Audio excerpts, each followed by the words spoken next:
3,000 years ago, your Qin family slandered, deceived, and humiliated me, leaving me a mere shadow of my former self, unworthy to face the world. Now, 3 millennia later, I shall ensure your regret, fear, and despair endure for eternity, as you plummet into the depths of hell. Chapter 1. The One-Character Divination. In the morning hours, the skies above Suzhou and Hangzhou suddenly darkened, devoid of light. A bolt of violet lightning cleaved the heavens, and as the onlookers speculated on this rare phenomenon, a slender youth emerged from the corner of Central Park. Despite the onset of winter, the youth donned a thin t-shirt and tattered jeans, complemented by a black cap and a mask that revealed only his eyes, creating an eccentric appearance. He raised his head, contemplatively surveying his surroundings, then murmured to himself, "It seems I have truly been reborn. This is the earth of yore." Although his memories were somewhat muddled, he distinctly recalled the moment he was undergoing tribulations in the spiritual realm. He had been on the cusp of ascending to the position of divine emperor, only to be ambushed during his tribulation by the 3 great imperial clans. Shaking his head, the young man promptly examined his own dantian. The realization that all his cultivation had vanished entirely elicited a self-deprecating smile. The path of cultivation after 3,000 years ultimately culminates in a dream. The youth, originally named Qin Fan, was the 3rd young master of the affluent Qin family of Suzhou and Hangzhou. Due to his frail constitution since childhood and his mother's lack of connections, he endured relentless ridicule from his kin. At the age of 15, he ventured alone to a villa in the outskirts of Suzhou and Hangzhou to visit his ailing mother. Unfortunately, a merciless fire claimed her life and marred his once handsome visage. From that moment on, he bore the burden of indirectly causing his mother's demise. In the aftermath, the clan elders, moved by his plight, claimed it was an accidental fire. Yet, he alone understood that the inferno had been orchestrated from the shadows. Why could I not return to the day my mother was alive? With my current abilities, I could surely cure her illness. Qin Fan's expression was rife with bitterness and helplessness, yet he felt fortunate that, through a fortuitous encounter, he had opened a passageway to the spiritual realm. Otherwise, he would have truly fallen victim to their machinations. Turning his gaze towards the distinctive Qin Tower not far away, his expression grew increasingly frigid. Qin family, have you ever contemplated the changes I, Qin Fan, have undergone over these 3 millennia? Did you ever consider that I might return? Given the chance to live anew, Qin Fan was determined not to languish in ignorance. He sought out an old sundry shop, extracting the scant few coins he possessed to purchase 3 blank talismans. To him, this was a pathway to profit. Even though his 1,000 years of cultivation had dissipated, he still retained some residual spiritual energy within him. Moments later, Qin Fan gazed at the 3 finished strength-enhancing talismans in his hands. Those who wear this talisman shall strengthen their bodies and avert misfortune. I trust it will fetch a good price here. Before long, Qin Fan settled on the ground of a nearby overpass. However, during the process of selling talismans, he occasionally attracted some controversy. He paid little heed to it, instead thoughtfully observing the familiar skyscrapers surrounding him. Even now, he felt an overwhelming sense of unreality. It was as though all of this were merely an illusion conjured by the tribulations he faced, an attempt to destroy his 3,000-year path of cultivation. The ambush by the 3 imperial clans was genuine. Having employed divine artifacts from the heaven's supreme treasures that had not graced the mortal realm, even a true divine emperor would find them formidable. Little brother, why engage in such endeavors at your tender age? Why resort to selling talismans? After 2 hours, someone finally paused to converse. Looking up, he saw an elderly man, well past his 60s. Grandfather, what is there to say to a charlatan? We're in a hurry to reach the martial arts academy. Beside the old man stood a striking young woman, seemingly no older than 16 or 17. It was clear she held Qin Fan in disdain. In this modern age, she found his antics absurd, and his attire only intensified her aversion. Yet upon hearing the mention of a martial arts academy, Qin Fan's brows lifted. In this vast summer, many hidden talents lay in wait. As the 3rd young master of the Qin family, he had heard whispers of numerous reclusive families in this world. These families seldom revealed themselves. When they did, it invariably stirred great upheaval. Even the head of the Qin family had to show them respect. What kind of gaze is that? Unbeknownst to him, Qin Fan had inadvertently scrutinized the young woman a moment too long, his eyes betraying disdain. Look again, and I shall have your eyes plucked from their sockets. The young woman fully embodied the capriciousness of a spoiled heiress. This alone further solidified Qin Fan's suspicion about the pair's reclusive identity. He chose to ignore her, instead addressing the elderly man with an impassive tone. If you wish to buy, then do so. If not, do not obstruct my path. Upon hearing this, the elder's expression shifted to one of peculiar intrigue. Meanwhile, the young woman furrowed her brow, indignantly retorting, "Are you out of your mind? Who is truly obstructing the way?" The overpass was neither particularly wide nor narrow, and Qin Fan's presence did indeed occupy a fair amount of space. Yet, perhaps it was due to his accustomed recklessness in the spiritual realm. The old man had initially intended to assist Qin Fan, believing him to be pitiable. After all, it was a rare opportunity to step out and perform an act of kindness, which would ultimately benefit his future cultivation. He picked up a talisman and retrieved 300 yuan from his pocket, chuckling, "Little brother, I shall buy this talisman." Expecting the young man to accept the money without hesitation, he was taken aback when Qin Fan leisurely replied, 30,000. "Huh? Why don't you just rob me?" The young woman widened her eyes in disbelief, astonished by his audacity. She had never encountered anyone so unreasonable. Simply being willing to buy was a courtesy, yet he remained obstinate. 30,000 is already quite reasonable. Given our connection, the starting price should be at least 100,000. Qin Fan's assertion was not made lightly.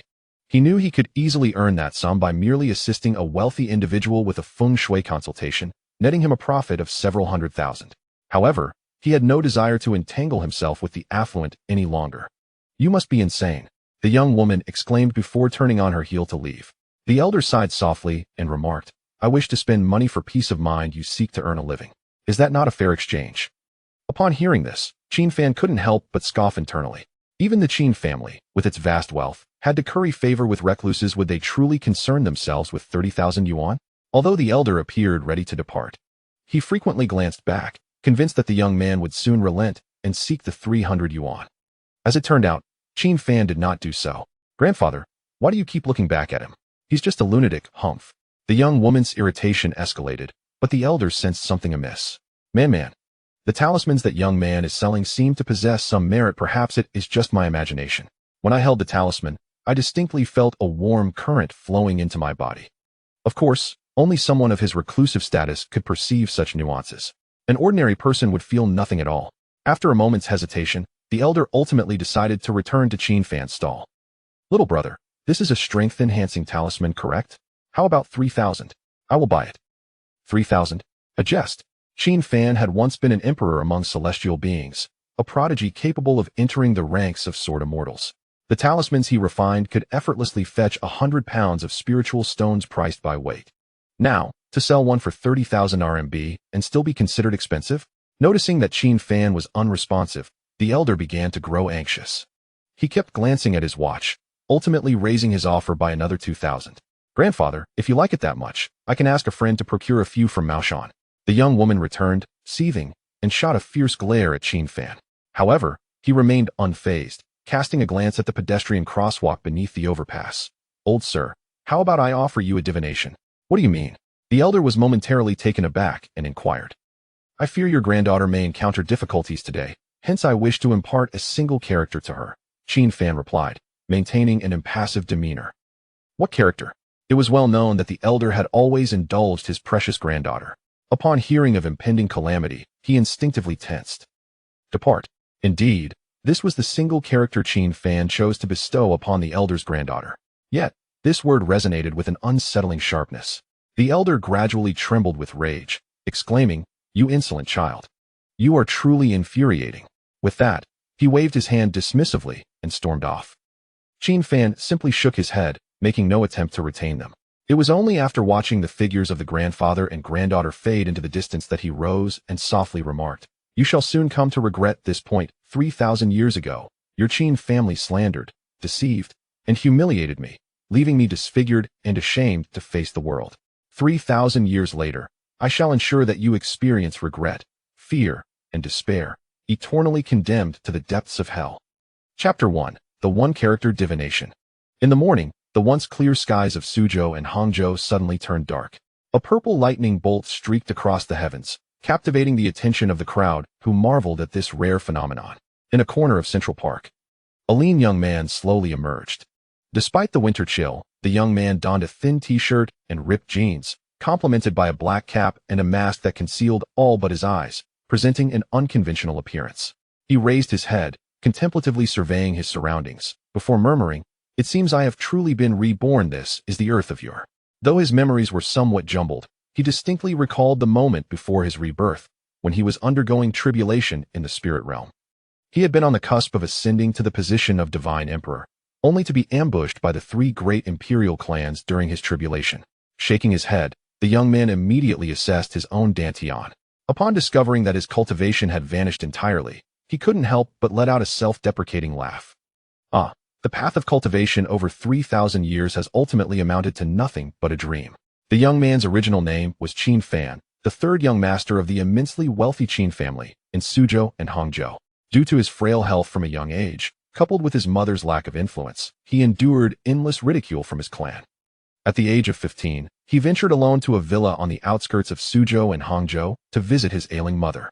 Tragically, a merciless fire claimed her life and marred his once handsome visage. From that day forth, he bore the unjust stigma of having indirectly caused his mother's demise. In the aftermath, the clan's elders, feeling pity for him, claimed the fire was accidental. Yet he alone understood that the blaze had been orchestrated with malicious intent. Why could I not return to the day when my mother was still alive? With my current abilities, I could surely cure her illness. Qin Fan's expression was a tumult of bitterness and helplessness. At the same time, he felt gratitude for the fortunate chance that allowed him to forge a passage to the spirit realm. Otherwise, he would have truly been toyed with by them. Qin Fan then turned to gaze at the distinctive Qin building in the distance, his expression growing increasingly frigid. Qin family, have you ever contemplated the changes I, Qin Fan, have undergone in these 3 millennia? Have you ever considered that I could return? Given the opportunity for a second life, Qin Fan was resolute not to drift aimlessly through existence. He sought out a quaint, old sundry shop, producing the meager sum of money he had to purchase 3 blank talismans. To him, this represented a pathway to profit. Even though his 1,000 years of cultivation had dissipated, a remnant of spiritual energy still lingered within him. Moments later, Qin Fan examined the 3 completed talismans in his hands. Those who wear this talisman shall gain strength and turn misfortune into fortune. Surely, it will fetch a good price here. Before long, Qin Fan settled upon the ground of a nearby overpass. However, during the process of selling talismans, he occasionally attracted some controversy. Yet, he paid little heed to it, instead lost in thought as he surveyed the familiar skyline. Even now, he felt an overwhelming sense of unreality. It was as if all of this were merely a manifestation of the inner demons encountered during his tribulation, attempting to undermine his 3,000 years of cultivation. The ambush by the 3 great imperial clans was real, and they had even employed the 9 heavens' divine artifacts, supreme treasures that had not graced the world for ages. Even a true divine emperor would find them formidable. Young brother, why engage in such pursuits at your tender age? Why not do something better than selling talismans? After 2 hours, someone finally stopped to converse with him. Looking up, he was met by an elderly man, well into his 50s. Grandpa, why waste your breath on a charlatan? We're in a hurry to get to the martial arts school. Beside the elder stood a striking young woman, seemingly no older than 16 or 17. It was evident that she held no fondness for Qin Fan. In this modern age, she disdained the notion of engaging with the supernatural, and Qin Fan's appearance only intensified her aversion. However, upon hearing the mention of a martial arts school, Qin Fan's eyebrows arched in interest. The vast summer was home to numerous hidden talents. As the 3rd young master of the Qin family, he had heard tales of many reclusive families. These families seldom revealed themselves, yet when they did, it would invariably cause a stir. Even the head of the Qin family had to treat them with deference. What kind of look is that? Unbeknownst to him, Qin Fan had gazed at the young woman a moment too long, his expression rife with disdain. Look again, and I shall have your eyes. The young woman fully embodied the capriciousness of a spoiled heiress. With this alone, Qin Fan was further convinced of the hidden identities of the grandfather and granddaughter. He chose to ignore her, turning instead to the elderly man, his expression emotionless as he stated, "If you wish to buy, then buy. If not, do not obstruct my way." Upon hearing this, the elder's expression became quite peculiar. Meanwhile, the young woman furrowed her brow, indignantly retorting, "Are you out of your mind? Who is obstructing the way here?" The overpass was neither overly spacious nor cramped. Qin Fan's presence in the center indeed seemed a tad inconsiderate. Yet, perhaps it was his ingrained habits from the spirit realm that led to his current demeanor. The elder had initially approached out of pity, intending to extend a helping hand. After all, it was a rare opportunity to venture out, and performing a good deed could be beneficial for his future cultivation. He picked up a talisman and retrieved 300 yuan notes from his sleeve, chuckling as he said, "Young brother, I shall buy this talisman." Expecting the young man to eagerly accept the money, the elder was taken aback when Qin Fan leisurely replied, 30,000. What? Are you planning to rob me? The young woman's eyes widened in disbelief as she stared at Qin Fan, having never encountered someone so unreasonable. It was already generous of her grandfather to offer to buy that he would demand such an exorbitant price was simply unfathomable. 30,000 is already quite a bargain. If not for the connection we share, the starting price would be at least 100,000. Qin Fan's words were far from casual. He knew well that he did not truly need the 30,000 yuan. A mere consultation for feng shui with a wealthy patron could easily yield him 100 or 80,000. Unfortunately, he had no desire to entangle himself with the affluent again. Insane, the young woman declared, turning on her heel to walk away. The elder sighed, stating, I am willing to pay for peace of mind you seek to earn a modest living. Is that not agreeable? Upon hearing this, Qin Fan could not help but scoff inwardly. Even the immensely wealthy Qin family had to curry favor with reclusive figures. Would they truly care about 30,000 yuan? The elder, though inclined to leave, frequently glanced back. With his years of experience, he was convinced that the young man would soon regret his decision and return to ask for that 300 yuan. As fate would have it, Qin Fan did not do so. Grandpa, why do you keep looking back at him? He's just a lunatic, humph.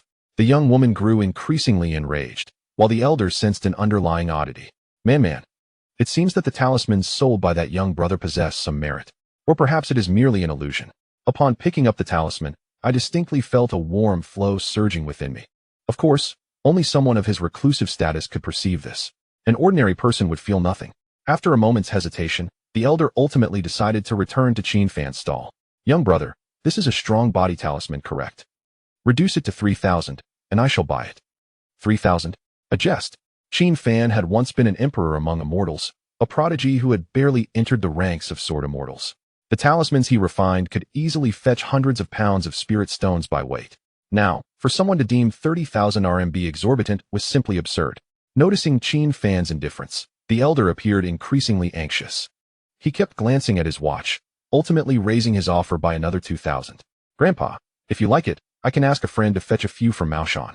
The young woman stormed back, her anger palpable as she shot an irritated glare at Qin Fan. Yet, he remained unperturbed, casting a casual glance at the pedestrian crossing beneath the overpass. Old sir, how about I offer you a divination? What do you mean?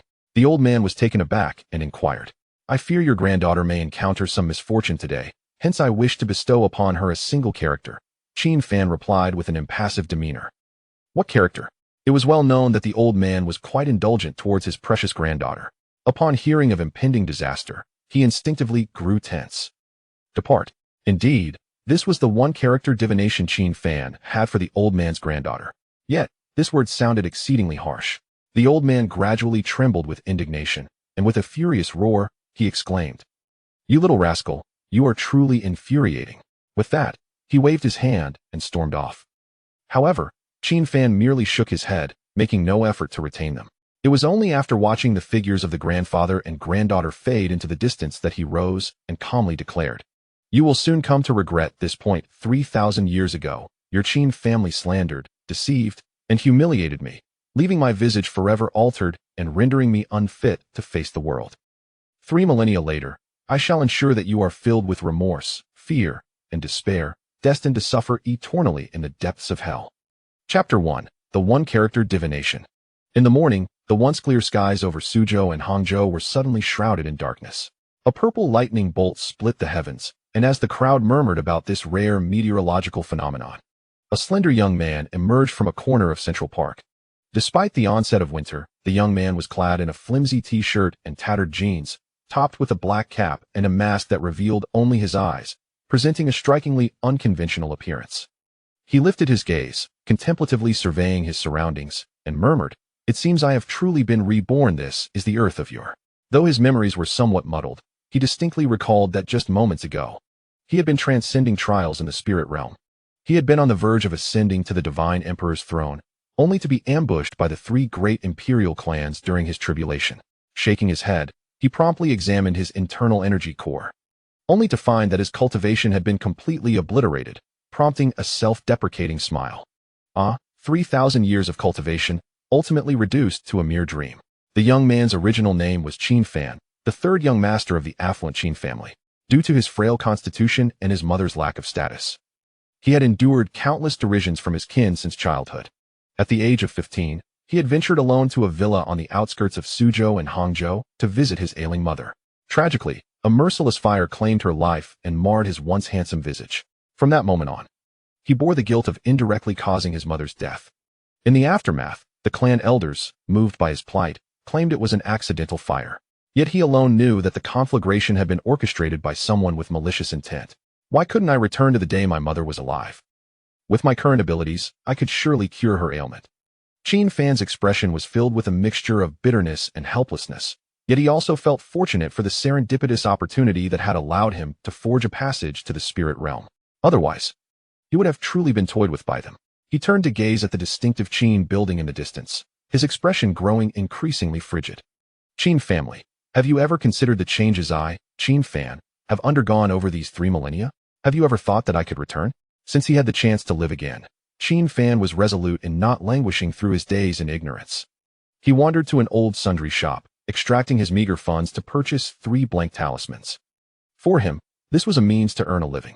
Even though his millennia of cultivation had vanished, fragments of spiritual energy still lingered within him.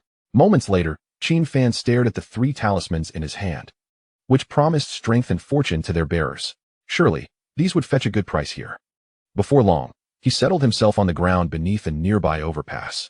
However, during his attempts to sell the talismans, he occasionally attracted some contention. Qin Fan paid little mind to it, instead thoughtfully observing the familiar high-rise buildings around him. Even now, he felt an overwhelming sense of unreality. It was as though all of this were merely a manifestation of the inner demons he encountered during his tribulation, striving to obliterate his 3,000-year path of cultivation. Yet the ambush by the 3 imperial clans was genuine, employing divine artifacts from the 9 heaven supreme treasures that had not graced the mortal realm. Even a true divine emperor would find them formidable. Hey, young brother, why waste your youth selling talismans? After 2 hours, someone finally paused to converse with him. Looking up, Qin Fan saw a man in his 50s, a gray-haired elder. Grandpa, what's there to discuss with a fraud? We're on our way to the martial arts academy. The elder was accompanied by a striking young woman, no older than 16 or 17. It was evident that she disdained Qin Fan. What era was this, still indulging in such superstitious nonsense? Moreover, her aversion to his appearance was palpable. However, upon hearing the mention of the martial arts academy, Qin Fan raised an eyebrow. In the vast summer, numerous hidden talents emerged. As the 3rd young master of the Qin family, he had heard tales of many reclusive clans existing in the world. These families rarely revealed themselves, but when they did, it would incite a storm of controversy. Even the head of the Qin family had to treat them with deference. What are you staring at? Unbeknownst to him, Qin Fan had gazed at the young woman a moment too long, his expression laced with disdain. Look again, and I'll have your eyes. The young woman fully embodied the petulance of a spoiled heiress. This only solidified Qin Fan's suspicion of their status as recluses.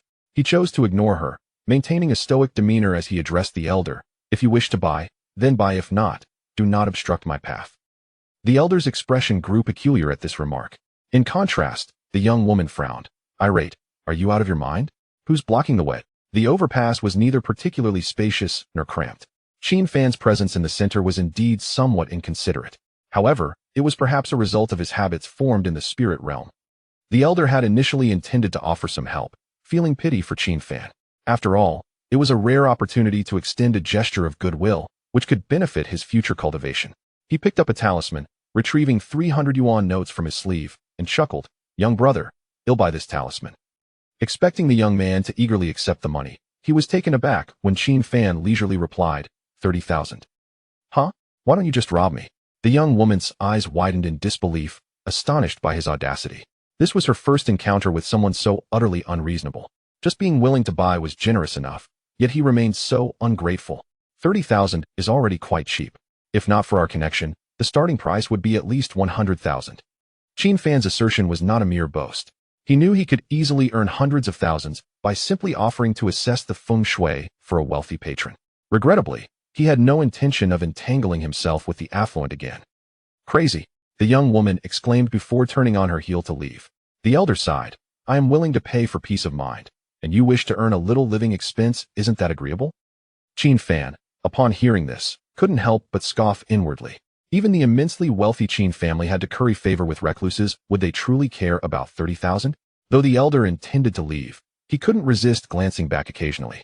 With all his years of experience, He was certain that the young man would soon regret his decision and return to beg for that 300. As it turned out, Qin Fan did not waver.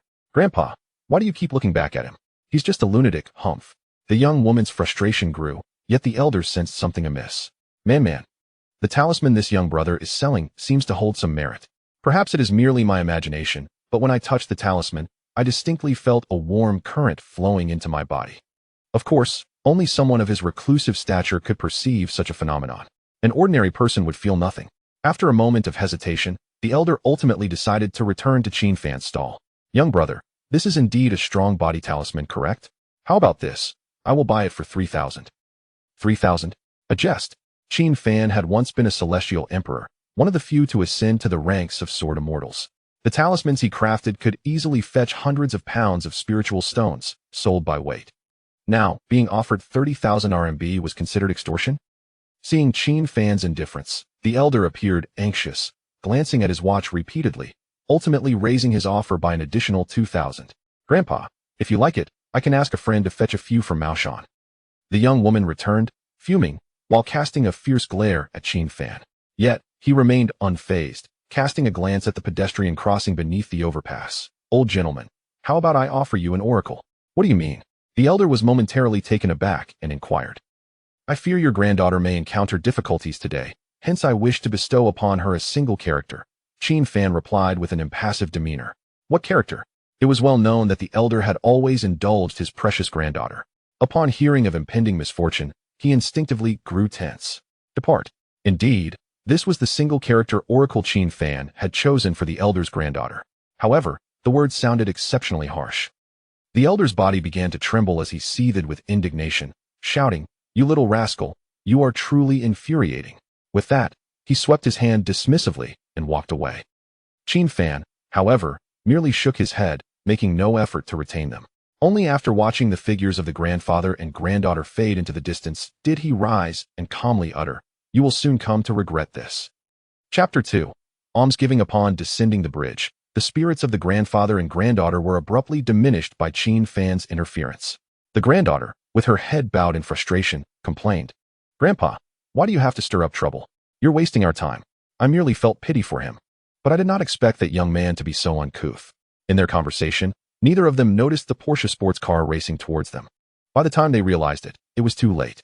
The old man's face turned pale, and he shouted, Man, run." However, the Porsche was moving at an alarming speed. Just as the impending collision seemed inevitable, the old man, with a sudden burst of resolve, scooped up his granddaughter and rolled away like a ball. Moments later, a deafening crash echoed as the Porsche collided with the curb. This heart-stopping scene had already terrified the passers-by, just as they began to murmur amongst themselves. The grandfather and granddaughter emerged from the roadside bushes, looking rather disheveled. The old man, still shaken, glanced at his granddaughter and, relieved to see her unharmed, let out a sigh of relief. Had he not reacted swiftly, the consequences would have been unthinkable. "Grandpa," at that moment, the young girl softly called out, her expression a mixture of disbelief as she gazed at her grandfather, before shifting her gaze back to the overpass. Before leaving, she had heard the fortune Qin Fan had bestowed upon her. Initially believing it to be mere revenge, she now pondered if everything he said had indeed come to pass. The old man was momentarily taken aback, also staring in the direction of the overpass, lost in thought. If that fortune was merely a ruse to swindle money. The coincidence was rather uncanny, was it not? A sage, he must surely be a sage. The old man, disregarding the need to confront the car owner, hastily made his way towards the overpass. Yet, upon reaching the top, he found no trace of the sage. Only a ragged piece of cloth remained. Regret washed over him for missing such an opportunity. "Grandpa, I think I've heard his voice somewhere." The young girl hesitated before speaking softly. Ever since their encounter on the overpass, she had felt a vague resemblance between Qin Fan's voice and that of someone she knew. However, due to her disdain for charlatans, she had not given it much thought at the time. Now, she could not quite recall whose voice it was, yet she was certain she had heard it before. Man, are you speaking the truth? Have you truly heard the voice of that sage?" The old man, who thought all hope was lost, was instantly invigorated by his granddaughter's murmurs. "That's right, school," the young girl suddenly exclaimed, as if a light bulb had gone off in her mind. Meanwhile, Qin Fan had no intention of lingering. His stomach was growling with hunger. It was already 1:30 in the afternoon, and the school cafeteria would close in half an hour. With a meal card that had been lying unused for 6 months in his wallet, He hurried along, thinking it would be a shame not to use it. Alas, I was once a genuine sword immortal, and now I find myself reduced to such humble means, he mused as he walked. Upon catching sight of the school gates in the distance, a sense of nostalgia washed over him. This esteemed institution in Suhang was one of the few elite academies, renowned for its stringent regulations. Attending this school was a privilege reserved for the wealthy and powerful. Being a young master of the Qin family, it was only natural that he had been enrolled here. Yet, not long after, he was cast out of his family. Entering the school, Qin Fan made a beeline for the cafeteria. However, as he stepped inside, he collided with a burly young man. "Watch where you're going," the towering youth shouted, clutching his high-end lunchbox, ready to take a seat, and unleashed a torrent of curses. "My apologies," Qin Fan instinctively offered, attempting to sidestep. Yet the burly young man, with a mocking sneer, retorted, "Oh, look who it is, the wasteful young master of the Qin family. Sometimes, one doesn't need a positive image to gain notoriety. Just look at Qin Fan, achieving it in reverse. If memory served him right, wasn't he the one who never ate in the cafeteria?" Qin Fan paid little heed to the burly youth's ridicule. He had already recognized him as Wang Xiangtian, the scion of the Wang family, known for their toilet manufacturing business, which held a middling status among Suhang's elite. 6 months prior, Wang Xiangtian wouldn't have even been worthy of carrying Qin Fan's shoes.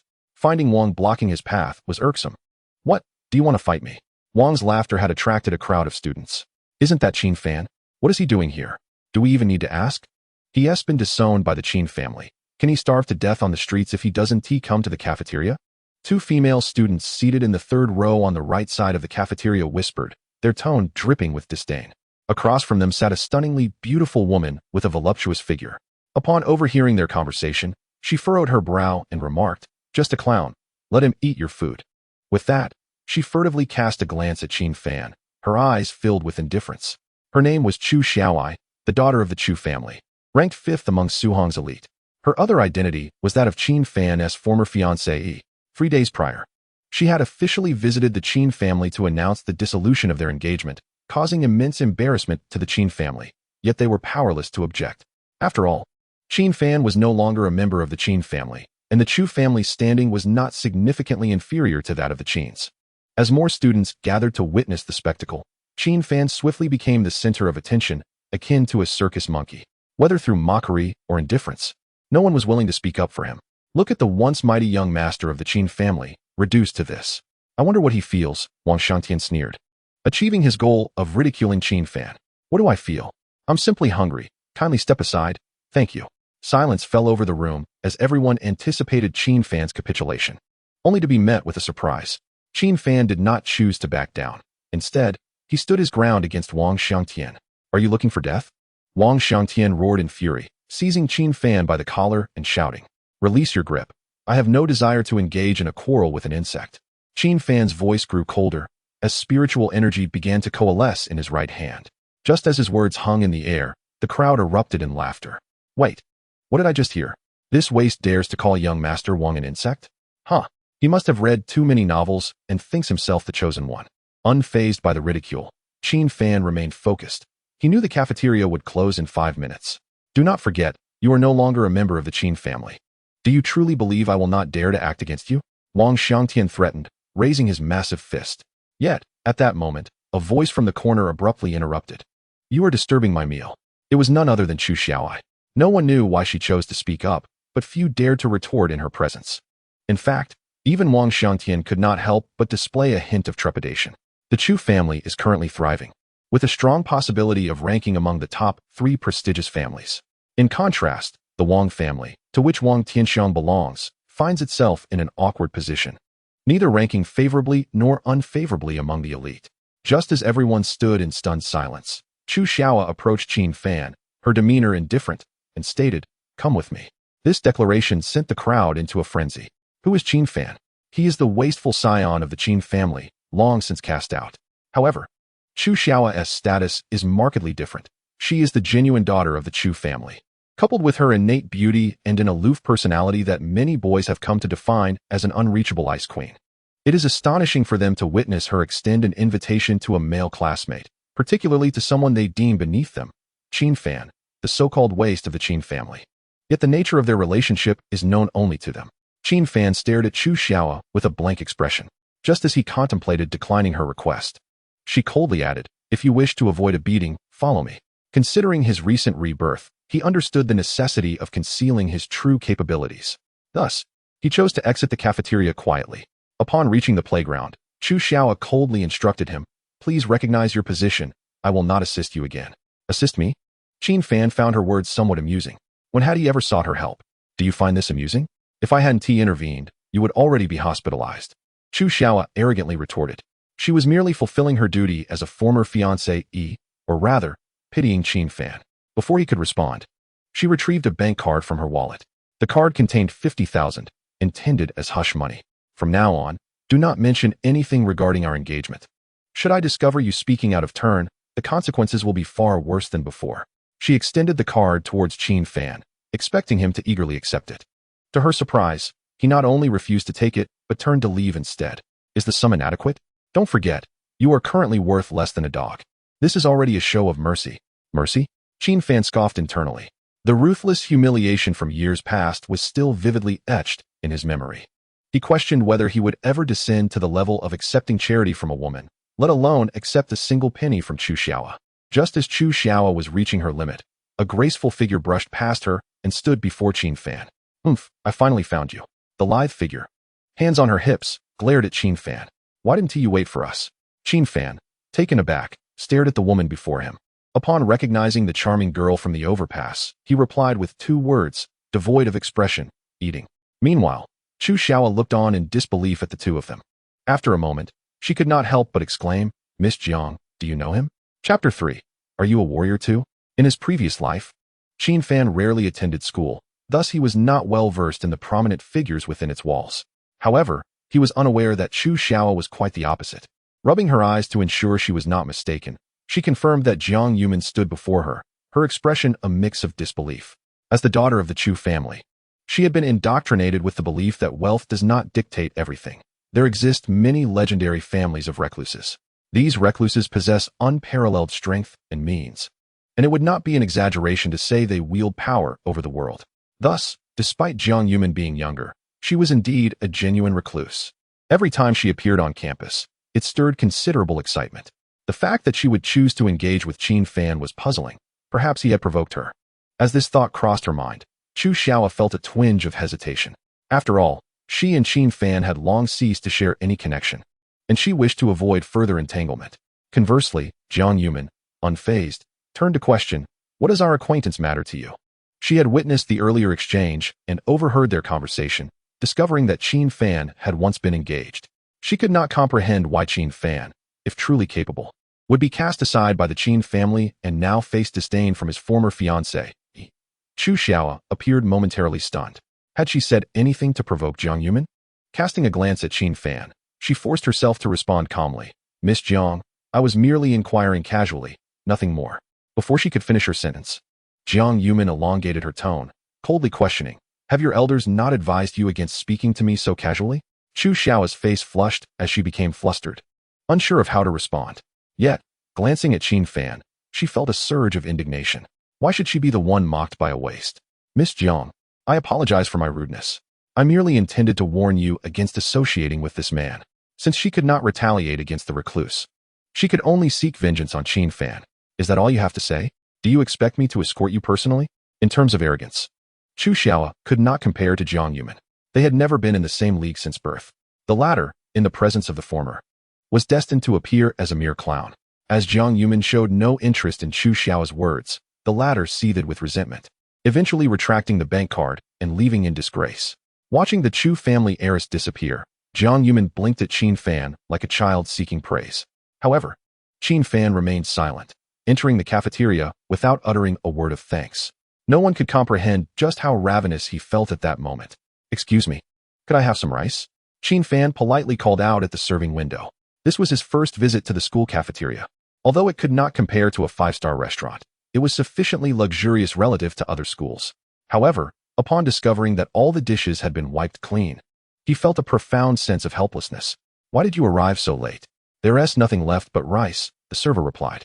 Without a second thought, Qin Fan filled 2 bowls with rice and chose a secluded corner to sit. With no other options, something was better than nothing. Besides, he had endured similar circumstances when he first entered the spirit realm. Hey, is plain rice all you eat? Before Qin Fan could grasp his chopsticks, Jiang Yumin's melodious voice chimed in again. I didn't expect you to be so impoverished that even rice is a luxury. Recalling the scene of her setting up a stall on the overpass, Jiang Yumin suddenly felt an influx of sympathy. Qin Fan, however, had little interest in engaging with her. Women were bothersome, and women with connections were even more so. Just as he was savoring his meal, Jiang Yumin, sitting across from him, propped her chin with a look of mild surprise, saying, "You can actually swallow that? I certainly couldn't. By the way, are you really Chu Xiao's fiancé? And why were you abandoned by the Qin family?" Qin Fan, feeling exasperated at the difficulty of simply enjoying a meal, rose to change his seat. He was no longer the Qin Fan who could be bullied at will, nor was he the naive fool who smiled while being sold out by others. The waters of the elite were too deep, and the realm of hidden families was even deeper. Without absolute interests at stake, he would never easily engage with these so-called recluses. However, Jiang Yumin, oblivious to her surroundings, trailed behind like a shadow. Pouting her little face, she indignantly questioned, "You are quite peculiar. I have clearly assisted you." "Assisted me? When did I ever claim to require external help? If merely distracting Chu Xiao was your intent, then your assistance is hardly necessary." He was already well aware of the nature of the former. He held her in contempt. But what? I have yet to settle the score with you. Because of you, I nearly went without even a bowl of plain rice. Jiang Yumin attempted to explain, but was immediately interrupted by Qin Fan, whose tone was exceptionally detached. It was laughable. Qin Fan had never been one to show pity for the delicate. Moreover, in his past life within the realm of cultivation, he had encountered countless exquisite beauties, princesses of unparalleled beauty, and celestial maidens. Ultimately, was it not merely an attractive facade? Yet, Jiang Yumin, always the center of attention, had never faced such rebuke before. A sense of grievance surged within her. Realizing he might have overstepped, Qin Fan cleared his throat and said, "Let us go. I simply wish to enjoy a quiet meal." I shall leave if I wish." What is so remarkable about it? Jiang Yumin experienced her first taste of defeat, particularly from a man she had never before deemed significant. Just as she was about to rise, her phone suddenly rang. Unfazed, she answered right before Qin Fan. "Grandfather, what do you need from me?" Although Qin Fan could not discern the conversation, Jiang Yumin's serious expression and fragmented exchanges suggested that someone sought to challenge them. After ending the call, Jiang Yumin hurriedly departed. As Qin Fan sighed in relief and prepared to resume his meal, he was taken aback when she returned. Standing before him, Jiang Yumin declared gravely, "You must accompany me. My grandfather wishes to meet you." "Meet him? I'm afraid I have no desire for that," Qin Fan replied curtly. Jiang Yumin furrowed her brow, urgency creeping into her voice. "You have to go." Upon hearing this, Qin Fan found her somewhat amusing. Setting aside their limited acquaintance, he was not easily persuaded even by familiar faces. "Will you go or not? If you refuse, do not blame me for being impolite." Seeing the man before her impervious to her pleas, Jiang Yumin's tone turned icy. As a member of the hidden sect, she possessed extraordinary strength. She initially intended to use force to compel him to comply, but was astonished to discover that her pride and speed had no effect on him. Qin Fan countered her every move with ease. It seemed inconsequential, yet in the blink of an eye, they had exchanged 3 or 4 blows. Jiang Yumin suddenly froze, staring at Qin Fan in disbelief. After a moment, she withdrew her fist, exclaiming incredulously, "You are a martial artist too?" Chapter 4. The challenge. Jiang Yumin had always taken pride in being a martial artist of the hidden sect, looking down upon families like the Qins and Chus. Yet now, she gazed at Qin Fan in astonishment, never anticipating her own defeat. His speed surpassed hers. He could block her strikes, evidence that he too was a martial artist of the hidden sect. A martial artist? Qin Fan scoffed, dismissing the notion. As an immortal emperor, he had never regarded such hidden families with any seriousness. They were nothing more than trifles. Jiang Yumin hesitated, her gaze lingering on Qin Fan. But she realized he was an enigma. Although she did not know much about him, she had gathered some background information. How could a man once cast aside by a noble family suddenly become an undeniable martial artist? "You cannot defeat me. I advise you to abandon this futile endeavor." Qin Fan continued to leisurely eat his now cold rice. Seizing on this detail, Jiang Yumin quickly proposed, "If you agree to accompany me, I can offer you 30,000.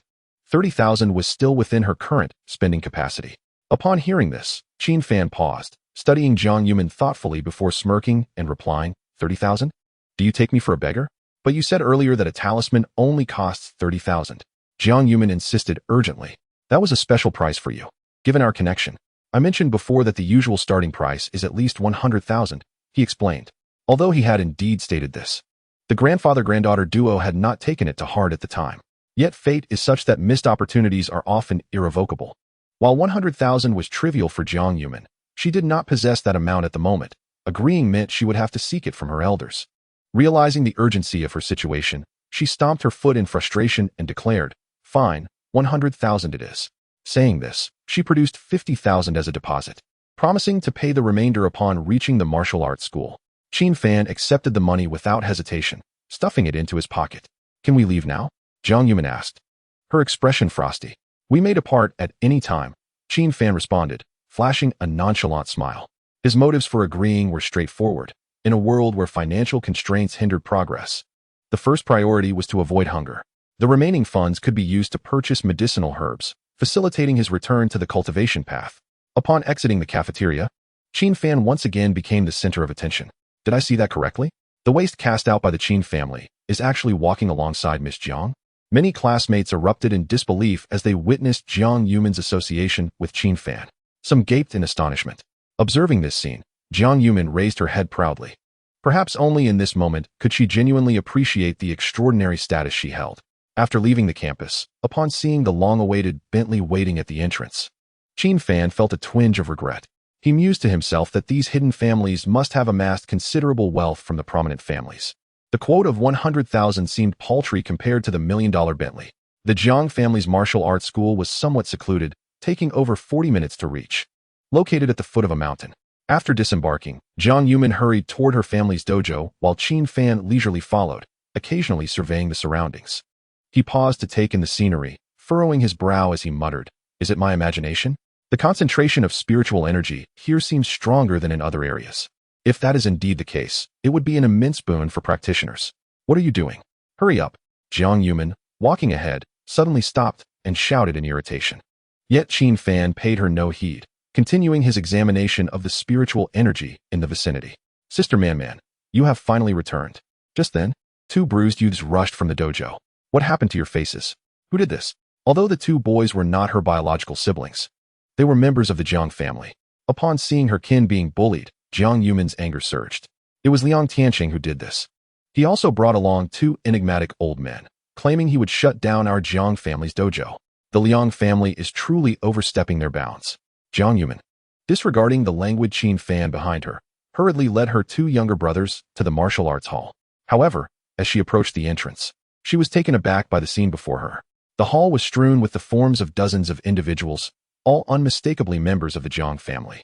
In the center stood a solitary figure, disdainfully surveying the chaos, Liang Tianqing, a young martial artist who had recently risen to prominence within the Liang family. It was disheartening to witness the once mighty Jiang family reduced to this state, devoid of capable fighters. Liang Tianqing's scathing mockery echoed throughout the hall, inciting a mixture of humiliation and frustration among the elder members of the Jiang clan. The young martial artist of the Jiang family had failed to subdue Liang Tianqing, and what hope remained was rapidly fading. Jiang Yumin's grandfather, Jiang Zhenlong, wore an expression of utter despair. Beside him, another elderly figure, his hair as white as snow, suddenly chuckled. "It seems this martial arts hall will soon fall into the hands of the Liang family. Brother Liang, one should not speak too confidently.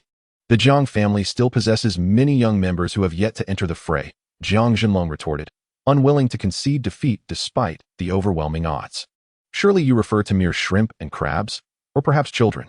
Liang Tianqing's derisive laughter further deepened the sense of indignation among the Jiang family members.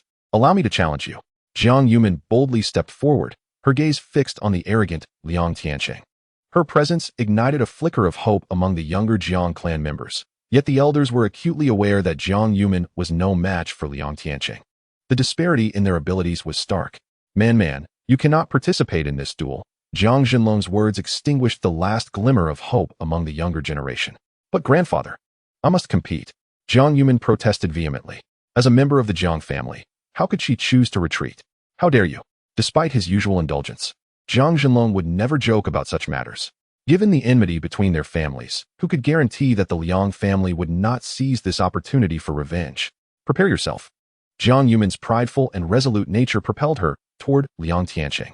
In contrast, Liang Tianqing merely shook his head, saying, I broke through to the 4th rank of martial artist 2 days ago.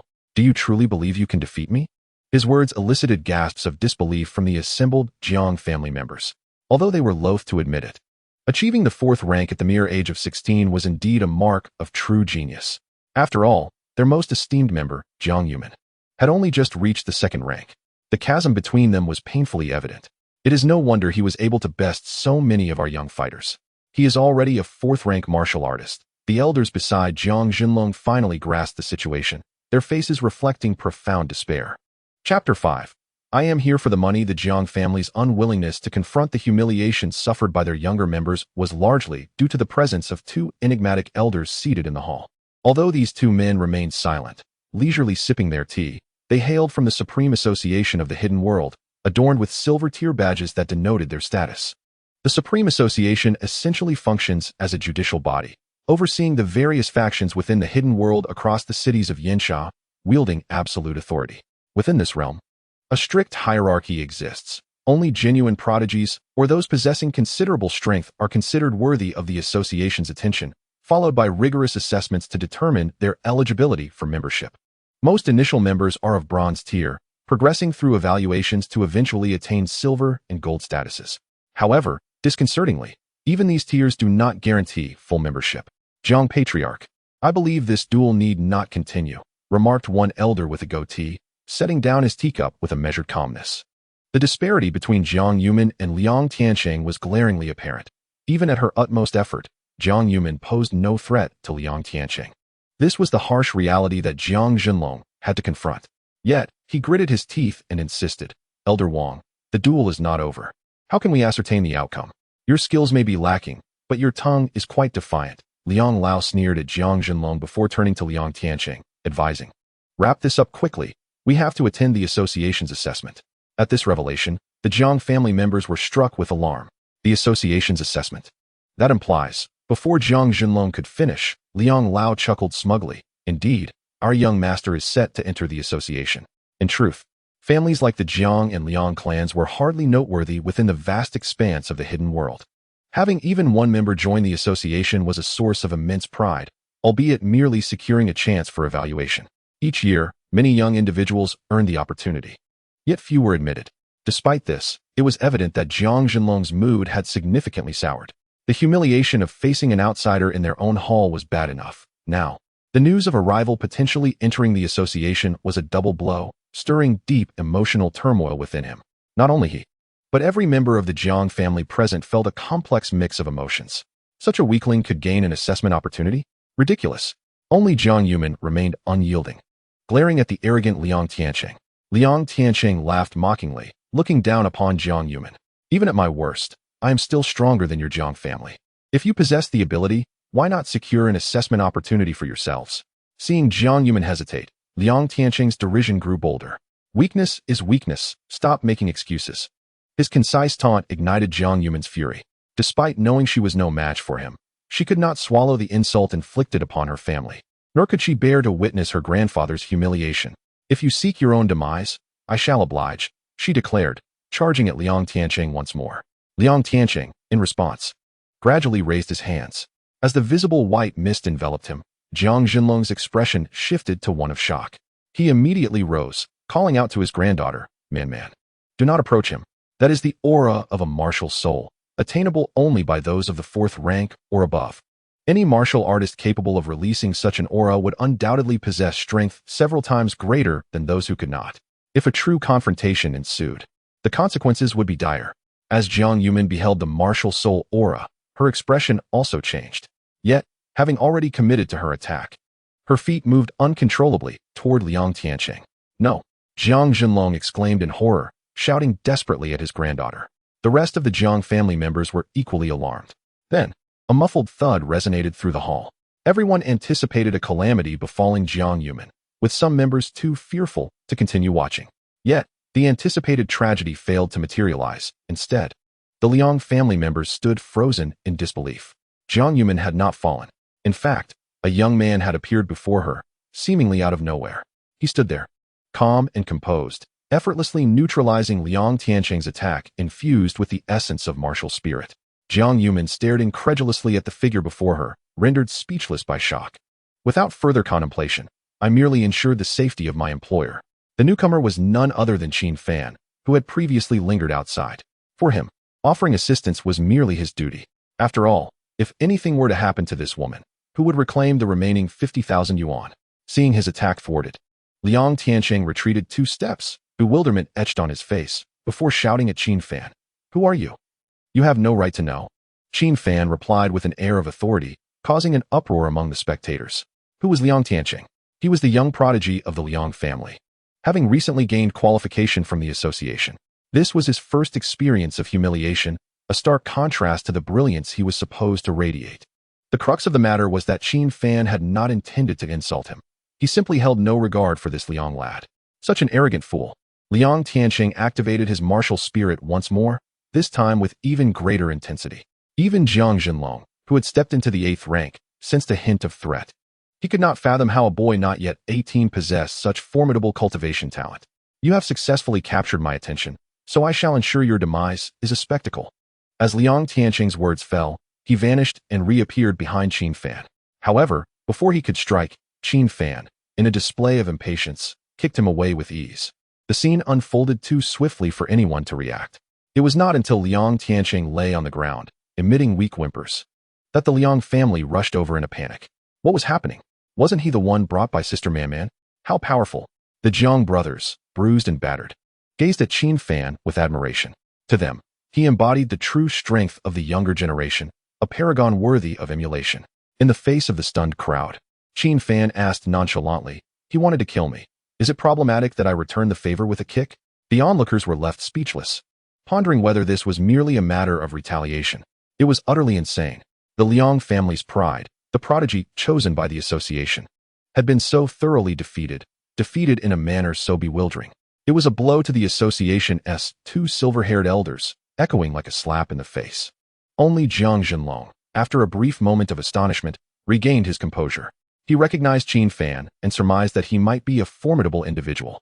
However, he did not expect such astonishing strength concealed beneath a youthful exterior. With no time for further inquiries, he observed as Qin Fan approached him directly, ignoring everyone else. He then extended his right hand and calmly stated, "I am here to collect the payment." "Collect payment? For what?" murmured the crowd. It was evident that every word and action of Qin Fan was being scrutinized. Meanwhile, the previously dazed Jiang Yuman, unable to contain herself, approached Qin Fan with a playful glare, exclaiming, "I won't default on my debts." Chapter 6. The Cold Dragon sheathed after Jiang Yuman's words. She shot a disapproving look at Qin Fan. She acknowledged that his strength exceeded her expectations, yet he appeared to be someone who was overly obsessed with money. Did he really think he could not survive without it? Wasn't plain rice delicious too? In response to Jiang Yuman's complaints, Qin Fan remained unfazed, replying, "Indeed, I have a fondness for money." Unbeknownst to them, their hushed tones seemed to convey a flirtatious banter to outsiders, especially to Jiang Jinlong, who nodded knowingly. However, this was a critical moment, and he turned to the 2 elders of the association, bowing slightly. "Respected elders, this young man is also a member of the Jiang family. May I inquire if the recent sparring can be deemed a victory for us?" "You're talking nonsense. When did the Jiang family gain an additional young member? I suspect you brought him here deliberately." Upon confirming that Liang Tianqing was not severely harmed, Elder Liang immediately stood up and shouted at Jiang Jinlong. The long-standing rivalry between the 2 families had fostered a deeper understanding of one another. Given the current capabilities and foundation of the Jiang family, it was impossible for them to cultivate a talent stronger than Liang Tianqing. Jiang Jinlong chuckled dismissively. "If you are not a member of the Jiang family, how can you assert that he is not one?" Unlike earlier, Elder Jiang now possessed sufficient confidence. After all, the Liang family had already lost, witnessed by the 2 elders. What more could be said? In contrast, the elder with the goatee frowned, questioning, "Jiang family head, why have we never heard of this young man before?"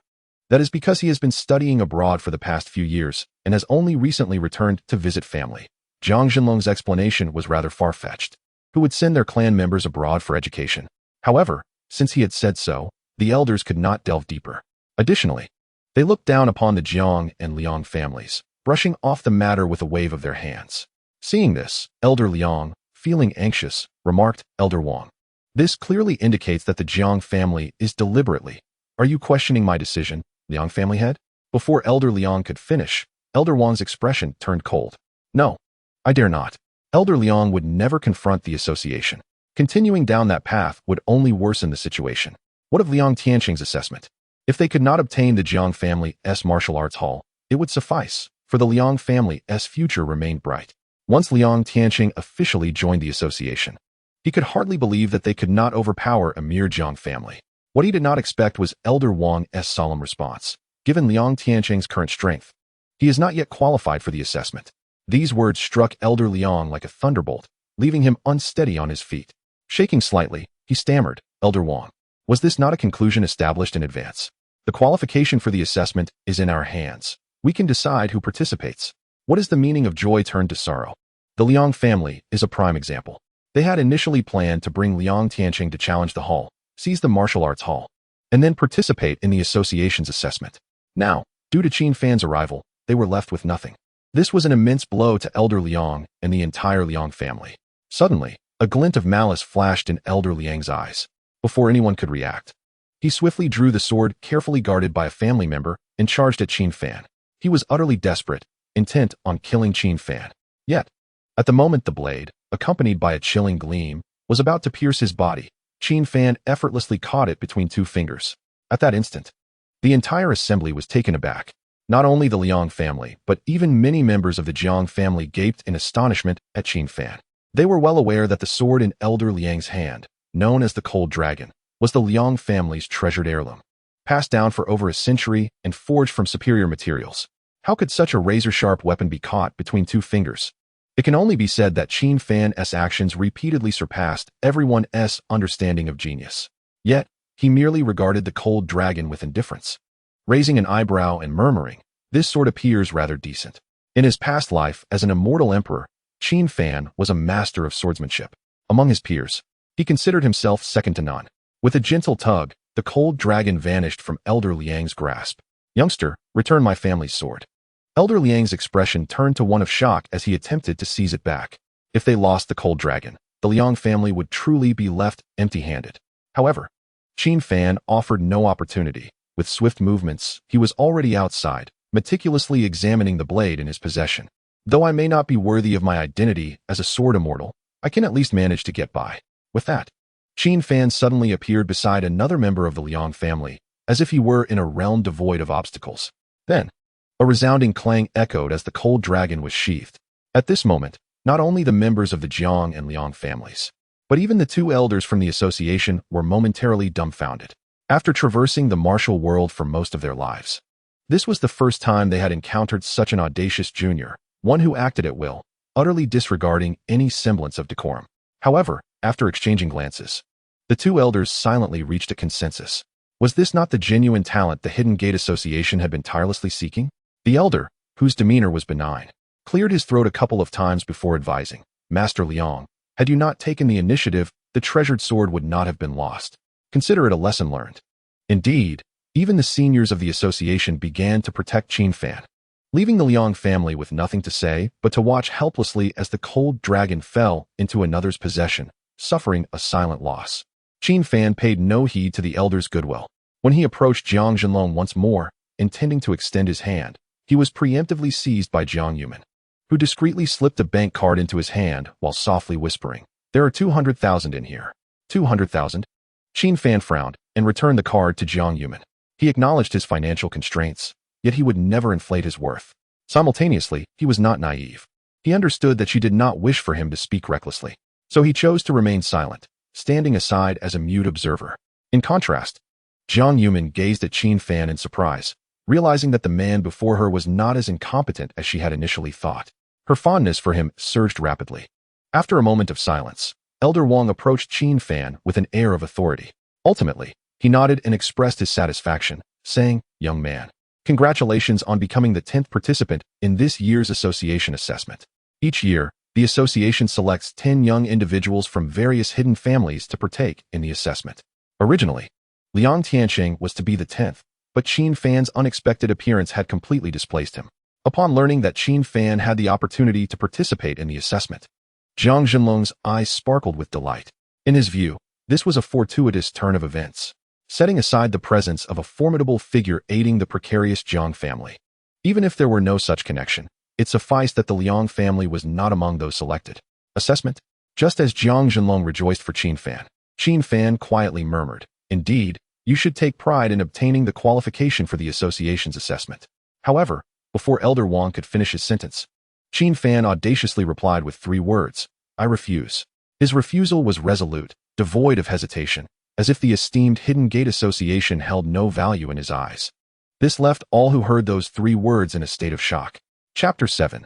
The demand no one anticipated that Qin Fan would reject so decisively, seemingly dismissing the association. Elder Wang, taken aback, hesitated and asked, "What did you just say?" "I said I refuse. I lack the energy and time to participate in the assessment," Qin Fan replied indifferently. To join the highest association of the Hidden Gate would signify the acquisition of both status and power. Only Jiang Yuman understood that Qin Fan was merely the discarded son of the prominent Qin family and should, in theory, have been interested in such matters. Even if he were not a scion of a prestigious family, becoming a member of the association would bring only advantages. She racked her brain trying to decipher Qin Fan's reasons for refusal, but could not come up with a satisfactory explanation. "You say you refuse to participate in the assessment?" Elder Wang still stared at Qin Fan in disbelief, feeling insulted. Countless juniors from hidden families yearned for the opportunity to qualify for the assessment. Yet many had fought tooth and nail without success. Now, when a golden opportunity lay before them, someone chose to outright refuse. Who would believe such a story if it were to be shared? Seeing Elder Wang's expression darken, Jiang Zhenlong hurriedly explained, "Elder Wang, my young junior has just returned from abroad and might not fully comprehend the association's significance. I hope you can forgive his indiscretion." Though the elder was irked, he chose to overlook it, especially given Qin Fan's remarkable talent. With a cold huff, he stated, "I'll grant you 3 days to consider. I shall return in 3 days." Upon hearing this, Jiang Zhenlong found himself at a crossroads, unsure whether to feel elated or despondent. Elder Wang's words indicated that he held the young man in high regard. Yet the key issue was that Qin Fan did not belong to the Jiang family, and it was not within Jiang Zhenlong's purview to dictate whether he would participate or not. However, Elder Wang offered no opportunity for further explanation and turned on his heel, departing. As for the Liang family, today marked a significant loss. Not only had they failed to gain an advantage, but they had also jeopardized the bright future of their lineage. Realizing the situation had become irretrievable, they could only retreat in disgrace. What should have been an unprecedented disaster for the Jiang family was, through Qin Fan's singular effort, transformed into a miraculous turnaround. He had become a hero in the eyes of all present from the Jiang family. However, in Qin Fan's view, it was merely a matter of conducting business for a fee. After a while, Elder Jiang clasped his hands and smiled at Qin Fan, saying, "Today, we owe our gratitude to young friend Qin for your tremendous assistance in averting the calamity faced by my Jiang family." He had already learned of the agreement between his granddaughter and Qin Fan through a phone call. Immediately, he waved to a servant nearby, generously stating, "Go, fetch me 500,000. Before the servant could turn, Qin Fan swiftly interrupted, "You still owe me 50,000. The 500,000 was rightfully Qin Fan's. And given that the Jiang family, as a hidden family, was not lacking in funds, it was perplexing that they insisted on the remaining 50,000, leaving Jiang Yuman feeling somewhat helpless. "You are quite strange. My grandfather has already offered you 500,000. Why not just accept it?" After Jiang Yuman spoke, Qin Fan replied with an impassive expression, 100,000 for assisting in resolving an incompetent matter is quite reasonable. To put it plainly, he was not well acquainted with the Jiang family, and therefore, they had no right to claim any favor owed to him. However, the term incompetent caused Jiang Zhenlong and the others to flinch. A 16-year-old fourth-tier martial artist was indeed a bona fide genius. How had he come to be referred to as incompetent in their eyes? Ultimately, they had no choice but to reluctantly make up the remaining 50,000 and extend an invitation for Qin Fan to stay as a guest.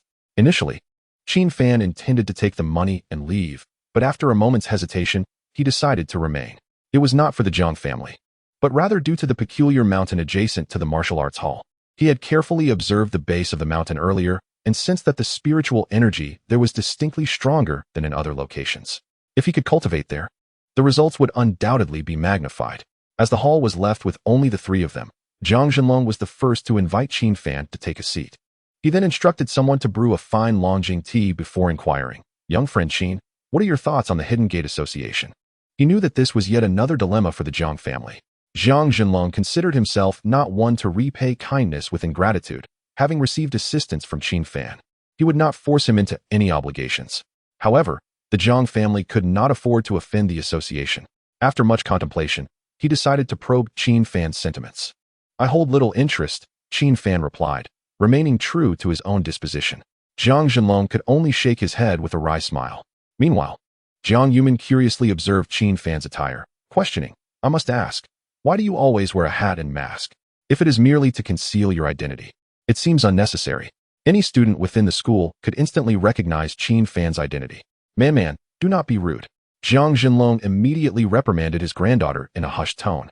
From the moment he learned of Qin Fan's identity, he had sought to investigate all available information. Among the revelations, not only did the identity of the abandoned child perplex him, but also the obscure fire incident that few were aware of. That conflagration had left Qin Fan's visage utterly marred. Yet, upon further reflection, too many inconsistencies emerged. How could someone with strength surpassing that of a fourth-tier warrior be so drastically disfigured by a mere fire? Furthermore, the Qin family had been striving to curry favor with the upper echelons of the hidden sects, aiming to secure protection. Did they not realize that they already possessed a formidable warrior within their ranks?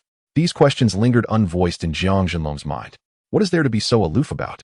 Jiang Yuman could not help but express her frustration at the taciturnity before her.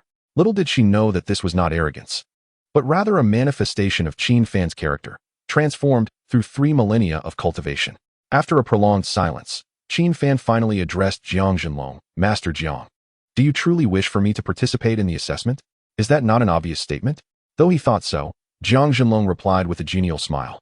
If young friend Qin could agree, it would be most splendid. Well then, since I have already received my remuneration and have my own objectives, I might as well assist completely. I will agree, but under one condition, Qin Fan stated, turning his tranquil gaze towards the door. Upon realizing there was still hope, Jiang Zhenlong exclaimed joyfully, Young friend Qin, please do not hesitate to speak. It is quite simple. I require you to construct a house on the mountain next door. This request left both the grandfather and granddaughter momentarily astonished. Building a house was not a daunting task, but they were unaware of Qin Fan's true intentions. A house. Does young friend Qin intend to reside there, or? Jiang Zhenlong inquired, his voice tinged with curiosity. Indeed, and every night. You must send someone up the mountain with meals, but they must not disturb me, Qin Fan concluded. As soon as he finished speaking, Jiang Yuman expressed her discontent. What do you intend to do? Are you planning to stay in our Jiang family indefinitely?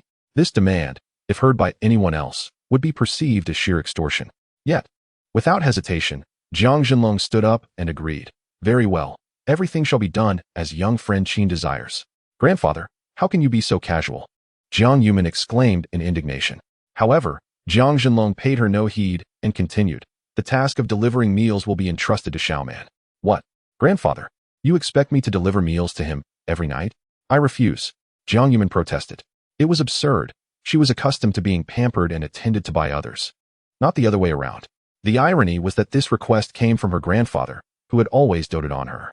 Qin Fan, upon hearing this, was equally taken aback. He was not foolish and quickly surmised Jiang Zhenlong's intentions. What was this? Did he wish to push his granddaughter towards him, intending to foster a connection between them? Chapter 8. This illness, I can cure it. Could only be said that the old man was rather bold, attempting to matchmake after merely 2 encounters. Qin Fan offered an awkward yet polite smile before taking his leave. He then strolled around several alleyways, eventually arriving in front of an old traditional Chinese medicine shop. Through Jiang Lao's explanations, Qin Fan had gained a rough understanding of the hidden sect's foundation and current state. Despite the Jiang family appearing formidable in the eyes of the affluent, they were, in reality, among the most insignificant within the hidden sections. Aside from Jiang Zhenlong, who had broken through to the 9th tier, there were scarcely any capable warriors within the clan. However, above the Jiang family lay even more powerful mid-tier and high-tier hidden sections.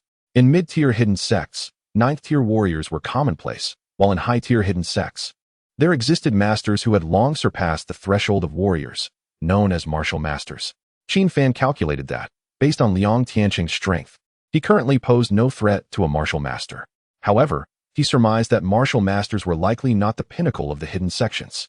Above them undoubtedly resided even more formidable hidden beings, most likely serving in the hidden associations. Thus, he resolved to accelerate his cultivation speed to secure his standing in Yinxia. Observing the empty hall, Qin Fan called out, "Shopkeeper, I wish to purchase some traditional Chinese medicine." When no one responded, he wandered around for a while to search for suitable materials for his cultivation. After all, this was not the spirit realm, where many auxiliary materials were unavailable. Qin Fan could only seek substitutes with similar effects. As he approached one of the counters, he suddenly paused, a look of surprise crossing his face. "Hello. May I assist you with something?" At that moment, a gentle and alluring voice reached Qin Fan's ears. Upon raising his gaze and seeing the owner of the voice, he could not help but be captivated. The woman, clad in a classical qipao, possessed delicate features and an air of modesty that could enchant any man who beheld her. She appeared to be only 16 or 17 years old. Regaining his composure quickly, Qin Fan nodded and replied, "I wish to purchase some medicinal herbs. The varieties are all listed on this paper." He handed her a sheet filled with names of herbs. The woman extended her slender, fair hand to take the paper and glance through the list. Initially composed, her demeanor shifted to one of astonishment as she read on. "Sir, are you planning to empty our entire shop of herbs?" she asked, her expression incredulous. It was known that this was a family-run pharmacy, and the stock of many herbs was limited. Moreover, few customers ever purchased 7 or 8 pounds of a single herb at once. The list clearly detailed 13 types of herbs, totaling no less than 100 pounds. She had evidently mistaken Qin Fan for someone intending to cause trouble. Yet, Qin Fan had not considered this. He based his estimations on the quantities he had previously used while practicing the feather transformation Immortal technique. He believed that, if refined into pills, it might yield better results and be more time efficient. However, he could not yet condense pill fire, nor did he possess a suitable furnace for alchemy. Thus, he opted for a medicinal bath to cleanse his body of all impurities. Qin Fan paused, then asked, "Is that too much? If you do not have it here, I can look elsewhere." Noticing the oddly dressed individual before her, the woman hesitated for a moment before responding, "Please wait a moment, I will inquire inside." Qin Fan was speechless, thinking that purchasing medicinal herbs would require consulting others. While he waited, a group of middle-aged men in suits entered the shop, accompanied by an elderly gentleman clad in a navy blue tang suit. However, Qin Fan's attention was not on them, but rather on the black luxury car parked outside. A Hongqi 5, no less, a limited custom edition. Although this car was domestically produced, and its price was not high compared to supercars, only 100 units existed globally, making it unattainable even for the wealthy. Turning his gaze back to the elderly man leaning on a dragon-headed cane, it was evident he was the core figure among the group. With an extraordinary presence, he exuded the aura of a successful individual. Why would such a distinguished elder personally visit this inconspicuous herbal shop? As the elderly man approached, four bodyguards cleared the way. Upon noticing Qin Fan, the lead bodyguard lowered his voice and warned, "The pharmacy is not receiving customers today. Please leave at once." Quite the impressive display, Qin Fan squinted, scrutinizing the imposing bodyguard before him. Yet, he soon realized that the bodyguard's aura closely resembled that of a hidden practitioner. Having previously encountered numerous recluses, Qin Fan was naturally adept at distinguishing between them and ordinary individuals. "Did you not hear my words? The apothecary is not receiving customers today. I require you to leave immediately." Before he could finish, the elderly man at the center gently tapped the ground with his cane. He interrupted the bodyguard's reprimand and smiled kindly at Qin Fan, saying, "I apologize, young one, but I may need to take up some of your time." To be honest, the elder's demeanor was somewhat unexpected for Qin Fan. It was evident that having a recluse as a bodyguard indicated an extraordinary status. Coupled with the air of authority that surrounded him, it was hard to associate the term kind with such a figure. However, the elder's tone was quite comforting to Qin Fan.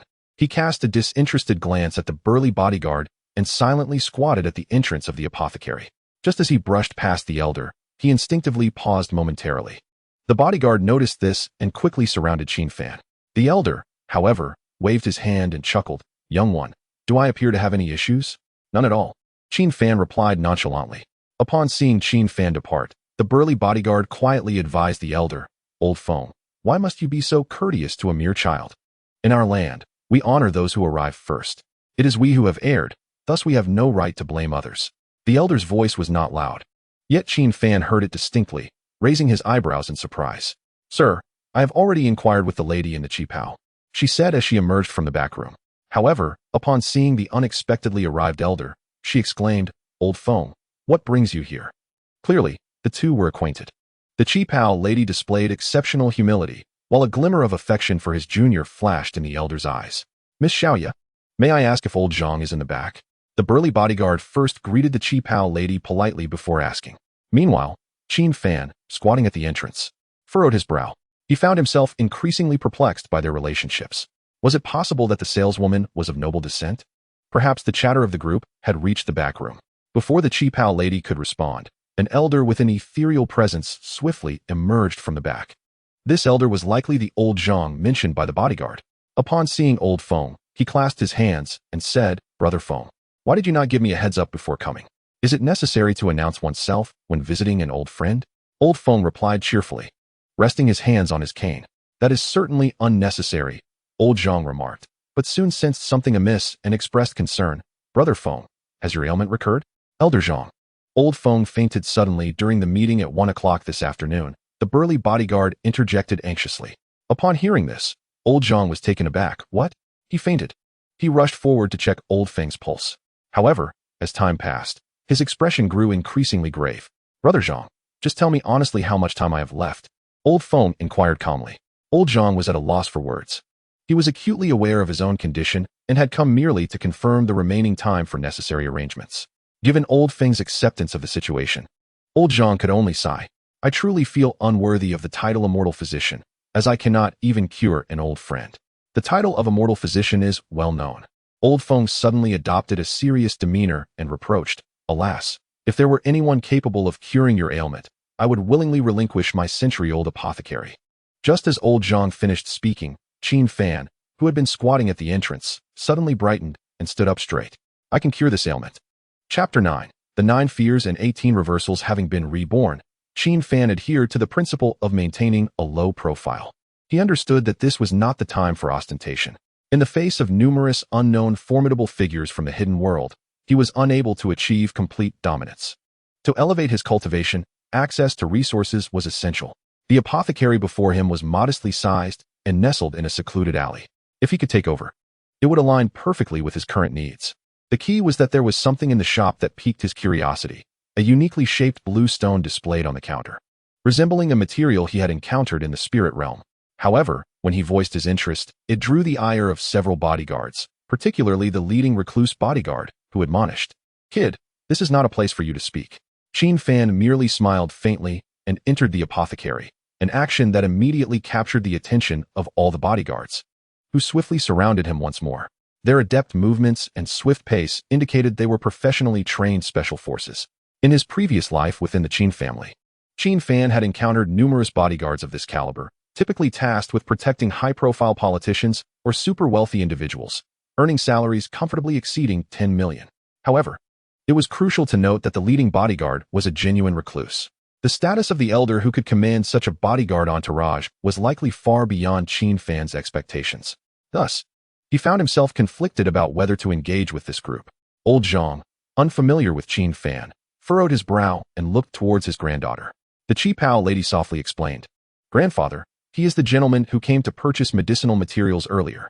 Understanding dawned on old Zhang, and he lowered his voice to ask Qin Fan, "Young fellow, what do you intend to do with so much traditional Chinese medicine? Do you inquire about the purpose of a customer's purchase when you open your doors for business?" Qin Fan retorted, "Traditional Chinese medicine differs from Western medicine. Oftentimes, it requires a hospital's specific prescription to procure." Although old Zhang's tone was harsh, it stemmed from concern for Qin Fan. He had glanced over the order moments prior and, despite being revered as the immortal physician, he could not fathom the precise effects of these herbal mixtures. In fact, some of the ingredients combined could be as toxic as arsenic. Given the young man's apparent lack of discernment, old Zhang snorted disdainfully. "If that is the case, I shall close the shop to customers today." He gestured for the recluse bodyguard to remove Qin Fan from the premises. Old Feng said nothing, merely shaking his head gently. However, just as the recluse bodyguard advanced to take action, Qin Fan discreetly channeled a hint of celestial energy and turned to old Feng with a smile. "Old sir, I told you I can cure your ailment." No one paid him any mind. In fact, no one believed him. Even the esteemed old Zhang could not cure the illness. So what could a mere child accomplish? "I advise you to leave quickly before I am forced to take action," the recluse bodyguard warned from his elevated position. "Is that so? A mere third-tier martial artist dares to pose as a threat before me?" Qin Fan squinted, unhurriedly responding with a smile. By gauging their auras, he discerned that the bodyguard was indeed slightly weaker than Liang Tianqing. Given that Liang had just stepped into the ranks of fourth-tier martial artists, this fellow must be a third-tier martial artist. This revelation stunned everyone present. "How do you know?" the bodyguard demanded grimly. Recognizing the reaction, Qin Fan understood he had hit the mark. "Because you feel too weak to me." His words were nothing short of astonishing, leaving everyone momentarily speechless. Upon reflecting on the expression of the hidden bodyguard, which was ashen, he immediately took action. However, to his surprise, as he grasped Qin Fan's collar, the latter proved as immovable as a rock. This led to quite an awkward situation, resulting in the peculiar expressions of the two elders. "I told you, you were too weak." Qin Fan's countenance turned cold as he effortlessly shook off the bodyguard's right hand and proceeded towards the two elders once more. Approaching them, he addressed Elder Feng indifferently. "I can cure your ailment." After stating this, he turned to Elder Zhang and added, "Do not forget the promise you just made. If I heal him, this establishment will belong to me." The two elders were not foolish. They were well aware of the bodyguard's capabilities. If the bodyguard had not intentionally held back, it could only mean that the young man before them possessed genuine skill. Yet, Elder Zhang maintained his arrogance, stating, "Little fellow, do not presume that a little talent grants you the liberty to act as you wish. If you refer to medical expertise, I can indeed demonstrate my prowess." Seizing the moment when everyone had relaxed their guard, Qin Fan swiftly grasped Elder Feng's wrist. The crowd gasped, eager to intervene. But Qin Fan had already released his grip and asked casually, "Old sir, have you been experiencing night sweats lately?" Elder Feng was momentarily taken aback, casting a puzzled glance at those present before nodding in affirmation. "Indeed. Have you also been feeling breathless, weak in your limbs, and often drowsy?" "Yes, that is correct." Compared to Elder Feng's previous demeanor, he now appeared noticeably surprised. It was important to note that he did not know this young man at all. They had never even met before. How could he possibly be aware of his usual sensations? "Old sir, I shall speak plainly. What you have is not an illness. Nor is it a terminal condition." "What is it then?" This time, it was not Elder Feng who spoke, but Elder Zhang, standing beside him. His astonishment was palpable. He knew full well that the young man had only taken Elder Feng's pulse for less than 3 seconds, coupled with the symptoms described. Only he and Elder Feng were privy to this information. To accurately identify all symptoms in such a short span of time indicated that the young man possessed considerable medical acumen. Qin Fan discreetly glanced at the hidden bodyguard, who appeared somewhat sullen. Sensing the implication, Qin Fan remarked meaningfully, "Old sir, you are exhibiting signs of poisoning." Upon hearing this, both elders gasped in shock. "Poisoned? I am perfectly well. How could I be poisoned?" Elder Feng was incredulous, as the notion of poisoning seemed unrealistic. On the other hand, Elder Zhang frowned dismissively, retorting, "Young man, do you even grasp the gravity of your words? Poisoned? What a ludicrous joke." The phrase 9 fears, 18 reversals, uttered by Qin Fan, sounded utterly nonsensical to those unacquainted with its meaning. Yet, Elder Zhang suddenly erupted with rage, threatening to expel Qin Fan immediately. 9 fears, 18 reversals referred to the negative interactions that could arise between toxic herbs, which, if misused, could not only fail to save a person but could lead to their demise. This was a cardinal sin in traditional Chinese medicine, especially for someone like Elder Zhang, who prided himself on his medical prowess. Qin Fan's statement was evidently a direct challenge. How could he not be enraged? He refrained from physical retaliation, which was already a show of restraint. Unbeknownst to them, the hidden bodyguard, standing to Qin Fan's right, exhibited signs of panic. He instinctively stepped back, a movement keenly observed by the astute Elder Feng. Qin Fan, undeterred by Elder Zhang's extreme reaction, continued, "Your inability to err does not preclude the possibility of someone tampering with the medicinal ingredients. Absurd. Even if someone were to tamper, how could I not discern it?" Elder Zhang barked. He prided himself on decades of medical practice, being able to recite the names and uses of all traditional herbs. Without question, Qin Fan's words continued to undermine his medical expertise. What if a bit of Lingmingxi were mixed into the herbs? Before uttering the term Lingmingxi, Qin Fan felt a tinge of unease.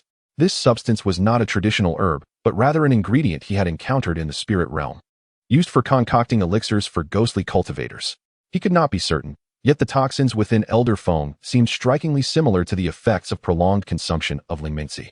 Before Elder Zhang could respond, the oddly behaving bodyguard suddenly bolted for the exit without a backward glance. No one anticipated such a turn of events, including Elder Feng. In a split second, as the bodyguard attempted to flee, he felt a sharp kick to his back. Immediately, Qin Fan pressed him to the ground, coldly stating, "I have found you displeasing for quite some time." Chapter 10. Acupuncture and Detoxification. Ever since he revealed that Elder Feng was poisoned, Qin Fan sensed something was amiss with the bodyguard's expression. Who but a close ally would dare to poison an esteemed elder? However, the bodyguard's reaction did not seem to instill any fear in Elder Feng. Instead, the elder maintained a remarkably calm demeanor as he regarded the bodyguard. who had been by his side for several years. After a prolonged silence, Elder Feng sighed softly. He neither questioned nor reprimanded, but instead asked with an air of nonchalance. Xiaolu, how have I treated you over the years?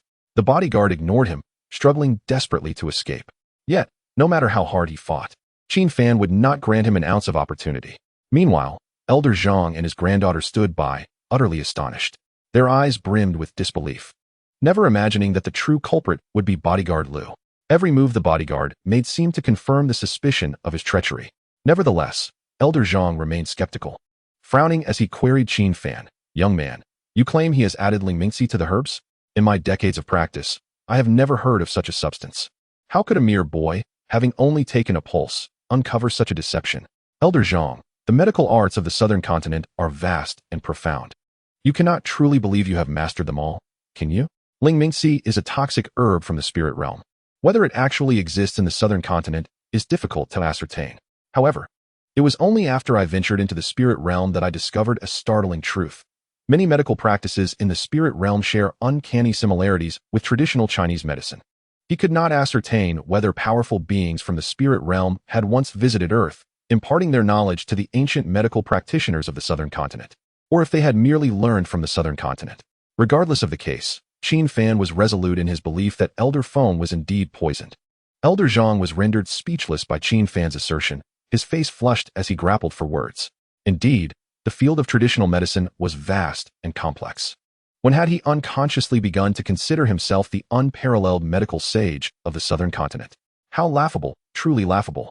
Elder Zhang chuckled self-deprecatingly, but still directed his skepticism towards Qin Fan. Are you implying that you can neutralize the toxins within Elder Feng? As long as you fulfill your promise, I am ready to assist Elder Feng in detoxification at any moment.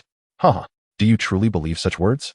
Anyone afflicted by this poison would find even a celestial being hard-pressed to save them. Bodyguard Lu, cornered and desperate, seemed to have resigned himself to his fate, determined to speak freely in his final moments. Elder Feng, upon hearing this, displayed not the slightest flicker of emotion. He was acutely aware of his own condition. Having reached the precipice of death, he had long since come to terms with the concept of life and death. The inquiry regarding lifespan stems purely from a desire to leave no regrets before departing from this world. My young friend, may I inquire how you are addressed? Mr. Feng has evidently undergone a notable shift in his demeanor towards Qin Fan. Who else could effortlessly subdue a third-tier martial artist while also possessing profound medical knowledge? If not a true master? And indeed, a true master evaluates strength irrespective of age. My surname is Qin. You may simply refer to me as Dr. Qin. Qin Fan only revealed his surname, withholding his full name, which Mr. Feng seemed to regard with indifference. With a chuckle, he remarked, "Ah, so you are Dr. Qin. It is an honor to meet you." Preferring to avoid excessive pleasantries, Qin Fan cast a glance at Elder Zhang and continued, "As long as he can fulfill his promise, I can extend your life by at least a decade." The words of Qin Fan left the onlookers in stunned silence, collectively gasping in disbelief. 10 years may not seem significant to someone in their prime, yet for an elderly man in dire health, it is a tremendous boon. After a moment's hesitation, Mr. Feng laughed and asked, "Dr. Qin, how much do you desire for this service?" Aware that the apothecary was not his own, he was determined not to let his friends bear an unfair burden. Yet, Qin Fan shook his head in response. "I seek no monetary compensation. I only desire this apothecary." Mr. Feng was left speechless. In contrast, Elder Zhang scoffed, stating, "If you can cure Brother Feng's ailment, what harm is there in relinquishing this establishment to you?" Upon hearing this, Qin Fan instinctively smirked, though his mask concealed his expression. After completing the transaction, he glanced at the bodyguard Lu on the ground and frowned. "What do you intend to do with him?" "I will send someone to return him to the Association of Recluses," Mr. Feng replied softly. Upon hearing the mention of the Association of Recluses, Qin Fan's expression subtly shifted. This old man appeared to be an ordinary person, yet he could casually reference the hidden society. It only fueled Qin Fan's curiosity regarding his true identity. Qin Fan merely nodded, refraining from further inquiry. However, before rising, he left a trace of spiritual energy within the bodyguard. "I have sealed his movements. He will pose no threat before the arrival of the association's members." The ease with which he spoke left Elder Zhang and Mr. Feng in utter disbelief. "Follow me inside," Qin Fan instructed, granting no opportunity for the elders to question him as he entered the back room. Xiaoya, observing the scene, nervously remarked, "That place is," but was interrupted as Elder Zhang waved his hand dismissively. It is nothing. I, too, wish to see just how remarkable this young man's medical skills truly are. However, before he could enter, the door slammed shut with a loud thud. When I practice medicine, I prefer not to be disturbed by outsiders, Qin Fan said leisurely, which left Elder Zhang seething with frustration outside. Meanwhile, bodyguard Lu mockingly exclaimed, "Do you truly regard him as a deity? It's no surprise, considering that old man believes anyone." "Be silent." Elder Zhang glared furiously at bodyguard Lu. "How has Brother Feng treated you? He has regarded you as a son, yet you engage in such treachery. A son? He knows all too well what he has done." Bodyguard Lu shouted back, descending into madness. Upon entering the back room, Qin Fan gestured for Mr. Feng to recline on the bed. He then surveyed his surroundings, retrieving a complete set of silver needles from a drawer and heating them over a flame. Once they were adequately warmed, he approached Mr. Feng, warning, "Old man, this may be quite painful." Upon hearing this, Mr. Feng merely smiled dismissively. "I presume no further explanation is needed for acupuncture. If it becomes unbearable, you may cry out." It is worth noting that Qin Fan's technique differed from the conventional methods practiced in the South. He intended to envelop each needle in the essence of heaven and earth. Inserting these needles would not only induce pain, but also evoke an agonizing sensation that would be intolerable for an ordinary person. "In my youth, I endured countless horrors." "Fear not. Proceed as you will," Mr. Feng replied, shedding his upper garments. Yet, as he removed the final piece, Qin Fan's pupils dilated in shock. It was hard to believe that beneath the elderly man's kind exterior lay a body riddled with scars. In addition to innumerable knife wounds, there were even traces of gunshot injuries. "Ah, have I startled you?" Mr. Feng turned his head and inquired with a smile. Qin Fan chose not to respond, focusing intently as he inserted the first silver needle into Mr. Feng's acupuncture point. Rather than being frightened, he felt a deep sense of reflection. As he had surmised the old man's identity, he was likely a seasoned warrior who had seen many battles. Qin Fan initially sought to swiftly cleanse Mr. Feng of the toxins within his body and subsequently take over the apothecary, severing any further ties with them. However, upon realizing Mr. Feng's identity, he felt a profound sense of respect. Such old warriors, despite receiving numerous privileges, lead lives that deserve admiration. To dismiss his plight lightly would weigh heavily on his conscience. As the first silver needle pierced the acupuncture point, it caused only a slight sting, which was inconsequential to Mr. Feng. However, as Qin Fan channeled the essence of heaven and earth, allowing it to flow through the needle into Mr. Feng's body, the elderly man involuntarily shuddered. This pain was unlike any other. It felt as though countless ants were gnawing at his internal organs. While one ant's bite may not inflict agony, the combined assault of a multitude would render one in a state worse than death.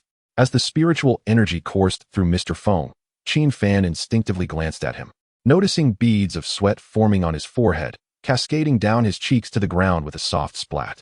Yet, even so, Mr. Feng remained silent, gritting his teeth and enduring the torment with formidable resolve. "Old man, if it becomes too unbearable, it is perfectly acceptable to cry out," Qin Fan suggested after a moment of silence. "When a bullet pierced my body, it was nothing. How could a mere acupuncture session faze me?" Mr. Feng appeared calm on the surface, but beneath that facade lay a tempestuous spirit, concealed by an aura of authority. He was simply biding his time, masking his pain with a powerful shout. Hearing this, Qin Fan sighed and shook his head. "Old man, is it really so?" "Indeed. Very well. That was merely the first needle. The same pain will arise 17 more times. I hope you can maintain your bravado then," Qin Fan stated expressionlessly. Preparing to insert the second needle, Mr. Feng's face turned pale as he looked up, asking, "What? 17 more needles? No, no, you must find a way for me." To claim it was painless would be false. Yet this exchange between the old and young inadvertently drew them closer. Qin Fan remained silent, channeling his spiritual energy to circulate within Mr. Feng. This new energy was different. It possessed a numbing effect. As the pain within his body began to wane, Mr. Feng exhaled in relief. Yet he could not help but regard Qin Fan with curiosity. "Young fellow, are you toying with me?" Qin Fan grinned and replied, "Were it not for this, would you truly be so candid with me?"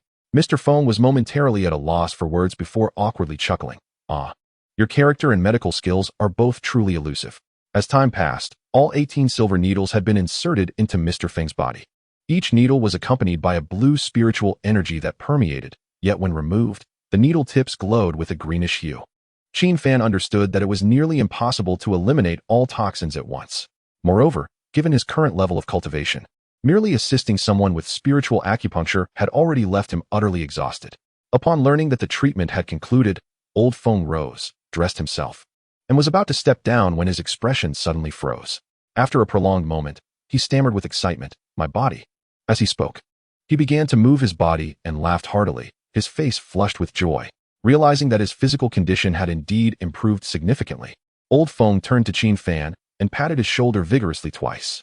His expression was a mix of exhilaration and disbelief. It was hard for him to comprehend how a mere acupuncture session could lead to such a remarkable transformation in his body. "Old sir, this acupuncture treatment consists of 3 sessions, spaced 3 months apart. Only after the completion of all sessions will your body be fully healed." Regardless of what Qin Fan said, Old Feng nodded with a beaming smile. Meanwhile, the previously restless Elder Zhang had prepared to burst in. He was keenly aware of Old Feng's esteemed status. Just as he was about to take action, he noticed the inner door being opened first. At that moment, both Elder Jiang and his granddaughter instinctively held their breath in anticipation of the outcome. Only the captured bodyguard remained arrogantly proud. However, when Old Feng emerged from the inner room, looking invigorated, their smiles abruptly froze. The bodyguard's pupils constricted sharply, and he muttered in disbelief, "Impossible, this cannot be." In contrast, Elder Zhang dashed towards Old Feng, grasping his hands with trembling excitement. "Brother Feng, do you feel any better?" This question was quite rhetorical. As a medical sage, he should have discerned something from Old Feng's expression and movements upon exiting. But how could this be? A seemingly mere youth of 17 or 18 had succeeded in overcoming a barrier that had long eluded him. If this were to reach the medical association, it would undoubtedly cause a tremendous uproar. Only after confirming his old friend's improvement did Elder Zhang finally breathe a sigh of relief. Meanwhile, Elder Zhang's granddaughter exchanged a knowing smile with the overlooked Qin Fan. Qin Fan nodded and then interjected, "Elder Zhang, have you forgotten something?" Ultimately, Qin Fan's willingness to assist was not merely for the sake of Old Feng, but for the small pharmacy as well. Securing this pharmacy would at least ensure peace of mind during his journey into the Golden Core stage. As for the future, with sufficient power, who would worry about finding cultivation materials? "Please, please, please. I am not worthy of such an honor from you." Elder Zhang suddenly changed his haughty demeanor, waving his hands in surprise towards Qin Fan. This was the reality. Regardless of how esteemed Elder Zhang's medical skills appeared to outsiders, in Qin Fan's eyes, he was merely a well-known old Chinese medicine practitioner. Initially, Qin Fan had thought the old man would concoct various excuses to avoid admitting his failure. However, it seemed he had underestimated Qin Fan's concerns. "As for this pharmacy, need I say more? From now on, it belongs to you, esteemed elder." Qin Fan nodded in satisfaction and began to survey the pharmacy. Although the location was somewhat obscure, the layout was far more spacious than he had anticipated. "Oh, I hadn't noticed before. This pharmacy has a second floor?" Had he not scrutinized closely, he would have missed the somewhat dilapidated wooden staircase in the corner. Just as Qin Fan was about to inquire, Elder Zhang preemptively explained, "Esteemed elder, the upper level is just a simple storage room." A storage room? Qin Fan did not dwell on it, but shifted his gaze to the counter that had piqued his curiosity. However, just as he was about to speak, he was interrupted yet again. A cold voice suddenly rang out from outside the pharmacy. "I heard there are some individuals here who have violated the association's regulations." Upon hearing this, Qin Fan immediately realized it was the hidden association sending someone to apprehend the bodyguard who had secretly harmed Old Feng. Elder Zhang, upon seeing the visitor, immediately clasped his hands in greeting. "Ah, it is an honor to welcome Supervisor Chung. I apologize for the lack of proper reception." The individual referred to as the supervisor was a gray-haired middle-aged man in his 50s. He first cast a glance at Elder Zhang before sneering. I wondered who it was. It turns out to be the revered medical sage Zhang. While the words were courteous, the tone dripped with sarcasm. Elder Zhang managed an awkward smile, continuing to bow. "I am unworthy. I hope Supervisor Chung can handle this matter fairly." As he spoke, Elder Zhang glanced toward the apprehended bodyguard. When Supervisor Chung and the bodyguard locked eyes, they both exchanged faint smiles. The former's smile appeared arrogantly contemptuous, while the latter's was brazenly defiant. The 12th chapter, Discontent. The newcomer looked down upon everyone present, using narrow-minded language to mock Elder Zhang.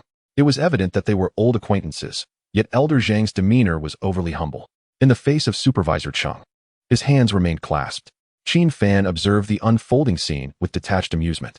Unexpectedly, Supervisor Chung approached the bodyguard, coughed twice, and asked, "So, you are the one who violated the association's regulations?" "Yes, that's me," the bodyguard replied bluntly, showing no inclination to dispute the matter. Supervisor Chung nodded and turned to Elder Zhang, saying, Nothing more to discuss. I will be taking this fellow back. With that, he turned on his heel and left without a backward glance, completely disregarding Old Feng, who was the most significant victim in this affair. Had it not been for Qin Fan's timely intervention, Old Feng might have very well met his end. Watching the bodyguard stroll away with an air of confidence, Elder Zhang's expression darkened. Just as he was about to move, Old Feng tugged at his sleeve, shaking his head and whispering, "Let it go." "Impossible," Elder Zhang exclaimed vehemently. "There are laws of the land and rules of the house. Even the hidden association must ensure justice for Brother Feng." Upon hearing this, Supervisor Chung abruptly halted, raising an eyebrow and turning back with a cold smile. "Medical Sage Zhang, are you dissatisfied with my procedures for apprehending suspects?" "Not just dissatisfied. I am utterly pleased." Old Feng interjected before Elder Zhang could finish his sentence. Supervisor Chung furrowed his brow, staring at Old Feng thoughtfully. Though he said nothing, his expression conveyed an unmistakable disdain, maintaining an air of superiority throughout. "You are the one who was poisoned then?" "Indeed, that is correct. No wonder. However, given your robust appearance, the poison must have been rather mild." Their exchange ignited fury within Elder Zhang, who gritted his teeth, eyes ablaze. How could one deem it mild? He was acutely aware that had it not been for his old friend's fortuitous encounter with a benefactor, he would not have survived the winter. Now, merely based on superficial recovery, the perpetrator's guilt could be trivialized? Such reasoning was utterly absurd. Alas, his current status rendered him powerless to contest. Even though what lies before them is a rather insignificant authority figure, it is important to remember that standing behind him is the entire association of hermits. Old Feng had long anticipated this and had earnestly advised against any impulsive actions. He chose instead to maintain a low profile. When the two elders fell silent, Supervisor Chung sneered once more, stating that since there was nothing left to discuss, he would take his leave. In that fleeting moment, a surge of intense anger and resentment welled up within Old Zhang and his granddaughter. They were acutely aware that those taken away would face no repercussions. Yet they could only watch helplessly as events unfolded. "Mr. Feng, may we meet again under more favorable circumstances." The bodyguard Lu squinted and feigned a threatening demeanor as he wiped his neck with his hand. Just as he attempted to cross the threshold of the apothecary, Qin Fan, who had been lingering in the shadows, suddenly approached. "I advise you both to remain still," Qin Fan said, his voice icy as he fixed his gaze on the retreating figures. He had no desire to intervene in this troublesome affair, especially since he had only just returned from the spirit realm and was still unseasoned in his abilities. However, he could not bear to witness Supervisor Cheng's behavior. Inwardly, he thought, does the association really believe they can act with impunity in this vast land of Huaxia? Qin Fan's words caused the faces of the two elders to change dramatically, particularly Old Feng, who quickly whispered to Qin Fan, "Young friend Qin, do not act rashly." "No harm done," Qin Fan replied succinctly, standing his ground against Supervisor Chung, whose expression was now one of incredulity. It seemed unexpected that the matter, which even the involved parties were reluctant to pursue, could be confronted by an unanticipated newcomer. Unbeknownst to them, the bodyguard Lu was beginning to feel uneasy. He leaned in and murmured something to Supervisor Chung, who immediately raised an eyebrow in surprise, exclaiming, "A fourth-tier warrior?" It appeared he realized his earlier reaction had been somewhat inappropriate, and his demeanor gradually cooled. TSK. To enter the ranks of a fourth-tier warrior at such a young age. "Young man, you are indeed a talent. I do not deserve such praise. I merely find your actions displeasing." Supervisor Chung had no intention of making an enemy of Qin Fan, for few could reach the status of a fourth-tier warrior before the age of 20. Moreover, young warriors outside the association were regarded as potential geniuses. Yet, Qin Fan's unhurried response instantly incited his ire. With narrowed eyes, he sneered, "Young one, there are always greater powers beyond your own. Youthful arrogance must inevitably come at a cost." "Oh, what cost does Supervisor Chung refer to?" "You will soon learn the true heights of this world." As soon as the words left his mouth, Supervisor Chung abruptly raised his right hand and, with a swift and ruthless motion, lunged for Qin Fan's neck. Simultaneously, a formidable aura of a warrior surged around him, showcasing strength that far surpassed that of a fourth-tier warrior, leaving no room for respite. The two elders gasped and rushed forward in a desperate attempt to intervene. From Old Zhang's perspective, given Qin Fan's profound medical expertise, his untimely demise would be a grievous loss to the medical community. Old Feng, too, was resolute in his desire to step in. However, just as Supervisor Chung believed he had secured a firm hold, he found himself grasping at nothing but air. When he regained his senses, Qin Fan's figure had vanished entirely. This lad actually evaded my earlier strike? Supervisor Chung murmured, a look of disbelief etched across his face. After all, he was a bona fide 7th-tier warrior. Even holding back, he could easily contend with a mere 4th-tier warrior. Though Qin Fan had narrowly dodged the attack, he still felt somewhat strained due to his nearly depleted spiritual energy. A bronze-tier member. In a bid to avoid a deadly confrontation, Qin Fan spoke suddenly and without preamble. Indeed, this was the emblem of the Hidden Gate Association. Upon hearing this, Supervisor Cheng's demeanor shifted, a look of pride emanating from him as he brandished the bronze-tier badge hanging from his chest. Qin Fan chose not to engage further, instead smiling calmly. In truth, I am acquainted with 2 gentlemen from the Hidden Gate Association. He recalled the 2 elders who had previously invited him to join their ranks at the Jiang family residence. Huh, do you truly believe I would fall for such a ruse? Supervisor Chung regarded Qin Fan's diversion as an admission of weakness, an attempt to evade conflict. A dying struggle, there is no need for trust. Yet Qin Fan, with an earnest expression, rested his chin on his hand and remarked, if I recall correctly, they were silver-tier members, were they not? The moment those words escaped his lips, Supervisor Chung's eyes twitched in disbelief. Observing this, Qin Fan continued, a playful smile on his face. I wonder how their authority compares to yours as a bronze-tier member? Chapter 13. The Cold Lotus Jade. One could easily deduce that silver is undoubtedly more valuable than bronze. Within the association, silver-tier members wield greater power than their bronze-tier counterparts. Qin Fan's inquiry was merely a jest. However, Supervisor Chung snorted dismissively, viewing Qin Fan as nothing more than a joke. Even the bodyguard Lu regarded Qin Fan with a mocking gaze. In the Hidden Gate Association, apart from formal members, silver-tier members represented the backbone of the organization. Moreover, given the limited number of silver-tier members, how could an unremarkable youth claim to know 2 of them? Noticing the skepticism in his opponent's eyes, Qin Fan sighed. It seems you truly lack fear. Claiming to be fearless was one thing, but Supervisor Chung was entirely unconvinced. After a moment of silence, he sneered, kid, those 2 old men you speak of, could they possibly exist only in your imagination? He then erupted into laughter, completely dismissing Qin Fan as a fool. No. I distinctly remember one of the old men had the surname. Qin Fan furrowed his brow before realizing, yes, it was Wang, a rugged old fellow with a face full of stubble. Upon hearing the surname Wang and Qin Fan's description, Supervisor Cheng's smile froze in place. Although he was uncertain whether the Wang elder described by Qin Fan was the same individual he had in mind, his previous arrogance had dissipated. In contrast, Old Feng and Old Zhang exchanged glances, their expressions tinged with confusion. They had assumed Qin Fan was merely engaging in theatrics, attempting to intimidate Supervisor Chung to gain the upper hand. After all, there was a whole tier of difference between silver and bronze, and the cultivation levels behind those tiers were entirely disproportionate. Regardless of the truth, Qin Fan's depiction could not be flawed. He elaborated further, painting a vivid picture of the Wang elder. Eventually, Supervisor Chung could no longer afford to underestimate Qin Fan and nervously inquired, how do you know Elder Wang? Whether or not I know him is irrelevant to you, Qin Fan replied. Supervisor Chung, infuriated, was about to retort when Qin Fan interjected, however, I wouldn't mind relaying today's events to him. What a ridiculous notion. The one thing the Hidden Gate Association abhors is the abuse of authority. Should the higher-ups become aware of Supervisor Cheng's conduct today, the loss of his position would be trivial. His greatest fear would be permanent expulsion.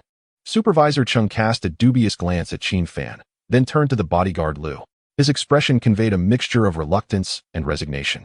Lu, not being foolish, suddenly grasped the gravity of the situation and exclaimed in alarm, Supervisor, you wouldn't consider abandoning me, would you? Silence. Supervisor Chung bellowed, lowering his voice. We are essentially strangers. What makes you think I would abandon you? This was a clear indication of a potential fallout. Qin Fan watched the unfolding drama with great interest, while Old Feng and Old Zhang appeared utterly bewildered. In an apparent display of his unwavering resolve, without allowing Lu the bodyguard another word, Supervisor Chung abruptly struck with a palm. It is well known that the might of a 4th-tier martial artist is sufficient to bring down a fully grown hunting dog with a single blow. What more could be said of Chung, a 7th-tier martial artist, who rendered Lu unconscious with his formidable strength? In the aftermath, he explained with an expression devoid of emotion, I still intend to take this person away. In a few days, I shall surely provide you with justice. How resolute and righteous he appeared, embodying the image of an incorruptible official. Yet, he dared not gamble his entire career on this matter. Nevertheless, this grudge would be firmly etched in his memory. As he departed, Chung cast a glance at Qin Fan, his eyes brimming with resentment. Perhaps the abruptness of the events had left the two elders in a state of bewilderment. For it was only after Chung had carried the unconscious Lu for some time that they finally snapped back to reality, staring in astonishment at Qin Fan. Young friend Qin, could it be that what you did? Elder Feng began, but Qin Fan, aware of his intent, waved his hand dismissively. It's nothing. We shall meet again in a couple of days. This farewell referred to their inevitable encounter during the upcoming assessment. Yet Elder Feng, perplexed, inquired farewell? Then, as if a light had dawned upon him, he nodded in understanding. Ah, indeed. I shall be sure to express my gratitude to you, young friend Qin. Despite Elder Feng's lofty status and immense power, at the end of the day, he was merely an ordinary elder devoid of martial prowess. Elder Zhang, however, appeared somewhat worried. Senior, the Wang you mentioned, could it be Wang Qianhai? Wang Qianhai? Qin Fan was unaware of the old man's true name, yet he felt it was likely accurate. Whether it mattered or not was inconsequential. The apothecary was now rightfully his. Though puzzled, Elder Zhang refrained from pressing further, merely nodding with a smile, of course. After bidding farewell to Elder Feng and addressing a few concerns regarding daily necessities, Qin Fan returned to the central counter. He had been staring at a semi-transparent object resembling stone for quite some time. After pondering for a moment, he raised his head and asked, "Is it possible to take this out?" However, he soon realized that Elder Zhang had mysteriously vanished without a trace. Left at a loss for words, Qin Fan turned his gaze to his granddaughter. "It can be done, but..." Zhang hesitated, seemingly troubled. "The apothecary now belongs to me. Is there something I cannot touch?" Qin Fan's tone was already quite polite. Had he been of a more volatile temperament, he might have smashed the counter to pieces. Zhang quickly waved her hands in a flurry. "That's not what I meant. It's just that this Hanyuan jade does not belong to this apothecary." "What do you mean?" Qin Fan frowned. "I mean to say that this Hanyuan jade does not belong to my grandfather and me. Its owner merely left it here temporarily for auction."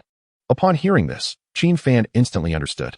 Such occurrences were not impossible. It merely suggested that the stone's owner had considerable trust in Elder Zhang. "But what if I insist on taking it out?" "Senior Qin, that seems rather inappropriate." Observing Zhang Ye's nervous demeanor and her hesitant speech, Qin Fan contemplated abandoning the idea. Just then, Elder Zhang reappeared, saying, "Xiaoya, go ahead and bring out the Hanyuan jade." "Huh, grandfather. This jade is Uncle Dong's most treasured possession. What if he finds out?" Elder Zhang waved his hand dismissively. "No matter, I shall bear the consequences later." It was evident that Elder Zhang's attitude towards Qin Fan was now one of profound respect. He was even willing to risk a rift with a friend to curry favor with Qin Fan, eager to learn more about the art of medicine from him. Since even his grandfather had said so, Zhang Ye reluctantly retrieved the key to the counter. With a click, as soon as the glass door swung open, Qin Fan's eyes widened in astonishment. He stared dumbfounded at the Hanyuan jade, feeling an overwhelming surge of pure and potent spiritual energy emanating from it. Chapter 14. Secondhand goods. As the rich and dense spiritual energy erupted from the Hanyuan jade, Qin Fan was taken aback. Even as a former celestial emperor, he could scarcely fathom that such an abundance of spiritual energy could exist on Earth. This sensation transported him back to the spirit realm. Despite his delight, Qin Fan feigned calmness as he cradled the Hanyuan jade in his hands, scrutinizing it carefully. Elder Zhang whispered, "Senior, if you like it, I can arrange for it to be gifted to you." Upon hearing this, Zhang Ye hesitated, casting a glance at her grandfather. Yet, Qin Fan was not one to take advantage of others, especially given the jade's overwhelming spiritual energy. Clearing his throat, he asked, "Elder Zhang, is your friend also a martial artist?" "Indeed, he is a martial artist." Upon learning this, Qin Fan nodded thoughtfully. He chose not to press further and resolved to return the Hanyuan jade to the depths of the counter, even if it were not a cultivator. The jade's luster and aura were sufficient indicators of its intrinsic value. It would be disingenuous to claim he was not tempted, but Qin Fan had no desire to exploit another's misfortune. For him, it would suffice to wait for the rightful owner to return and then acquire the jade through other means. However, his actions left Elder Zhang momentarily stunned. Then, with a smile, he adjusted his goatee, saying, "I never expected that. Besides your exceptional medical skills, your character is equally commendable." Qin Fan was at a loss for words. Resisting the urge to keep such a richly spiritual jade for himself, he was met only with flattery in return. For a fleeting moment, he contemplated fleeing with the jade. "What about my herbs?" Qin Fan suddenly inquired of Zhang Ye. Before arriving, he had prepared a list of traditional Chinese herbs required for his formal cultivation. There were over a dozen ingredients, each needing at least half a pound. The grandfather-granddaughter duo wasted no time in gathering the necessary materials. Before long, large bundles of herbs piled up like mountains. Qin Fan surveyed the scene, nodding in satisfaction. That evening, he reserved a private room at a nearby hotel and began his initial experimentation using various herbs. In the bathroom, Qin Fan poured 3 different herbs into the bathtub in varying proportions. As the water gradually turned a pale red, he added 3 more herbs and began to stir with his spiritual energy. Soon, an intensely pungent aroma wafted through the air. Qin Fan realized that his preliminary experiment had succeeded. If one were to describe it in terms of the spirit realm, the water in that bathtub had effectively become a genuine marrow-cleansing medicinal bath. It was a pity he lacked a Dan furnace. Had he been able to refine a marrow-cleansing pill within one, the effects would have been even greater. With a deep sigh, Qin Fan began to shed his clothing. However, the moment he removed his hat and mask, he caught sight of a ghastly visage in the mirror. It was a face scorched by merciless flames, disfigured to the point where the features were grotesquely compressed, with scarcely a patch of unscathed skin. Theoretically, even if he could not restore his face through spiritual energy at his current cultivation level, he should have been able to gradually recover through the use of various herbs in a medicinal bath. Yet, he had no desire to do so. For only by gazing upon this face could he eternally remember the suffering and torment he had endured at the hands of the Qin family. The following day, Qin Fan opened his eyes, and the remnants of last night's medicinal bath were nowhere to be found. The water was undeniably filthy beyond measure. However, Qin Fan had anticipated this, so he rose and took a refreshing shower. After donning his clothes, he attuned himself to the distinct vitality coursing through his body, markedly different from the previous night. With squinted eyes, he gradually clenched his fists, murmuring, "With my current physique, I could undoubtedly withstand a full-force strike from an 8th-grade martial artist." After dressing and tidying up, Qin Fan resolved to spend the time before reaching the golden core stage at school. Yet, when the elevator doors opened, he was met with the all-too-familiar visage of a young man. It should be noted that this was a 3-star hotel, where most guests were individuals of considerable stature. Had it not been for the necessity of a bathtub for the medicinal bath, Qin Fan would not have spent over 1,000 yuan for a mere 3-day stay. The young man stood at the entrance, momentarily stunned, before a playful smirk appeared on his face. "Ah, isn't this my dear little brother Qin Fan?" Indeed, the impeccably dressed and charming young man before Qin Fan was none other than his cousin, Qin Jie. Although the arson case from years ago had faded into obscurity, Qin Fan had inadvertently discovered that the mastermind was closely tied to his cousin Qin Jie. The memory of his mother perishing in that inferno caused an icy pallor to settle over Qin Fan's face. "Where have you been lately? Granduncle has been sending people to look for you." "Oh, I understand. You must be too ashamed to return," Qin Jie teased. "So you've been working here as a janitor?" With a hat and mask concealing his features, Qin Jie could not discern Qin Fan's expression, perceiving him merely as the discarded waste of the Qin family, unabashedly hurling insults. A cold smile flickered within Qin Fan. Given his current capabilities, eliminating Qin Jie would be child's play. Yet, that was not his desire. Millennia of cultivation had endowed him with an array of remarkably audacious means of retribution. A swift and decisive end would be far too lenient. "Qin Jie, why aren't you stepping out of the elevator?" Just as Qin Jie prepared to continue his mockery, a surprised female voice suddenly chimed in from behind. The newcomer was none other than Qin Fan's former fiancée, Chu Xiaowai. Upon recognizing Qin Fan standing in the elevator, her expression shifted from shock to alarm. However, she quickly regained her composure, only to be enveloped in Qin Jie's embrace. "What are you afraid of? After all, you're already my fiancée, and Qin Fan is hardly a stranger." Qin Jie's words were undeniably provocative, indirectly conveying to Qin Fan that he could possess what Qin Fan once had and attain that which Qin Fan could not. It was anticipated that Qin Fan would be incensed and humiliated in front of them. To everyone's surprise, he merely smiled faintly, replying, "Is that so? Congratulations on acquiring second-hand goods." "What do you mean, Qin Fan?" Chu Xiaowai did not care about the onlookers, but was acutely aware of Qin Fan's gaze. After all, the events on the playground yesterday had left her seething. How could someone, deemed a worthless outcast by the Qin family, dare to associate with the daughter of the Zhang family? "Literally," Qin Fan retorted, loosening his tightly clenched fists and coolly slipping his hands into his pockets. "If you have the capability, then don't leave. Stand still, miss." Chu Xiaowai, with her esteemed status as the sole heiress of the Chu Corporation, was accustomed to being pursued by countless scions of affluent families. Yet, there she was, raising her voice in a manner unbecoming of her status, causing passers-by to stop and stare in astonishment. Feeling a twinge of embarrassment, Qin Jie could not help but whisper, "Xiaoai, mind your manners." Upon hearing this, Chu Xiaoai's face flushed crimson as she felt an overwhelming urge to confront Qin Fan. But when she looked around, Qin Fan had vanished without a trace.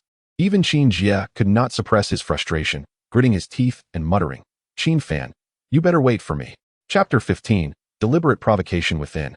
Qin Fan was suppressing a raging inferno of wrath. He was not unwilling to strike. Rather, he was biding his time, waiting for the opportune moment to deliver a fatal blow to the Qin family. After leaving the hotel, Qin Fan meandered leisurely toward the school. It was known that in his past life, he had harbored countless regrets and had missed many experiences that one of his age ought to have. Since he had the chance to start anew, he would not squander it as he had in his previous life. Upon arriving at the school gate, Qin Fan suddenly halted, gazing at the distinctive educational buildings before him, his eyelids twitching. Clearly, he had forgotten the specific location of his classroom. During his 3 years in high school, he had rarely set foot on campus. Not only had he forgotten where he once attended classes, but even the name of his homeroom teacher had completely escaped him. With no other options, Qin Fan began to search for the remnants of his past school life based on vague memories. "Excuse me, are you Qin Fan?" As he approached one of the educational buildings, a melodious voice akin to silver bells rang in his ears. "Who are you?" Qin Fan turned, puzzled, to see a fair young girl in a school uniform with a single ponytail. He had a faint recollection of her, albeit hazy. "You really are Qin Fan." The girl appeared somewhat surprised and, without further ado, grabbed Qin Fan's arm. "You finally came to class." As she spoke, she led him toward the building, exuding an air of familiarity. Qin Fan was speechless, about to respond when the girl interjected, "I'm Lu Qian, your classmate and the class monitor." Lu Qian, who had initially been delighted, soon pouted. "School has been in session for half a year. Why are you just now coming to class? Even if you're busy, you should have at least informed the teacher." The name Lu Qian indeed rang a bell for Qin Fan. She was the class monitor of Class 3, Year 2, and one of the few beauties in the class. Besides excelling academically, she was also known for her warm-hearted nature, often assisting struggling students. Nevertheless, despite her admirable traits, Lu Qian's less-than-stellar background frequently subjected her to criticism. She was often ostracized by other students, and unflattering remarks had become a common occurrence. Observing the incessant complaints from the class monitor, a smile involuntarily crept onto Qin Fan's face. Once upon a time, he had never considered this kind-hearted girl worthy of his attention. "By the way, I heard from our classmates that you've been encountering some difficulties lately?" Lu Qian suddenly halted, her bright eyes sparkling as she directed her question at Qin Fan. "Difficulties?" Indeed, there were some. The school was merely a vast melting pot. Not to mention that the institution Qin Fan attended was the only prestigious high school in the city. Generally, those who attended were scions of affluent families. Of course, there were exceptional students like Lu Qian who had been admitted due to outstanding academic achievements. The circle of the affluent was rather small. The news of his expulsion from the Qin family had already spread like wildfire throughout the school. However, to his surprise, Lu Qian did not hesitate to pull out her wallet and produce 1,000 yuan. Though not a substantial sum, she hoped it could be of assistance. At that moment, Qin Fan was taken aback. He silently regarded Lu Qian, feeling an indescribable sensation. "Do you think this is too little?" The same phrase he had heard just yesterday from Chu Xiaoai echoed in his mind. Though the words were identical, the sentiment was entirely different. The former regarded him merely as a stray dog, seeking to humiliate him with money and trample him underfoot. In contrast, the latter's tone betrayed a hint of guilt. It is hard to believe that such a kind-hearted girl still exists in this world, unless one witnesses it firsthand. "Thank you. I will be careful with my spending." Qin Fan expressed his gratitude as he accepted the money from Lu Qian. "No need to be polite. After all, I am your class monitor," Lu Qian replied, her smile returning. The once noisy classroom fell silent at Qin Fan's unexpected arrival, quickly replaced by a myriad of bizarre expressions, some astonished, some indifferent, but most openly mocking him. "Well, if it isn't the fallen heir of the Qin family, Qin Fan." One student sneered. "I saw him in the cafeteria yesterday. Once a young master, now too poor to afford a meal," another chimed in. Despite the ridicule, Qin Fan walked into the classroom with an air of indifference. Does he even have the nerve to attend class? "I heard the Chu family's young lady has been giving him a hard time lately," someone remarked. "The Chu young lady? Is that the one named Chu Xiaoai? Goodness, this guy has some nerve." The taunts persisted, yet Qin Fan casually chose an empty seat. 3,000 years of cultivation had long since stripped away the arrogance of his youth. In truth, he deemed these individuals beneath his notice. It was Lu Qian who could no longer bear the situation, stepping onto the stage to explain, "Everyone, perhaps we should tone it down a bit. After all, Qin Fan is one of us. However, her kindness did little to alleviate the whispers, and she too fell victim to the scorn of her female classmates. A barrage of derogatory terms such as White Lotus and Saintly BTCH followed her. Nevertheless, Lu Qian maintained her smile, refusing to retort. Seated at the back near the window, Qin Fan rested his chin on his left hand, his right index finger rhythmically tapping on the desk, each tap growing louder until the fifth sounded above the din of his classmates. Are you crazy? With that ugly face, why are you trying to draw attention? One girl scoffed. Exactly, ugly people cause trouble. Another echoed, their sharp remarks directed at Qin Fan. As their attention shifted towards him, he chose to gaze out the window instead. Beside him sat a chubby boy, constantly adjusting his glasses, staring in astonishment at the desk that Qin Fan had been tapping. Wow, the quality of this desk is terrible. Just a few taps, and it's already dented. The boy muttered, then turned to Qin Fan with a grin. Bro, you seem quite popular, huh? Annoyed by the interruption, Qin Fan shot a glance at the boy. From his attire, it was apparent he belonged to a wealthy family, considering not everyone could afford a Hublot mechanical watch. Though Qin Fan was secretly impressed, he chose to ignore him. The boy squinted, undeterred, and introduced himself. I'm Jiang Xiaoyan. Just transferred here. Just then, a tall middle-aged woman entered the classroom, clutching a lesson plan. Gao Xingmei, the Chinese teacher and homeroom instructor for Class 2, Grade 3. Qin Fan still remembered her, though he often faced indifference due to his past experiences and appearance. Perhaps it was his conspicuous demeanor that caught Gao Xingmei's attention at first glance. She frowned and coldly remarked, Qin, this seems to be your third time attending my class. Doesn't it? Having only attended 3 lessons in half a semester, it was clear that he had not enjoyed school in his previous life. Qin Fan merely offered an awkward smile, hoping to move past the mention of his name.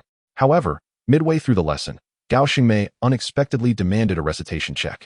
And the unfortunate target was none other than Qin Fan, who had barely graced the school with his presence for a year and a half. Upon calling Qin Fan's name, she coolly instructed, Qin, please recite last night's assignment. Clearly, this was a deliberate attempt to make things difficult for him. A punishment for his frequent absences. Those who resented Qin Fan eagerly anticipated his public humiliation. The chubby boy, however, discreetly whispered, Bro, I can only help you this far. Turning around, Qin Fan noticed the boy had opened his textbook and circled a substantial section of text with a ballpoint pen. The circled content was indeed last night's assignment set by Gao Xingmei. However, with a meter distance separating them, it was unlikely Qin Fan could discern the text. Seeing him silent, Gao Xingmei placed her hands on her hips, prepared to chastise him. Just as she opened her mouth, Qin Fan suddenly recited the entire content in a steady tone, flawlessly, and without omission. Chapter 16. Tuition Issues. Qin Fan recited the 1,000-character essay assigned by Gao Xingmei with such ease that it was clear where to pause. The collective astonishment in the classroom was palpable. Not only Gao Xingmei, but every student gaped in disbelief. One might assume Qin Fan was a top student in Class 2. Grade 3. Little did they know that his fluency was largely due to the chubby boy's timely reminder, coupled with his 3 millennia of cultivation, which had granted him the ability to read rapidly and retain everything he read. After the initial silence, the classroom erupted into a flurry of whispers.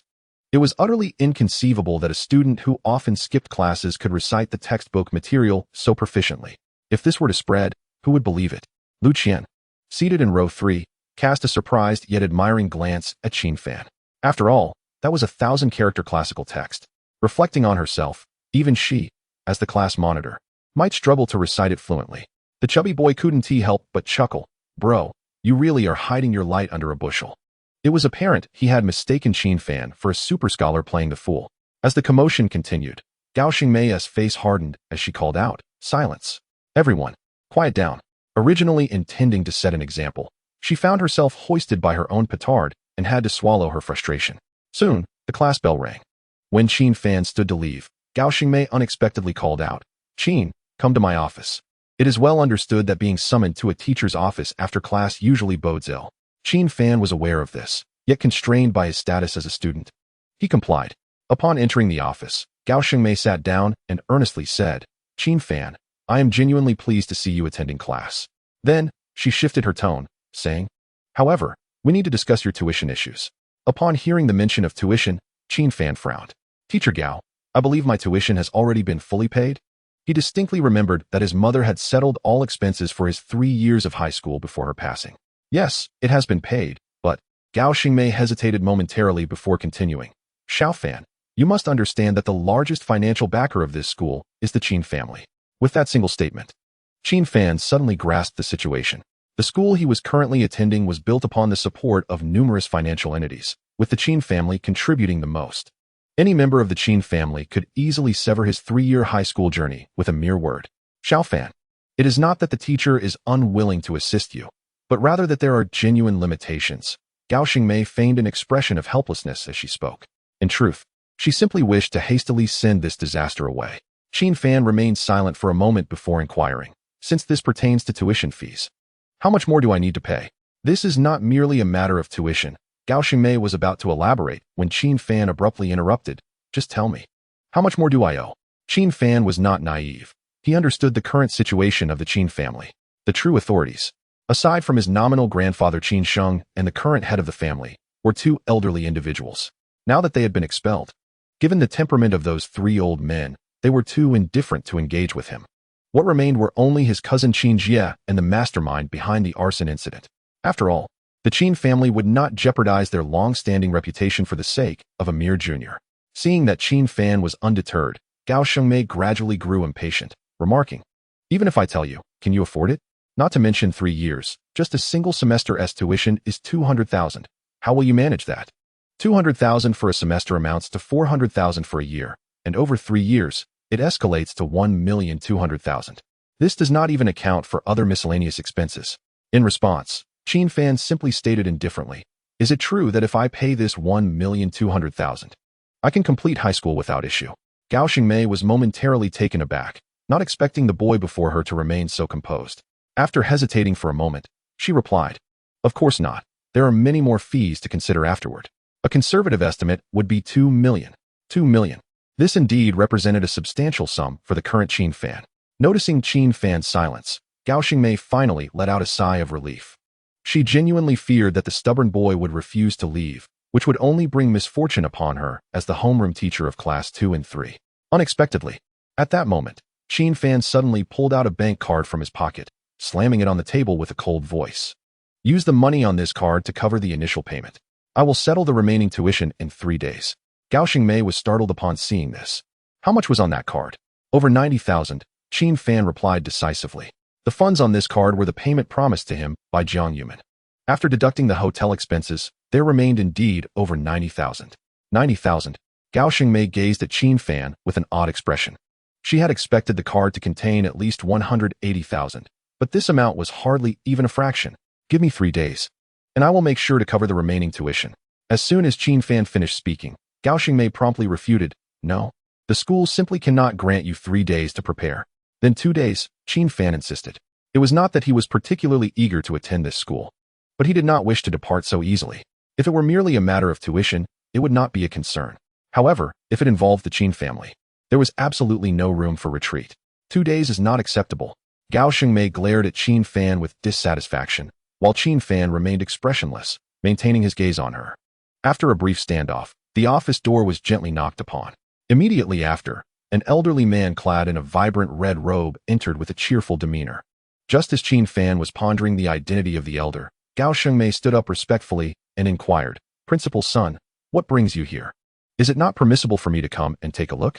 "I didn't mean it that way. You are welcome to come any time."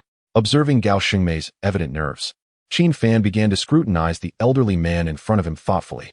"Young lad, I have heard that you are troubled regarding your tuition fees." Qin Fan was momentarily taken aback. How could this elder know of his predicament when he had only entered mere moments ago? Was it possible that the Qin family was orchestrating this from behind the scenes? "You need not be anxious. I merely overheard your conversation from outside the door." Upon learning this, Gao Xingmei's heart leapt to her throat. However, Principal's son quietly picked up the bank card and remarked, 3 days, correct? Then I shall temporarily hold on to this card." "Principal's son, what do you mean?" Gao Xingmei was taken aback by his words. Conversely, Qin Fan furrowed his brow and questioned, "Old man, why are you helping me?" If the elder was willing to assist him knowing his identity, did he not fear retaliation from the Qin family? "You need not overthink it. It is merely a matter of an overly concerned junior requesting the old man as assistance," Principal's son replied nonchalantly. Chapter 17, Bullying Principal's Son. Qin Fan is specifically targeted by the Qin family, Gao Xingmei attempted to caution. However, Principal's son simply waved his hand dismissively, "It matters not." If the Qin family wishes to confront me later, let them. Such a bold declaration compelled Qin Fan to regard the elder with heightened curiosity. Given the current financial power of the Qin family, would it not be effortless for them to dismiss a principal? Nevertheless, since Principal Sun had stated it so, Gao Xingmei could not argue further, merely casting an unhappy glance at Qin Fan. You ought to be grateful to Principal Sun, otherwise, you would not even have the qualification to remain at this school. There is no need for thanks. After all, I can only grant you an extension of 3 days. This statement was starkly clear. If Qin Fan could not gather the remaining 190,000 within 3 days, he would still face expulsion. Qin Fan, however, did not seem overly concerned by this. What truly piqued his interest was the identity of the junior the elder had mentioned. Upon careful reflection, it seemed that the only individual at school with the capability and familiarity to assist him was Jiang Yuman. Could it be her? Qin Fan murmured softly. Yet, if memory served him correctly, Jiang Yuman had been preoccupied with family matters and had not attended school for the past few days. Qin Fan and Principal Sun departed almost simultaneously. Along the way, Principal Sun casually remarked, "That young girl has her own struggles. You must strive diligently." Upon learning that the elder S junior referred to a girl, Qin Fan was increasingly convinced it was indeed Jiang Yuman. However, what did the elder perceive as not easy? As the only granddaughter of the Jiang family as patriarch, how could she possibly face challenges? "Thank you, Principal Sun, I will work hard." Qin Fan expressed his gratitude before turning and returning to the classroom. However, before he could settle into his seat, he was approached by the chubby boy, who rushed over excitedly and asked, "Brother, has Gao Kebo been giving you trouble?" "Gao Kebo? Oh, you mean Gao Xingmei. That's the nickname our class has come up with for her," the chubby boy quickly explained. "All right, that nickname is quite fitting," Qin Fan thought to himself, then replied nonchalantly, "It's nothing, just a matter regarding tuition fees." "Tuition fees? You're not saying you haven't settled them yet, are you?" Before Qin Fan could respond, the chubby boy continued, "If it's really difficult, just tell me how much you're short. I can help you pay." Seeing the sincerity in the chubby boy's eyes, Qin Fan was taken aback. It was the first time he had closely observed the boy's appearance. His features were quite decent, though he had a round face and was somewhat portly. If he were to lose some weight, he might have considerable potential. "No need," Qin Fan replied with a wry smile. How can one ask someone they've just met to cover their tuition fees, even if they are a bona fide wealthy heir? Such frivolous spending is hardly reasonable. Nonetheless, the appearance of Lu Qian and the chubby boy genuinely surprised Qin Fan. After all, he had anticipated being disregarded before class began. The ensuing classes proved to be rather dull for Qin Fan. Yet, as he prepared to head to the cafeteria for lunch, he was mysteriously intercepted by the chubby boy. "Brother, I have something extraordinary here. Would you care to try it?" Upon hearing this, Qin Fan inquired, "What is this remarkable item?"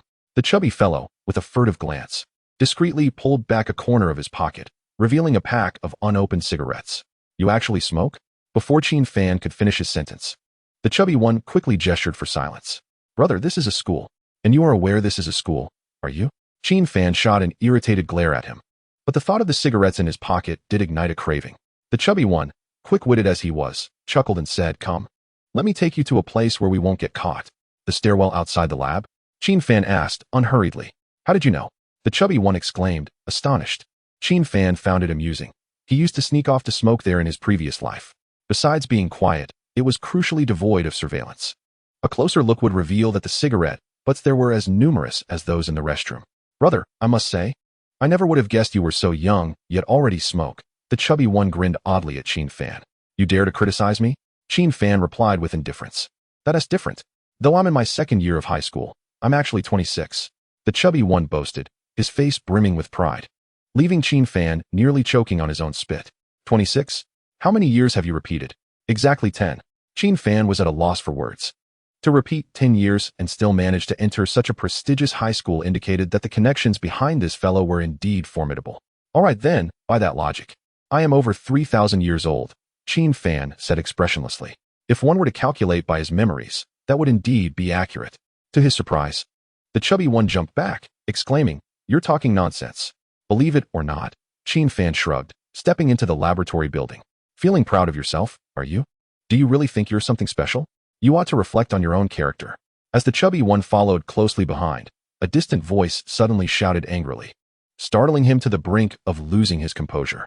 Another voice chimed in, "Copying your homework is a sign of respect, you ungrateful wretch."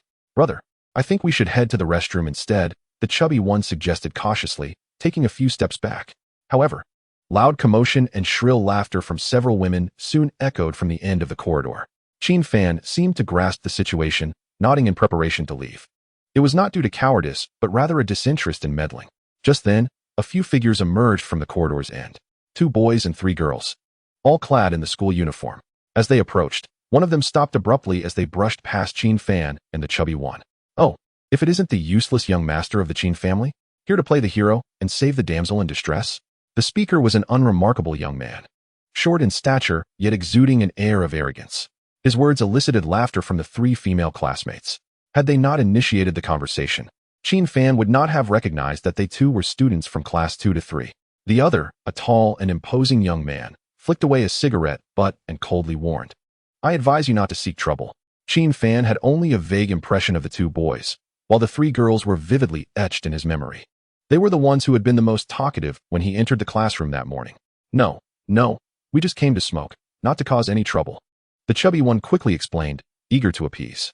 "That would be for the best," the tall young man replied before swaggering out of the lab with the others. After a minute or so, the chubby one collapsed onto the floor, gasping for breath. "Good heavens, how did we run into these guys?" Observing the panting chubby one, Qin Fan's expression grew increasingly cold. "I hope it's not her." "What did you say?" Just as the chubby one finished his question, another figure emerged from the hallway's end. This figure was somewhat frail, walking with an unsteady gait. When Qin Fan finally discerned the person's features, his pupils constricted with alarm. Chapter 18. Impulse. The last thing Qin Fan wished to see had come to pass. Upon recognizing the 3 flamboyant female classmates, he had an inkling of who the bullied individual was.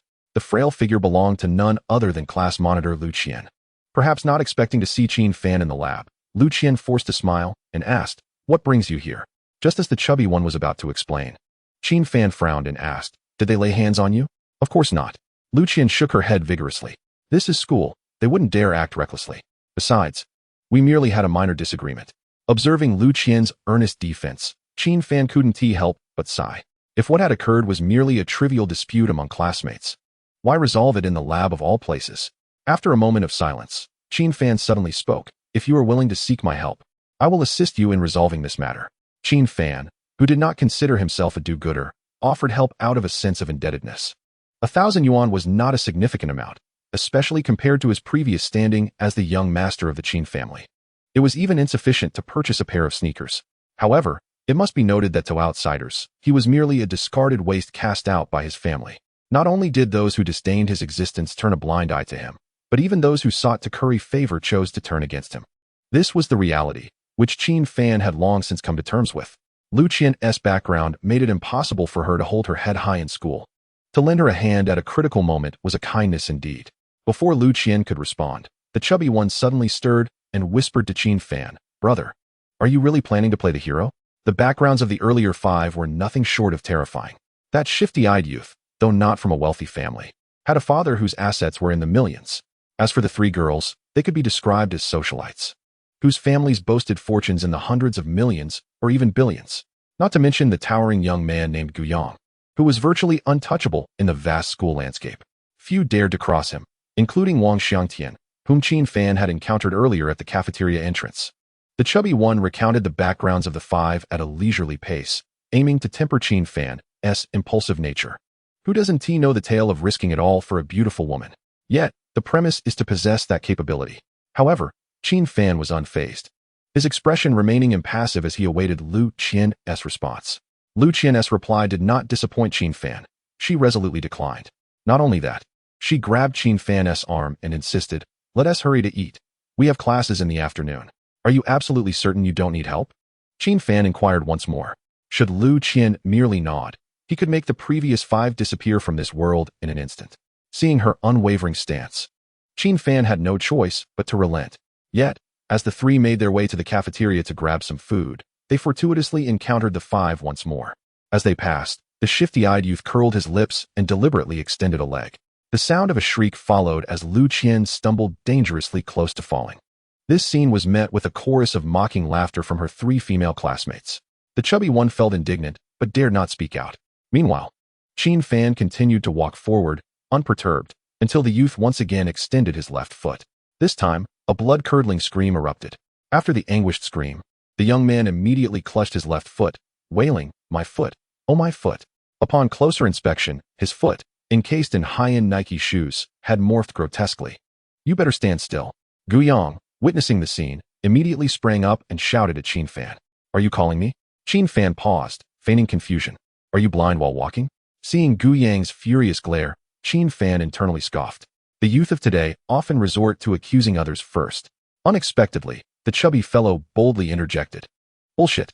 It was clearly your friend who stuck his foot out first. Who's to blame?" "Google my foot. Quickly take me to the school doctor." The beady-eyed youth had completely forgotten about seeking revenge on Qin Fan. After all, the kick Qin Fan had delivered had subtly unleashed the essence of heaven and earth. Even if his bones weren't shattered completely, it was enough to make him suffer greatly. Gu Yang, seeing this, could only glare at Qin Fan in anger, exclaiming, "Just you wait after school." Meanwhile, the 3 female classmates in the class were already in shock. Once Gu Yang had carried Wang Ming away, they could only reluctantly follow. As the farce concluded, the chubby fellow clapped his hands and elongated his tone, exclaiming, "Awesome." He had long held a disdain for these individuals. And had he been more adept at fighting, he would have intervened earlier. However, Lu Qian's expression appeared quite anxious. The situation had escalated beyond anyone's expectations. "Qin Fan, how could you be so impulsive?" "Impulsive? I simply didn't see."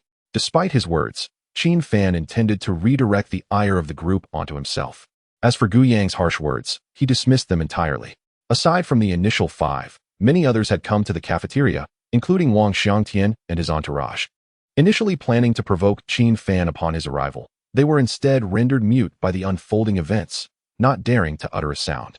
After all, Gu Yang was someone they could not afford to offend. Since Qin Fan dared to confront Gu Yang, it seemed far more enjoyable to sit back and watch the spectacle. Soon, the day's classes concluded. To avoid being spotted by the chubby fellow and Lu Qian, Qin Fan discreetly exited through the back door of the classroom. However, upon reaching the school gate, he was met with several hostile gazes. Noticing this, he discreetly counted, besides Gu Yang, who was lying in wait. There were 8 unruly individuals with dyed yellow hair. Qin Fan shook his head helplessly, pondering whether this was truly the extent of their retaliation. He had expected at least some skilled fighters. "It's this kid," Gu Yang said, pulling out a wad of cash and tossing it to an older member of the yellow-haired crew. "Don't worry, young Master Gu, you can trust me to handle it." The head of the yellow-haired gang eagerly accepted the money. "I trust you to do your job, but remember, no fighting at the school gate. Otherwise, I'll be in trouble too. That's a must. We'll follow this fool discreetly and strike when the place is less crowded." Their conversation was quiet, but Qin Fan's senses were far sharper than average, allowing him to hear every word clearly. However, he had no intention of fleeing. Instead, he walked into their trap, deliberately taking 5 or 6 minutes before arriving at a secluded alley. Suddenly, the head of the yellow-haired gang sprang out. "Damn it, you dare provoke young Master Gu? Watch how I deal with you." With that, he drew a sharp black dagger from his waist. Yet, just as he moved, Qin Fan raised his hand, saying, "Wait. Are you sent by Gu Yang? So what? Just prepare to be hospitalized." Little did they know, before leaving, Qin Fan had discreetly taken the chubby fellow's recorder, which he had now activated. With the yellow-haired thug's confession on record, he nodded and replied, "That's enough." Once the recorder was tucked away, Qin Fan's fists became enveloped in spiraling energy. He aimed for a swift resolution so he could return to the hotel and continue his training. However, just as the yellow-haired thug lunged at him, an unexpected object suddenly struck, sending the dagger flying from his grasp. "What the hell?" the thug exclaimed, startled, and immediately scanned his surroundings. Then, a silver-haired elder appeared, smiling amiably. "Ah, the youth of today are indeed too hot-headed." "You?" Not only was the thug surprised, Qin Fan also found himself astonished by the elder's vibrant red attire. Chapter 19. Apprenticeship. The appearance of Principal Sun left Qin Fan utterly bewildered. If he had been tailing them all along, it would have been impossible not to notice. Thus, the only plausible explanation was a chance encounter. The key was that Principal Sun's intervention had been astonishingly swift and precise.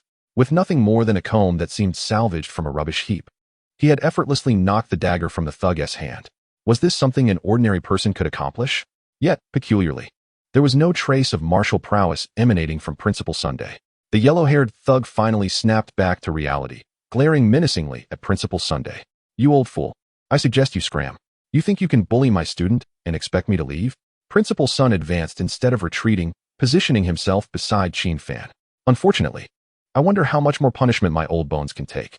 The corners of Qin Fan's eyes twitched slightly. Could an elderly man wielding a comb, capable of disarming an opponent from a distance, be just an ordinary old man? The confidence radiating from his face suggested he could easily handle multiple adversaries. The yellow-haired thug spat defiantly, cursing, "You old fool. You're just asking for trouble." "Oh." Principal Sun looked quizzically at the thug, unable to suppress a murmur. "I didn't expect today's little delinquents to be so cultured." Upon hearing this, Qin Fan was momentarily speechless. It was well known that thugs often carried weapons. Yet here was the elder, casually sharing jokes. "Little one, you owe me a favor now." Turning to Qin Fan with a grin, Principal Sun then strode away into the den of thugs. His fluid gait and decisive movements belied his age, making him appear more like a sprightly young man than a man over 50. With each palm strike, punch, and kick, waves of force surged forth, sending several thugs fleeing in panic. "Why must you young people squander your time in idle pursuits on the streets?" Principal Sun's hands never ceased their assault, and his words were equally sharp. After a few exchanges, 3 thugs collapsed to their knees, pleading, "Grandpa, please stop hitting us. Get up, children. It's not even New Year yet. What are you doing bowing down?" After urging the 3 thugs to rise, Principal Sun swiftly delivered 3 resounding slaps. "Children, I merely wish to teach you a lesson, so you'll understand that this behavior is unacceptable." Observing the dazed thugs, several dark lines appeared on Qin Fan's forehead. Who would believe that a high school principal was secretly a martial arts master? By the end, only the trembling yellow-haired thug remained. "You're the last one left?" Principal Sun said as he approached the yellow-haired thug. For a fleeting moment, the thug nearly lost control of his bladder. Who could fathom the chaos he had just endured? Just as Principal Sun moved in to raise his hand, an ominous cracking sound suddenly echoed from his body. Clearly, he has suffered a strain in his waist. Such an affliction can be quite dreadful, especially for an elderly person. Just a moment ago, Principal Sun was full of vitality, but now he is bent over, struggling to stand upright, with beads of sweat cascading down his cheeks. The young man with the yellow hair suddenly froze, then turned to the old man, who was less than half a meter away. Observing that the elder seemed to be in distress, he straightened up and laughed loudly. "Haha, you've strained your waist, haven't you? You deserve it." Principal Sun, in his agony, could only endure the pain and urgently urged Qin Fan, "Little fellow, you must run. The old man cannot hold on any longer." Witnessing Principal Sun's immense suffering, Qin Fan stepped forward reluctantly. Meanwhile, a glint of malice flickered in the eyes of the yellow-haired youth. In a flash, he lunged forward, bending down to pick up a dagger from the ground, aiming to stab Qin Fan. Principal Sun's face turned pale with alarm as he shouted, "Little fellow, run away." However, Qin Fan had no intentions of fleeing. He awaited the approach of the yellow-haired youth, and at the opportune moment, unleashed a powerful kick. The youth flew backward as if severed from his strings, ultimately crashing into a concrete wall 10 meters away, remaining motionless thereafter. After a prolonged silence, Principal Sun stared in astonishment at Qin Fan, his mouth agape, unable to utter a word. "At your age, why still flaunt your abilities?" Qin Fan approached Principal Sun and helped him to his feet. "How did you manage that just now?" Principal Sun inquired, astonished, for despite the yellow-haired youth being a thug of nearly 1.9 meters, this young man had effortlessly sent him flying with a single kick, as if he had merely kicked a soccer ball. "Is it only you who possesses martial prowess?"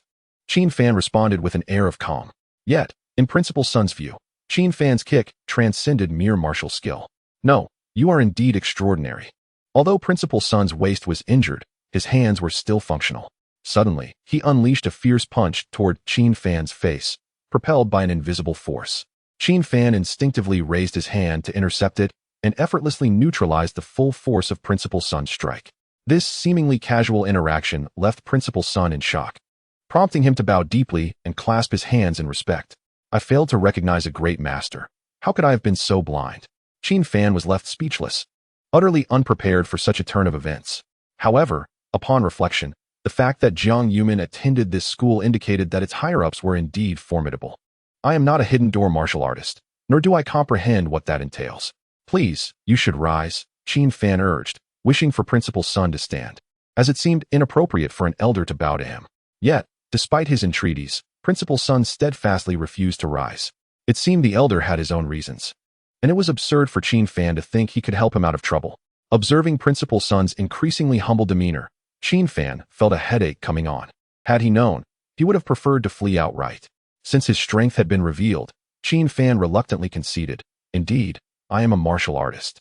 Upon hearing this admission, Principal Sun finally stood, though his expression was now even more reverent. Hidden door martial artists are among the most mysterious and formidable of China's reclusive strength practitioners. While Principal Sun's earlier display of skill was commendable, in the eyes of true martial artists, it was merely the antics of a clown. In other words, it was the distinction between orthodox martial arts and hidden martial arts. However, the ability to cultivate orthodox martial arts to a level that nearly rivals hidden martial arts speaks volumes of one's talent and perseverance.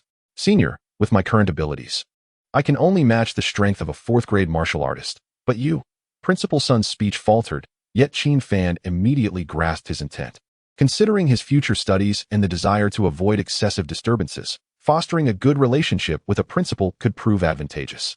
After a moment's hesitation, he replied, "An 8th-grade martial artist." "What? An 8th-grade martial artist?" Principal Sun gasped in astonishment.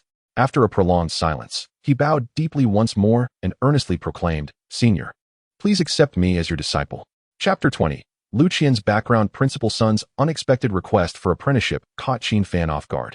After all, the man was in his 70s and the principal of a prestigious school. Initially, Qin Fan had merely intended to establish rapport for a smoother academic experience.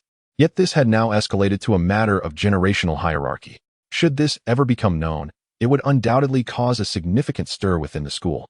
This was not Qin Fan's intention, and he shook his head in refusal. "No, I cannot accept you as my disciple." Upon hearing this, Principal Sun became anxious. He had sufficient reason to believe that Qin Fan was indeed a hidden door martial artist, and further believed him to be a genuine 8th-grade martial artist. Not to mention the punch he had just witnessed, the ability to effortlessly send a hefty individual weighing nearly 180 pounds flying was ample proof of his formidable strength. Of course, Principal Sun's desire to apprentice under Qin Fan stemmed from other motives as well. Individuals of his caliber, who were close to hidden martial arts, were quite numerous in China. They all shared a common aspiration to become genuine hidden door martial artists. However, due to various reasons such as identity, talent, and cultivation methods, they were perpetually unable to breach the elusive barrier between them and their goal. It was akin to the divide between orthodox and unorthodox practices. As long as one was a legitimate heir of the hidden door, they could access the secrets of hidden martial arts from birth. In contrast, individuals like Principal Sun, being non-orthodox heirs, could practice martial arts to the highest degree, yet could not cultivate the essence of a martial artist. In the face of Qin Fan's refusal, Principal Sun did not relent, enduring his intense pain as he bowed and clasped his hands in respect. He was somewhat familiar with the protocols of the hidden door's traditional etiquette. Qin Fan, maintaining a stoic expression, resolutely replied, "I am still young and do not intend to take on disciples. A master leads one to the door, but the cultivation is up to the individual. If you are willing to accept me as your disciple, I shall not intrude upon your life."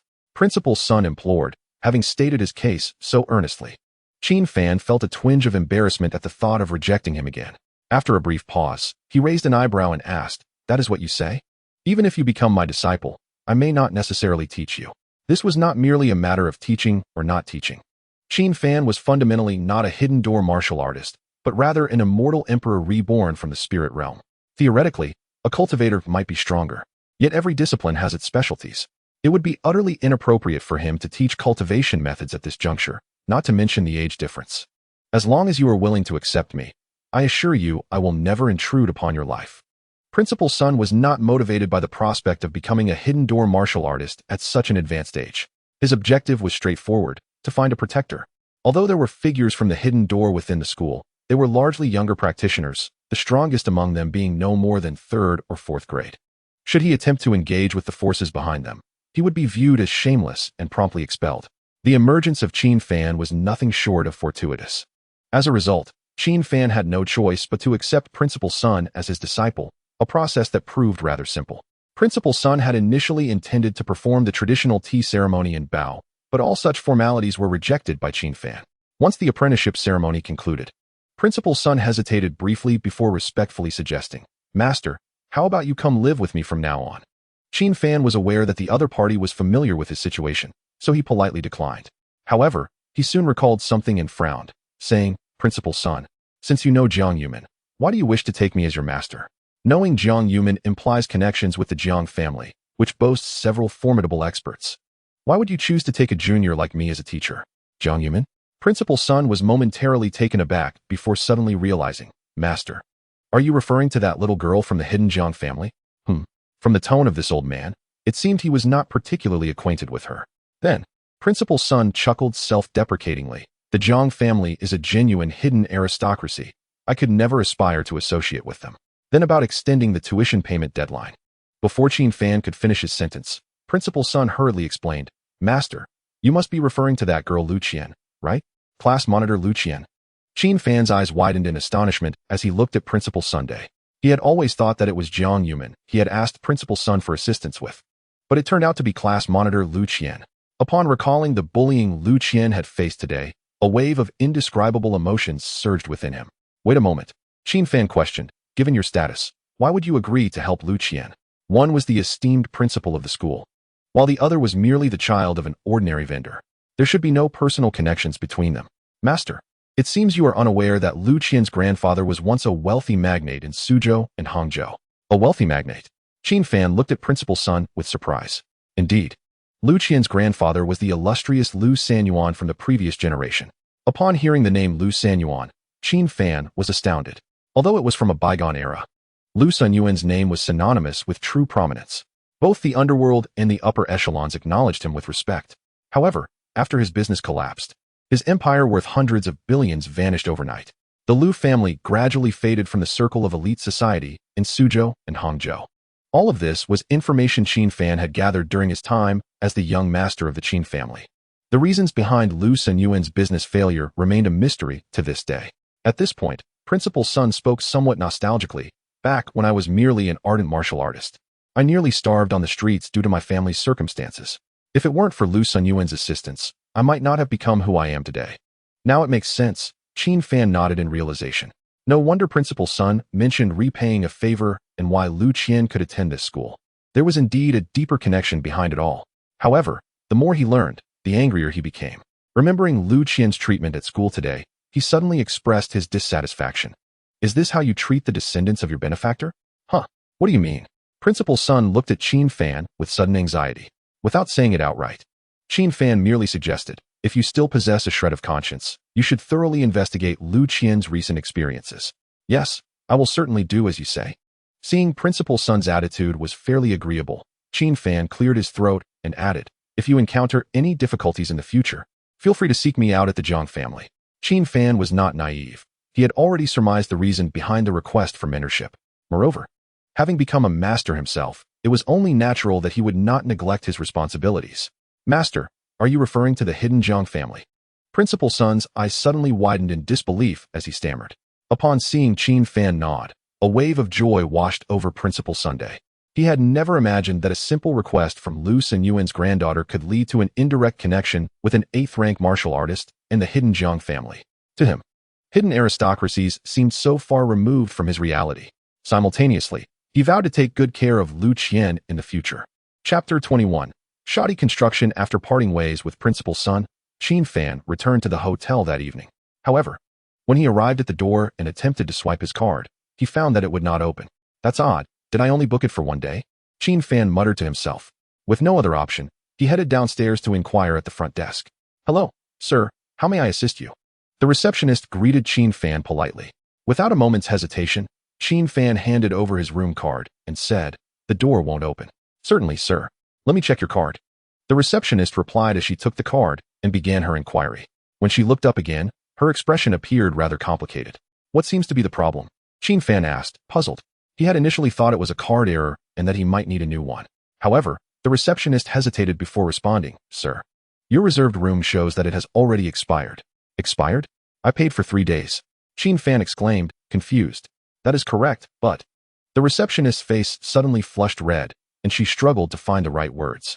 The lobby manager, standing beside her, adjusted his glasses and explained, Sir, you are not permitted to stay in our hotel. Upon learning that he was being denied accommodation, Qin Fan was left speechless. I paid for 3 days. I stayed here yesterday. Why am I only being told now that I can't stay? Qin Fan preferred to avoid complications, but some matters required clarity.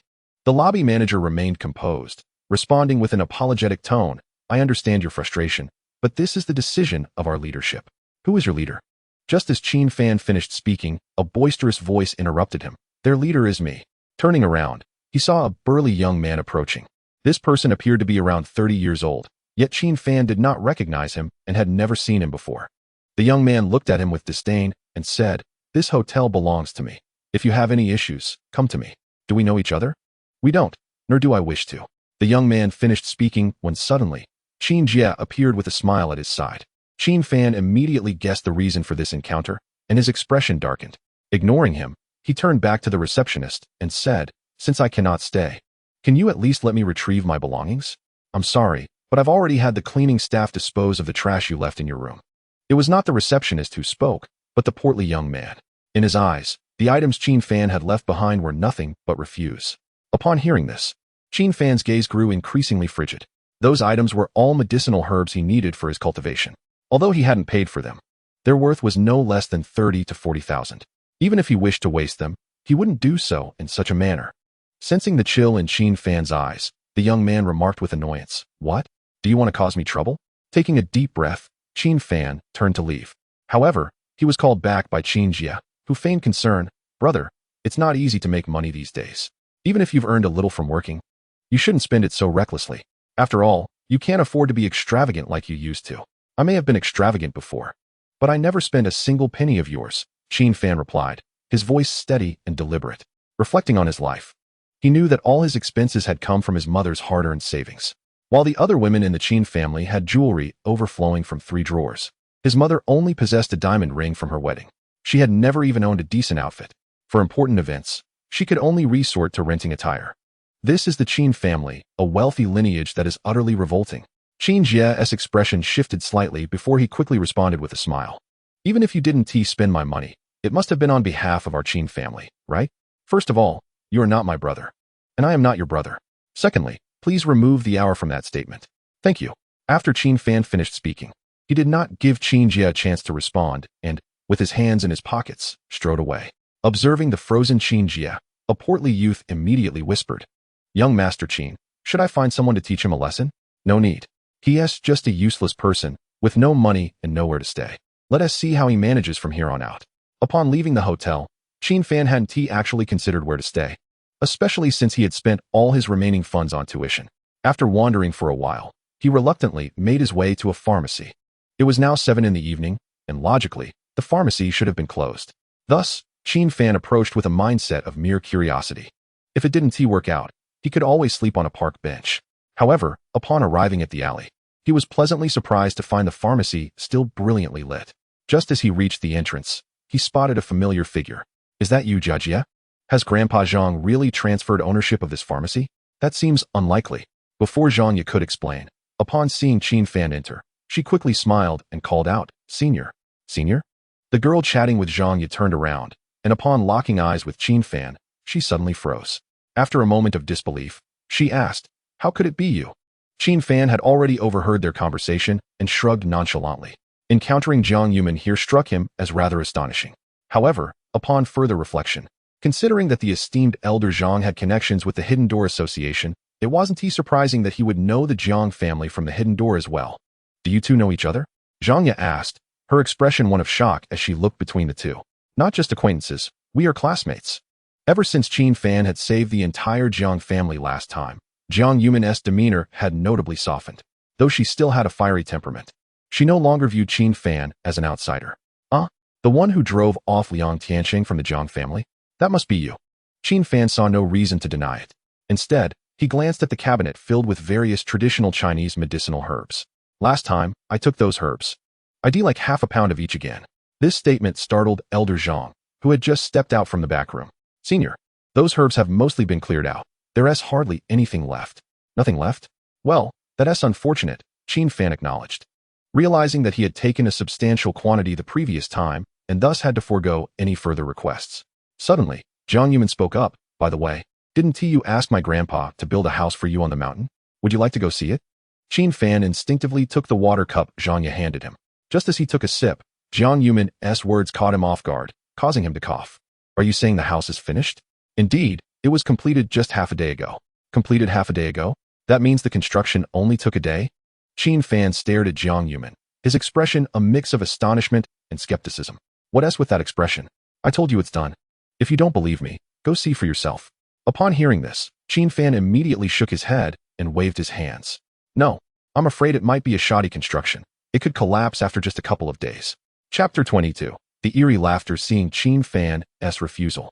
Jiang Yumin suddenly placed her hands on her hips and exclaimed, "Hey, what do you mean by that? Why would it be a shoddy construction? A house built in a day? Would you dare to live in it?" Qin Fan had merely spoken offhandedly. Unexpectedly, Jiang Yumin's cheeks flushed slightly as she stammered, "I could live there. Who is afraid? This girl seems a bit off. I was just joking," but she actually agreed. Zhanya, meanwhile, couldn't he help but chuckle, her eyes sparkling with mischief.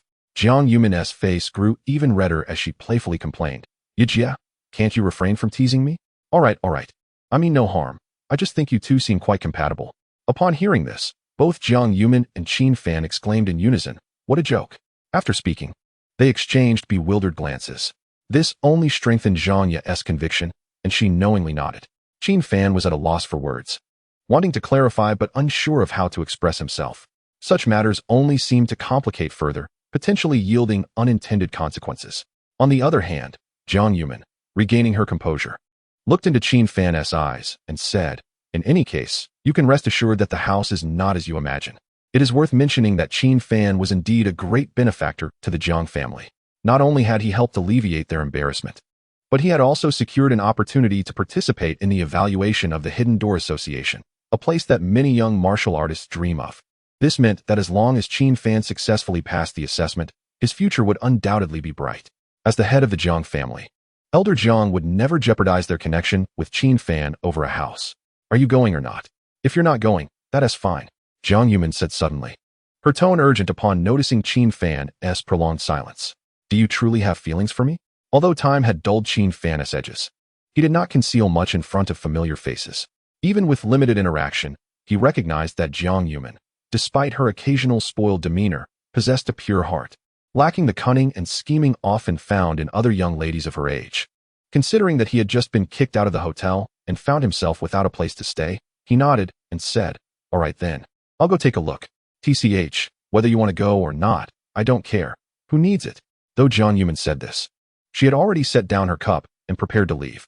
However, before Qin Fan departed, he asked Elder Zhang for assistance in acquiring another batch of medicinal herbs. The effects of the herbal bath from the previous night had surpassed his expectations, and having tasted the sweetness, he was not about to give up. Upon exiting the alley, Qin Fan had expected a luxury vehicle to be waiting for him. After all, Jiang Yumin was the young lady of the Jiang family from the Hidden Door, a figure who commanded respect even within elite circles. However, reality proved him wrong. Not only was there no luxury car, but not even a trace of a vehicle was in sight. "Aren't you the young lady of the Jiang family? When you're out, how come there's no car to pick you up?" Qin Fan inquired suddenly. Jiang Yumin, upon hearing this, couldn't he help but roll her eyes. "What do you think I am? Some delicate flower that never leaves the house? I'm not that pretentious." Fair enough. It seemed that there was indeed a vast chasm in the inherited thoughts between the elite circles and the Hidden Door. The two made their way to the Jiang family's martial arts hall, taking almost 20 minutes to arrive. As they passed the foot of the mountain again, the spiritual energy remained abundant. This was the aspect that left Qin Fan most incredulous, as he sensed that this mountain was extraordinary. Before they even entered the house, they saw Elder Jiang approaching from a distance, accompanied by several younger members of the Jiang family. The impact of Qin Fan's previous performance had profoundly impressed every member of the Jiang clan. In particular, those younger members who had been defeated by him surrounded him, calling out "Senior" incessantly. "Hee, young friend Qin, you've come to see the house, haven't you?" Elder Jiang greeted politely and asked with a smile. Anyone unaware of the situation might have thought Qin Fan had arrived at a sales hall. In response, Qin Fan could only awkwardly nod and say, "Elder Jiang, I heard the house on the mountain has been completed. Indeed, the house is finished." After saying this, Elder Jiang intended to invite Qin Fan in for a home-cooked meal. But Qin Fan, somewhat impatient, replied, "I've already eaten. Can we go up the mountain now?" Of course. Zhang Lao immediately signaled to his granddaughter, and Jiang Yumin, albeit reluctantly, made her way down the mountain. However, with each step Qin Fan took towards the summit, he felt an overwhelming surge of spiritual energy enveloping him. This sensation was undeniably exquisite. Upon reaching the pinnacle, a two-story duplex structure materialized before Qin Fan's eyes. Had he not witnessed it with his own gaze, he would have found it hard to believe that this villa-like edifice had been hastily constructed overnight. "I told you, it would not disappoint." Observing Qin Fan's astonishment, Jiang Yumin finally held her head high. Indeed, It lives up to my expectations, though the foundation already housed an old wooden cabin. My grandfather merely enhanced the original structure. Understanding dawned on Qin Fan as he nodded in realization. However, as he stepped inside the villa, an ominous feeling suddenly washed over him. Furrowing his brow, he scrutinized every detail of the villa's hall through the window. After a moment, he murmured to himself, could it be my imagination? His ability to survive in the spirit realm for 3,000 years relied entirely on his acute sense of danger. Yet this was not the spirit world, it was Earth. Was his perception faltering? Should we go in and take a look? Jiang Yumin asked, her voice tinged with anxiety. After all, the house belonged to the Jiang family. And to them, Qin Fan was a benefactor. Unless he could examine the entire structure, Jiang Yumin remained uneasy. Upon entering the villa, the unsettling sensation dissipated. After surveying the general environment, Qin Fan expressed his satisfaction, saying, not bad. Yet, when he entered one of the upstairs bedrooms, he couldn't help but twitch at the corner of his eye. The room, themed in pink, was clearly a young woman's boudoir. Surely, they couldn't expect a grown man to reside here. This is my room. No peeking, Jiang Yumin exclaimed, caught off guard by Qin Fan's intrusion, and promptly slammed the door shut. You're not really planning to live with me, are you? Qin Fan's forehead suddenly bore several dark lines. It's my family's house. I can stay wherever I please. Jiang Yumin's face flushed crimson, nearly reaching the back of her ears. Just then, the brightly lit hall was plunged into darkness. The sudden silence left Jiang Yumin's face pale. Qin Fan, did you hear that? It was evident that someone had deliberately extinguished the lights in the villa's hall. Could it be a prank by the younger generation of the Jiang family? Qin Fan asked calmly. Nevertheless, if someone were indeed following them, he would sense their presence. Suddenly, a sound of childish laughter echoed through the spacious living room, chilling to the bone. Jiang Yumin's complexion had turned ghastly as she clung tightly to Qin Fan's sleeve. Chapter 23. Ancestral Spirits. Noticing Jiang Yumin's apprehension, Qin Fan couldn't help but tease softly. Aren't you a martial artist? Why fear ghosts? What? Is this place haunted? Jiang Yumin's voice trembled, clearly terrified by the eerie laughter. Even faced with Qin Fan's jest, she dared not retort. However, the presence of ghosts was trivial to Qin Fan. In the spirit realm, he had encountered numerous wandering souls, and even ghosts that had cultivated for over a century. They were merely spirits formed after death, striving to grow stronger through their own efforts. Ordinary people rarely perceive spirits unless they reveal themselves after centuries of cultivation. Yet, one must understand the natural law of mutual existence and restraint. The transformation of a soul into a spirit and its subsequent training defied logic. Thus, the spiritual energy wielded by cultivators could effectively counteract ghostly energy, unless it was a ghost king. Given his current abilities, Qin Fan felt little fear towards any minor specters. However, the existence of spirits on Earth intrigued him. The eerie laughter echoed again, growing closer. Suddenly, Qin Fan's expression hardened as he warned, I advise you to leave now. Otherwise, you shall bear the consequences. Whom are you speaking to? Jiang Yumin asked, unable to restrain her curiosity, though she had begun to suspect. After all, even as a hidden martial artist, she had never believed in the existence of demons and ghosts. Ignoring her, Qin Fan lowered his voice, continuing, one more step closer, and you shall face dire repercussions. The childish laughter ceased abruptly, replaced by a soft gasp. The entity did not reveal itself, and the average person would not perceive it. Yet, every word and action of Qin Fan, including the direction of his gaze, was precise. If you're scared, you can admit it, no need to act tough. The childlike voice stated, speaking with an unsettling maturity.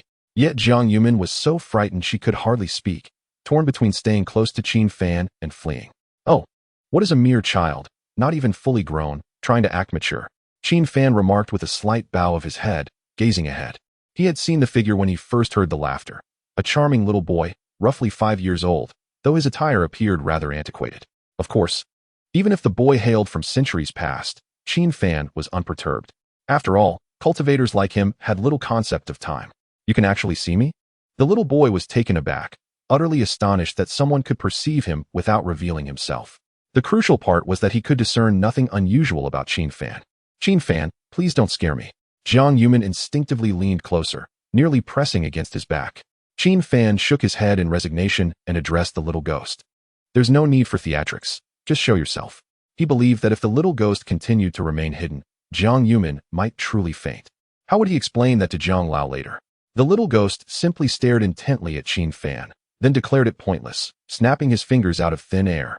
Suddenly, the once dark hall was ablaze with light, and the little ghost's figure was revealed. Sometimes, what terrifies people is not what is visible, but what remains unseen. Once the little ghost appeared, Jiang Yumin found her fear dissipating. She even took a couple of steps forward, squatting down with curiosity to ask, "Little one, why did you scare my sister?" Perhaps the charming appearance of the little ghost was indeed quite endearing. The little ghost huffed, still speaking with an unusual maturity, "Sister? I hope you will still call me that after you learn my true identity. You look so tiny, no more than 5 or 6 years old. Is it wrong for me to call you sister?" Jiang Yumin responded, becoming increasingly audacious. Qin Fan could only smile wryly, fully aware that this little ghost possessed considerable abilities. Yet, due to Earth's unsuitability for cultivation, he could only be considered a novice among ghost cultivators. The little ghost seemed thoroughly enraged, exclaiming, "Given my status, you should refer to me as your ancestor." Such insolence, utterly unappealing. While the remark held some truth, Jiang Yumin was not offended. After all, who would argue with a child? Ah, how infuriating. Truly infuriating.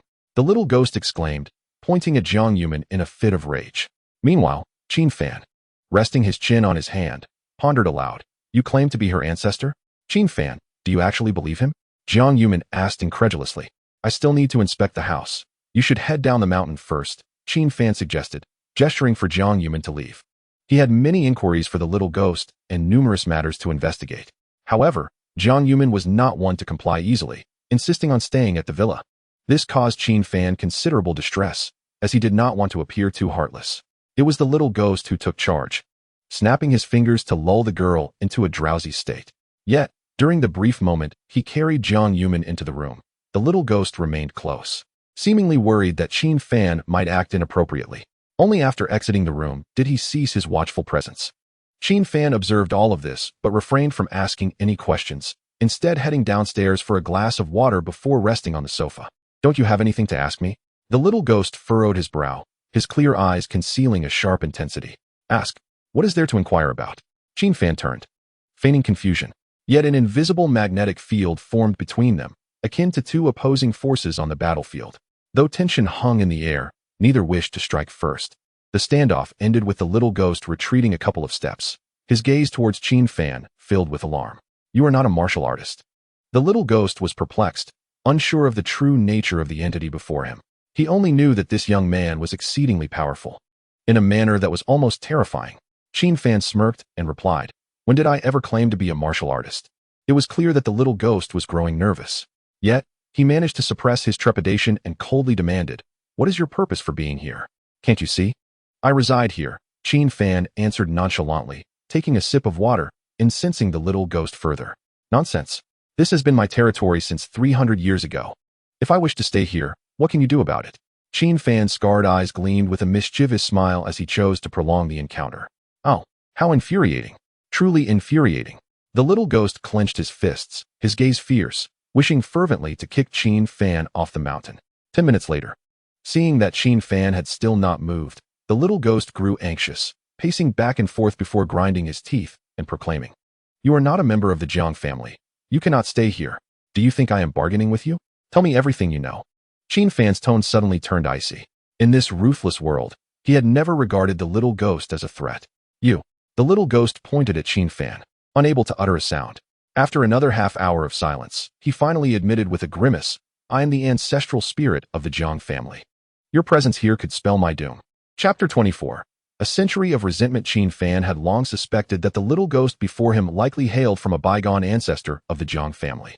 Such entities were not only present in the spirit realm, but also quite common. Almost every family that had weathered the test of time possessed ancestral spirits. Their purpose was to coexist, as only those who had achieved remarkable feats within their clan or had been immortalized by their descendants could attain such a status. This ensured that not only would the descendants receive the protection of their ancestral spirits, but the spirits themselves could endure eternally through the reverence paid to them. Curiously, the little ghost appeared to be no more than 5 or 6 years old. How could he be an ancestral spirit? Perhaps sensing Qin Fan's confusion, the little ghost suddenly beamed with pride. "Are you not impressed? Being so young yet revered as an ancestral spirit by my kin." While he boasted, Qin Fan understood all too well that becoming an ancestral spirit was no trivial matter. One must not only be remembered by future generations, but also make significant sacrifices. Alongside an eternal binding, no matter how one might cultivate their powers, altering one's appearance was impossible. Such a decision required immense resolve. Qin Fan questioned if, even with countless descendants, he would ever sacrifice himself for their protection. Indeed, you are the youngest ancestral spirit I have ever encountered.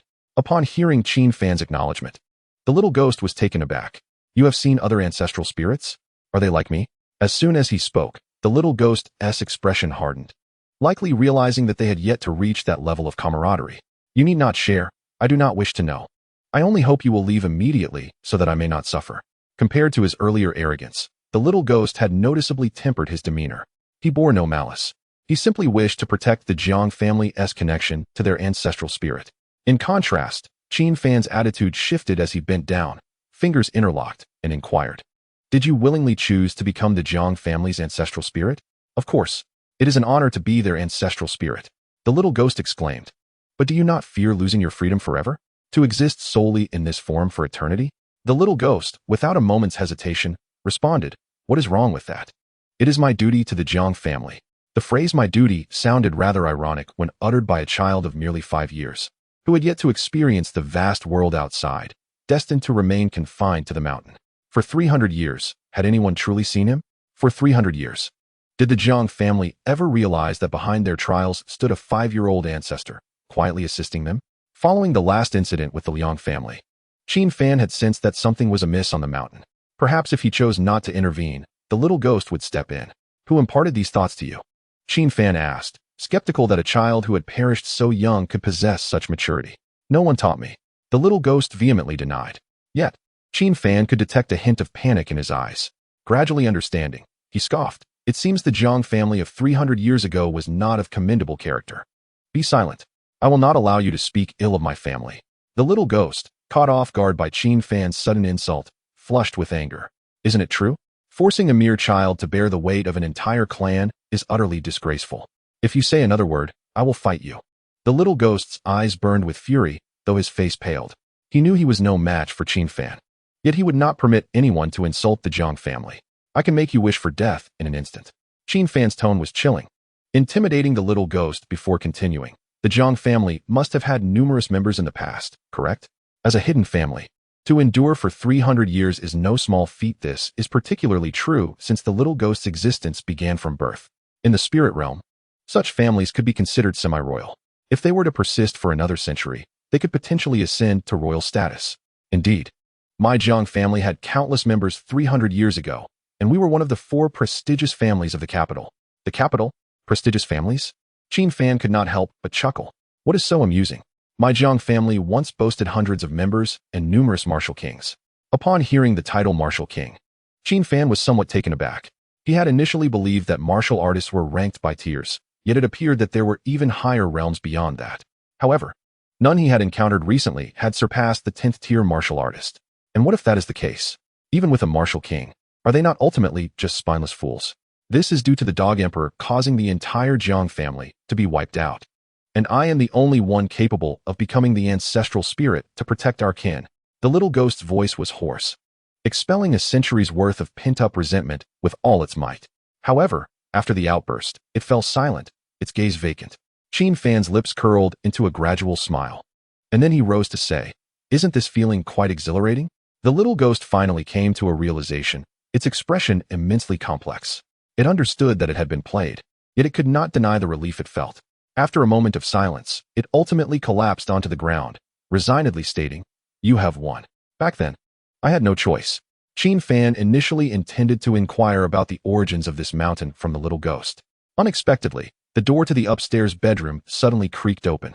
There stood Jiang Yuman, bleary-eyed, staring blankly for a while, before suddenly exclaiming, "How did I fall asleep? What else were you planning to do? Sleep indefinitely?" Qin Fan retorted with irritation. Yet, when he turned to look at the little ghost, he discovered it had vanished without a trace. "All right, I remember there was a little fellow earlier. Where is he?" Jiang Yuman recalled everything and hurriedly inquired. Qin Fan feigned confusion as he looked at her, then shrugged. "Am I perhaps dreaming? How strange. How could I be so tired as to fall asleep here?" Observing Jiang Yuman mumbling to herself, Qin Fan decided to visit the martial arts school. He had numerous matters to investigate. Jiang Yuman did not refuse, as her intention was to return home first. However, shortly after they left the villa, a furious roar echoed from the foot of the mountain. "Jiang, come out here right now." Chapter 25. A new turmoil. The roar from below was thunderous, emanating from the Jiang family martial arts school. Qin Fan raised his eyebrows, and as he gazed down towards the source of the sound, he could not help but be taken aback. The Jiang family martial arts school was now completely surrounded by a throng of figures. He turned to Jiang Yuman, who wore a grim expression, and jested, "It seems your Jiang family has quite a number of enemies. It's that old man Liang Wendo again." Jiang Yuman instantly recognized the voice's owner. It was indeed the head of the Jiang family who had come to challenge them last time. Liang Wendo, the old man who came to challenge us before? Qin Fan thought carefully, and indeed the voice sounded familiar. However, Jiang Yuman did not have time for further explanation and immediately rushed down the mountain to the martial arts school. Before long, the doors of the martial arts school were slowly pushed open from the inside. Two displeased young members of the Jiang family stood in front of the entrance. The family head is resting, so the Jiang family will not be receiving guests today. Who do you think you are? Go back and tell that old ghost Jiang Zhenlong to come out and meet me. Who is Liang Wendo, the current head of the Liang family, with strength that has already reached the 8th rank? He looked down upon the two young members of the Jiang family with disdain. At the same time, a powerful aura surged forth, causing the two Jiang youths to kneel helplessly to the ground. This was the crushing force of power, a mockery of the strong towards the weak. We have already stated that the family head is resting. The young members of the Jiang family, forced to kneel, turned pale with humiliation. They struggled in vain, realizing it was futile and could only suppress their humiliation. Liang Wendo's gaze turned cold as he shouted again, "Jiang Zhenlong, if you do not come out now, do not blame me for being rude. Liang, are you not tired of losing so thoroughly last time?" Jiang Yuman had descended the mountain and stood defiantly in front of the martial arts school, glaring at Liang Wendo in indignation. "So it is you, little girl." Liang Wendo squinted, a knowing smile playing on his lips. Having suffered defeat last time, Liang Wendo showed no remorse. This time, he not only brought more clan members, but each of them was no weaker than a 4th-rank warrior. Clearly, this was no simple challenge. It was an attempt to completely overturn the Jiang family. "You arrived just in time. Bring out that little lover you brought last time." Liang Wendo referred to Qin Fan as that little lover. Last time, Qin Fan had not only caused him to lose face, but also cost him a precious sword. This grudge could not be borne. Who am I? But the esteemed head of the Liang family? Jiang Zhenlong had indeed been resting, but was startled awake by Liang Wendo's furious shout. Now, seeing the imposing Liang family warriors outside, he was filled with trepidation. Judging by the overall strength of both families, the Jiang family stood no chance whatsoever. "Get lost." Liang Wendo, emboldened by the Liang family's might, shouted recklessly, "Jiang Zhenlong, let us see what you can use to fight me today." With the Liang family making such a show of force, what could I possibly use to contend? Perhaps I should personally apologize to you? Upon hearing this, Jiang Yuman and the young members of the Jiang family were all taken aback. As heads of their respective families, both had stepped into the 8th rank of martial arts. Apologizing in person was undoubtedly a declaration of surrender. "Grandfather, it was the Liang family that provoked us first. Why should we apologize to them?" Jiang Yuman firmly opposed the apology, but Jiang Zhenlong found himself in a position of helplessness. Last time, there were two elders from the Hidden Door Association present, and Liang Wendo could not say much. Now that the two elders were absent, and with Liang Wendo prepared, it would not take much for the Jiang family to be trampled. An apology is acceptable, but you must bring that young man from last time here in person. Liang Wendo came this time not only to reclaim his dignity, but also to settle accounts with Qin Fan. Had it not been for Qin Fan's sudden interference, the Liang family's spot would not have been directly seized. This was a humiliation for the Liang family, and an indelible stain. Head of the Liang family, you should be aware that Jiang Fan is a talent favored by the association. If you persist, you will be opposing the association. At that point, it will not simply be a lesson to be learned. Jiang Zhenlong's words were seemingly earnest, yet he felt no fear. Little did he know, if Liang Wendo did not have sufficient confidence, he would not dare to come to the Jiang family for someone. Behind him, an elder clad in a black robe stepped forward slowly. When Jiang Zhenlong recognized the elder's appearance, he inhaled sharply. The aura of the black-robed elder was formidable. Upon his arrival, everyone present trembled. Even the members of the Liang family bowed their heads in silence. "May I ask, with my status, if I could request your Jiang family's little ghost?" The moment the black-robed elder finished speaking, Jiang Zhenlong immediately replied with respect, "Elder Lin, what brings you here?" "I have come not with the intention of siding with the Liang family, but I do believe your Jiang family went a bit too far last time." "Too far?" Last time, it was clearly the Liang family that instigated. Jiang Yuman was indignant and started to speak, but Jiang Zhenlong quickly interrupted her. He then forced a smile. saying, "Elder Lin, my granddaughter is quite unrefined. Please do not take offense." The black-robed elder snorted coldly, speaking indifferently. "You ought to manage her better. If there is a next time, the Jiang family will surely suffer." "Yes, yes," Jiang Zhenlong said as he hurriedly pulled his granddaughter aside. Yet he had no intention of handing over Qin Fan. "Are you deaf? Go and bring out your Jiang family's little ghost now." If what was just said could be dismissed as mere words, the current tone left no room for doubt. At the same time, waves of martial energy surged forth, causing even Jiang Zhenlong, an 8th-rank warrior, to gasp for breath. Let us not even mention Jiang Yuman, who nearly succumbed to the overwhelming aura. "Senior Lin, my Jiang family junior is about to participate in the Hidden Gate assessment. Is it truly appropriate for you to be here now?" Who could fathom the immense risk Jiang Zhenlong undertook to utter such words? "What did you say?" The old man in the black robe suddenly unleashed his full presence, his aura intensifying several-fold. In an instant, Jiang Zhenlong found himself prostrate on the ground, utterly immobilized. This oppressive force was directed solely at him. Had Jiang Yuman been included, she would have surely perished within mere breaths. Chapter 26. Commanding the sword. The old man's power was terrifyingly profound. With just his aura, he could crush an 8th-grade martial artist like Zhang Lao in an instant. Such a method was even more humiliating than outright murder. Yet, the black-robed elder's identity was far too formidable for the humble Jiang family to provoke. Jiang Zhenlong did not resist, allowing himself to sink further into submission. Witnessing her grandfather's torment, Jiang Yuman finally felt panic. Her once fearless spirit diminished. She attempted to assist her grandfather, but the elder's aura was so terrifying that she was repelled upon contact. "Do you think your Jiang family can contend with me?" Liang Wendo declared from a position of superiority, his family members displaying mocking expressions. The two families had been at odds for nearly a century, always unable to reach a resolution. The last visit from Qin Fan had caused Liang Wendo to lose face, resulting in significant losses. Now, he sought to publicly humiliate Jiang Zhenlong. Conversely, the black-robed elder seemed indifferent to the feud between the families.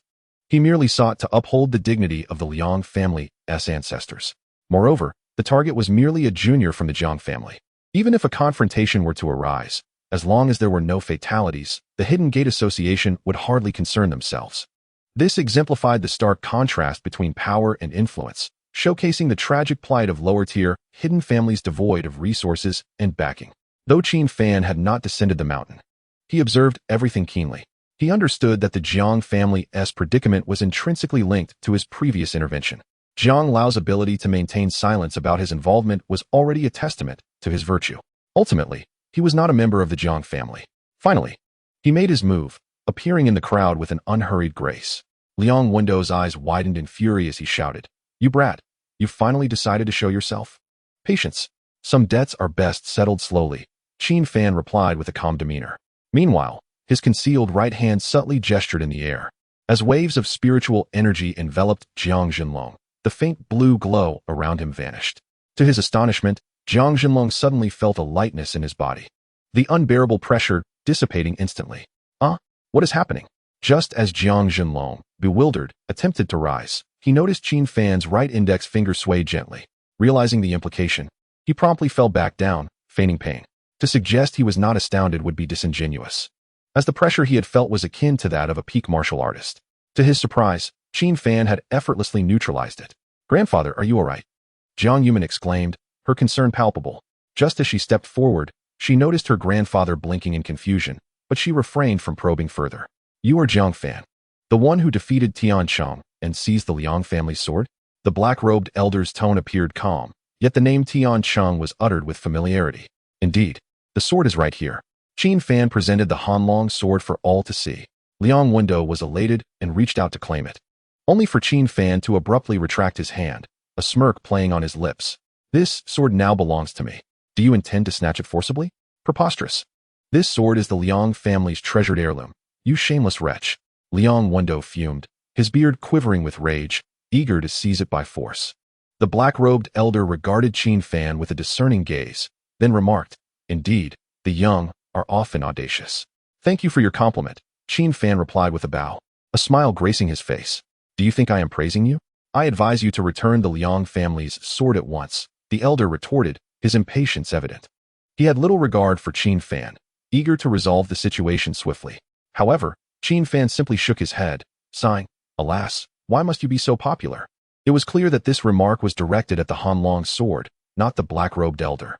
Yet, as a mere inanimate object, the sword could not reciprocate. This behavior inevitably led others to question Qin Fan's sanity. Unable to contain himself, Liang Wendo bellowed, "You brat, if you do not return the sword, do not blame me for my harshness." Even so, Qin Fan continued to shake his head in exasperation. "You claim this sword belongs to the Liang family. But what evidence do you have to substantiate that?" "Evidence?" Liang Wendo initially faltered, then burst into laughter. "Anyone who knows me, Liang Wendo, understands that this sword is the treasured legacy of my family for centuries." Observing Liang Wendo's confidence, Qin Fan sneered, "I seek evidence, not mere bravado." "I can attest that this sword indeed originated from the Liang family," the black-robed elder interjected, growing impatient. "Do you not understand what I am saying?" Qin Fan appeared quite helpless, spreading his hands and continuing, "What I desire is for this sword to heed your Liang family's commands." At this proclamation, all members of the Liang family were taken aback. Commanding a sword to obey? This was an outright affront. "You young fool, do not make baseless claims. The sword is lifeless. If you have the ability, demonstrate that it will obey you," declared a burly man from the Liang faction, clearly a sixth-grade martial artist. "So, your implication is that the Liang family cannot command this treasured sword?" Qin Fan asked, suddenly drawing the Hanlong's sword and displaying it before the assembly.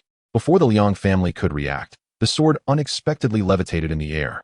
"Hanlong, they claim you belong to the Liang family. If so, nod your head. If not, shake it."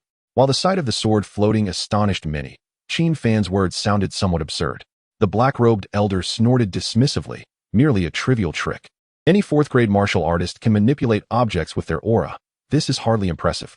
Yet, to be fair, the black-robed elder had begun to reassess Qin Fan's capabilities based solely on this display. Qin Fan remained silent, instead addressing the Hanlong. "Did you hear that? Come now. Show them whose you truly are." As his words fell, the Hanlong's sword appeared to exhibit a semblance of consciousness, gently swaying from side to side. This spectacle left the Jiang family in awe, while several Liang family members stood agape, their expressions reflecting disbelief. "Did you see that? It does not acknowledge its allegiance to the Liang family," Qin Fan remarked, turning to Liang Wendo and the black-robed elder, narrowing his eyes with a smile. "This is impossible. You must have employed some trickery," Liang Wendo shouted, his face flushed with indignation. The old man in the black robe furrowed his brow and said in a low voice, "Does this sword truly heed your commands? Lin Lao, you must not trust this young man." Liang Wendo immediately became anxious, addressing the old man imploringly. "No matter." The black-robed elder waved his hand dismissively, his expression turning impassive as he fixed his gaze on Qin Fan. "If you wish to prove that this sword possesses independent consciousness, it should have no issue circling around me twice, correct?" The black-robed elder was a pinnacle-level warrior, fully aware of the challenges involved in wielding divine weapons. His earlier display had already taken him by surprise. If the sword could indeed circle him twice on its own, it would be sufficient evidence that it belonged to the young man before him. After all, only those who had reached the 8th rank or above could manipulate divine weapons at will. Surely, it was impossible for this young man to be a high-ranking martial artist masquerading as a mere novice. Such a grand jest was not one anyone could afford to make. Chapter 27. The true face of the association. Rather than suspecting the young man of being a high-ranking martial artist, the black-robed elder hoped fervently that the sword could genuinely comprehend human speech. After all, even he was not a match for a high-ranking warrior. Anticipating this outcome, Qin Fan confidently smiled at Hanlong. "You heard that too? Go on, let them witness it." As soon as he finished speaking, Hanlong shot towards the black-robed elder with astonishing speed. Subsequently, amidst the astonished expressions of all present, he executed various maneuvers. The necessity for proof became redundant as everyone began to believe that the sword had indeed come to life and developed its own consciousness. This was no ordinary divine weapon. It was a spirit sword. Even the black-robed elder could not suppress a glint of greed in his eyes, yet he refrained from attempting to seize it. He understood that unless he eliminated the sword's owner, acquiring it would be impossible. Even if he managed to obtain it, it would merely be a worthless, ordinary blade. The crux of the matter lay in the fact that Qin Fan was one of the 10 assessment members of the Hidden Gate Association. Even he could not act recklessly. However, the absence of immediate action did not preclude future intentions. Contemplating this, a glimmer of cold light flickered in the black-robed elder's eyes. Unbeknownst to him, Qin Fan had been controlling Hanlong with spiritual energy. Unfortunately, due to his insufficient realm, the practical application was somewhat taxing. At that moment, Liang Wendo was completely dumbfounded. He could not fathom how such bizarre events had unfolded. Lin Lao, you must stand up for my Liang family. Liang Wendo could only pin his last hopes on the black-robed elder who he had invited. Moreover, he had expended a significant amount of the Liang family's resources to secure the elder's involvement. If this matter were to be dismissed, how could he, Liang Wendo, face the world again? To his dismay, the black-robed elder's expression turned icy as he impatiently barked, "Isn't it humiliating enough?" Liang Wendo shivered at the words. After having stumbled twice at the hands of a mere child, anyone would feel a sense of indignation. Yet, Liang Wendo could not truly lead a charge against the Jiang family, and he could only grit his teeth and mutter, "Jiang Zhenlong, you wait and see." Just as he turned to leave, Jiang Zhenlong chuckled, "Are you leaving so soon, Brother Liang? Safe travels." Unbeknownst to him, his movement caused the black-robed elder to furrow his brows once more. He distinctly remembered using pressure to subdue him earlier. Why was he now able to move freely? At this point, Qin Fan suddenly felt a headache coming on. In contrast, Jiang Zhenlong, realizing his mistake, showed no signs of panic and immediately bowed in respect to the black-robed elder. "Thank you, Senior Lin, for sparing me." It must be said that this old man was quite cunning. With his words, the black-robed elder, though still puzzled, instinctively waved his hand dismissively, "No need." Thus, this matter was conveniently glossed over. However, as Liang Wendo was preparing to leave, he suddenly stumbled and nearly fell. Soon after, when all members of the Liang family had departed, Jiang Zhenlong hurriedly invited the black-robed elder inside as a guest. To him, this was an individual of genuine significance. The last two elders from the association were merely silver-tier members, while the one before him was a highly esteemed gold-tier member. Such a figure was hard to come by, and naturally, he was to be treated with utmost respect. However, the black-robed elder had little time for pleasantries. With a cold expression, he replied, "Another time. I have urgent matters to attend to." Urgent matters? Jiang Zhenlong thought it inappropriate to inquire further, yet he was struck by an ominous premonition. Then, the black-robed elder turned to Qin Fan and coldly stated, "Qin Fan, you will accompany me to the association." "Senior Lin, isn't that a bit inappropriate?" Jiang Zhenlong's expression shifted as he clasped his fists in response. Anyone present with a modicum of intelligence could discern that if Qin Fan truly followed him, it would likely lead to unfavorable outcomes. Jiang Yuman clenched her fists tightly, anxiously glancing at Qin Fan. Yet, Jiang Zhenlong's words infuriated the black-robed elder. With a wave of his hand, he coldly declared, "Do I need Jiang Zhenlong's consent to carry out my affairs?" Jiang Zhenlong trembled at the words, lowering his head. Not daring to utter a word, the black-robed elder was no Liang Wendo. If he truly harbored murderous intentions, who could stop him? Observing the complex and troubled expression of Elder Jiang, Qin Fan turned and willingly agreed. "Very well, I shall accompany you." Upon hearing this, Elder Jiang could only exchange anxious glances. It was well known that Qin Fan's status as an assessment member granted him certain privileges. Even the black-robed elder could not forcibly compel him. Nevertheless, Qin Fan paid no heed to this and instead turned to gaze at the mountainside. He had long sensed that the Jiang family's ancestral spirit was standing atop the mountain, observing below. It seemed that the investigation into the mountain range would have to be postponed. Yet, this was not without merit, as it would allow him to enter the Hidden Gate Association and explore its mysteries. "Rest assured, I am merely going to take a stroll around the Hidden Gate Association. Who knows, by the time I return, I might already be a member of the association," he jested, addressing the anxious Elder Jiang and Jiang Yuman. The black-robed elder, on the other hand, let out a cold laugh. "Young man, entering the association is not so simple, so I advise you not to be overly confident." His intentions were not to kindly escort Qin Fan for a mere observation of the association. Rather, it was to orchestrate some schemes before the assessment. Once Qin Fan failed the assessment and lost the association's protection, seizing Han Long would be a trivial matter. After half an hour, Qin Fan finally arrived at the so-called Hidden Gate Association. Contrary to his expectations, aside from its somewhat concealed location, the architectural style was quite modern. "Lin Lao, is this the Hidden Gate Association?" Qin Fan inquired as he looked at the approximately 4-story building before him. "Indeed. You should be grateful to me, with your current status. You wouldn't be able to enter," the black-robed elder replied, producing a credential from his pocket. After the verification machine at the entrance scanned it, the doors opened automatically. Upon entering the hall, a cacophony of noise immediately greeted them. Contrary to the quiet exterior, the interior was bustling with activity, with members adorned with badges passing by frequently. Qin Fan observed carefully. Occasionally, a silver-tier member would pass, but the majority were copper-tier members, while gold-tier or formal members were nowhere to be seen. This indirectly led all members who encountered the black-robed elder to greet him with utmost respect. This was a clear demonstration of the strict hierarchical system cherished by the Hidden Gate Association, symbolizing power. Even he, who typically held no interest in such matters, found himself contemplating the grandeur that awaited at the pinnacle of the association. Most crucially, Qin Fan discovered all the figures that passed by were no less than rank 5. Young man, this may very well be your last opportunity to enter the association. Take a good look, for such an opportunity may never present itself again. The old man in the black robe cast a cold smile at Qin Fan, as if his words carried a deeper meaning. Qin Fan responded with gratitude. Thank you for your guidance, senior. Yet, even as he spoke, he felt a sense of distaste. To put it plainly, he simply did not wish to oppose the association. Should he return only to establish a formidable enemy, he would surely be forced to lead a life on the run shortly after entering the spiritual realm. The old man in the black robe ceased his words and led Qin Fan to a counter situated in the corner of the hall. Behind the counter sat a graceful young woman, her qipao accentuating her alluring figure. After a brief glance, Qin Fan's attention was drawn to the prominently displayed 5 characters, member reception area. Aha, this place truly harbors secrets. While it outwardly appears to be an association, behind the scenes, it offers such services? Just as this thought crossed his mind, Qin Fan quickly realized he had misjudged. There were no special services here.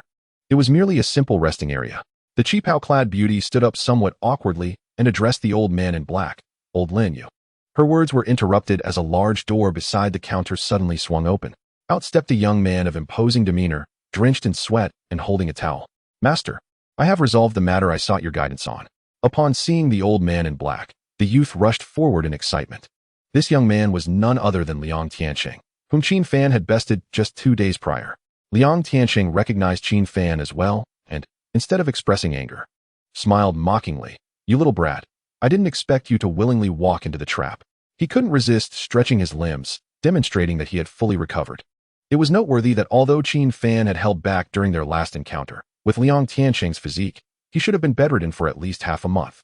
Astonishingly, just 2 days later, he was bouncing around like a monkey. One must admit, the hidden sects of Huaxia possess considerable prowess.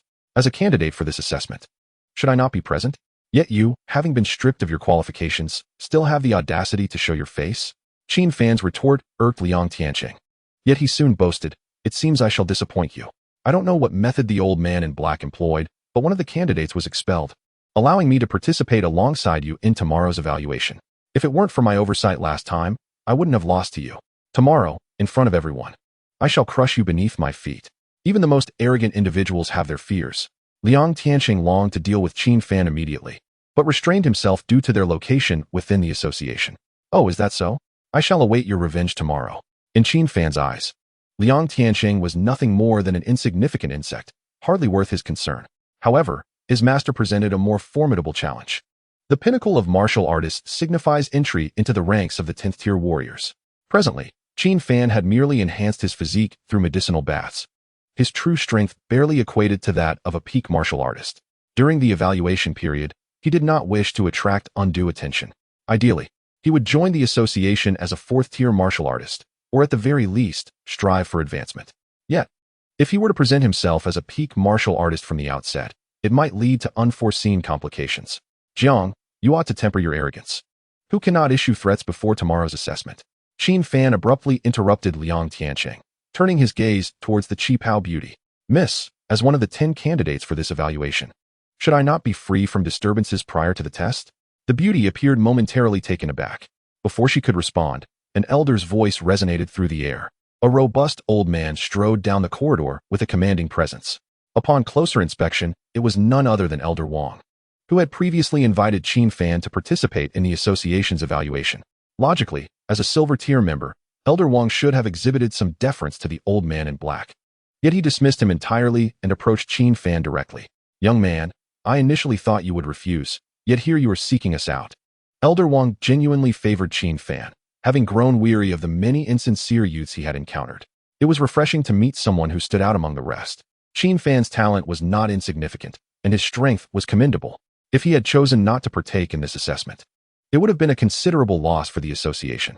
In contrast to the old man in black, Qin Fan felt a sense of camaraderie with Elder Wang. He clasped his fists and smiled, Elder Wang, it has been 2 days since we last met, and I see your cultivation has improved significantly. Huh? You can actually perceive my cultivation level? Elder Wang regarded Qin Fan with surprise, adopting an attitude reminiscent of a mentor admiring his apprentice. Wang Qianhai, have you forgotten something? The old man in black spoke with a dark expression, each word heavy with gravity. Indeed, Wang Qianhai was the name he had learned from Elder Zhang during their last encounter. Upon hearing this, Elder Wang merely offered a reluctant salute to the old man in black. Brother Lin, I hope you are well. It was noteworthy that Wang Qianhai was a silver tier member, while the old man in black held gold tier status. Although there was a level of distinction between them, Elder Wang's demeanor bore no trace of respect. The old man in black lowered his voice once more. Wang Qianhai, do you intend to disregard the association's regulations? Regulations? As a member of the White Tiger Hall, I do not believe it falls within your jurisdiction to reprimand me from the Xuanwu Hall. White Tiger Hall, Xuanwu Hall, what are these? Qin Fan had always assumed the association was a strictly managed enclave for powerful individuals. It now appeared there were territorial divisions as well. The old man in black struggled to suppress his anger, his voice cold. It is rumored that the White Tiger Hall is filled with brash warriors. And it seems the rumors hold true. The term warrior itself bore no connotation of insult, yet when uttered by the old man in black, it was tantamount to labeling Wang Qianhai as a mere muscle-bound brute. This time, Wang Qianhai disregarded him entirely and turned to Qin Fan. Young man, allow me to show you something. Wang Qianhai, do not overstep your bounds. Seeing himself continually ignored, the old man in black could no longer contain his outrage. Despite their differing allegiances, he was indeed a genuine gold tier member. Who among those below gold tier would not show him respect? Yet, time and again, the individuals from the White Tiger Hall defied expectations. I say, Brother Lin, do you truly consider yourself a person of significance? Perhaps next time in the grand competition of the 4 halls, you should first secure a victory before speaking? You. The old man in black's fury erupted, and a terrifying pressure swiftly enveloped the surroundings. Had it not been for the last vestige of rationality reminding him that they were within the association, many would have been in grave danger. Arrogance is merely a word. I shall say it once. What of being a warrior? It is still better than your hypocritical ilk. Wang Qianhai laughed heartily, then patted Qin Fan on the shoulder, signaling him to leave together. At that moment, Qin Fan felt an overwhelming urge to commend Wang Qianhai. It became clear why he had caught the elder's attention. They were indeed kindred spirits. Meanwhile, the old man in black could only watch as Qin Fan was led away by Wang Qianhai, rendered speechless. As Wang Qianhai had previously stated, the Xuanwu Hall had never triumphed over the White Tiger Hall in the grand competition. This fact was a thorn in his side, a long-standing blemish on the reputation of the Xuanwu Hall. In short, Qin Fan was taken away by Wang Qianhai with carefree ease, their conversation occasionally touching upon the previously mentioned 4 major divisions. In simpler terms, it refers to the 4 opposing factions within the Hidden Door Association. Aside from mutual disdain, there are no entangled interests among them. The 4 factions each govern the hidden families of Huaxia. The Jiang and Liang families fall under the jurisdiction of the White Tiger Hall, which is also the reason the old man in the black robe refrains from probing further. Aware of his own shortcomings, he can only endure. Should he persist in his entanglement, it would be the Black Tortoise Hall that suffers misfortune. Young man, since you have arrived, passing the assessment will naturally lead you to become a member of my White Tiger Hall. Old Wang offered no chance for Qin Fan to refuse, insisting on taking him to meet his future companions at the White Tiger Hall. However, during their journey, Qin Fan noticed something peculiar. All members of the association who passed by Old Wang regarded him with odd expressions. Occasionally, there would be bronze-level members who greeted him, yet there was no hint of reverence. Qin Fan, not oblivious, began to suspect the nature of the White Tiger Hall. Even if it did not reach the level of infamy, it certainly appeared to be a place characterized by arrogance and disdain. Chapter 29. Training target. The specific locations of the 4 branches of the Hidden Door Association are quite uniquely delineated. The Black Tortoise Hall and the Vermilion Bird Hall are situated at either end of the corridor on the first floor, representing the 2 lowest-ranked halls in the association. The White Tiger Hall occupies the end of the right corridor on the second floor, signifying its position as the second in rank within the association. As for the Azure Dragon Hall, in Old Wang's words, it consists of those at the pinnacle of the association's informal membership hierarchy. Each year, fewer than 5 individuals are promoted to formal membership, with the Azure Dragon Hall claiming the majority of these spots. This indirectly leads to frequent disputes among the remaining 3 halls, with internal strife being inevitable. Nodding thoughtfully, Qin Fan then inquired, Old Wang, have there ever been instances of skipping ranks within the association? Skipping ranks? Old Wang halted, casting a peculiar look at Qin Fan. It is known that each year, the association selects 10 outstanding juniors from the hidden families for assessment. Being chosen is a stroke of luck, and advancing is a blessing from the heavens. This was the first time he had heard such a question from a junior. But quickly, he regained his composure and burst into laughter. After all, Qin Fan was a junior he valued. Beyond his talent, it was mainly his character that stood out. If Qin Fan did not exhibit some arrogance, how could he possibly be worthy of the unrestrained White Tiger Hall? With a hearty pat on Qin Fan's shoulder, Old Wang said, "Young man, just for that remark, I believe you will undoubtedly join the association." Qin Fan's eyes twitched slightly, finding it difficult to withstand Old Wang's exuberance. So historically, no one has been able to skip ranks? Before participating in the assessment, Qin Fan had prepared for both scenarios. If he could skip ranks, that would be ideal, allowing him to become a gold-level member sooner and evade the threats of the old man in the black robe. If not, he would simply advance with the weakest strength. It is often said that being a little timid and steady can lead to a longer life. Once he became a silver-level member, he could afford to be more audacious. Upon your inquiry, it seems our association indeed has precedence for skipping ranks. Old Wang scratched his head, seemingly uncertain. Advancing within the association is not akin to the conventional schooling system. If one is sufficiently astute, they can enjoy special privileges. Here, individual strength and the examiner's evaluation of one's talent are paramount. For instance, if you enter the assessment already at the 4th rank, advancement would not be difficult. However, it is also possible that one may only reach the 8th or 9th ranks in the future. There are many such individuals within the association who remain in the bronze rank until old age.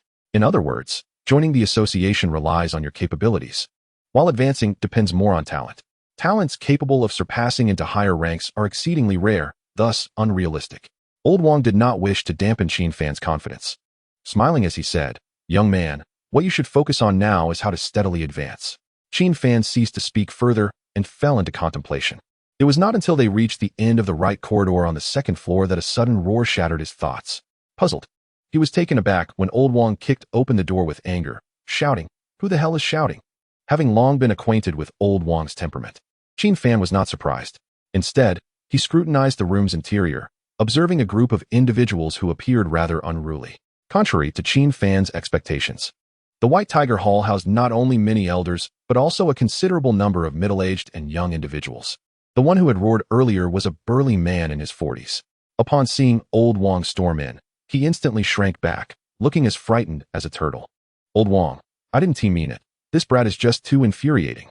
The burly man pointed at a young man in his 20s, displaying a hint of disappointment. "Does that give you the right to shout here? What kind of behavior is that?" Old Wang's voice boomed, drowning out all others in the White Tiger Hall. The burly man dared not utter a sound, merely nodding in apology. During Old Wang's scolding, Qin Fan carefully assessed the rank of the burly man, confirming him as a bronze-level member. The young man he had pointed to bore the same rank, yet his demeanor appeared exceedingly languid. In a mere half-minute, he had yawned 5 times, coupled with heavy dark circles and greasy long hair. Truth be told, he was more disheveled than anyone could imagine. Is this truly the White Tiger Hall, which ranks 2nd among the 4 branches of the Hidden Door Association? As Qin Fan raised his head and beheld the prominently displayed characters of the White Tiger Hall, he felt assured of his observations. Old Wang's sudden entrance had indeed instilled a sense of awe throughout the room. No one dared to continue their conversations in his presence, nor did anyone dare to openly contradict him. Only the languid young man could not suppress yet another yawn. The burly man's expression changed, and he gestured frantically. However, the languid young man acted as if he were oblivious and attempted to leave. "You get back here." The burly man, growing desperate, tried to pull the young man back. Yet, at that moment, the disheveled youth skillfully sidestepped him, continuing on his way as if nothing were amiss. Although it was merely a fleeting moment, Qin Fan found himself intrigued. By sensing their auras, he noted that the middle-aged man's cultivation had already reached the 7th rank, while the disheveled young man was merely a 6th-rank warrior. The disparity between them was evident yet surprising.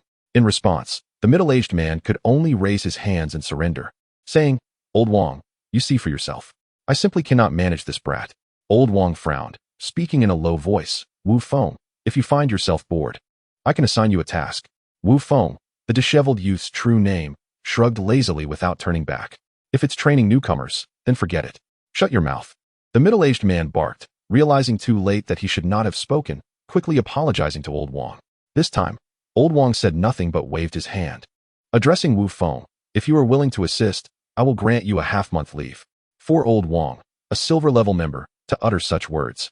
It was evident that this disheveled youth possessed remarkable abilities. Qin Fan thought to himself, casting another glance at Wu Feng. Turning languidly, Wu Feng pointed at Qin Fan and inquired, "This brat?" Seeing old Wang nod, Wu Feng could not help but stretch before reluctantly agreeing, "Fine. How long do I have to train him?" One day, old Wang replied emphatically, leaving everyone present in astonishment, as they gradually realized that the assessment date was upon them. The middle-aged man pondered, "Old Wang, could it be that this lad has yet to join the association?" Only then did he notice that Qin Fan did not bear any insignia on his chest. Nevertheless, no one raised any objections, and their gazes towards Qin Fan were imbued with fervor. "Wu Feng, last year it was I who trained you. Now it's your turn to train the newcomers. Put forth your utmost effort," the middle-aged man declared with a facade of righteous authority, though internally, he was brimming with excitement. It felt akin to escaping the clutches of a demon, finally attaining liberation. Wu Feng, however, paid little heed and lazily inquired of old Wang, "Even if you train him to the ground, it won't matter if he misses the assessment, right?" Old Wang's expression shifted slightly as he opened his mouth to respond, only to be preempted by Qin Fan's cheerful interjection, "Of course, it won't be a problem." As soon as Qin Fan's words fell, a wave of astonishment swept through the crowd. Some applauded while others whistled. And even the middle-aged man who had previously trained Wu Feng could not help but cheer for Qin Fan's audacity. Who could have anticipated the hardships he had endured over the past year? Despite Wu Feng being merely a 6th-tier warrior, his talent was exceptional and had previously been evaluated as outstanding. Those bestowed with such accolades were destined to ascend to the ranks of martial masters within a decade. This implied that the White Tiger Hall might very well produce an extraordinary individual. Yet, Wu Feng, inherently lazy and averse to constraints, had left the middle-aged man grappling with methods of training that bore no fruit. Now, with someone even more audacious than Wu Feng in the White Tiger Hall, wouldn't the atmosphere become even more vibrant? Old Wang felt somewhat helpless, yet since Qin Fan had already spoken, he refrained from voicing further objections. He could only remind Wu Feng, in any case, do your utmost not to delay the assessment. Wu Feng, unfazed, approached Qin Fan with a stern expression and declared, "You will pay for your words just now." He was neither a senior member of the White Tiger Hall nor concerned about its future. He merely knew that Qin Fan's words had successfully provoked him. "Follow me." Wu Feng yawned once more and strode towards the training room on the left side of the White Tiger Hall. This room was designated for the training of newcomers by the 4 major branches. Before Qin Fan could make his move, the burly middle-aged man quietly reminded him, "If anything goes awry, remember to seek us out." Upon hearing this, the surrounding members of the White Tiger Hall looked towards Qin Fan, their eyes seemingly conveying a message. "Fear not. Should any misfortune arise, we shall bear the burden." Once again, Qin Fan felt a wave of warmth. Although the White Tiger Hall might be perceived as a group that everyone reviled in the eyes of other association members, those who had truly interacted with them understood that they were merely martial enthusiasts who were cold on the outside but warm within. After exchanging a friendly fist salute, Qin Fan proceeded to the training room. As the door closed behind him, the burly middle-aged man anxiously turned to old Wang and asked, "Will letting Wu Feng train him lead to complications?"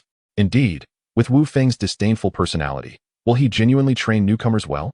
Questioned another member of the White Tiger Hall, expressing their concerns. Old Wang had also pondered this. Yet currently, Wu Feng was the only viable option for training Qin Fan. After all, their ages were similar, and their cultivation levels were not vastly different. Given that there was only a single night of training available, this rebellious spirit was undoubtedly the best candidate. After a moment's hesitation, old Wang murmured, "Surely, there won't be any issues, right?" "Please don't," the middle-aged man exclaimed anxiously. "You know how Wu Feng is. There's a real chance he might miss the assessment." Missing the assessment would be a minor issue. The real concern was that he might end up seriously injuring someone. Faced with wave after wave of apprehension, old Wang's resolve began to waver. However, it was he who had devised this plan and made this decision. To retract now would be to tarnish his own reputation. Thus, he glared fiercely and shouted, "What are you all in such an uproar about? Are we from the White Tiger Hall truly that sinister?" At these words, the members of the White Tiger Hall promptly dispersed. Nevertheless, old Wang remained unconvinced and approached the training room door, straining to listen for any sounds within. Finding the inside eerily silent, he reluctantly decided to leave it at that.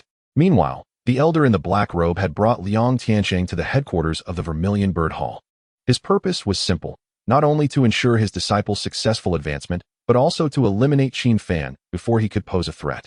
His arrival rendered the vast Vermilion Bird Hall utterly silent, as every member regarded him with deep respect, treating him as their superior. In contrast, Liang Tianqing, observing this scene, felt a surge of gratitude for having such a distinguished master, not only a gold-tier member of the association, but also the Vice Hall Master of the Vermilion Bird Hall. The elder in the black robe first cast an impassive glance around the room before lowering his voice and asking, "Where is Yulong?" "Vice Hall Master, I am here." A rather unattractive middle-aged man shouted from amidst the crowd. This individual, known as Yulong, was merely a 7th-tier warrior, yet held the position of one of the 5 captains within the Vermilion Bird Hall. Many stronger individuals surrounded him, but his captaincy stemmed primarily from his influential connections. "What does the Vice Hall Master desire with me?" Yulong asked, his words slick and glib, prompting a look of disdain from the elder in the black robe. With a wave of his hand, he motioned for Yulong to follow him to the office. Once the 3, including Liang Tianqing, were seated, the elder in the black robe spoke. "How is your uncle doing these days?" "Vice Hall Master. He has been quite well lately," Yulong replied without hesitation, though he had already begun to suspect the underlying motives behind the question. "I've heard that your uncle will be one of the 3 examiners tomorrow," the elder in the black robe said, somewhat reluctantly gesturing for Liang Tianqing to pour tea. "Indeed, Vice Hall Master, you have remarkable foresight. My uncle is indeed one of the main examiners," Yulong hastily replied, his hands clasped in a respectful bow, aware that his own benefits were forthcoming. "Vice Hall Master, you wish for my uncle to keep a close eye on young Master Liang, correct?" "Not only that." The elder in the black robe waved his hand dismissively before continuing, "But I also wish to request your uncle to eliminate a certain individual." As soon as the words left his mouth, Liang Tianqing exclaimed in surprise, "Master, are you worried I might lose to that Jiang family's boy?" As a genius, Liang Tianqing possessed a certain pride, intent on proving his capabilities by personally trampling Qin Fan underfoot. He could not tolerate anyone intervening from the shadows. Despite this, a flicker of conscience lingered within him. Unexpectedly, the elder in the black robe's expression turned icy as he retorted, "Do you not know your own capabilities?" "Silence." "Yes, master." Liang Tianqing swallowed hard, nodding in fear. Meanwhile, Yulong squinted his eyes and chuckled, "Vice Hall Master, I can certainly relay your message. But you know." Before he could finish, the elder in the black robe waved his hand impatiently. "Go tell your uncle that after the task is completed, I will reward him with 200-year-old heavenly Ganoderma." The mere mention of heavenly Ganoderma made both Yulong and Liang Tianqing gasp in astonishment. The heavenly Ganoderma was a potent herb that greatly aided warriors in their cultivation, and a specimen aged 200 years was an exceedingly rare find. A stroke of immense fortune. This revelation left Yulong trembling as he clasped his hands in a bow, departing with great trepidation. The following day, excluding Qin Fan, the remaining 9 assessment members arrived at the examination room with unwavering confidence. Although this was merely an assessment, the futures awaiting them were distinctly different. Those who advanced would tread the path of brilliance, while the eliminated would be left in sorrow. Last night, Elder Wang had to leave due to unforeseen circumstances, but returned early the next morning, eager to witness the assessment process of Qin Fan. However, upon arriving at the entrance of the examination room and finding no trace of Qin Fan, his heart sank with apprehension. What on earth happened? That rascal Wu Feng hasn't truly incapacitated Jiang Fan, has he? With less than 10 minutes remaining before the official assessment, Elder Wang hurriedly set off towards the White Tiger Hall. Upon entering, he discovered a crowd anxiously circling the training room. "Where is he?" Elder Wang barked, startling the onlookers. The burly middle-aged man from yesterday, wearing a distressed expression, replied, "Elder Wang, he hasn't come out yet." "Not yet." Elder Wang glared at the crowd and then shouted at the burly man, "Why aren't you going in to see what is happening? Master Kiki has stipulated that no outsiders may disturb those in the training room. If something goes awry, I will take responsibility."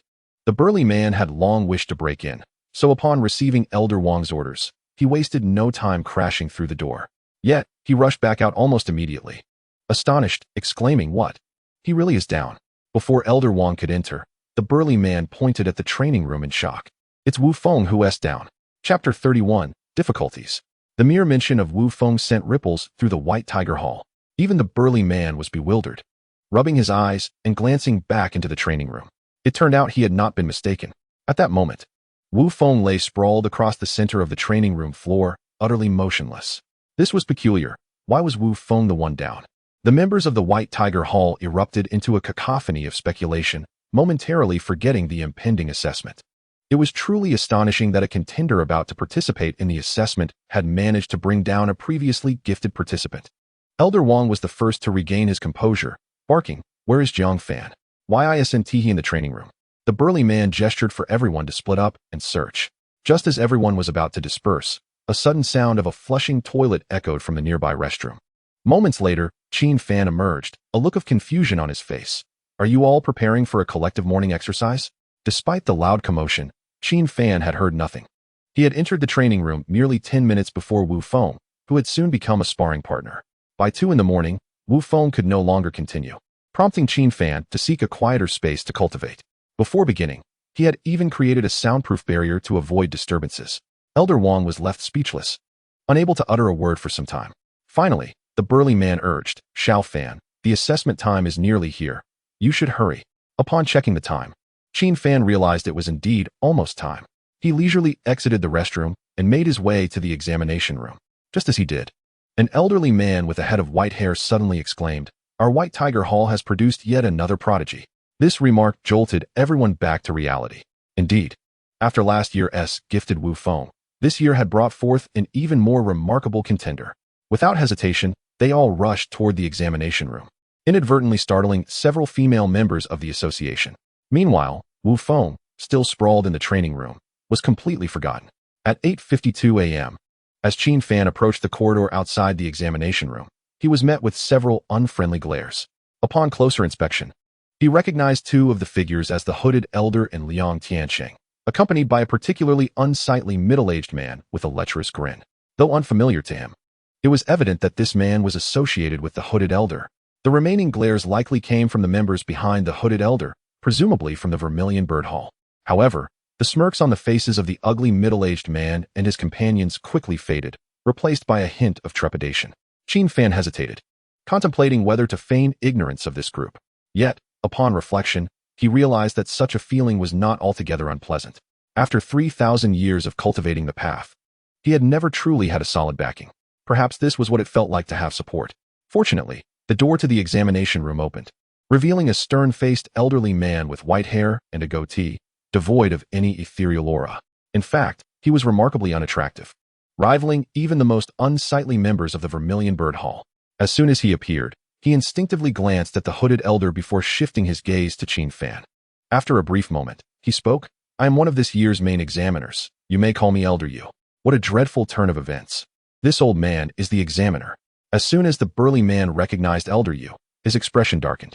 As an association member aligned with the White Tiger Hall, he was well aware of the details regarding his adversaries. He knew that the Vermilion Bird Hall had a figure named Yulong, and he was aware that the connections of this individual were formidable. Unfortunately, he had encountered the unfortunate circumstance of facing the uncle of that very examiner. The burly man wished to say something to Elder Wang, but found the latter waving a hand dismissively, turning to Qin Fan and asking, "Xiao Fan, if someone sabotages you during the assessment, what will you do?" Without hesitation, Qin Fan replied, "As long as they do not resort to lethal means, I am indifferent." Elder Wang nodded in acknowledgement and continued, "But what if the individual holds a distinguished status, being one of the main examiners?" Elder Wang had misunderstood. He interpreted it as Qin Fan being able to evade any potential mishaps through his connections. In truth, Qin Fan meant that as long as the other party did not intend to kill him, he would not retaliate. This misunderstanding was significant. In response to Elder Wang's inquiry, Qin Fan remained resolute, stating, "When conflict arises, one must stand firm. When challenges come, one must adapt." Regardless of whether Elder Wang grasped the full meaning, he was pleased with this response. "Good lad, you have my spirit from back in the day." With that, he patted Qin Fan's shoulder heavily. Though no further words were exchanged, Qin Fan felt an unprecedented warmth from the gesture. It is evident that old Wang is fully prepared to sever ties with the Zhuke Hall at any moment. As time progresses, the assessment has officially commenced. Just as Qin Fan is about to enter the examination hall, he is unexpectedly met with the first challenge from the chief examiner. He is barred from entry. Before old Wang and the others have a chance to express their outrage, a middle-aged man with graying hair, appearing to be in his 50s, slowly emerges behind the chief examiner. With a nonchalant smile, the middle-aged man arrogantly states, "You must be Jiang Fan. The rules of the examination require full visibility." Nonsense. The association has never had such a stipulation before.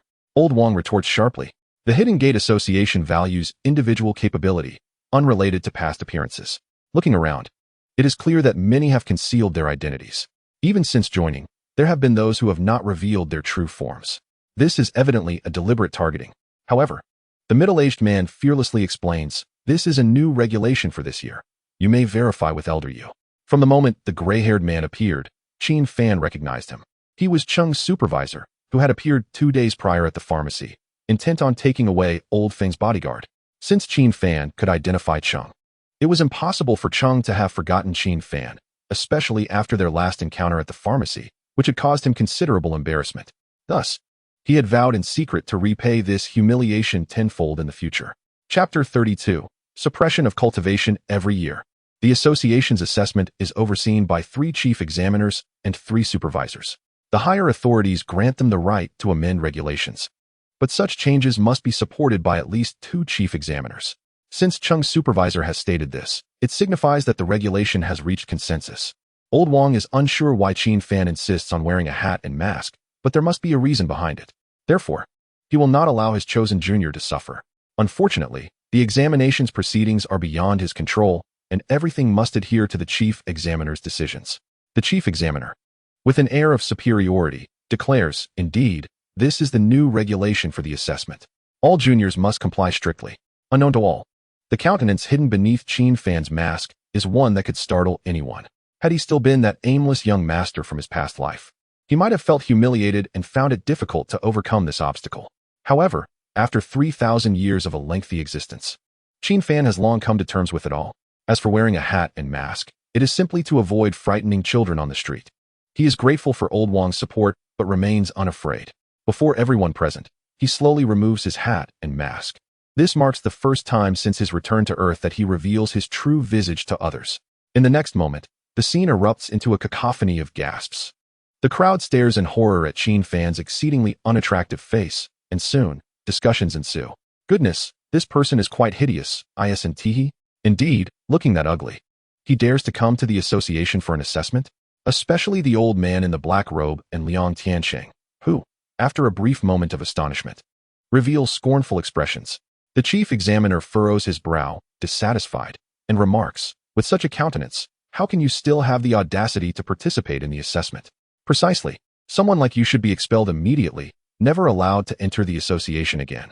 Cheng's supervisor naturally seizes the opportunity to humiliate Qin Fan further, adding to his misfortune.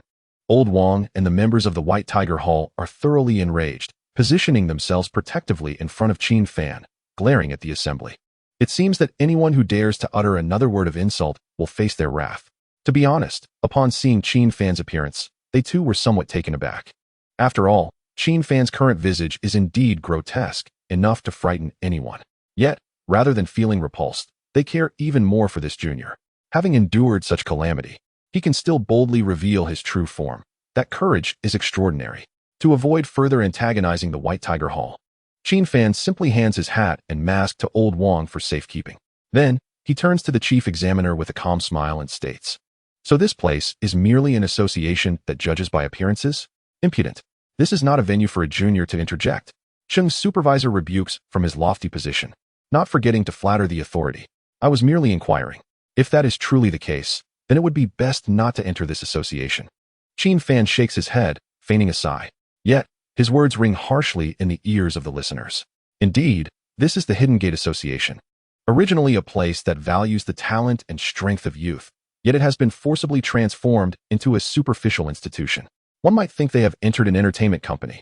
The chief examiner's expression darkens as he lowers his voice. "Do you truly grasp the weight of your words? Am I mistaken? Is it a requirement to resemble a handsome figure like Pan and to participate?" The reference to Pan is merely a metaphor for beauty. If such criteria were enforced, it is likely that all the juniors present would be disqualified. In just 2 sentences, the chief examiner finds himself at a loss for words. Meanwhile, Old Wang and the others are not deterred by the tension, instead applauding openly before the chief examiner. In truth, it seems that only the White Tiger Hall dares to act so brazenly within the vast Hidden Gate Association.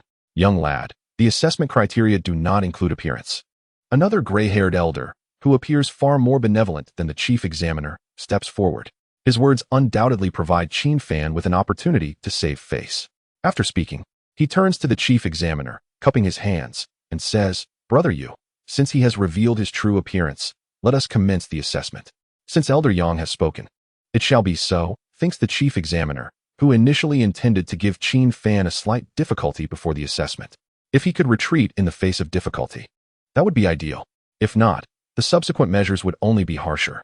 Perhaps due to his appearance, the other candidates intentionally or unintentionally distanced themselves from Qin Fan, their expressions reflecting a degree of disdain. To this, Qin Fan is indifferent. He is the last to enter the examination room, standing in an inconspicuous corner. As the examination room is constructed entirely of glass, those outside can see in at any moment. Old Wang leads the group to the left side, closer to Qin Fan, while the old man in the black robe guides the Zhuke Hall members to the right. This is not merely a contest between Qin Fan and Liang Tianqing, but a clash between the White Tiger Hall and the Zhuke Hall. Regardless of who is eliminated, the disgrace will fall upon the respective sub-halls behind them. The first component of the assessment is straightforward, divided into 3 tasks. The first task involves testing cultivation, specifically examining whether any of the 10 candidates are attempting to deceive. Breaking into the second tier before the age of 12, the third tier before 16, and the fourth tier before 20. This serves as the foundational inspection of the first assessment. Logically, those selected by the association's members should not present any issues. However, there are occasional instances where juniors, through the use of special herbs, rapidly elevate their cultivation, only to be discovered later, resulting in their family being barred from allowing any juniors to participate in assessments for a decade. Old Wang, what level of cultivation do you think Xiao Fan possesses? I find it somewhat difficult to comprehend, whispers the sturdy middle-aged man in the corridor to Old Wang. It is worth noting that while Wu Feng is a 6th-tier warrior, even he finds it challenging to gain the upper hand against someone of the 7th tier. It is indeed somewhat exaggerated that one could be brought to the ground in just a single night. With narrowed eyes, Elder Wang gently shook his head and remarked, Xiao Fan's aura is rather peculiar. Even I find it challenging to discern his cultivation level. What? Even you cannot see through it?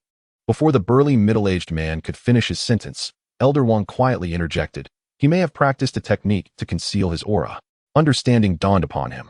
Had it not been for Elder Wang's explanation, the burly man would have been thoroughly alarmed. Meanwhile, the elder in the black robe exchanged a knowing glance with the chief examiner in the assessment room. He would be the one to conduct this initial test. The temptation of the century-old heavenly ginseng was simply too great, compelling him to take risks. Qin Fan stood in the corner, naturally the last to take the stage. Among the 9 individuals preceding him, the vast majority were at the 4th tier, with only one having reached the 5th tier. Upon learning the results of the examination, a slight commotion arose, though it was not excessively astonishing. Approaching the testing machine, Qin Fan felt a twinge of anxiety. His concern was not for the elderly examiner's potential interference, but rather that his own cultivation did not align with a martial artist's aura. Should the machine detect any discrepancies, the consequences would be dire. Nevertheless, having come this far, Qin Fan had no intention of retreating. Taking a deep breath, he endeavored to suppress his spiritual energy to match that of a peak 4th-tier martial artist, then extended his clenched right fist into the slot. Just as the machine began to react, the chief examiner, Yu, suddenly unleashed his martial aura, attempting to forcibly suppress Qin Fan's spiritual energy with his own cultivation. In the next moment, the machine halted, stuck at a reading indicative of a 3rd-tier martial artist. Observing the displayed cultivation level, the audience could not help but murmur in surprise. If he were truly at the 3rd tier, he would not be able to proceed with the examination and would be disqualified immediately. Facing only a 3rd-tier cultivation level, Chief Examiner Yang could not help but emit a soft exclamation. In stark contrast, Supervisor Chung appeared rather smug, as if seizing a long-awaited opportunity for revenge, and promptly rose to his feet. Did everyone see that? This fellow has fabricated his cultivation level and deserves severe punishment. As soon as he finished speaking, the other supervisors and examiners nodded in agreement. This was the Hidden Gate Association, where no grain of sand could be tolerated in the eyes of its administrators.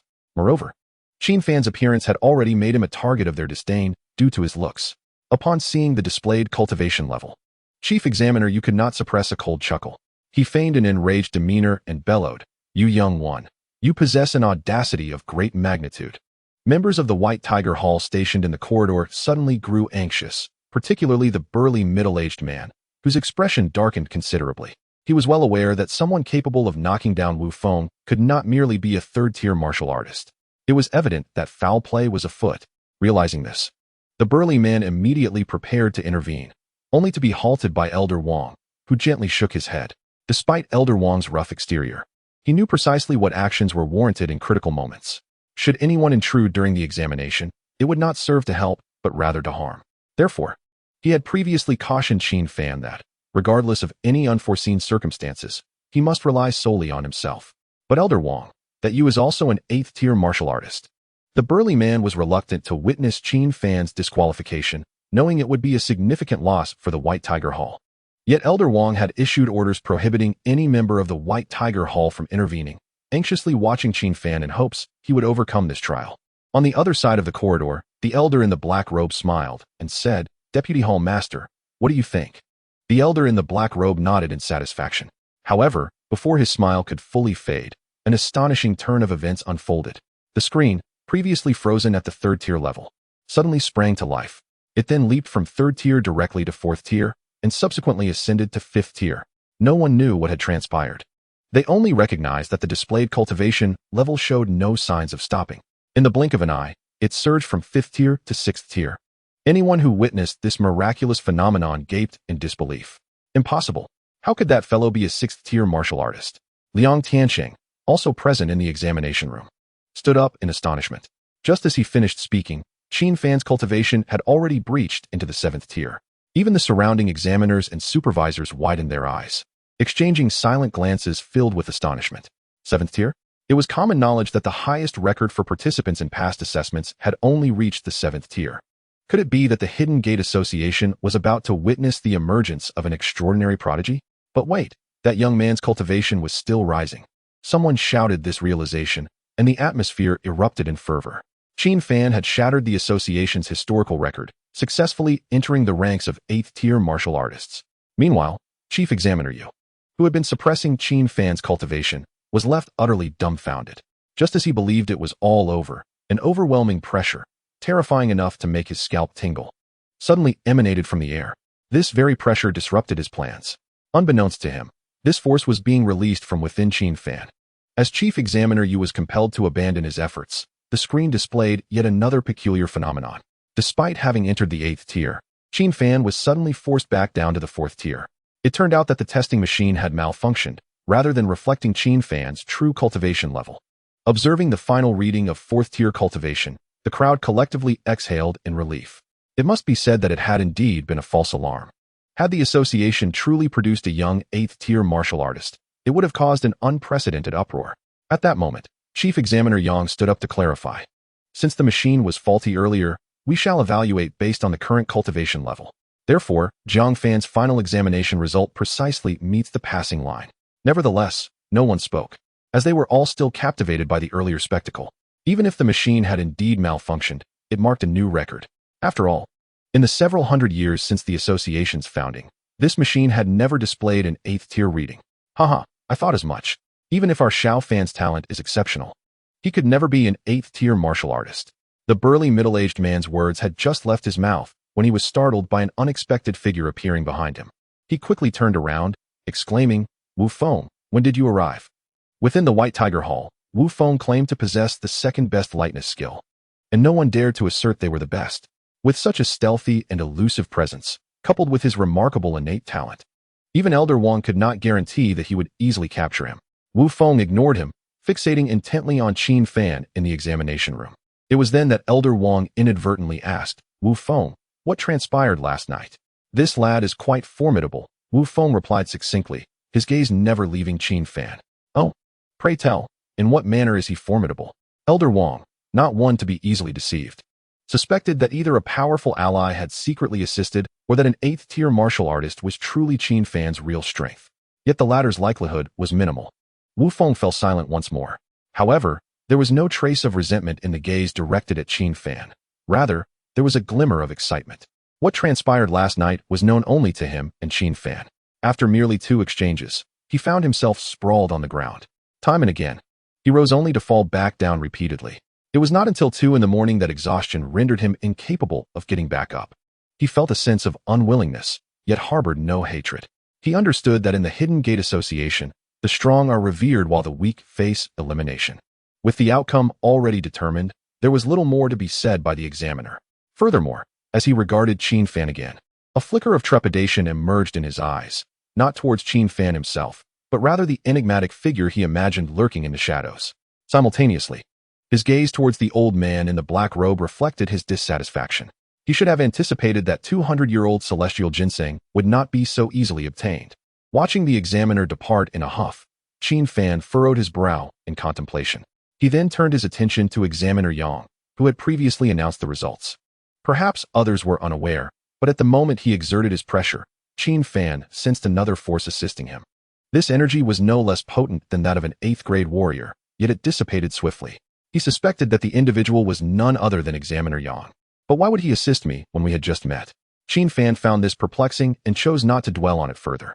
Instead, he returned to his position amidst the peculiar gazes of the other disciples. Chapter 34. Facing elimination aside from the members of the White Tiger Hall. No one believed that Qin Fan had advanced to the second round based on his own capabilities, especially among his peers participating in the assessment. Their eyes were filled with mockery and disdain. To them, had it not been for a malfunction in the machine, Qin Fan would likely have been eliminated at the 3rd grade level.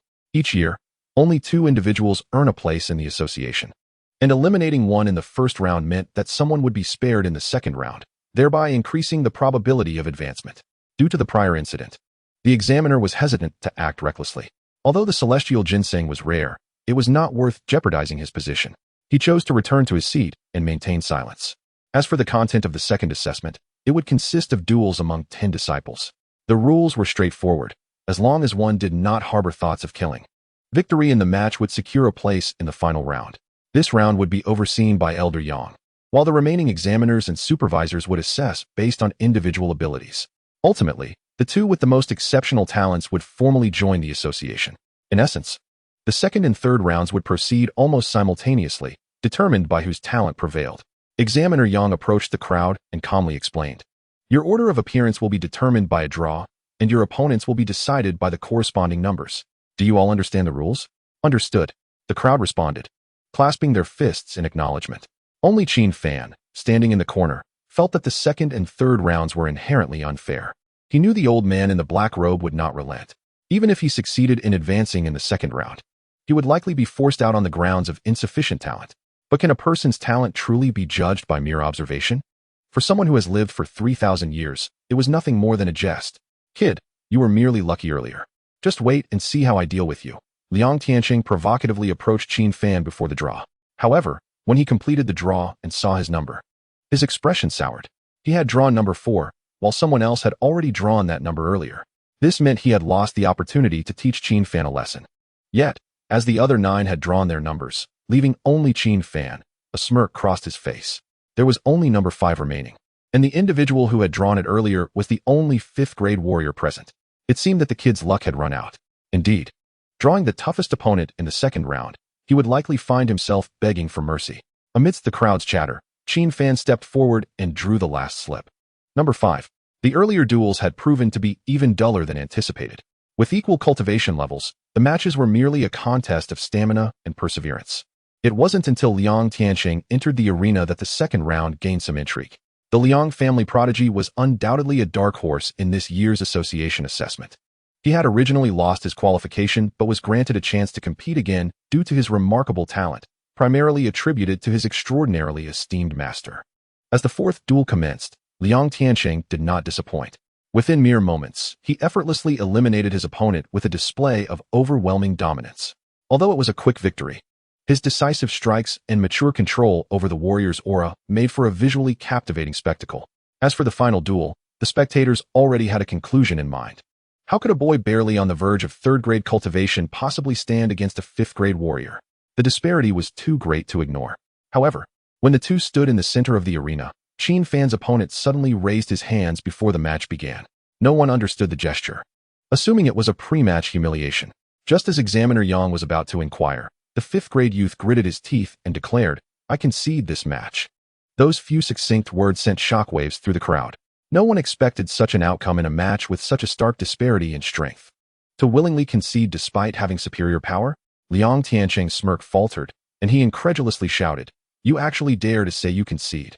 As soon as the words left his mouth, the fifth-grade youth shot him a glance that made Liang Tianqing instantly fall silent. The fifth-grade youth then turned and walked away, leaving the crowd in stunned silence. After a moment, Someone finally exclaimed, "Wow, this kid's luck is just too outrageous." Indeed, how could this even be possible? The crowd buzzed with opinions, categorizing Qin Fan as someone merely blessed with good fortune. Little did they know, just as the fifth-grade youth had looked at Liang Tianqing, Qin Fan had similarly intimidated the fifth-grade youth with a mere glance, causing him to retreat without exerting his full strength. This may have been the most elegant way to demonstrate exceptional talent without engaging in a battle. Yet, Qin Fan's actions had an unintended effect. No one believed the fifth-grade youth had been scared off. Rather, they assumed he had some urgent matter to attend to, forcing him to forfeit the duel. Is that it? An elderly examiner seated in the main position seemed bewildered, as if still processing the events. Has it truly concluded? Another supervisor replied uncertainly. Overall, this year's assessment took considerably less time than any previous year. Without further inquiry, Examiner Yang promptly declared Qin Fan the victor of the fifth match. Although many were dissatisfied with the outcome, the examiner's decision left little room for protest. For the true assessment had only just begun. All disciples who advanced to the second round would undergo evaluation by the examiners and supervisors. Among the remaining 5 individuals, the decision was made to select the final 2 members who would officially join the association. Perhaps due to the daunting nature of this task, several high-ranking officials deliberated for an extended period. I believe that the scion of the Liang family possesses the requisite qualifications. His talents are undoubtedly exceptional. What do you all think? Indeed, I concur that Liang Tianqing is deserving. However, regarding the second promotion slot, several officials engaged in hushed discussions, the content of which Qin Fan overheard clearly. Only the chief examiner Yang briefly mentioned him, while the others either opposed him or dismissed him with indifference.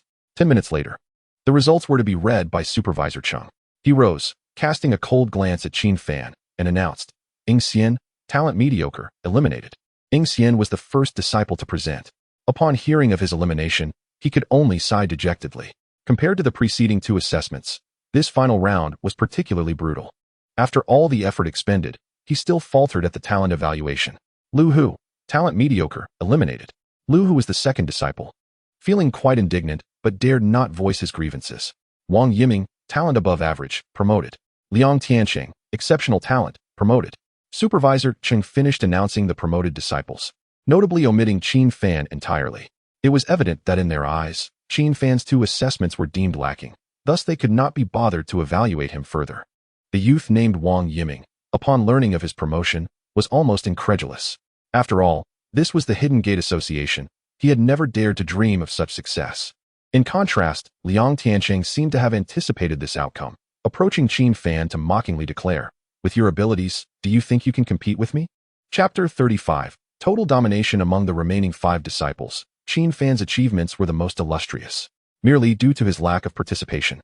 He was eliminated and even deprived of any evaluation, causing considerable dissatisfaction among the members of the White Tiger Hall. Elder Wang could no longer contain his frustration and stormed into the assessment room, exclaiming, "What on earth are you doing with these evaluations?" He had awaited the assessment process, and now that it was concluded, Qin Fan had passed entirely. Why was it reasonable for him to be eliminated without even an evaluation? This was unjust, and he demanded an explanation from the assessors. However, it should be noted that he was neither the leader of the White Tiger Hall nor the vice leader. Given his rank, he lacked the authority to question the chief examiner's competence. Yet he persisted, determined to advocate for the promising young talent he valued. The burly middle-aged man and the remaining members of the White Tiger Hall followed closely behind, including Wu Feng. In response to Elder Wang's inquiries, the 3 chief examiners were, to varying degrees, displeased. The chief examiner, wary of repercussions, remained silent, while Chief Examiner Yang sat impassively. Only the last chief examiner rose, irate, and stated, "Wang Qianhai, I advise you to recognize your own standing. A mere member of the White Tiger Hall dares to question the competence of our seasoned chief examiners? Should he choose, he could easily report to the higher-ups and have you expelled from the Hidden Gate Association." Seeing the opportunity slip away, Supervisor Chung was unwilling to relent. He immediately stood and laughed. The decisions of the 3 chief examiners are beyond reproach. Thus, if blame is to be assigned, it must be directed at this lad for his lack of skill. Who do you think you are? Get out of my way. Elder Wang, unafraid to confront even the chief examiner, was undeterred by the presence of a mere supervisor. Cheng's face turned various shades of blue and white as he was humiliated, unable to utter a word in retort. Unfortunately, despite his position within the Hidden Gate Association, this place valued strength above all. as an 8th-tier martial artist. Elder Wang could easily overpower him. Yang, the chief examiner, sighed and calmly explained, Wang Qianhai, I understand your discontent. However, this is the final assessment result. Thus, instead of questioning our competence, you should assist this young man in reapplying next year. Just as he finished speaking, a cold laugh echoed from the dark-robed elder standing in the corridor. Reapply next year? I fear this lad may not have a next year. In truth, what Yang had said was already quite explicit. Even if there were errors in the evaluation, the final results would not be amended. Therefore, Liang Tianqing and Wang Yiming's promotions were set in stone. Throughout, Qin Fan had remained silent, suddenly stepping before Elder Wang and clasping his fists in gratitude. Thank you for your kind intentions, senior. Elder Wang presumed Qin Fan wished to withdraw and hurriedly offered words of consolation, genuinely not wanting the White Tiger Hall to lose a promising talent. Unexpectedly, Qin Fan abruptly turned to the chief examiner and, with a smile, inquired, Senior, I would like to know your evaluation method. The old man retorted coldly, the evaluation methods of my colleagues and I cannot be disclosed casually. Oh, so you are implying that you might deliberately shield others and fabricate results? Pray tell, which young individual present would dare to question the chief examiner's abilities? No, this is no longer mere questioning. It could easily be construed as intentional slander against the 3 chief examiners. A light infraction could lead to a lifetime disqualification from the association, while a more severe consequence could impact the entire Jiang family. The chief examiner's expression changed dramatically as he glared furiously. Silence. Do you believe I would not render you incapable? The exchange between the elder and the youth had rendered the entire assessment room silent. Only Liang Tianqing and Supervisor Cheng, among those who disdained him, secretly reveled in the unfolding chaos. Let it escalate. The more tumultuous it becomes, the better. After all, they did not believe a mere youth could challenge the vast Hidden Gate Association. However, Chief Examiner Yang furrowed his brow and questioned, Are you suggesting that during the final assessment phase, we intentionally targeted you? Whether there was intention or not, I am unaware. However, surely a reason must be provided. No, there is no reason. I simply wish for you to leave the association. The chief examiner suddenly rose, resolutely proclaiming, Given the circumstances, perhaps acting now could salvage the century-old celestial spirit herb. Qin Fan disregarded him and continued, How about this? I challenge any one of them to a duel. This is the most straightforward method to demonstrate capability, and it is both simple and direct. If Qin Fan can indeed defeat any one of them, it would sufficiently prove that his talents are not lacking, especially considering his age is undoubtedly younger than either of them. The chief examiner rejected the notion without a second thought, while the other chief examiner was enraged beyond measure. Only Yang remained silent for a moment, contemplating. Are you suggesting we provide you another opportunity to prove yourself? Indeed, Qin Fan nodded affirmatively. Yang, why waste your breath on this lad? The chief examiner interjected, being the one among the 3 who most desired Qin Fan's elimination. As for the other chief examiner, it was simply due to Qin Fan's unappealing appearance, fearing it would tarnish the image of the Hidden Gate Association. Whether intentional or not, Yang once again fell into contemplation. He then quietly spoke to the other 2 chief examiners. I find this method plausible. After all, no one is infallible. Who has never erred? While this statement holds some truth, have we ever made a mistake? Though the sentiment is valid, the chief examiner began to waver. Ultimately, he had no grievances with any of the 10 candidates this year, nor did he have any vested interests. The chief examiner vehemently opposed. Once a decision is made, it cannot be altered at will. No one anticipated that the 3 chief examiners would suddenly engage in a dispute. One deemed Qin Fan's method feasible, another categorically disagreed, while the last chose to remain neutral. Just as they reached an impasse, the door to the assessment room was gently pushed open. I believe this method is quite acceptable. At the very least, the innocence of the 3 examiners can be established. The one who spoke was a middle-aged man, robust and clad in a tailored suit. Upon seeing the visitor's appearance, the members of the White Tiger Hall were filled with astonishment, particularly Elder Wang, who promptly turned around and cupped his hands in greeting, saying, Hall Master, what brings you here? Hall Master? Could it be that he is the current leader of the White Tiger Hall? Qin Fan was momentarily taken aback, then began to scrutinize the suited man from head to toe. What piqued his curiosity most was the badge on the man's chest, which was unlike any other. It bore no rank distinction, only a vividly engraved 5-clawed golden dragon. The suited man waved his hand, signaling Elder Wang not to be overly formal. He then turned his gaze towards the 3 examiners, smiling as he inquired, What do you think, esteemed seniors? Oh dear. We wouldn't dare call ourselves seniors in front of Hall Master Ling. After all, You are already a formal member of the association.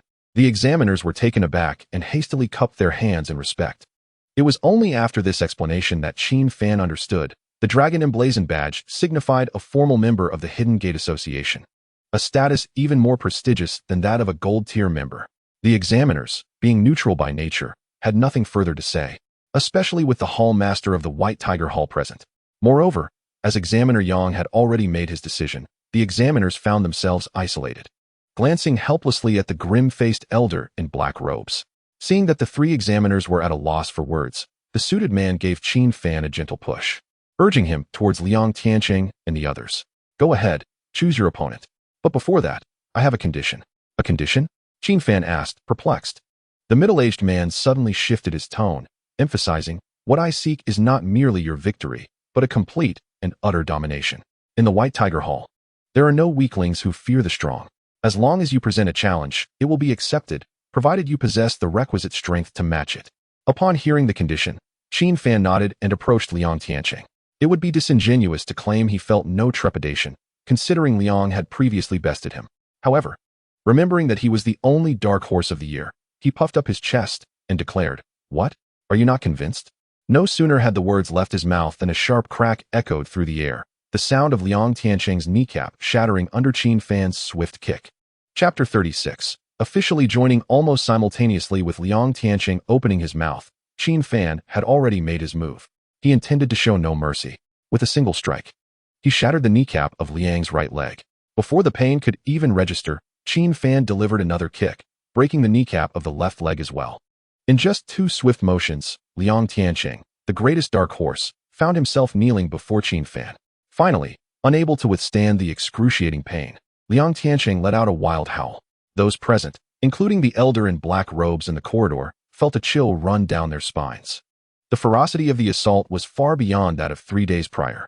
Liang Tianqing could very well be left with a lifelong disability, effectively ending his cultivation journey. Perhaps Qin Fan's ruthless strike had already silenced the crowd, rendering the atmosphere so quiet that one could hear a pin drop. Just when it seemed the two kicks had satisfied his vengeance, Qin Fan seized Liang Tianqing by the hair and, speaking each word deliberately, said, Remember, all of this is your own doing. With a resounding slap, Liang Tianqing was left dazed on the ground, motionless.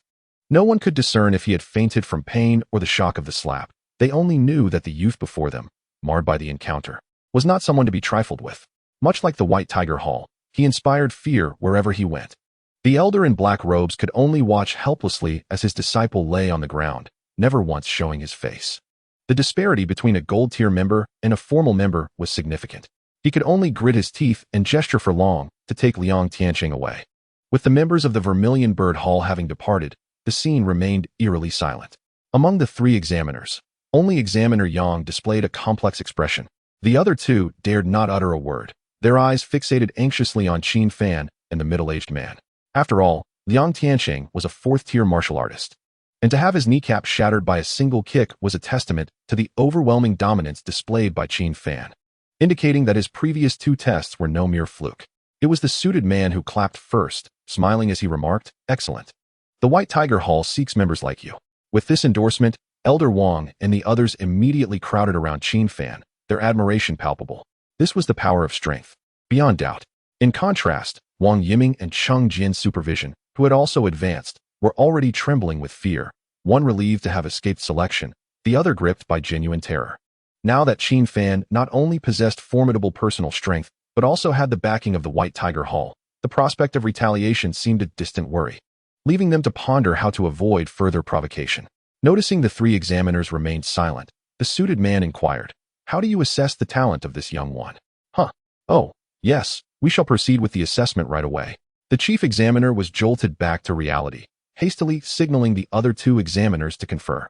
In less than a minute, the chief examiner declared, Qin Fan, extraordinary talent, promoted. Receiving an extraordinary talent rating in the Hidden Gate's history of assessments was exceedingly rare, perhaps only once in a decade, or even longer. Qin Fan was the sole candidate in nearly 10 years to receive such an honor. The three examiners, wishing to give the hall master of the White Tiger Hall his due respect, were genuinely astonished by Qin Fan's prowess. With the results announced, the suited man inquired once more, in previous years, have those with extraordinary talent received any special treatment? Special treatment? The chief examiner was momentarily befuddled, unsure of the meaning behind the question. It was Examiner Yang who nodded knowingly and replied, indeed. Historically, any candidate deemed extraordinary has been directly promoted to silver tier membership. While Examiner Yang spoke nonchalantly, the majority of those present could no longer maintain their composure. This was undoubtedly monumental news for the Hidden Gate Association in the last decade. Many newcomers to the association were left in a state of shock. Ascending from copper tier to silver tier was no simple feat. Some individuals might struggle their entire lives without achieving it. Yet here stood someone who had bypassed all that. Envy surged among the onlookers, but few dared to speak out. This was indeed an internal regulation of the association, and Qin Fan had genuinely fulfilled the criteria, unless one dared to question the assessment results of the three examiners. The suited man, satisfied, nodded and exchanged a few casual words with the three examiners before signaling for the members of the White Tiger Hall to depart together. Upon returning to the White Tiger Hall, Elder Wang promptly retrieved a silver tier badge from his pocket and formally handed it to Qin Fan. Xiao Fan, congratulations. From this day forth, you shall be a silver tier member of the Hidden Gate, just as I am. As soon as the words left his lips, Qin Fan solemnly bowed to Elder Wang. Had it not been for Elder Wang and the White Tiger Hall standing up for him, he would never have obtained this badge. Seeing this, Elder Wang quickly gestured for Qin Fan to rise. Meanwhile, the suited man smiled faintly and remarked, once you don the badge, you become a member of the association. Always remember the association's principles. Despite the ostentatious demeanor of the White Tiger Hall, it is always the first to step forward in times of crisis. This is precisely why the White Tiger Hall has endured over the years. However, when Qin Fan received the badge, he hesitated and inquired, can this badge be removed at any time? His question left Wang Lao and the others utterly speechless. The badge serves as a testament to one's identity. When visiting the families of the hidden sects, the sight of the badge would naturally command respect. It is a supreme honor that many martial artists aspire to keep for a lifetime. Qin Fan's inquiry rendered them completely at a loss for words. A middle-aged man in Western attire laughed heartily, saying, you are indeed unique. But rest assured, the association does not impose any strict requirements. Qin Fan instinctively sighed in relief. Being a student, he wished to navigate his academic journey as smoothly as possible. Yet, some students at his school hailed from hidden sections. The thought of wearing the badge at school and being seen by them was already a headache. Xiao Fan, this is yours. I return it to you now. A burly middle-aged man interjected, personally handing Qin Fan a cap and a mask. No one inquired about the scar on Qin Fan's face, nor did they delve into his past. To them, any member of the White Tiger Hall was akin to family. Gratefully, Qin Fan accepted the cap and mask, putting them on before bidding farewell to the group and taking his leave. Initially, Qin Fan did not perceive himself as a silver tier member. However, as he donned the badge and walked the path away from the association, he was greeted with utmost respect by passers-by, all referring to him as senior. This left Qin Fan feeling quite uncomfortable. Before long, he removed the badge and tucked it into his pocket. Meanwhile, the chief examiner, Yang, stepped out of the assessment room and dialed a number on his phone. Upon the call being answered, he cheerfully remarked, Brother Phone, I have taken care of the matter you entrusted to me. Chapter 37. The Contest of Two Beauties at 11 o'clock noon. As Qin Fan arrived at school, his stomach began to grumble. He rubbed his belly, feeling somewhat exasperated. To reach the stage of fasting, one must ideally enter the golden core stage early. However, without the necessary cultivation materials, simply absorbing spiritual energy would prove challenging. Reluctantly, he made his way to the cafeteria, requesting a meat dish, a vegetable dish, and 4 bowls of rice from the serving lady. Students passing by were astounded by the sheer quantity of food Qin Fan consumed. It is quite rare for an average high school student, even after vigorous exercise, to manage such a meal, unless they are true giants of appetite. Steadily, Qin Fan carried his tray to a secluded corner to sit down. Just as he was trying to grasp his chopsticks, he was unexpectedly intercepted by Lu Qian, who had been absent all morning and had worriedly feared Qin Fan had fallen victim to Gu Yang's retaliation. Seeing him well and seated, she breathed a sigh of relief. However, she quickly pouted, sitting across from him and asking, Qin Fan, you're not thinking of skipping class again for no reason, are you? As the class monitor, it was her duty to look after every student. Given her challenging home environment, she felt compelled to excel even more. To be candid, Qin Fan, in this reincarnation, had no desire to interact with outsiders, especially not with someone like Lu Qian, who seemed so unrelated to his circumstances. Firstly, their backgrounds were different, leading to divergent experiences. Secondly, while he was no longer the wasteful young master of yore, he had garnered quite a few enemies due to his capabilities. If any adversaries were to discover that he had a seemingly defenseless female friend, the consequences would be dire. Noticing Qin Fan's disregard as he devoured his rice, Lu Qian felt somewhat irked and feigned annoyance, saying, "You might think I'm a bother, but I'm merely concerned about your future." "The future?" Qin Fan responded with a bitter smile and a shake of his head. To put it plainly, their current living environments were not on the same level. Lu Qian was merely a pure and diligent student striving for a good job in the future, while Qin Fan was a cultivator who had now joined a hidden sect association. Even if he dropped out, he would not worry about food or clothing. In fact, he would be treated like royalty by the esteemed families of the hidden sections. "Why are you ignoring me? Are we not friends?" Lu Qian persisted, unwilling to leave even though Qin Fan was determined to disregard her. "If you continue to ignore me, I want to help you with your studies." Upon hearing about the tutoring, Qin Fan's eyes brightened. He had long wished to revisit his previous courses, but had been too busy recently. If he could have the assistance of an academically excellent student, he believed he could manage without difficulty, given his current memory. However, the underlying concern remained. Lu Qian was just an ordinary student. If they grew too close, it could endanger her. After a moment of silence, Qin Fan set down his chopsticks and raised his head to ask, "Have those guys bothered you again? Who are you talking about?" Lu Qian stared at him, puzzled. It seemed that in her eyes, Gu Yang and his ilk hardly constituted harassment. This only served to highlight how naive individuals often find themselves at a disadvantage. "It's nothing. I was just asking." Although he did not receive the answer he desired, it was evident from Lu Qian's expression that Principal Sun had indeed taken some effective measures. Had he not intervened personally, Lu Qian might have been besieged as soon as she arrived at school that morning. After finishing his meal, Qin Fan continued Lu Qian's earlier topic, smiling. "You mentioned you were willing to help me with my studies? Of course, as long as you promise to attend class regularly." Lu Qian eagerly nodded in agreement. "What do you want as compensation?" Qin Fan would not allow Lu Qian to waste her time for free. An equitable exchange was only fair. Yet, Lu Qian frowned, her expression darkening. "I don't need your compensation. Just attending class on time is sufficient. Moreover, if you have something urgent, you must request leave." As soon as she finished speaking, Qin Fan suddenly extended 10 fingers, suggesting 100,000 a month. How does that sound? To a true scion of a wealthy family, 100,000 might only be enough to buy a piece of clothing. However, for Lu Qian, it was an astronomical sum for merely tutoring. The prospect of earning a monthly salary of 100,000 just for helping with studies was akin to a golden collar. To his surprise, Lu Qian rejected the offer with remarkable decisiveness, her expression brimming with indignation. "What does it matter how much money it is? No matter how poor I am, I have my own principles." Qin Fan had anticipated this reaction, responding nonchalantly, "I find the price quite reasonable. Are you dissatisfied with the amount? Matters that can be resolved with money are not true matters at all. The real concern is when it transforms into personal favors, leading to friendships. In such cases, it is not he who suffers, but rather Lu Qian. Do I appear to be in dire need of money? Or do you look down on my family?" Lu Qian suddenly picked up a disposable cup of water from the table and splashed it directly at Qin Fan. With a loud splatter, Qin Fan was completely drenched. Subsequently, Lu Qian hurriedly left amidst the astonished gazes of those around. Looking at his soaked self, Qin Fan felt somewhat helpless. He could have easily dodged, but chose not to, intending instead to drive Lu Qian away through this method. Unfazed by the mocking glances of those around him, Qin Fan calmly wiped his clothes, only to see Lu Qian, who was about to exit, intercepted by Jiang Yuman, who had just walked in. Although they were not in the same class, Jiang Yuman was undoubtedly one of the school's prominent figures. Lu Qian, feeling suddenly anxious, exclaimed, "Excuse me, could you please let me pass? I need to go out." However, Jiang Yuman deliberately obstructed her path, having witnessed the earlier incident of water being splashed. "Do you realize what you are doing?" Jiang Yuman's voice was low yet thick with tension.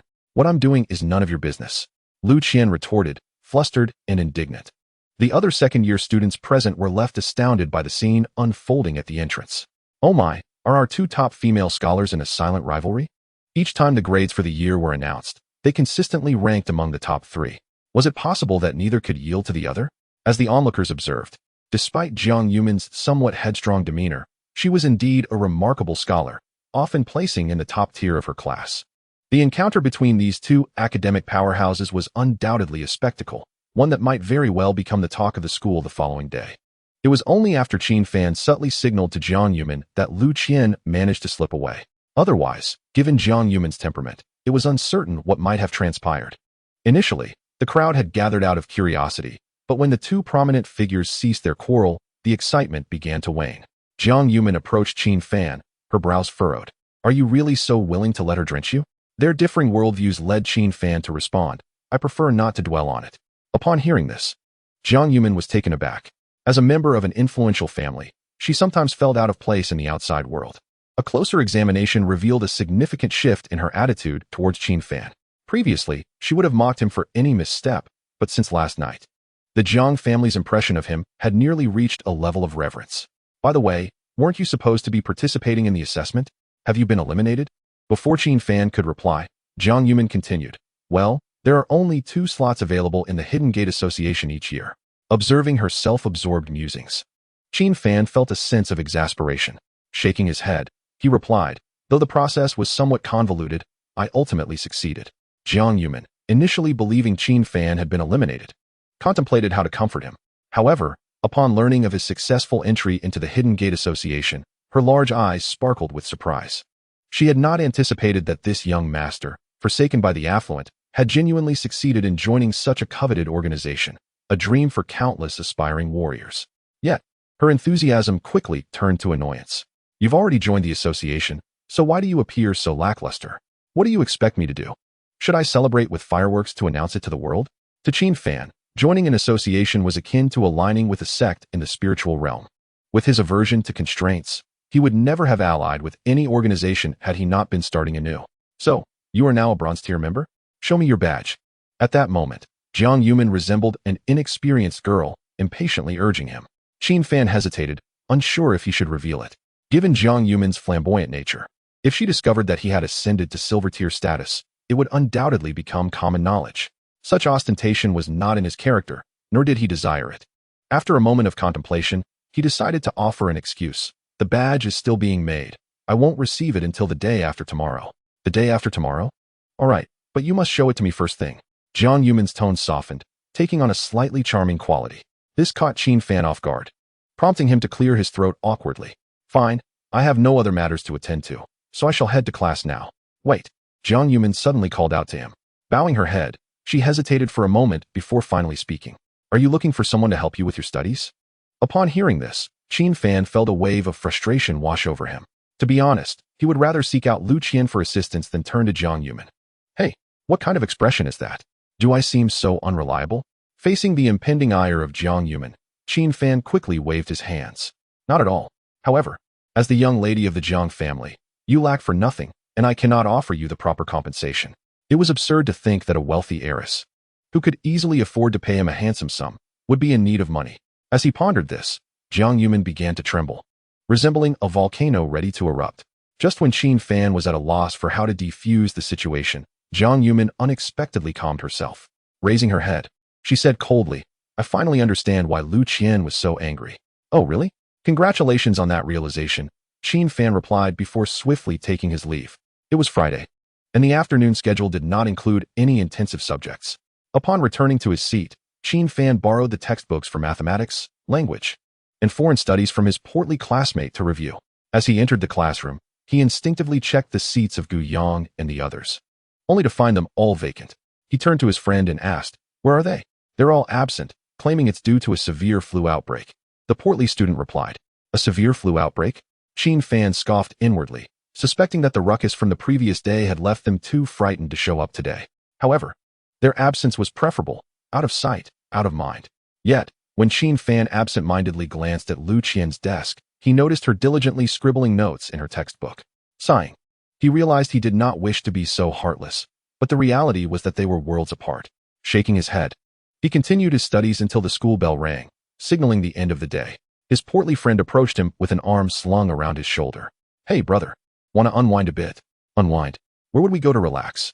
Qin Fan was well aware that his friend had reached adulthood. As expected, the portly student leered. I heard a high-end club just opened on the next street over. Want to give it a try? My treat. Not a chance. I'm not interested in clubs or night spots, Qin Fan rejected outright. I would rather utilize this time to practice and elevate my skills. Leaving the classroom, Qin Fan took the back exit to avoid being seen by Jiang Yumin. He wandered towards the Jiang family martial arts hall, relying on his fragmented memories. Perhaps due to the narrow alley or ongoing construction, very few people were around. After walking for 2 or 3 minutes, he suddenly halted, staring curiously at a crossroad ahead.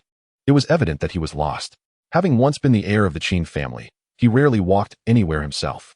With this being unfamiliar territory, he had no one to ask for directions. It seemed he needed to elevate his skills sooner rather than later. Otherwise, he wouldn't even be able to perform sword flight. Just as Qin Fan was lost in thought, he was startled by a woman's piercing scream from behind him. Almost simultaneously, a silver van sped past him. Robbery. Someone's being robbed. Turning around, Qin Fan saw a middle-aged woman, around 40, who was the source of the scream. She was pushing a food cart in front of her.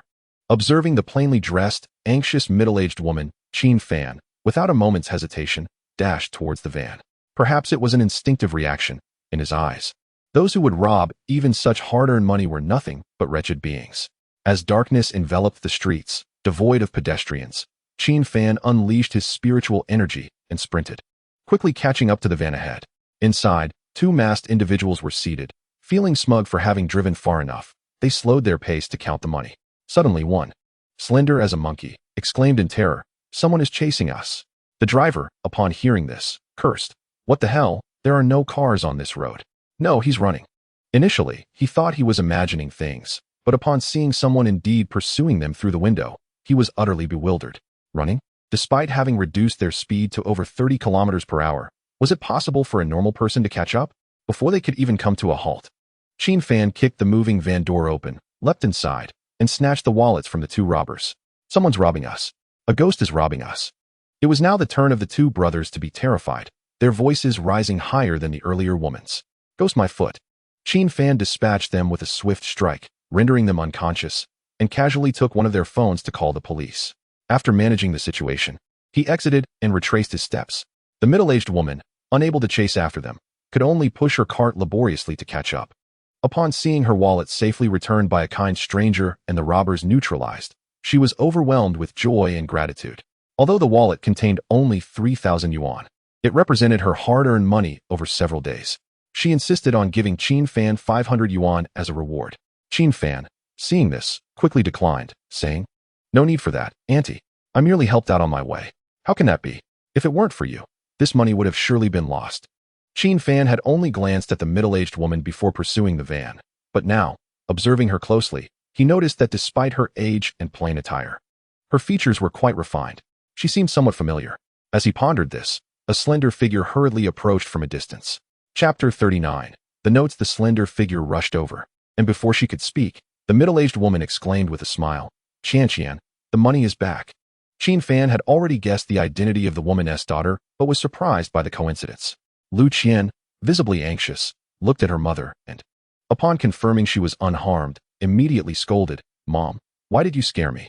This route was one Lu Qian took every day after school, knowing her mother would set up a stall not far from the intersection.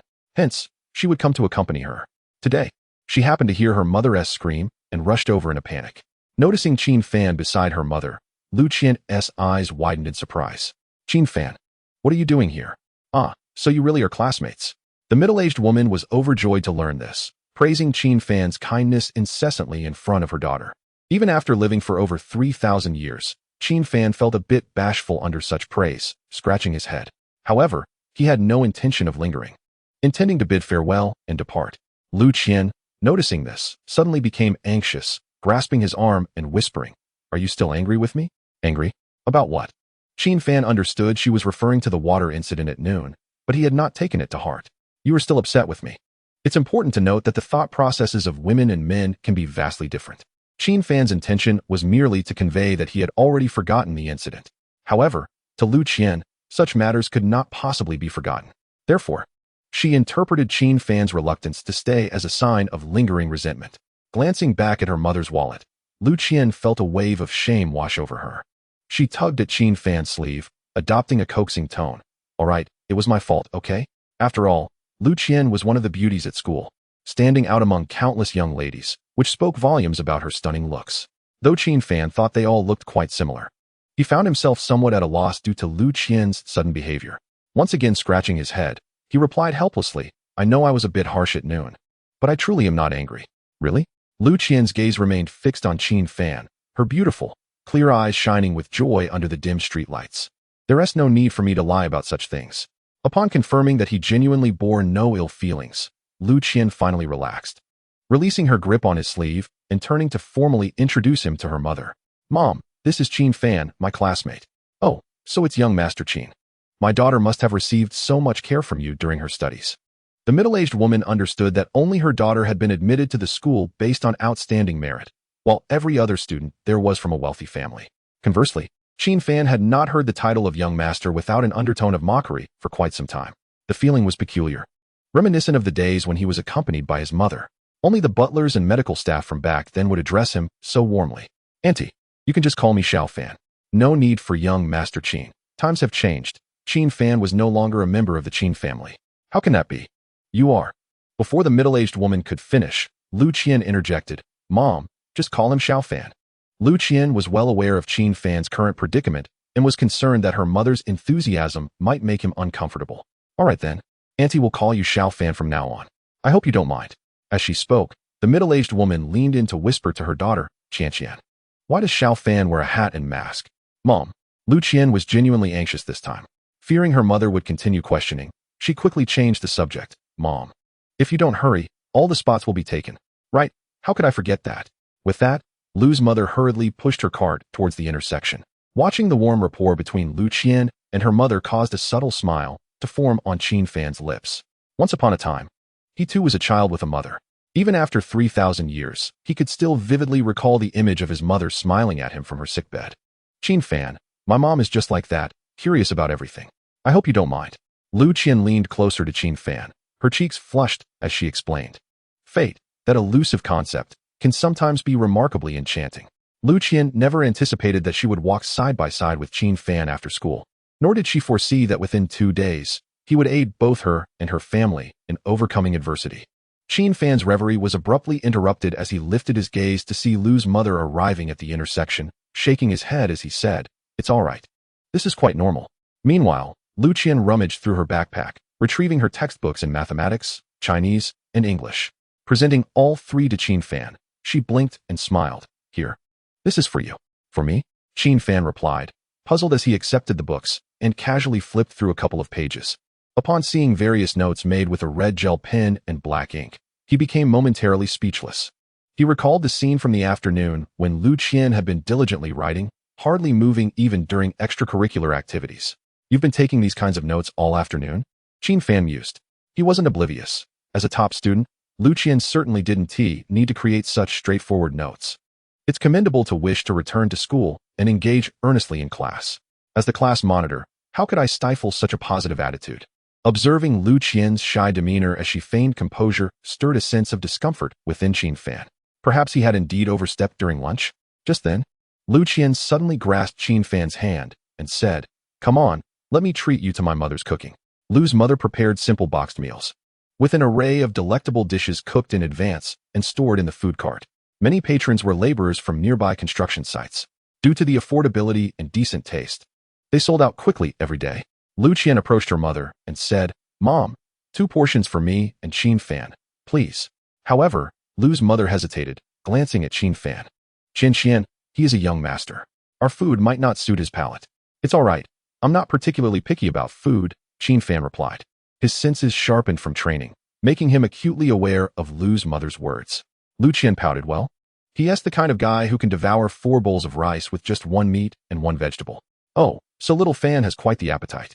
Lu's mother exclaimed, swiftly dishing out 5 bowls of rice accompanied by a lavish meal in the eyes of an average person, complete with fish, shrimp, and spare ribs. Everything was of the finest selection. Qin Fan was taken aback, repeatedly waving his hands. Auntie, this is too much. I can't finish all this. No worries. If you can't finish, there are plenty of stray dogs and cats nearby that will gladly eat it. Qin Fan could only nod in agreement while shrugging at Lu Qian. Seeing this, Lu Qian chuckled. Eating meat is better than plain rice, right? Besides, I'm here. Perhaps due to her frequent assistance to her mother, Lu Qian was quite adept at moving about. Balancing the tray, she found a small table to set it down before returning to serve other customers. Qin Fan observed closely. Indeed, the diners were predominantly workers, with a few young people too lazy to serve themselves. His attention shifted when 2 burly men approached, and he was suddenly caught off guard, coughing violently. Boss, serve us 8 pounds of spare ribs, and everything else as usual. shouted one of the fierce-looking youths. The other, bearing a scar near his eye, suddenly turned towards Qin Fan with delight. Hey, isn't that little Fan? Hey, it really is little Fan. The man who had been serving exclaimed excitedly. Just as the two were about to approach to greet him, Qin Fan immediately signaled them not to come closer. Since his rebirth, very few people had called him Little Fan. The two men were members of the Baihu Hall of the Hidden Door Association, previously serving. The young man named Su Guang and the scarred youth named Suhang had been introduced to Qin Fan by a robust middle-aged man before he left yesterday. They were brothers who had joined the association through assessments 5 years prior. Qin Fan had no idea why they were there, but he wished to keep his identity hidden from Lu Qian. I remember Little Fan is a student around here. Perhaps he doesn't want us to disturb him? Suhang suddenly recalled, quickly halting Su Guang's advance. Right? How could I forget Little Fan's identity in the outside world? Su Guang slapped his forehead, pretending he knew nothing and retracing his steps. Qin Fan sighed in relief, but was bemused by the brothers' choice to dine there. Once they were part of the association, shouldn't they be living luxuriously? It was quite odd for them to be eating here. Qin Fan, do they know you? It sounded like they called your name. Lu Qian inquired as she sat across from him. I don't know them. I've never seen them before, Qin Fan quickly denied, while subtly probing.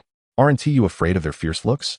If one were to liken a person's rugged appearance to Zhang Fei, these two were even less intimidating. Lu Qian tilted her head in contemplation before replying with a smile. At first, I was quite scared, but over time, I realized they aren't bad people. How do you know they aren't bad? Although Qin Fan hadn't known Lu Qian for long, he recognized her kind nature, but her timid character made him wonder. Most girls would likely avoid the Su brothers, because those who care for stray animals aren't bad people, she declared, which nearly caused Qin Fan to spit out his drink. They care for stray animals? He thought, casting a peculiar glance at the Su brothers. In the association, all members of the Baihu Hall were generally met with apprehension. Who would have thought that beneath their rugged exterior lay hearts as tender as water? They often come here to eat and love my father's brew. Zui Qing Cheng, Lu Qian added. Zui Qing Cheng, your father brews wine? Qin Fan asked, astonished. Though upon reflection, Lu Qian's family background was indeed noteworthy.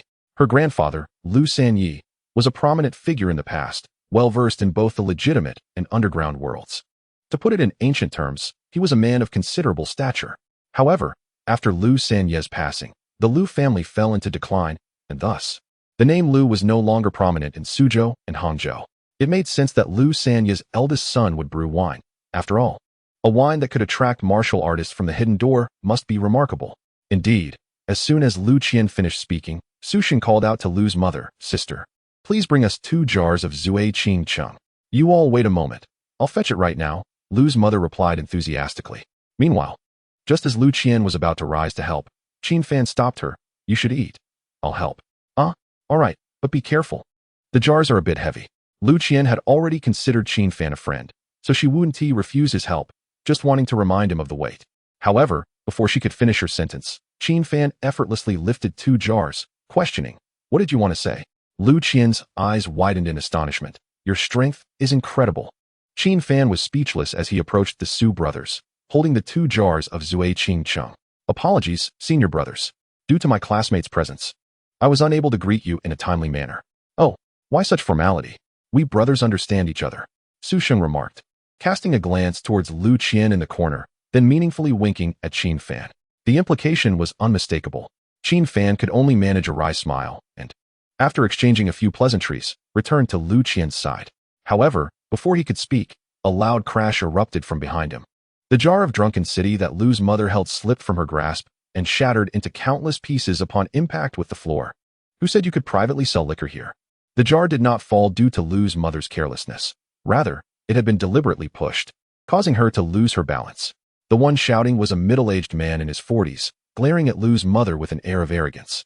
Behind him stood 2 other middle-aged men, already moving to push the food cart away. We do not sell alcohol. This liquor is brewed at home and is only for gifting, Lu's mother hurriedly explained as she noticed someone attempting to take her food cart. Gifting.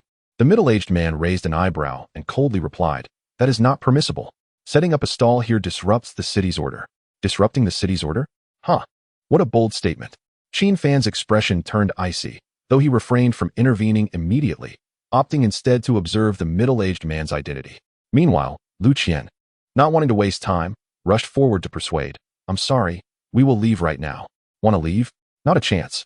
The middle-aged man turned around, signaling to the two youths to exert more effort in removing the cart. I won't set up a stall anymore. Is that not enough? Just return my cart. Lu's mother, realizing reason would not prevail, attempted to reclaim her cart. To her surprise, the middle-aged man forcefully shoved her to the ground without hesitation, declaring, "Remember, this is a lesson for you." Among the onlookers, several workers could no longer stand idly by and rose to voice their discontent. However, as they were all trying to make a living, they fell silent upon the middle-aged man revealing his identity as a city management officer. City management? Qin Fan initially regarded the three with surprise, pondering whether the country had not prohibited any form of violence against street vendors. Did these three individuals dare to act against the grain? Yet, upon scrutinizing the identification card the middle-aged man displayed, Qin Fan could not help but smirk inwardly. The document was counterfeit, indicating that the man's identity was also fraudulent. It was likely that envious rival vendors had hired someone to create trouble. Meanwhile, the Su brothers, who had long been displeased, could only sit anxiously, observing Qin Fan's reaction to determine whether they should intervene. After all, as members of the Hidden Door Society, not interfering with external order was one of their regulations. If you dare to obstruct our enforcement, do you believe we will not run you over? The middle-aged man bellowed brazenly, treating Lu's mother with utter disdain. At this, Qin Fan could no longer contain himself and was about to rise, but unexpectedly, the Su brothers stepped in first. What is happening? It's not easy for this lady to set up a stall and earn a living. As men, can't you be a bit magnanimous? Suhang exclaimed, his voice tinged with a thick accent that seemed to come from a remote corner of the northeast. Suguang also boldly stood in front of Lu's mother, angrily cursing, "You two scoundrels, robbing a woman." Seeing the Su brothers had already intervened, Qin Fan had no choice but to sit back down. There was nothing to be done. These three fellows were simply unfortunate to cross paths with the two brothers. All of them had emerged from the White Tiger Hall, so they were certainly not harmless. The middle-aged man began to look somewhat uneasy, but quickly regained his composure, brandishing his identification and rudely asking, "What do you want? Are you disrupting our enforcement?" "Enforcement? I'll enforce your mother's law." Sushang's temper flared as he swung his fist towards the man's face. In a mere exchange, the middle-aged man collapsed, foaming at the mouth. Chapter 41. Helping others to the end. Sushang's strike was merciless, leaving no room for the middle-aged man to react. The two youths, paralyzed with fear, stood frozen, no longer daring to approach the food cart. Suguang, seeing his brother's involvement, felt a surge of adrenaline and turned his attention to the two youths, ready to take action. Yet it was Qin Fan who cleared his throat, halting their plans for further violence. Though the three were imposters posing as city management, it would indeed violate the society's rules for members to strike at ordinary people. Suguang retracted his fist, glaring at the two young men and barking, "Why aren't you leaving yet?" As soon as he finished speaking, the two youths fled in terror, exclaiming, "This isn't what the script said." Watching the middle-aged man lying incapacitated on the ground, Lu's mother and Lu Qian were both stupefied with fear. Qin Fan stepped forward to reassure them, "You needn't worry. They are not city management. Even if you call the police, it won't concern you." Turning to Suhang, who was shaking his fists, Qin Fan admonished, "Brother, why did you really resort to violence? If the society holds you accountable, you will certainly face punishment." What Qin Fan said was the truth, yet Suhang grinned widely. "No worries. You'll be there to help bear the brunt." "Me?" Qin Fan looked at the Su brothers in confusion. "What do you mean? I didn't strike anyone. So why should I bear the consequences?" "Little brother, our rule in the White Tiger Hall is that regardless of the situation, the higher-ranking member must shoulder the burden." Sushang's meaning was clear. Though the brothers had entered the society earlier, they had remained at the bronze level for years. Qin Fan, however, had only joined yesterday and already received a silver badge. Thus, should the society decide to impose punishment, it would naturally fall upon Qin Fan. A few dark lines appeared on Qin Fan's forehead as he narrowed his eyes, calmly stating, "So you knew beforehand and acted anyway?" "We simply saw that little brother had reached his limit, so we decided to lend a hand." Looking at Sushang's toothy grin, Qin Fan suddenly felt a sense of being duped. Even a fool could discern that the brothers had been itching for a fight and had merely awaited his signal to act. Qin Fan was utterly speechless. He had nothing to say and turned to Lu's mother, asking, "Auntie, are you all right?" I'm fine, as long as the food cart is okay." Upon seeing the cart intact, Qin Fan turned to Lu Qian and advised, "It's best not to continue today. Take your mother home early." Just as he was about to leave, Lu Qian hurried over, tugging at the corner of Qin Fan's clothing and quietly asking, "Qin Fan, do you really know them?" "I don't know why," Qin Fan replied without hesitation, but Lu Qian pouted, "Humph." A woman's intuition is quite accurate. However, her reason for approaching was not solely to discuss this matter. Lu's mother wished to invite Qin Fan to their home as a guest. Qin Fan was about to decline without a second thought when Lu Qian suddenly displayed a pitiful expression, asking, "Can't you? You know, your expression is quite tempting." As he spoke, Qin Fan's demeanor grew increasingly indifferent. Lu Qian was, of course, unaware of this, as she had only ever shown such expressions in front of her father and Qin Fan, the former due to blood ties and the latter being her only male friend. Upon hearing Qin Fan's words, Lu Qian's face flushed with embarrassment as she apologized. "I'm sorry, I didn't mean it like that. I didn't mean anything either." Ultimately, Qin Fan himself was puzzled as to why he had uttered such words. If it had been another woman, she might have simply turned and walked away. Haha. Now that this young lady is aware of our relationship, there is no need to conceal it any longer, Suhang interjected suddenly. As a member of the White Tiger Hall, their straightforward nature is characteristic. However, his intention was not to assert his identity, but to softly advise, "Junior brother, you should go. That elder sister seems to have injured her leg. You cannot expect your charming companion to carry your mother and struggle to push the cart home. Can you?" Upon learning of her mother's injury, Lu Qian immediately returned to her mother with concern.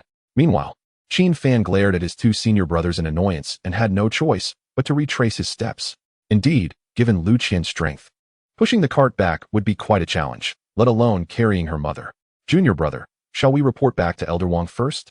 Although framed as a report, there was an unmistakable undertone of shifting blame. This time, it shall not be repeated. With the situation as it is, Qin Fan had nothing more to say. It would be rather ungracious to let his senior brothers assist while he threw the blame back at them. Furthermore, both Su brothers were also present in the corridor outside the assessment room yesterday. Upon returning to Lu's mother's side, he saw Lu Qian softly choking back tears, saying, "Mom, let us go to the hospital. Going to the hospital will just waste money. I merely twisted my ankle. A little ointment will suffice," Lu's mother insisted, unwilling to go to the hospital over financial concerns. Watching the potential argument brewing between mother and daughter, Qin Fan suddenly crouched down to examine Lu's mother's ankle. He quickly stood back up and explained calmly, "It is indeed just a twisted ankle. There is nothing serious." "Xiao Fan, I never would have guessed you were so young yet knowledgeable about treating ailments," Lu's mother remarked, her initial good impression of Qin Fan now amplified. "Really? You're not deceiving me, are you?" For some reason, Lu Qian felt an inexplicable trust in Qin Fan. Perhaps because of the assistance he had provided over the past couple of days. "I am not deceiving you. If you doubt me, I can accompany you home." Upon hearing Qin Fan agree to visit her home, Lu Qian suddenly felt a tinge of nervousness and softly replied, "All right, I trust you." On the way back, Qin Fan carried Lu's mother on his back while pushing the cart alone. Lu Qian felt somewhat guilty and attempted to help several times, but Qin Fan politely declined. He was eager to return the mother and daughter to their home so he could continue his training. If Lu Qian were to assist, they would not know when they would arrive. Of course, Qin Fan was not without his rewards along the way. Lu's mother had not ceased her praises of him from the start until they finally arrived at their destination after about half an hour. Although the outcome was not unexpected, Qin Fan could not help but feel a sense of melancholy upon seeing the dilapidated apartment building before him. It was hard to fathom that Lu Qian, one of the school's flowers, lived in such conditions every day, yet she remained diligently attending school, striving for her dreams without a single complaint. Ascending to the 5th floor, Lu Qian promptly took out her keys to unlock the door. Qin Fan, unable to refuse her hospitality, entered and had a bit of tea. The apartment was not large, but it was not small either, with 3 rooms and a living room. It likely spanned about 80 to 90 square meters. Lu Qian needed to assist her mother in the bedroom with the ointment, leaving Qin Fan to idly survey his surroundings. Suddenly, the front door swung open to reveal a slender middle-aged man in a checkered shirt, who asked expressionlessly, "Who are you?" Before Qin Fan could explain, Lu Qian stepped into the living room and introduced, "Dad, this is Qin Fan, my classmate." "Classmate? When did you make a male friend?" Facing the imposing middle-aged man, Qin Fan began to feel somewhat uncomfortable, surprised by Lu's father's remark. It is quite normal for a girl to have male friends while out in the world. It is not an abnormal romantic relationship that warrants such agitation. "Dad, Qin Fan," Lu Qian attempted to explain, but her father interrupted with a cold tone. "You should leave. You are not welcome here." Chapter 42, an overwhelming amount of information. Realizing he was seemingly unwelcome, Qin Fan felt no anger, but was rather amused as he prepared to get up. After all, he had encountered fathers who were protective of their daughters before. But Lu Qian's father was evidently gravely ill. Just as he stood, Lu Qian forcefully pulled him back down. She winked at him and then thoroughly explained the situation to her father.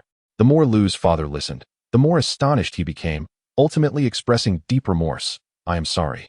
Truly sorry. I had no idea this would happen. Although Lu Qian's description was somewhat exaggerated, it was undeniable that if Qin Fan had not intervened, they could not predict what unforeseen events might have transpired that night. In any case, Lu's father's attitude had shifted, and his apology was sincere. He even extended an invitation to Qin Fan to stay and chat. Initially, Qin Fan, who was not adept at socializing, intended to excuse himself. However, during the conversation, he occasionally noticed Lu's father sighing deeply, his expression betraying an unmistakable helplessness. Qin Fan paid little mind to it, for men of that age often find themselves burdened by life's difficulties. Moreover, Lu's father had experienced both the glory and decline of the Lu family, making it particularly difficult for any ordinary person to bear such a blow. Yet, the deeper their conversation delved, the more Qin Fan sensed something amiss. Lu's father repeatedly mentioned mistakenly thinking he was Lu Qian's boyfriend. Once or twice could be overlooked, but since he had brought it up so many times, it was clear he did not want his daughter to associate with any men and forbade her from having male friends outside. Moreover, his words seemed to carry hidden secrets and an air of apprehension. Am I overthinking this? Qin Fan scrutinized Lu's father again and noted that his appearance bore the weight of many more years than his actual age. He had the expected wrinkles and gray hair, but his complexion was significantly worse than that of the average person. Of course, all of this was evident to Qin Fan through his medical expertise and years of experience. In other words, Lu Qian's father undoubtedly harbored some unexpressed grievances. Suddenly, Lu's father solemnly addressed Qin Fan. Xiao Fan, may I ask you for a favor? Perhaps feeling it inappropriate to request a task from someone he had just met, Lu's father added, but rest assured, if you agree, I will provide you with some form of compensation. Compensation? Does that imply an exchange of equal value? Qin Fan fell silent for a moment before finally nodding. Speak. What is it? It was not a significant request. He merely hoped that Qin Fan could look after his daughter more at school. Upon hearing this, Qin Fan initially thought he had misheard. Was this middle-aged man not a father overly protective of his daughter? How could he request Qin Fan to look after Lu Qian? Lu's father provided no further explanation but suddenly recalled something and asked, by the way, your surname is Qin? Indeed, I am Qin Fan. Lu Qian had already introduced him earlier, but it seemed Lu's father had not been paying attention. Upon learning Qin Fan's surname, Lu's father's expression shifted again, a mix of irritation and apprehension, though still somewhat uncertain. Uncle, if you have something to say, please speak directly. Qin Fan was not fond of Lu's father's indirect manner of speaking. It felt overly tedious. However, he had to acknowledge that this was a product of his environment. In a past life, most of the affluent descendants he encountered were of the duplicitous kind, concealing daggers behind smiles. They might feign brotherhood while swiftly plotting betrayal behind one's back. Lu's father seemed resolute yet uncertain as he inquired, are you, by any chance, a member of the Qin family from Suzhou and Hangzhou? The mention of the Qin family made Qin Fan clench his fists, whether in this life or the last. His deepest loathing was reserved for the Qin family. Although he was unaware of why Lu Qian's father had posed such a question, it was evident that he had some knowledge of the Qin family. Was the middle-aged man before him closely connected to them? Qin Fan, adept at concealing his emotions, masked his animosity towards the Qin family. He merely furrowed his brow and inquired, which Qin family does uncle refer to? In such a vast place as Suzhou and Hangzhou, there are more than one wealthy Qin family. Lu's father began to respond but abruptly waved his hand, saying, it's nothing, I was just asking casually. Their conversation, though somewhat nebulous, was laden with unspoken implications. Qin Fan was keen to uncover why Lu Qian's father had suddenly brought up the Qin family. Did there indeed exist a connection between them? What are you two discussing so fervently? Lu's mother had finished applying a poultice and entered the living room with a smile.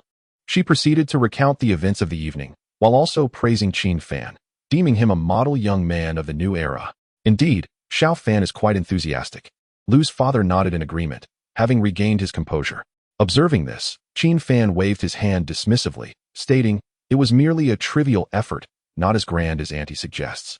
Despite the seemingly harmonious atmosphere, both Qin Fan and Lu's father harbored hidden concerns, reluctant to reveal them in front of Lu's mother and Lu Qian. Noticing the time, Qin Fan excused himself under the pretext of studying, intending to leave. Lu Qian had wanted to accompany him outside, but Lu's father stood up first, smiling. It's late, allow me to see you off. As they descended the stairs, Lu's father adopted a serious demeanor once more. Only after exiting the corridor did he speak. Xiao Fan, I sincerely hope you will cease all interactions with Qian. Is it simply because I bear the surname Qin? Qin Fan asked casually. But Lu's father immediately turned to scrutinize the corridor. Noting that his wife and child had not followed, he lowered his voice. Is it that scoundrel Qin Yuhao who sent you? The name Qin Yuhao was not unfamiliar to Qin Fan. His branch of the Qin family was part of a larger clan. If Qin Jie was his cousin, then Qin Yuhao would be his younger cousin.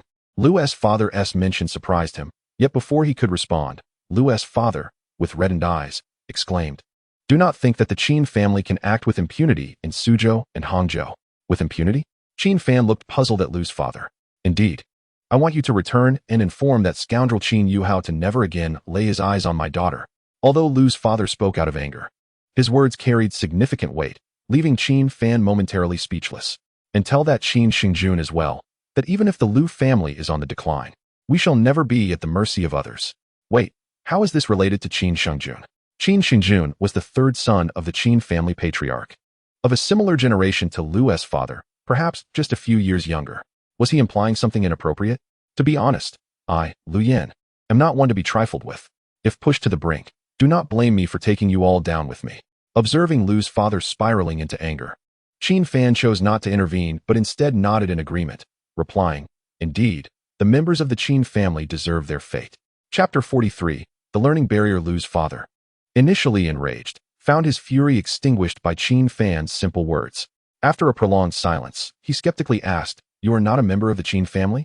Qin Fan, unsure of Lu's father's intentions, concealed his identity and replied, I never claimed to be a member of the Qin family. Do you have any evidence? Evidence. It seemed that Lu Qian's father was truly driven to madness by the Qin family. Realizing this, Qin Fan shook his head. I cannot provide proof. However, uncle, you should know that I harbor a deep-seated hatred for the Qin family. A mere statement was insufficient for Lu's father to be convinced. Yet, Qin Fan was not lying. He had indeed been cast out by the Qin family, never to return. Are you truly not a member of the Qin family? Lu's father frowned, struggling to comprehend Qin Fan's intentions in approaching his daughter. He had been relentlessly oppressed by the Qin family, and at times, he felt like he might leap into the river to escape it all, were it not for his wife and daughter. Perhaps uncle might find it too coincidental. But my intentions in getting close to Lu Qian are entirely innocent. Qin Fan had already surmised Lu's father's suspicions and could only explain himself thus. Seeing that the young man before him did not appear to be lying, Lu's father grew even more doubtful. He understood that members of the Qin family were typically proud, as it was an absolute line they would never cross. He had never witnessed a Qin family member stoop so low as to humiliate themselves for their own ends. After a moment of silence, Lu's father replied flatly, Then consider my previous remarks as mere chatter. Qin Fan was at a loss for words. Realizing that pressing further might raise more suspicions, he opted instead to nod in agreement. Yet, he found himself intrigued by the conflict between Lu's father and the Qin family. They say a dying camel is still larger than a horse. Perhaps Lu's father still held other cards close to his chest. If revenge were ever on the horizon, it might not be unwise to ally with one's enemy's enemy. On his way home, Qin Fan made a stop at the herbal shop.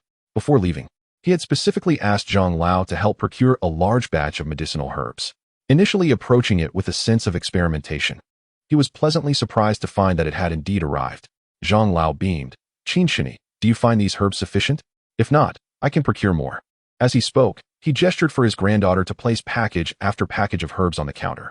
By the time the last package was revealed, Qin Fan was utterly astonished. He had only requested half a gene of each herb, yet the total weight exceeded 5 or 6 genes, far surpassing his expectations. Seeing Zhang Lao's enthusiasm, Qin Fan could only smile and clasp his hands, saying, Thank you, Zhang Lao. It is my honor to assist Qin Shini. There is no need for thanks. He then produced the piece of cold lotus jade he had placed on the counter earlier, stating, This jade stone is also for you. Isn't this jade stone? I have already discussed it with an old friend, and he has agreed to gift this jade stone to you. As Zhang Lao appeared serious, Qin Fan furrowed his brows. This jade stone was significant to both him and Zhang Lao's friend. Moreover, it was originally meant for auction. Why would he so generously offer it to him? The key point was that it was being given freely. Qin Fan understood that there is no such thing as a free lunch. Curious, he asked, Zhang Lao, did your friend mention anything else? Or did he impose any conditions?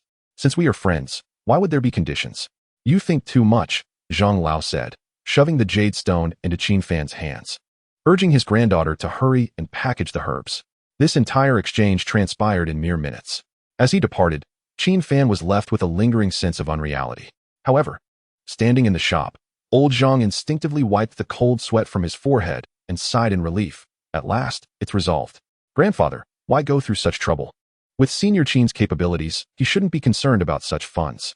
Unbeknownst to him, the reason old Zhang was able to acquire this piece of jade was that he had previously given a substantial sum of money to a friend. This was an enormous amount, one that even families with one foot in the affluent circle would find burdensome. Yet, old Zhang waved his hand dismissively, saying, "That is precisely why we should not accept money. It would appear too distant." Zhang Yi shook her head with a wry smile, fully aware that this money equated to her grandfather's medical expenses for a decade. This also meant that from this day forth, she would be living a frugal life alongside her grandfather. Preferring solitude over the clamor, Qin Fan chose to ascend the mountain. Upon returning to the villa, he placed the cold lotus jade on the coffee table for a meticulous examination. As before, the jade emanated an exceptionally pure aura, a sensation that filled Qin Fan with immense comfort. Closing his eyes, it felt as if he had returned to the spirit-rich realm of cultivation. However, when he opened his eyes again, he was startled by the sudden appearance of the ancestral spirit of the Jiang family. At his current level of cultivation, he was unable to sense the movements of spiritual entities. Moreover, the little ghost before him had centuries of experience, making it easy for it to appear and disappear at will. The ghost first stared at the cold lotus jade on the coffee table, then nervously inquired, "What is this?" "A jade that naturally restrains ghostly energy," Qin Fan quipped. "What? You dare to bring it back?" The ghost glared at Qin Fan in indignation but dared not approach. "This is my home. I need no one's permission to bring back whatever I desire." "You." The ancestral spirit of the Jiang family trembled with fury. "This is my territory. You should not be here." Yet, after the events of the previous night, such thoughts had begun to waver. After all, it had lived in this mountain for hundreds of years, and occasionally bantering with a friend provided a refreshing change. Thus, the Jiang family ancestral spirit was not truly angry. It merely disapproved of Qin Fan's habit of carelessly taking things. Qin Fan, not wishing to engage further, took the cold lotus jade and headed towards the back mountain. Just before leaving, he reminded the little ghost, "I advise you not to disturb me, lest you become a victim of the barrier and lose your soul." You can still cast barriers. In the Jiang ghost's memory, anyone capable of casting barriers was undoubtedly a master. Despite the myriad strong figures from the hidden gate throughout history, few understood the art of barriers. "Not a problem. Dealing with a little ghost like you is trivial," Qin Fan jested. However, the Jiang family ancestral spirit, intrigued, asked, "Do you truly know how? Would you teach me?" "Why should I teach you? What benefit can you offer me?" When the subject of benefits arose, the ghost's demeanor shifted to one of dejection. "I am merely a specter. I have nothing to offer." Qin Fan initially thought the little ghost was merely being whimsical, only to discover its earnestness. After a moment's hesitation, he asked, "Why do you wish to learn?" In truth, the term barrier was a simplistic way to describe what was more commonly known as formations in the spirit realm. Having once been an emperor of the celestial realm, Qin Fan could effortlessly set up terrifying killing formations. As long as his memory remained intact, simple formations posed no challenge to him. "I wish to become a barrier master, so that the Jiang family will no longer be easily breached." The ancestral spirit's voice was barely above a whisper, laced with profound sorrow. Had it not been for the absence of a barrier master in the Jiang family, the Dog Emperor would not have been able to exploit the moment when the Jiang family's martial king was transferred and launch a fierce assault on their gates. 300 years had passed, yet this remained a haunting shadow in his heart. The desire to learn barriers was merely a means to rectify the regrets of the past. Qin Fan was momentarily taken aback, then sighed. "What is your current level?"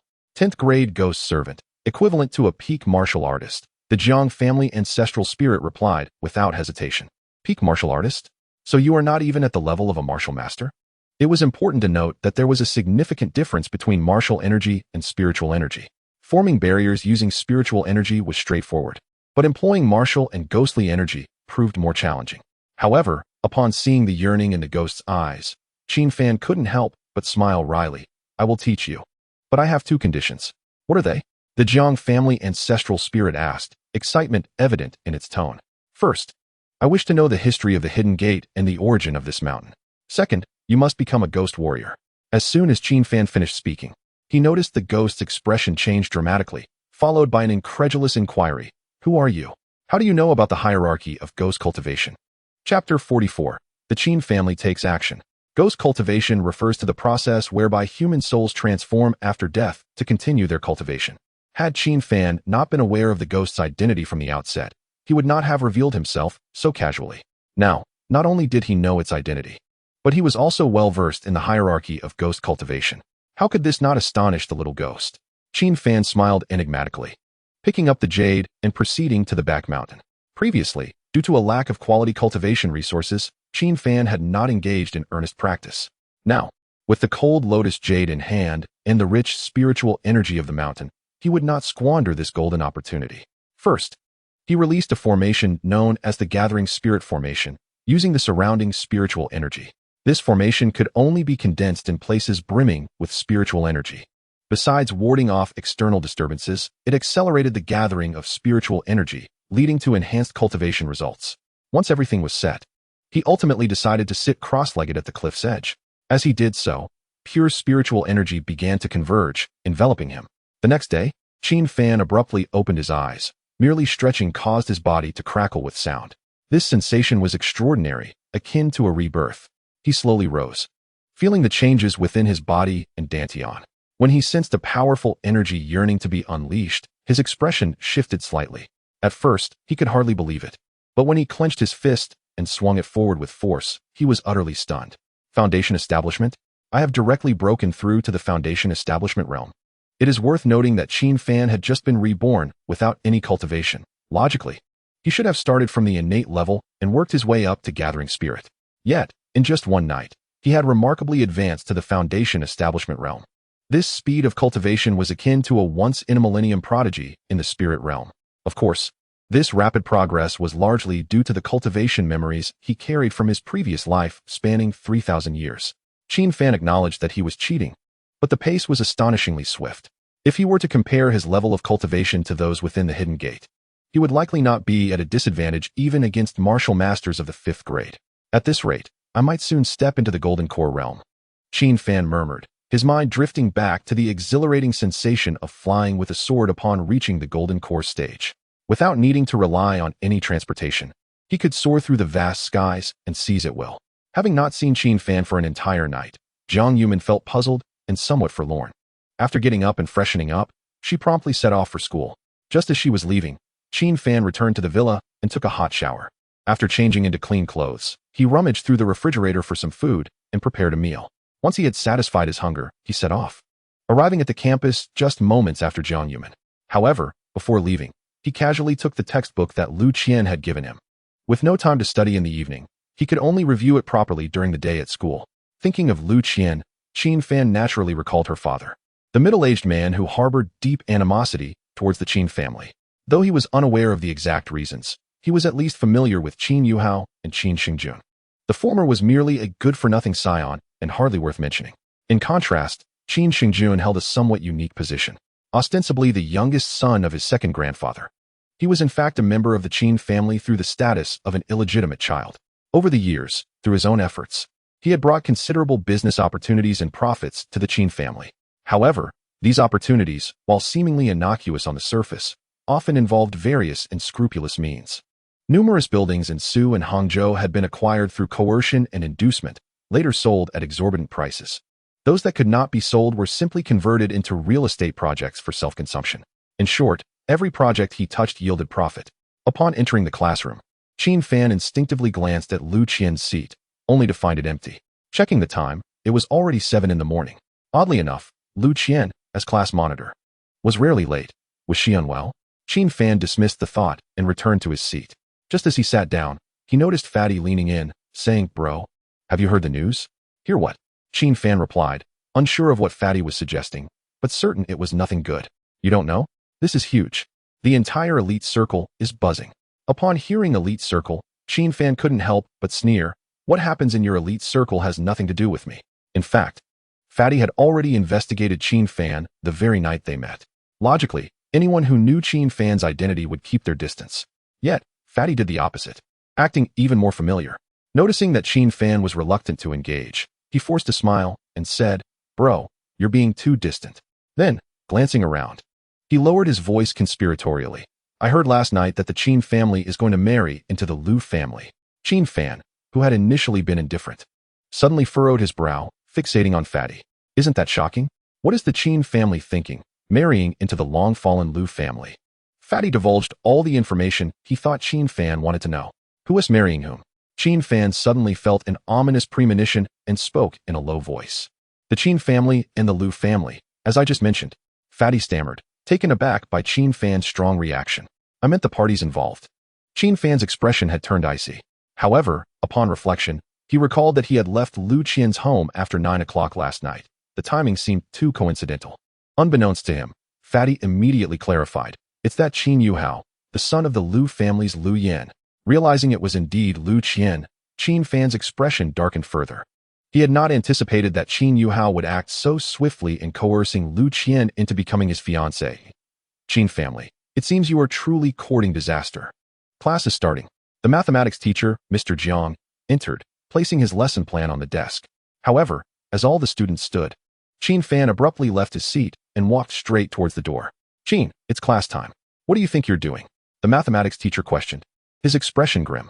Qin Fan had no intention of acknowledging him, continuing on his path. Qin, you're openly disrupting the class.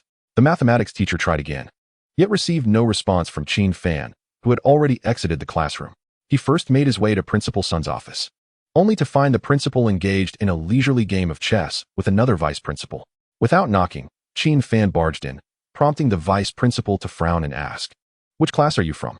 However, Principal Sun suddenly appeared taken aback. Upon noticing Qin Fan's grim demeanor, he quickly stood up and said, "Principal Lu, I'll step out for a moment." He hurriedly followed Qin Fan into the corridor. "Master, is there something you need me to do?" Principal Sun inquired respectfully as soon as they left the office. Qin Fan coldly retorted, "Didn't I ask you to ensure Lu Qian's safety?" What happened to Lu Qian? Seeing the bewildered expression on Principal Sun's face, Qin Fan chose not to elaborate further, but signaled for him to assist in taking leave. He then quickened his pace towards Lu Qian's residence. Chapter 45. The Tiger Descends the Mountain in Truth. Qin Fan himself had not anticipated becoming so invested in Lu Qian's affairs. How many years had it been? When was the last time he intervened on behalf of a friend? The complexity of his emotions left him somewhat disoriented, yet it did not hinder his rapidly increasing pace. In merely 10 minutes, he arrived at Lu Qian's doorstep. Before he could knock, he suddenly heard a cacophony of crashing sounds and heated shouts from within. Perhaps due to his knocking, the noise abruptly ceased. Moments later, Lu Qian's father opened the door, looking at Qin Fan with surprise, though his countenance appeared even more haggard than the previous night. After a brief hesitation, Lu Qian's father furrowed his brow and asked, "What do you want?" Before Qin Fan could respond, Lu Qian's mother suddenly shouted from inside, "How can a daughter have such a father? Pathetic." Faced with his wife's tirade, Lu Qian's father could only sigh repeatedly. He had no retort, for he knew he was indeed a useless father. After living for over 40 years, he still could not protect his own daughter. "That brat's name is Qin Yuhao, right? I refuse to believe that there is no law in this world." Lu Qian's mother, seething with anger, was about to storm out when Lu Qian's father swiftly blocked her way. What good would it do? That's the Qin family, one of the most prestigious families in Su and Hangzhou. Can the law do anything about it? Lu Qian's father's implication was clear. There was nothing that money couldn't resolve. It was merely a matter of how much one was willing to pay. Because they had once been prosperous, they understood this helplessness all too well. Yet, Lu Qian's mother cared little for such reasoning. Her only desire was to bring her daughter back. "You saw what happened? Let us go. Don't add to our troubles." Lu Qian's father glanced at Qin Fan, his expression one of resignation. The imposing image he had projected the night before had vanished. Qin Fan did not leave, but instead surveyed the shards of glass strewn across the living room floor. It was evident that these had been broken in a fit of rage by Lu Qian's mother. From the arguments, Qin Fan surmised that Lu Qian had likely been taken away by that Qin Yuhao the previous night. Men generally approached matters with more rationality than women. Lu Qian's father was preoccupied with finding a solution while trying to restrain his wife from acting impulsively. Given her temperament, if she did go, it was likely to end in violence. Thus, Lu Qian's father's agitation only intensified with Qin Fan's presence. Witnessing the sudden transformation of what had once been a harmonious family, Qin Fan was at a loss for words. After a long pause, he finally spoke, "If you trust me, I can bring Lu Qian back." At those words, Lu Qian's father and mother abruptly ceased their quarrel. With the atmosphere suddenly quiet, Qin Fan stepped into the living room, addressing Lu Qian's parents. "So, please, let us refrain from arguing. Xiao Fan, do you really have a way to bring Qian back?" Lu Qian's mother, who understood Qin Fan's character and had already taken a liking to him since the previous night, asked earnestly. Reflecting on the situation, Lu's father furrowed his brow in discontent and remarked, "If you knew who took Qian, perhaps you would not speak so lightly." "I have indeed heard of him, Qin Yuhao," came Qin Fan's reply, which gradually instilled a sense of confusion in Lu's father. "Do you know who Qin Yuhao is?" he began, but Qin Fan interjected. "He is the illegitimate son of the Qin family from Suhang, the youngest grandson of the second master, correct?" In truth, had Qin Fan still been part of the Qin family, his lineage would far surpass that of Qin Yuhao. The distinction between a legitimate son and an illegitimate one spoke volumes. "You truly know?" Lu's father pressed. "Then you are aware that the Qin family ranks second among the affluent circles in Suhang, possessing 3 real estate companies, 5 entertainment firms, and 26 nightclubs, am I right?" Qin Fan's response was so detailed that it left Lu's father utterly astounded. It was common knowledge that such information was closely guarded within the Qin family, making it nearly impossible for outsiders to accurately gauge their wealth. Regardless of the veracity of his claims, Qin Fan's demeanor remained remarkably composed, compelling Lu's father to entertain doubts about Qin Fan's true identity. They both shared the surname Qin, and there had indeed been a figure named Qin Fan in the Qin family's past. Realizing this, Lu's father suddenly widened his eyes in shock and exclaimed, "You are the one who was expelled from the Qin family." Although he no longer mingled within the upper echelons of society, the Lu family's foundation still held sway. With effort, Lu's father could still uncover certain truths. Observing Qin Fan, who neither confirmed nor denied the accusation, Lu's father's expression morphed into one of inexplicable strangeness. "Do not blame your uncle for his harsh words. You are already in dire straits. How can you possibly save my daughter?" To outsiders, it was evident that Qin Fan was akin to a clay idol crossing a river, unable to safeguard himself. Thus, it was no wonder Lu's father harbored distrust. Qin Fan, having foreseen this skepticism, chuckled nonchalantly. "It is quite simple. For at present, I am the only one willing to assist the Lu family." "You are aware of my identity?" Lu's father suddenly raised an eyebrow, his expression a mixture of complexity. The current society is indeed merciless. As Qin Fan had stated, he was the sole individual genuinely inclined to help. Even though Lu's father had made countless calls late into the night, most had met with abrupt disconnections, while others had resolutely rebuffed him, even resorting to insults. Noticing Lu's father's silence, Qin Fan gradually inquired, "Uncle, may I hear the details of the situation?"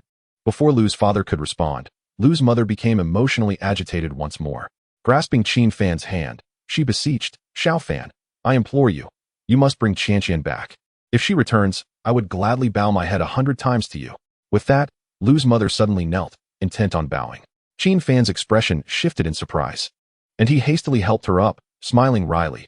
"Lu Qian is my friend. Assisting her is only right.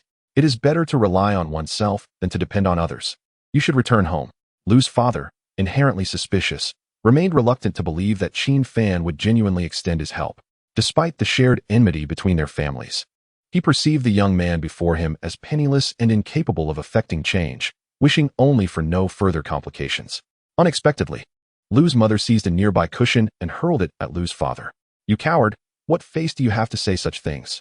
Her temper was indeed fierce, causing Lu's father to scurry about in disarray. After a moment of exhaustion, he finally spoke. "Xiao Fan, Qian was taken last night while she was downstairs purchasing alcohol. She was suddenly forced into a car. We only learned this from the supermarket owner, who reviewed the surveillance footage. Otherwise, we might have remained oblivious." Lu's mother, halfway through her explanation, could not suppress her quiet sobs.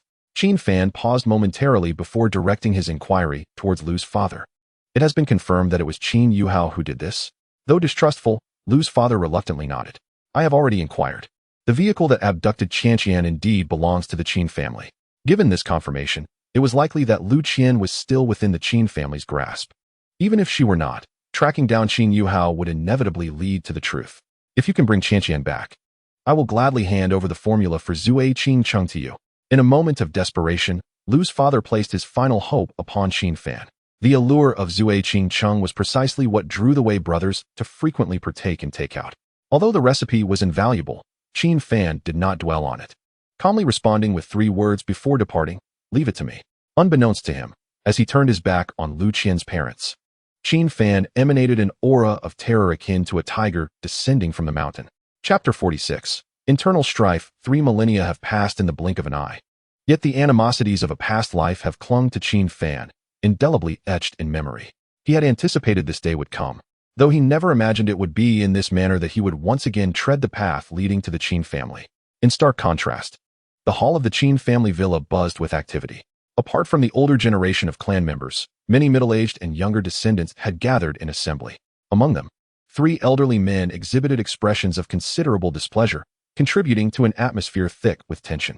Seated upon a couch, leaning on a cane, one elder suddenly spoke in a grave tone. Qin Yongyuan, do you comprehend the actions of your grandson? The elder who spoke was named Qin Mushing, the third in the lineage of the Qin family, effectively making him Qin Fan's nominal great-uncle. The Qin Yongyuan he referred to was his second brother. Though they shared the same father, their differing mothers often led to familial disputes that could escalate dramatically.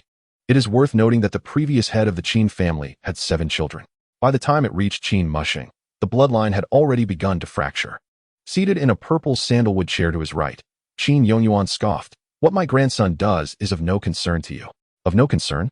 Your grandson brazenly abducted the Liu family's young lady and coerced her into an engagement.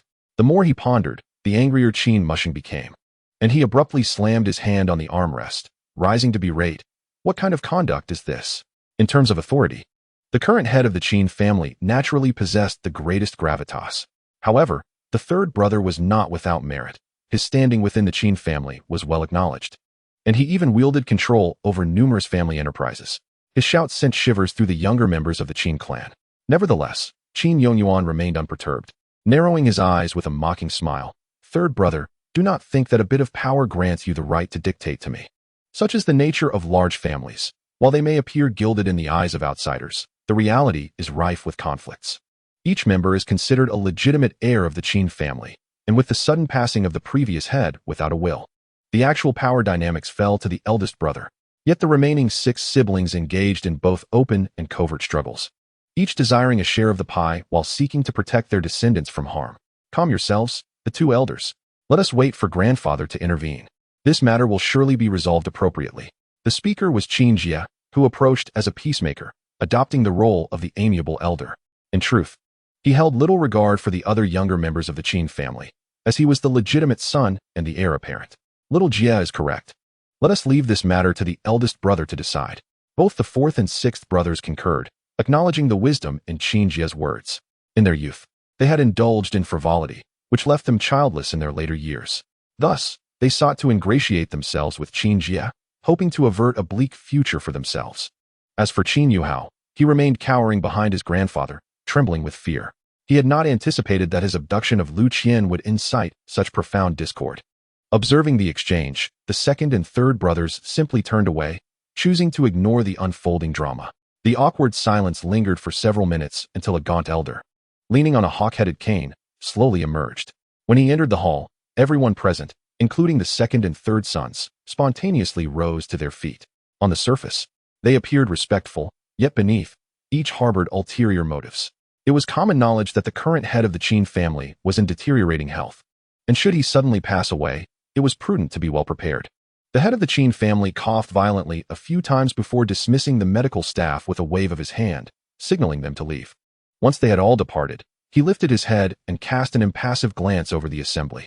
His eyes, sharp yet tinged with a hint of resignation, seemed to inquire whether the commotion had subsided or if they were to continue their ruckus. With the support of Qin Jia, he settled into the head of the family's chair. A single utterance from him rendered the hall utterly silent. No one dared to openly contradict the patriarch, nor did anyone wish to be the one to attract undue attention at such a moment. After a considerable pause, the head of the Qin family spoke again. Second son, your grandson has violated a significant family taboo. Upon hearing this, Qin Yongyuan's expression turned alarmed, and he hastily rose to explain, but our actions were not without reason. Before he could finish, the head of the Qin family pressed his hand down to indicate he need not continue. He then turned to address the 3rd son, stating, the 2nd son's methods may seem extreme, yet they are, in truth, for the future of the Qin family. For the sake of the Qin family? Eldest brother, do you even comprehend what you are saying? Qin Mushing gazed incredulously at the eldest, convinced he had misheard. Just then, Qin Yongyuan's eldest son, the father of Qin Yuhao, abruptly stood up. He cast a disdainful glance at his 3rd uncle before declaring with righteous indignation, the Liu family has long since developed a fragrant wine known as Drunken City over a century ago. We have attempted various means, even offering exorbitant sums for the recipe. All to no avail. Upon mentioning Drunken City, several elders of the Qin family were momentarily taken aback. While the younger generation may not be familiar, the Lu family had risen to prominence through its wine business. Not only the Qin family, but also affluent families from other provinces had sought to acquire it. Yet none had succeeded. When the Lu family fell from grace 20 years ago, the recipe had already been valued at $1 billion. In this era of advanced technology, acquiring the recipe and marketing it would surely yield immense profits. However, after numerous discussions yielded no results, the third son resorted to the strategy of leveraging his grandson's affection for Lu Qian. Just imagine, if the Qin family were to successfully ally with the Lu family, obtaining the recipe for Drunken City would be a mere formality. As soon as Qin San Yuan's eldest son concluded his statement, Qin Mushing scoffed coldly. Is this your justification for breaking the law? Law? If you wish to discuss legality, how did you kidnap Sanant 30 years ago? Enough. I see you have truly lost your mind. Qin Mushing shouted in fury, his entire being trembling with rage. Enough of your bickering. If I find this method feasible, let us proceed as you suggest, declared the head of the Qin family, weary of the escalating tension. As a businessman, particularly a successful one must embrace the risks inherent in venturing into the unknown. Without a modicum of courage, one cannot achieve greatness. Moreover, the existence of Drunken City is an absolute marvel that surpasses all fine wines on the market today. Securing the recipe could conservatively yield billions within a year, purely in profit, excluding sales revenue. In essence, Drunken City is a sumptuous prize. While the affluent families in Yinxia eyeing it are akin to famished beasts lurking in the mountains, unwilling to relinquish this prize easily. Qin Yuhao, upon hearing the news, was elated and immediately rubbed his hands together as he made his way to the bedroom at the end of the second floor. He had awaited this day for long, and with the patriarch's consent, he would not let this golden opportunity slip away. Bursting into the bedroom, he grinned maliciously at the helpless and despairing Lu Qian. Blame your father for his ineptitude. He will not come to rescue you, nor will anyone else. With that, he seized Lu Qian's arm and dragged her toward the hall, intent on announcing their engagement before all the elders of the Qin family. Chapter 47. The intrusion. At the same time, Qin San Yuan seemed to have anticipated this outcome, having preemptively announced his grandson's engagement. After all, the Qin family was among the most prestigious in Su and Hangzhou. For such a significant event, it would be rather inappropriate without the presence of members from other noble families to witness it. Even before the patriarch could leave, the sound of multiple luxury cars honking echoed from outside the courtyard. The security personnel, having received prior notice, approached each arriving vehicle with beaming smiles to inquire about their purpose. Among the guests were not only members of the affluent families from Su and Hangzhou, but also a few martial artists from hidden clans, friends of Qin Yongyuan. Some could not attend in person and had sent their descendants to extend their congratulations. Thus, the once quiet Qin family quickly became a bustling scene. The patriarch, observing the familiar faces appearing one after another, could not help but be taken aback. He was astute enough to deduce the reason behind this influx and shot an irritated glare at the second son before personally stepping forward to greet them. Of course, those from the affluent families were merely there to partake in the festivities. The individuals he personally welcomed were undoubtedly from the clandestine circles. Witnessing the unfolding events, Qin Mushing found it unwise to voice further objections and could only sigh in resignation as he too stepped forward to greet the esteemed guests. Within mere minutes, the spacious Qin family parlor was brimming with people. Patriarch Qin, we are disciples of Master Feng Yangzi, sent to extend our congratulations on this occasion, announced two young individuals in their early 20s, who were among the first from the hidden clans to enter. Their striking appearances and exceptional demeanor exuded an air of superiority. The patriarch, recognizing them, promptly approached. Ah, so you are esteemed disciples of Master Feng. My apologies for not acknowledging you sooner. He immediately instructed his servants to serve tea, while hastily moving to welcome other members from the hidden clans. Is that not Elder Lu? Exclaimed the patriarch upon spotting an elder with an ethereal presence, who was seemingly meditating. The elder, named Lu Daoheng from the Lu family of Su and Hangzhou, held a status superior to that of the Jiang and Liang families. Lu Daoheng slowly opened one eye, casting a condescending glance at the patriarch and merely nodded. The patriarch, far from feeling embarrassed, was instead somewhat honored. In his eyes, this man was a true master. Additionally, several elders from other hidden clans also made their appearance, though their presence was merely a formality due to their vested interests in the Qin family. Ultimately, this was the reason why the second son could act so brazenly. These acquaintances were primarily based on mutual benefits. As more and more esteemed guests arrived, Even Qin Mushing felt compelled to swallow his indignation. "Grandfather, it appears you have already arranged everything for me." Qin Yuhao, surprised, exclaimed as he approached, realizing that many of these individuals were formidable figures he had never encountered before. Qin Yongyuan affectionately ruffled his grandson's hair and chuckled. "For such a significant event, why would I not be attentive?" In the midst of it all, only Lu Qian felt a mix of anxiety and trepidation about the forthcoming events. From beginning to end, she remained oblivious to the reasons behind her predicament. Having only encountered Qin Yuhao once at school, faced with the gravity of her lifelong commitment, she was reluctant to act hastily. She desired to refuse, yet hesitated in fear. Qin Yuhao had threatened her long before midnight, declaring that if she dared to decline, her parents would not be spared. Just then, two imposing figures appeared at the entrance of the Qin residence, exuding an undeniable aura that instantly captivated the attention of all present. Standing over 6 feet tall, these men elicited gasps of astonishment from the gathered members of hidden families as they crossed the threshold.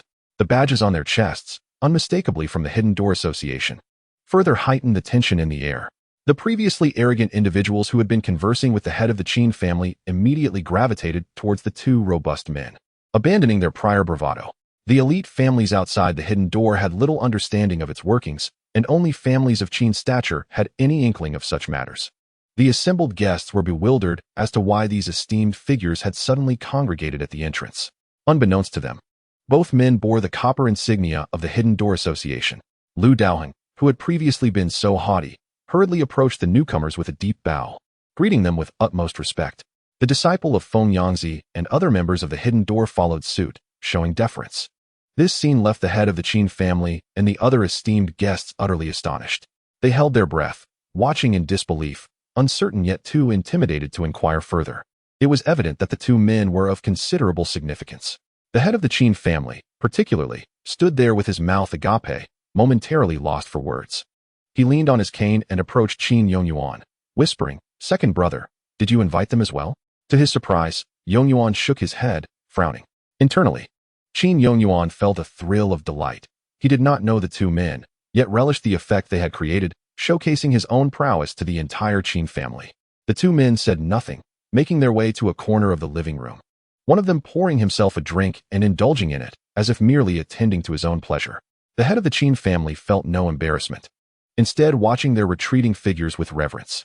Once all the esteemed guests had arrived, he nodded approvingly at Yongyuan, the meaning unmistakable. He then took a tall glass from a servant and approached the two men, saying, "Esteemed ones, let me toast to you in respect." Despite being summarily ignored, the head of the Qin family did not lose heart. With an awkward yet polite smile, he moved to the center of the living room to formally announce the engagement. Seeing this, Qin Yuhao immediately seized Lu Qian's arm and pulled her forward. She appeared utterly terrified, yet dared not resist. Though she wished to pray, she found herself at a loss as to how. Her parents, mere retired workers, toiled daily for a meager living. And here stood the true elite of Suhang. The mere cost of a single decorative item in the living room far surpassed anything she could ever imagine. Even if she did pray, who could possibly save her? Was her fate truly to be entrusted to a man she did not even like? This was not the life she envisioned, regardless of the wealth and splendor. No one knew Lu Qian's true thoughts, nor did anyone care. The guests had come merely for the spectacle, while the Qin family sought only to seize the formula for Zui Qingqing. Undoubtedly, Lu Qian had become the greatest victim in this family feud. As the head of the Qin family took the stage, the living room fell silent once more. I extend my gratitude to all esteemed friends for attending the engagement ceremony of the Qin family. The expression of resignation that had previously adorned the head of the Qin family vanished, replaced by a beaming smile. Just as he was about to officially declare the commencement of the engagement, two security guards burst into the hall. The head of the Qin family, visibly irritated, demanded, "Who permitted you to enter?"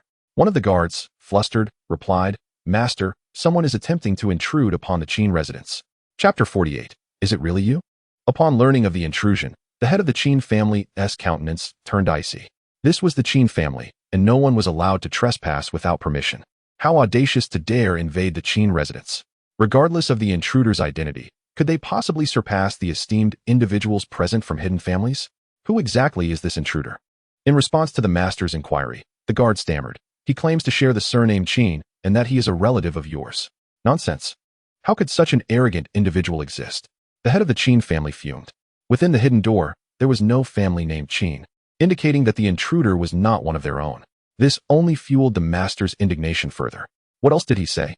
The guard, trembling, replied. He stated that he came to take Miss Lu away. Upon hearing this, Lu Qian's heart skipped a beat, leaving her in a state of confusion. The moment the guard uttered those words, a familiar face flashed in her mind, though she dared not believe he would come to rescue her. After all, this was not the school. If she angered the people here, the consequences could be dire. Take Miss Lu away? The head of the Qin family was taken aback, and then with a cold sneer, ordered, have the bodyguards throw that impertinent fool out. Clearly, he assumed the intruder was someone sent by Lu Yan. It was well known that the Lu family had long since fallen from grace. What difference would it make even if they had time to summon assistance? Yet, before he could finish his command, the guard remained rooted to the spot. Did you not hear my orders? Throw him out. But the guards began to sweat nervously, stammering before one finally managed to blurt, the bodyguards have all been taken down. A gasp of shock rippled through the gathered elite.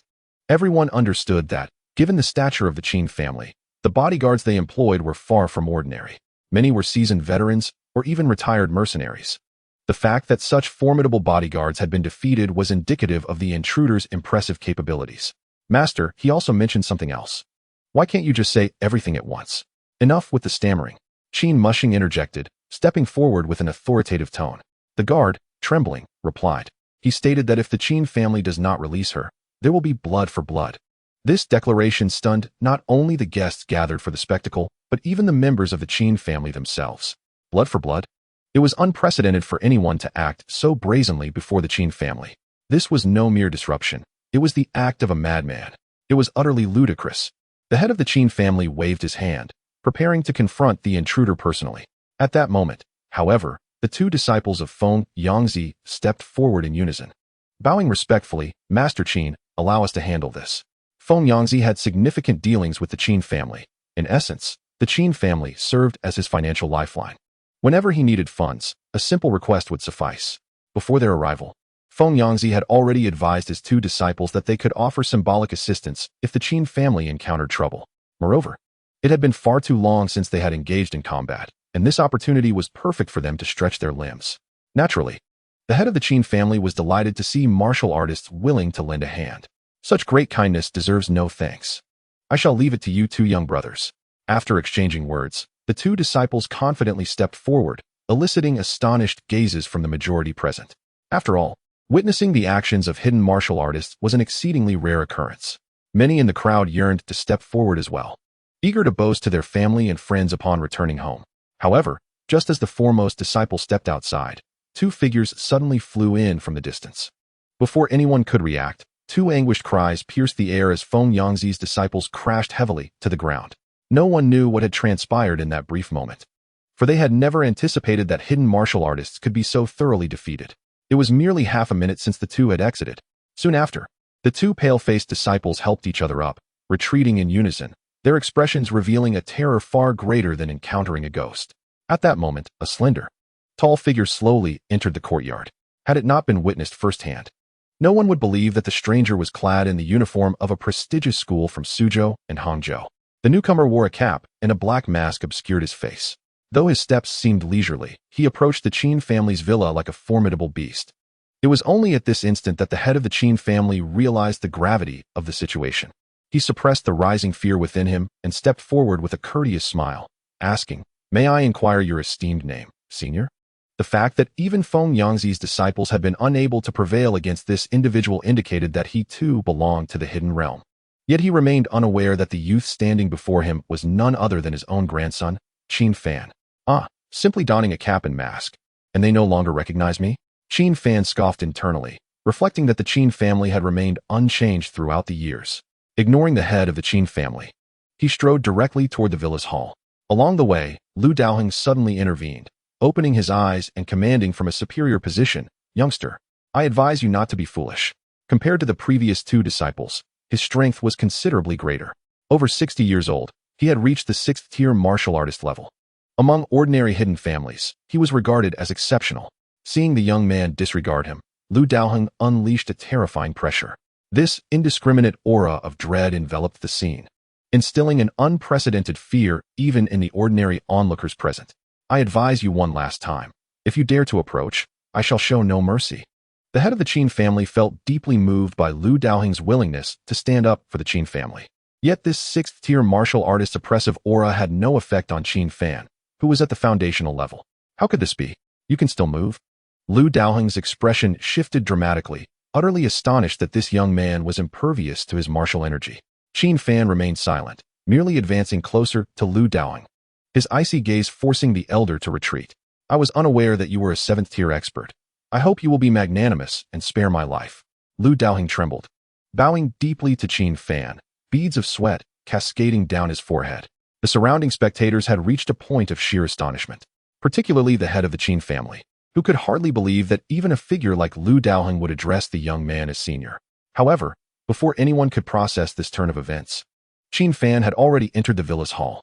Meanwhile, Lu Qian, who had been lost in thought, could no longer contain her tears upon seeing the familiar figure before her.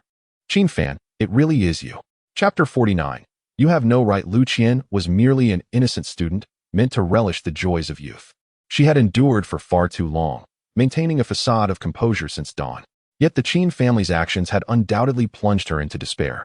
Now, upon hearing the voice she recognized all too well, tears streamed down her face uncontrollably.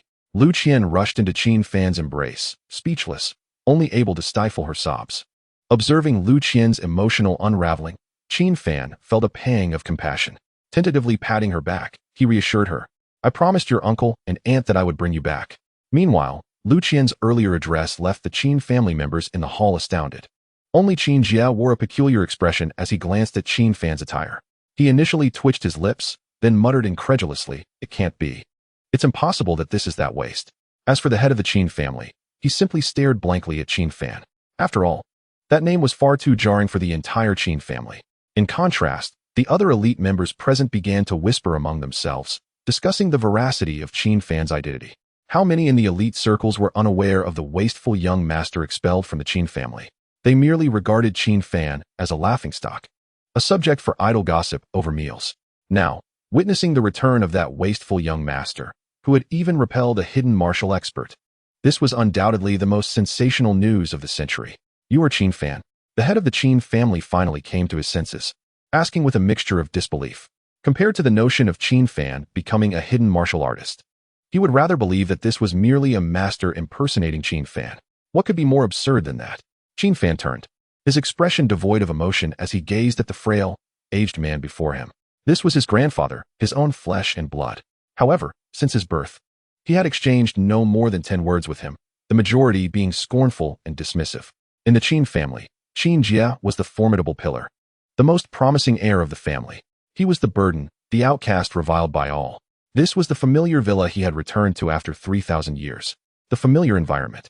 He could vividly recall the arrangement of all the furniture, even the smallest details of the plants outside.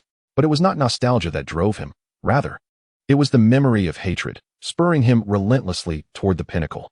Qin Fan paid no mind, quietly surveying every member of the Qin family present. How many were the true culprits behind his mother's death? How many were indifferent witnesses to his suffering? Qin Fan, you must have used some despicable trick. Qin Jia suddenly stepped forward, pointing at Qin Fan and shouting, while also not forgetting to mock him. Yet his words only served to confirm Qin Fan's identity, leaving the head of the Qin family and the other members utterly speechless. I found it strange earlier. How could someone so young easily attain the level of a 7th-tier expert? Lu Daoheng, recovering from his shock, questioned again. Though his appearance was concealed, one could not disguise one's aura. Moreover, Lu Daoheng had lived a carefree life, his experiences abundant. His instincts told him that this youth was no more than 17 or 18 years old. With Lu Daoheng's reminder, the head of the Qin family finally realized and pointed at Qin Fan, exclaiming sternly, "You still have the audacity to return?" As the clamor grew louder, it was predominantly those who had harbored disdain for Qin Fan in the past. Among them, Qin Jia and other members of the younger generation were the most arrogant. Observing that Qin Fan remained silent, Qin Jia suddenly sneered. Are you perhaps planning to return for revenge? He broached a topic that should have been left untouched, oblivious to the consequences, and continued, your mother brought her fate upon herself. However, before he could finish, a sharp crack resonated through the hall. No one witnessed when Qin Fan struck, but it was clear that Qin Jia's right arm hung limply in the air. Then, with narrowed eyes, Qin Fan spoke in a measured tone, should you dare to mention my mother again, I shall sever your limbs. The earlier strike had not even involved the use of spiritual energy, otherwise, it would have been a mere dislocation. Faced with the sudden immobility of his right arm, Qin Jie erupted, "Do you dare to touch me? How dare you?" As his words fell, another crisp sound echoed. Qin Jie's left arm had also been dislocated. The once brazen display of bravado was replaced by agonized wails. This scene sent a chill down the spines of nearly all present. Suddenly, Qin Jie's mother rushed forward, hurling sharp insults at Qin Fan. "You uncouth little wretch." Afterward, she hastily signaled for medical staff to assist. "Wretch? Are you referring to me or to him?" Qin Fan inquired, directing his gaze at Qin Jie's mother, a contemplative expression on his face. "You and your mother are both uncultured wretches." This statement undoubtedly crossed a line for Qin Fan. His purpose in visiting the Qin family was not solely to take Lu Qian away, but also to impart a lesson to the family. Ignoring the surrounding crowd, he swiftly delivered a slap to Qin Jie's mother, stunning her and causing her to stagger a few steps before regaining her balance, her expression one of shock and malice. "You have no right to speak of my mother. This is merely a lesson for you. Should you insult my mother again, you shall bear the consequences." Perhaps genuinely frightened, Qin Jie's mother merely glared at Qin Fan with venom, too intimidated to retort. "Anyone from the Qin family who finds me displeasing may step forward." Qin Fan surveyed the assembly of Qin family members with indifference. The patriarch of the Qin family trembled, striking his cane against the ground as he admonished, "Qin Fan, do you understand what you are doing?" "What am I doing? I am merely reprimanding your descendants on behalf of my mother. Is there a problem?" The patriarch's fury was palpable as he glared at Qin Fan, panting heavily before regaining some composure and turning to Lu Daoheng with folded hands. "Elder Lu, today my Qin family has produced an unfilial son. I hope you can eliminate this future threat for us." The phrase "eliminate the future threat" was indeed jarring. Who could have imagined that a grandfather would beseech assistance to deal with his grandson? Upon hearing this, Lu Daoheng waved his hand dismissively. "There is no need for such drastic measures, Patriarch Qin. I shall seek an explanation for the Qin family myself." However, despite his words, Lu Daoheng had no intention of taking action. He was uncertain whether his earlier impressions were correct or not, and preferred to investigate further to avoid any self-inflicted harm. "Let us go. I shall take you home." Qin Fan had no intention of truly inflicting fatal harm during this visit, as the Qin family owed him far too much to be resolved with a few slaps. Lu Qian rubbed her eyes, fear evident in her voice as she asked, "Qin Fan, if I leave, will they threaten my parents?" "They lack both the authority and the qualifications to threaten your parents." Qin Fan's words acted as a soothing balm, filling Lu Qian with reassurance. She nodded, preparing to leave with Qin Fan when Lu Daoheng frowned and addressed all the martial artists present. "What are our identities? How disgraceful it would be to be intimidated by a mere child. Indeed, we shall not allow you to leave so easily." Several martial artists from hidden families rallied to Lu Daoheng's side, encircling Qin Fan and Lu Qian. Chapter 50. Revocation of lifelong qualifications. As the assembled martial artists pondered their status as practitioners from hidden families, they realized that conceding to a junior would jeopardize their standing in the outside world. Thus, they stepped forward, aligning themselves with Lu Daoheng and encircling Qin Fan and Lu Qian. Qin Fan's expression remained impassive as he surveyed the group, estimating there were about 7 or 8 in total. Among them, the most powerful was Lu Daoheng. The majority were merely second or third-tier martial artists, posing little threat to Qin Fan, who regarded them as mere pawns. He could not be bothered to engage and quietly inquired of Lu Daoheng, "Old man, are you certain you wish to assist the Qin family in confronting me?" To be honest, Lu Daoheng was indeed uncertain. He simply did not want to bow his head before Qin Fan, especially with so many hidden martial artists rallying behind him. Summoning his courage, he sneered, "I shall grant you one last opportunity. Apologize to the patriarch of the Qin family and leave of your own accord. Do you truly believe that a modicum of strength grants you the right to act as you please?" A third-tier martial artist in his 40s stepped forward, shouting defiantly. Their pride was pricked by Lu Daoheng's words, and they could not let it go unchallenged. As 7 or 8 hidden masters prepared to act, the Qin family members present were filled with elation, particularly Qin Jie and his mother, who wore expressions of malice. They hoped that the situation would escalate, ideally resulting in someone inadvertently killing that little brat. Confronted with the determined hostility of the crowd, Qin Fan could only sigh. Yet Lu Qian suddenly tugged at Qin Fan's sleeve, her voice trembling. "Qin Fan, you should just go back." She genuinely disliked Qin Jie and did not wish for her life to end here. More than that, she feared for Qin Fan's safety should he attempt to save her. The hidden martial artists were a concept she had never encountered. She simply knew that these individuals were not to be trifled with. Observing Lu Qian's unwavering kindness, Qin Fan found himself at a loss for words. Perhaps he was drawn to her character. As he faced danger with a smile, Lu Daoheng suddenly fumed. At this point, "Do not blame me for being unmerciful." As he spoke, a white mist began to emanate from his right hand, an embodiment of a martial artist's aura, which left the surrounding members of noble families in awe. After all, most had never witnessed a hidden martial artist in action. As the white mist coalesced, Lu Daoheng bellowed and struck towards Qin Fan's dantian. Seeing this, Qin Fan's calm demeanor shifted to an icy resolve. He understood that the martial energy cultivated by practitioners was akin to the spiritual energy of cultivators, both accumulating through the dantian to circulate throughout the body. Lu Daoheng's immediate strike aimed at the dantian indicated his intent to kill from the very outset. Yet, in that split second, Lu Qian stepped in front of Qin Fan, disregarding her own life. This was something Qin Fan had never anticipated. Lu Qian was but an ordinary person. Receiving Lu Daoheng's punch would surely lead to death or disfigurement. "Take care of my parents." This was the only thing Lu Qian had said as she brushed past Qin Fan, clearly having placed her own life on the line. A female classmate, whom he had known for less than a week, astonishingly managed to react in an instant. Who could achieve such a feat? Lu Daoheng's full force strike ultimately did not land on either Lu Qian or Qin Fan. Upon closer inspection, two imposing figures had mysteriously appeared between the three of them.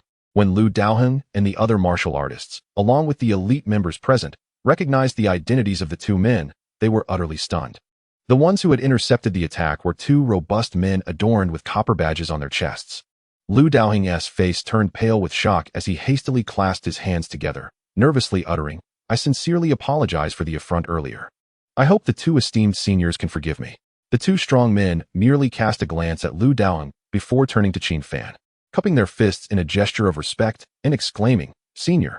The utterance of senior sent shivers down the spines of the onlookers.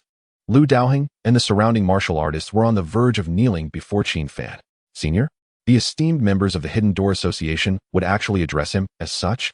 Furthermore, this term of endearment was clearly directed towards someone they had previously regarded as a mere junior. If it weren't for their own ears hearing it, who could have anticipated such an outcome? In stark contrast, the expressions of the Qin family members were nothing short of comical. Each face bore a distortion of disbelief, teetering on the edge of madness. Lu Qian lifted her gaze, staring at Qin Fan with confusion. Despite her lack of understanding regarding the prowess of Hidden Door experts, she could ascertain the respect that everyone held for these two young men. Yet they were calling Qin Fan senior? She was utterly bewildered, left pondering just how many secrets Qin Fan harbored.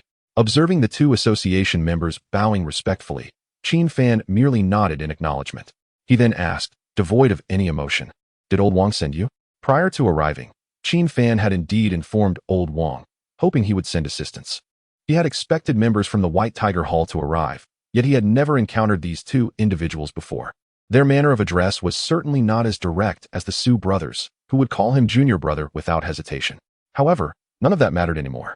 Upon hearing Qin Fan's inquiry, the two robust men replied in unison, "Indeed, we were sent by Elder Wang." Following this, the two men shot a fierce glance at Lu Daoheng and the others. The young man on the right stepped forward, his displeasure evident as he exclaimed, "A group of ignorant fools daring to challenge the hierarchy." The young man on the left echoed the sentiment. "What status does Senior Qin hold? How dare you lowly fish think you can contend with him?" The fact that they referred to him as Senior Qin indicated that they had indeed recognized him, effectively extinguishing the last flicker of hope in the heart of the Qin family head, who slumped to the ground in despair. He appeared to age a decade in an instant. How could this be? How could this happen? The Qin family head repeated the questions in his mind, unable to fathom how a discarded waste could transform into a formidable entity that even the Qin family could not aspire to reach. Meanwhile, Qin Jie and the rest of the Qin family wore equally dismal expressions. Many came to realize that Qin Fan had undergone a profound transformation. This was no dream, but a stark reality. It drove those who had once bullied Qin Fan in secret, as well as those connected to the fire incident, into a frenzy. The two association members paid no heed to Lu Daoheng and the others. They turned back to Qin Fan, once again bowing respectfully. The young man on the right then quietly inquired, "Senior, how would you like to handle them? Should we take action against them? Or is there a family quota available in the association for their lineage?" Upon hearing the mention of quotas, Lu Daoheng's body began to tremble. The young man pondered for a moment before nodding. In response to the senior, "There are indeed quotas for their family. From this day forth, They shall be permanently stripped of their qualifications to participate in the association's assessments. Chapter 51. Reunion. Qin Fan's decision was undoubtedly a bombshell, plunging the assembled hidden door martial artists into despair. They had never anticipated that the once discarded young master of the Qin family would now command such respect from even the association members. This was an astonishing and undeniable fact. When the two association members clasped their hands together and resolved to act immediately, Lu Daoheng suddenly fell to his knees. Even if he was unaware of Qin Fan's true identity, he must have grasped the implications of the situation. The Lu family held a middling rank within the Suzhou and Hangzhou hidden door, securing at least 2 assessment quotas each year. If they were to be permanently stripped of their association qualifications, it would mean they would never have an opportunity to rise again. Desperately, he gazed at Qin Fan, repeatedly bowing his head in supplication. "Senior, I acknowledge my mistakes. Please, do not revoke the Lu family's quota." Seeing even an elder like Lu Daoheng abandon his dignity to plead, the other hidden door martial artists present hastened to follow suit. Within a mere quarter hour, who could have predicted such a jaw-dropping reversal? A youth of less than 20 years old, surrounded and besieged by a throng of hidden door martial artists. This scene was almost too incredible to fathom. Yet the true despair lay not with these martial artists, but with the Qin family, who were forced to appease them. The Qin family had moved his lips, unable to utter a word. To claim he felt no regret would be a lie. Yet he had no idea how to face the very Qin Fan he had once callously expelled, nor how to kneel and plead like the others. Should he choose to ingratiate himself with Qin Fan from that moment forth? He understood that the possibility of obtaining Qin Fan's forgiveness was utterly non-existent. He was well aware of the concealed truths behind the fire incident as the head of the Qin family. It was merely that he had chosen to turn a blind eye to Qin Fan's plight in the past. Lu Qian tilted her head, a flicker of surprise crossing her beautiful features. She then tugged at Qin Fan's sleeve, whispering, "Qin Fan, do you think this is too ruthless?" Qin Fan, hearing her, fixed her with a gaze of disbelief. Wasn't he her who had been kidnapped earlier? And now she was contemplating defending the enemy? To show kindness to foes is to be cruel to oneself. Lu Qian was merely in her teens, blooming in youth, whereas Qin Fan had long since experienced the cruelty of this world. How many enemies would seize the opportunity to take your life when you were vulnerable? How many friends would betray you with a knife in the back in times of peril? Qin Fan had endured this countless times, each time narrowly escaping disaster. As he faced the kneeling Lu Daoheng and the others, his expression grew increasingly cold. Meanwhile, the 2 association members sent by Old Wang immediately clasped their hands to execute the orders. "Senior, we recognize our faults. We were coerced and lured by the Qin family. They intended to harm us." One gray-haired middle-aged man suddenly turned to point an accusing finger at the Qin family head. His gaze was filled with such venom that it seemed he wished to devour the entire Qin clan whole. The Qin family, merely a commercial household, could hardly withstand the frenzied retaliation of hidden door martial artists. The Qin family head trembled, instinctively seeking assistance from Qin Fan. However, Qin Fan acted as if he had not seen, taking Lu Qian's hand and striding away with confidence. This was not the method of revenge he had originally envisioned. However, having the hidden door family deliver a lesson to the Qin family was, in itself, a commendable approach. Lu Daoheng and the others attempted to pursue, but were immediately halted by the association members dispatched by Old Wang at the entrance. As Qin Fan left the Qin family, he instinctively exhaled a sigh of relief. Planning to take Lu Qian home by car, there was no alternative. He was now in such dire straits that he was almost destitute. Principal Sun lacks the art of interpersonal relations and has never mentioned the return of the 90,000 yuan, leaving Qin Fan in a predicament even when attempting to procure daily necessities. Unbeknownst to him, Principal Sun had entirely forgotten about the matter. Who could have anticipated that such a formidable warrior would find himself so financially constrained that even a simple meal outside would be a challenge? Along the way, Lu Qian, her cheeks flushed, whispered to Qin Fan, expressing her gratitude for his timely rescue, astonished by his prowess. Observing the bashful demeanor of the class monitor, Qin Fan could only manage a wry smile and shake his head. Perhaps, in her eyes, he was merely an extraordinary individual masquerading as an ordinary person. Should she ever learn about the intricate connections between the Hidden Gate warriors and the affluent families, she might be left speechless in shock. "I promised your parents I would escort you home," Qin Fan replied leisurely, only to realize that he was still holding her hand. He attempted to release it, but Lu Qian's grip was firm, as if fearing that loosening her hold would lead her astray. This left Qin Fan with no choice but to lead Lu Qian to the bus station, hand in hand. "By the way, I never knew you were related to Qin Yuhao," Lu Qian remarked, somewhat aware of Qin Fan's background, but she had never delved deeply into the specifics. Nor did she wish to. To her, probing into another's past felt rather impolite. All she knew was that Qin Fan wore a mask and hat daily due to the disfigurement caused by a fire. Now you do, don't you? Qin Fan replied. Only recently having made the discovery himself. And despite your struggles, you still think about compensating me? Compensation? Qin Fan recalled the incident in the cafeteria, surprised that this young lady harbored a grudge. He swiftly changed the subject, asking, shall I accompany you home, or will you return on your own? Given the recent upheaval from her forced marriage, it was unlikely Lu Qian could focus on her studies. Wait, aren't you supposed to take me home? She exclaimed. Indeed. I'm delivering you to the station. Have you forgotten the way home? If any other man had uttered such a statement, it would have surely incited fury. This was the epitome of a dense, straightforward male. Faced with such a pure and beautiful girl, he failed to seize the moment, maintaining an air of entitlement. It was only due to Lu Qian's relentless grip that Qin Fan was compelled to act as her protector. At this moment, Lu's parents were still embroiled in a quarrel, both anxious for their daughter's well-being. Just as Lu's father resolved to visit the Qin family personally, the front door was unexpectedly unlocked. They froze, exchanging glances until the door swung open, revealing a sight that left them utterly speechless. Lu Qian, unable to bear witnessing her parents argue on her behalf, called out to them and leaped into their embrace. It's all right, you're back. Lu mother finally reacted, gently patting her daughter's back. Meanwhile, Lu father looked at her in disbelief, murmuring, Qian, is it really you? You returned. It is worth noting that the Qin family is among the most prestigious in Suzhou and Hangzhou. Who among them could dare to extract a daughter from such a powerful family? Yet, Qin Fan not only succeeded but personally delivered her home. Lu father felt overwhelmed with gratitude, unsure how to express his thanks. As a man approaching 50, he found himself teary-eyed, embracing his daughter and offering her comfort. Turning to Qin Fan, he resolutely stated, the rights to the recipe for Zui Qing Cheng now belong to you. Chapter 52. Entrepreneurship. Lu Yan's decision was not made lightly. After all, Zui Qing Cheng was his father's labor of love and a treasured secret of the Lu family for decades. The Qin family was willing to spend billions to acquire this exquisite wine, highlighting its rarity. Furthermore, Lu Yan was not the only one. He had 3 brothers and 2 sisters who also coveted the recipe. Years ago, Lu Xinyi had entrusted the recipe solely to Lu Yan, which led to friction within the family after their decline, as his siblings sought to seize it. Lu Yan, however, staunchly upheld his principles and rejected all their attempts. 10 billion yuan could be earned simply by selling the recipe, and as the owner, he stood to gain at least 5 billion or more. Yet he had never considered such a transaction, nor had he ever thought of using Zui Qing Cheng for profit. Sometimes, living a humble life has its own merits, allowing one to savor the myriad flavors of existence. In stark contrast, Lu Qian was oblivious to these intricacies, even unaware of who the illustrious Lu Xinyi was. When she learned her father intended to bestow the Zui Qing Cheng recipe upon Qin Fan, she voiced her discontent. Dad, is this how you thank Qin Fan?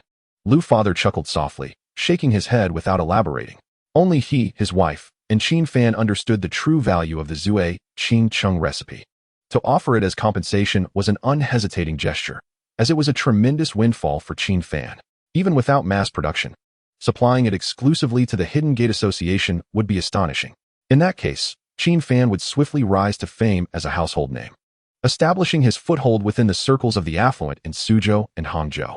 However, Lu father and mother were taken aback when Qin Fan simply smiled and replied, Uncle, I truly appreciate your kindness, but, at this, Lu father's eyes widened in disbelief, staring at Qin Fan as if questioning whether he truly understood the worth of the Zui Qing Cheng recipe, with its potential to yield 10 billion yuan. It was a staggering sum even for ordinary tycoons. If he retained it to establish a production company, selling millions of bottles annually would not be a challenge. Yet here stood this young man, resolutely rejecting such an opportunity. Xiao Fan, shall we step aside for a moment?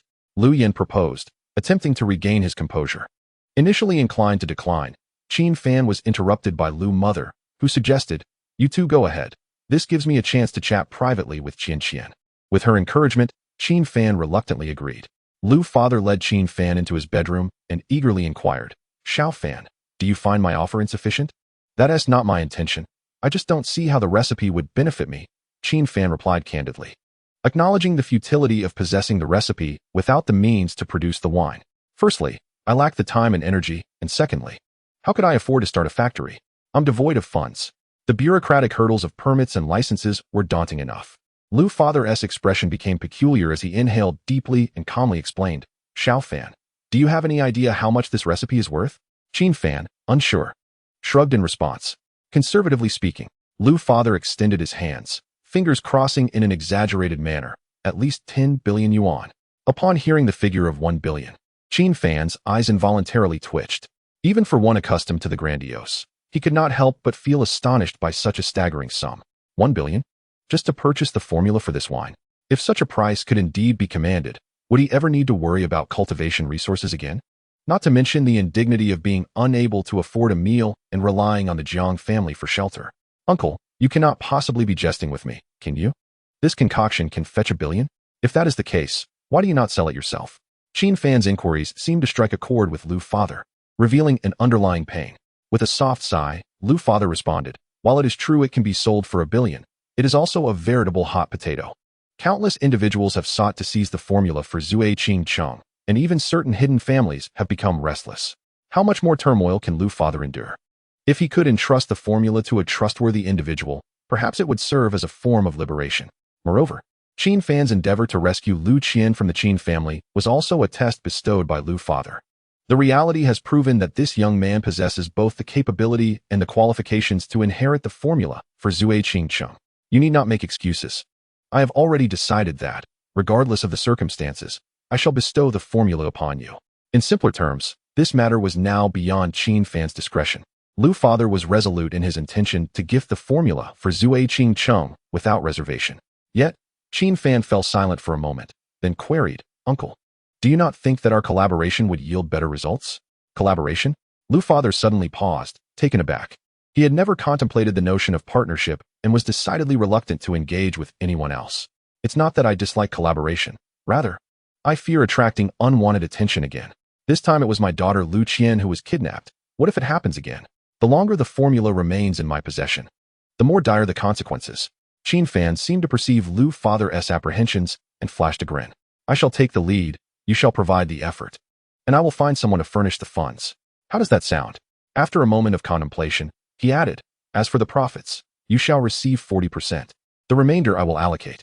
Qin Fan's disinterest in the business aspect was not due to a lack of ability, but rather a sense of lethargy.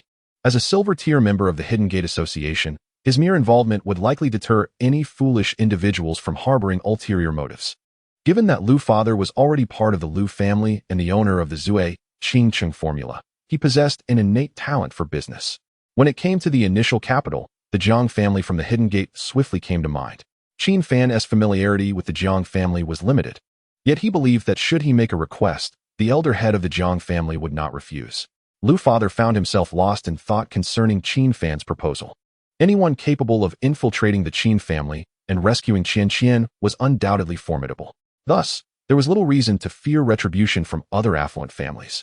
Seeing Lu Father wavering, Qin Fan pressed on, surely, you do not wish for your daughter to be perpetually looked down upon, do you? Lu Qian's situation at school was something Lu Yin was somewhat aware of. After much hesitation, Lu Father responded, I believe that would be unfair to you.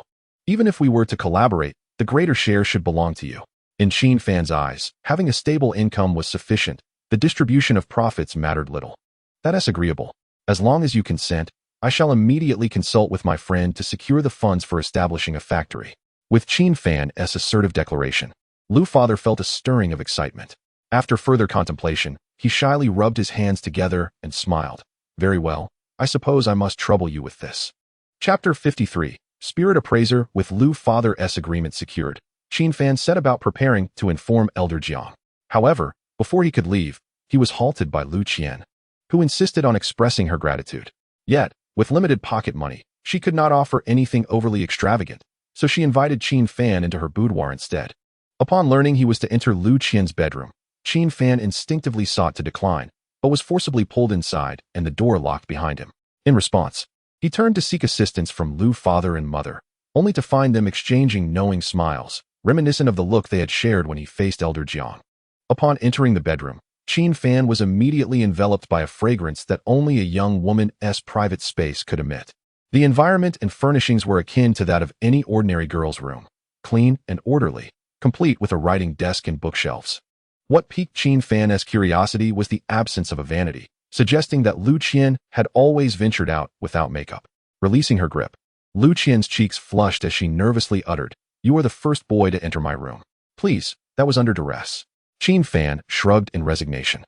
Before he could inquire further, Lu Qian hurried to the bookshelf, rummaging through its contents. One by one, she pulled out books, arranging them neatly. After a while, she closed the shelf and pointed to a thick stack of books with a smile. "These are my gifts to you." Qin Fan had long suspected this, but had refrained from voicing it. Observing Lu Qian, who was now sweating yet beaming, he casually picked up one of the books to peruse. Instantly, a wealth of marked course content came into view. Many of these were high school subjects, with a few extending into university-level material. This was precisely what Qin Fan desired. With these textbooks in hand, he believed he could master the previous curriculum within a month. However, upon spotting a book buried in the middle, he raised an eyebrow in surprise. It was an ancient text dedicated to the herbal medicine of Huaxia, entitled Yao Dian. Conservatively estimated to be over a century old, Qin Fan carefully flipped through the pages, realizing just how meticulous Lu Qian had been. The remarkable condition of this ancient book, aside from its durable materials, indicated that it had been lovingly preserved. Moreover, the fact that Lu Qian, a girl who adored jotting notes, had kept it so pristine suggested that she held it in high regard. As he continued to flip through the book, Qin Fan's expression shifted to one of astonishment. He discovered numerous herbal remedies he had never encountered before, some even sharing names with herbs from the spirit realm. Coincidence? Qin Fan murmured, feeling an urge to delve deeper into this ancient text. Time slipped away, and soon half an hour had passed. After thoroughly examining the entirety of Yao Dian, he gazed at Lu Qian with a grave expression. "Where did this book come from?" Lu Qian, seated on her bed, replied without hesitation. "It was given to me by an elderly man who sells herbs." An elderly man who sells herbs? Qin Fan was not skeptical. Rather, he recognized that certain herbs within the text indeed shared effects with those from the spirit realm. However, it was crucial to remember that this was Earth, where the energy present could not possibly nurture spirit herbs. If this book had manifested here, there must be a reason behind it. Indeed, Lu Qian nodded gently, adding, "The old man also wished me well, saying I would surely become a spirit appraiser in the future." After finishing his words, he let out a soft laugh. At that moment, I found it rather peculiar, as I had no idea what the elderly gentleman was saying. Lu Qian felt it was odd. But upon hearing the term spirit appraiser, Qin Fan instantly gasped in astonishment. As a former sword immortal of the spirit realm, how could he not be aware of the spirit appraisers? 5,000 years ago, it was a prestigious profession, on par with that of alchemists and formation masters. However, due to the rigorous requirements for personal talent during the cultivation process, it gradually fell into obscurity and became a rare field. The essence of a spirit appraiser lies in their unparalleled ability to discern the true nature of countless herbs. For instance, when presented with two identical spirit realm herbs, they may appear indistinguishable to the average person. Yet, a spirit appraiser would immediately perceive the subtle differences between them. Many spirit medicines, celestial elixirs, and even divine drugs were revealed to the world through the discerning eyes of spirit appraisers. It was astonishing that the old man at the stall was aware of spirit appraisers and even wished for Lu Qian to become one. With this thought, Qin Fan suddenly approached Lu Qian, drawing closer until their faces were nearly touching. Lu Qian was utterly unprepared for such an action. She wanted to retreat, but felt too shy to do so. The blush on her cheeks almost crept to the back of her ears. She was at a loss, her heart racing, instinctively wishing to close her eyes. Just then, Qin Fan, with an expressionless demeanor, reminded her, "Do not close your eyes." Isn't that inappropriate?" she stammered, feeling flustered at facing Lu Qian's shyness, while Qin Fan remained focused, meticulously observing her eyes. Besides their brilliance and clarity, he also noticed two faint rings of blue light surrounding her irises. The glow was subtle and easily overlooked by an ordinary person. Yet at that moment, Qin Fan was astonished beyond measure. Lu Qian's eyes were indeed the rare nine-turned spirit eyes of the spirit realm. As the name implies, nine-turned spirit eyes manifest 9 faint rings around the iris. Although the true meaning of the 9 turns remains a mystery to this day, Lu Qian possessed genuine spirit eyes. However, as they were yet to be fully awakened, she currently exhibited only 2 turns. Even so, Qin Fan found it remarkable. To have 2 turns before awakening was astounding. What would she be like after? He finally understood why the old man at the stall had made that statement.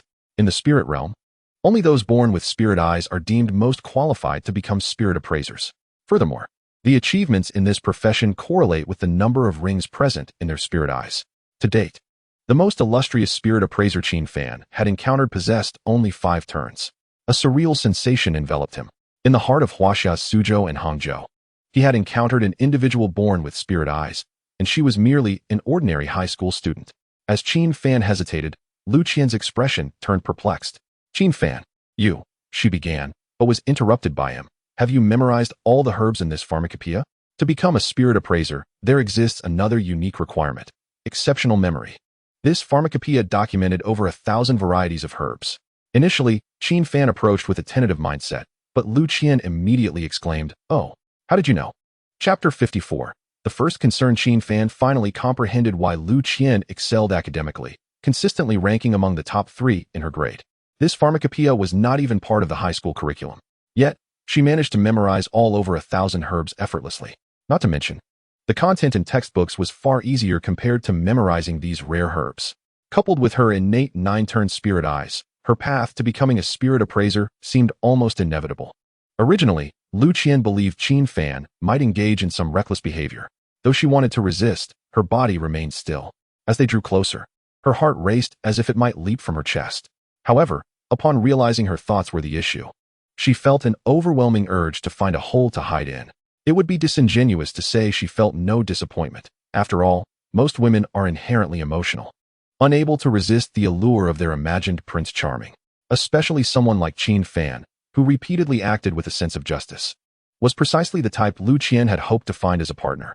Nevertheless, Lu Qian quickly regained her composure, tilting her head with a smile. Qin Fan, do you also have a fondness for this pharmacopoeia? Not just fondness, it was a treasure beyond compare. The rare herbs documented within were identical to those Qin Fan had previously encountered in the spirit realm, in name, use, and even effect. This indicated that Earth was not as Qin Fan had presumed. While the aura may be scarce, as long as he could find these herbs, they could be utilized in alchemy, yielding results that far exceeded expectations. Seeing that Qin Fan was fond of it, Lu Qian finally breathed a sigh of relief. This ancient tome was the only item of value in her collection, and she genuinely feared Qin Fan would not be interested. Upon exiting the bedroom, Lu Qian's parents feigned a conversation in the living room. Yet, they occasionally cast meaningful glances at Qin Fan, wearing knowing smiles. Qin Fan felt speechless, pondering whether they were truly her biological parents. Their daughter had invited a boy into her room alone, and they appeared to be eagerly anticipating the encounter. Xiao Fan, I have also discussed with Aunt Yang, and we fully support you, Lu's father said, immediately rising with a cheerful demeanor. He referred to the matter of establishing a distillery, albeit without making it explicit. Qin Fan understood they wished to keep Lu Qian unaware and nodded in agreement.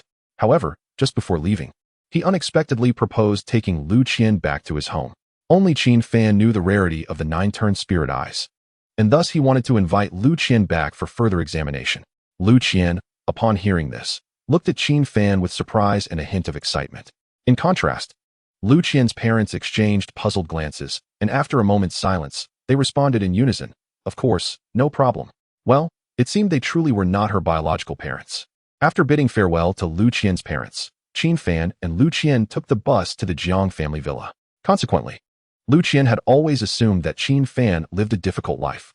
The previous 2,000 yuan, though seemingly modest, amounted to nearly half a year of her pocket money. Throughout the journey, Lu Qian pondered many thoughts. Upon reaching the foot of the mountain, Qin Fan paused and asked, "Are you able to climb the mountain by yourself?" You actually live on the mountain." Observing the rugged mountain path before her, Lu Qian became even more convinced of Qin Fan's hardships. Suddenly overwhelmed by compassion, she asked, "Actually, I have an extra bedroom at home. If you don't mind, no need, I live quite well here." Qin Fan promptly understood Lu Qian's intention and decisively declined. Unbeknownst to them, their thoughts were entirely misaligned. "Here we are, this is my home." When Qin Fan arrived at the 2-story villa halfway up the mountain, Lu Qian's expression was one of utter astonishment. She had always imagined there might be a simple wooden cabin, cold in winter and hot in summer, perhaps even leaking when it rained. "This is where you live?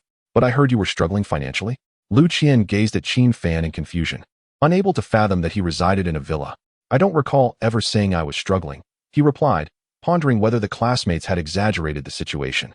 As soon as the words were uttered, Lu Qian suddenly blushed and nodded in embarrassment. Qin Fan shook his head with a wry smile.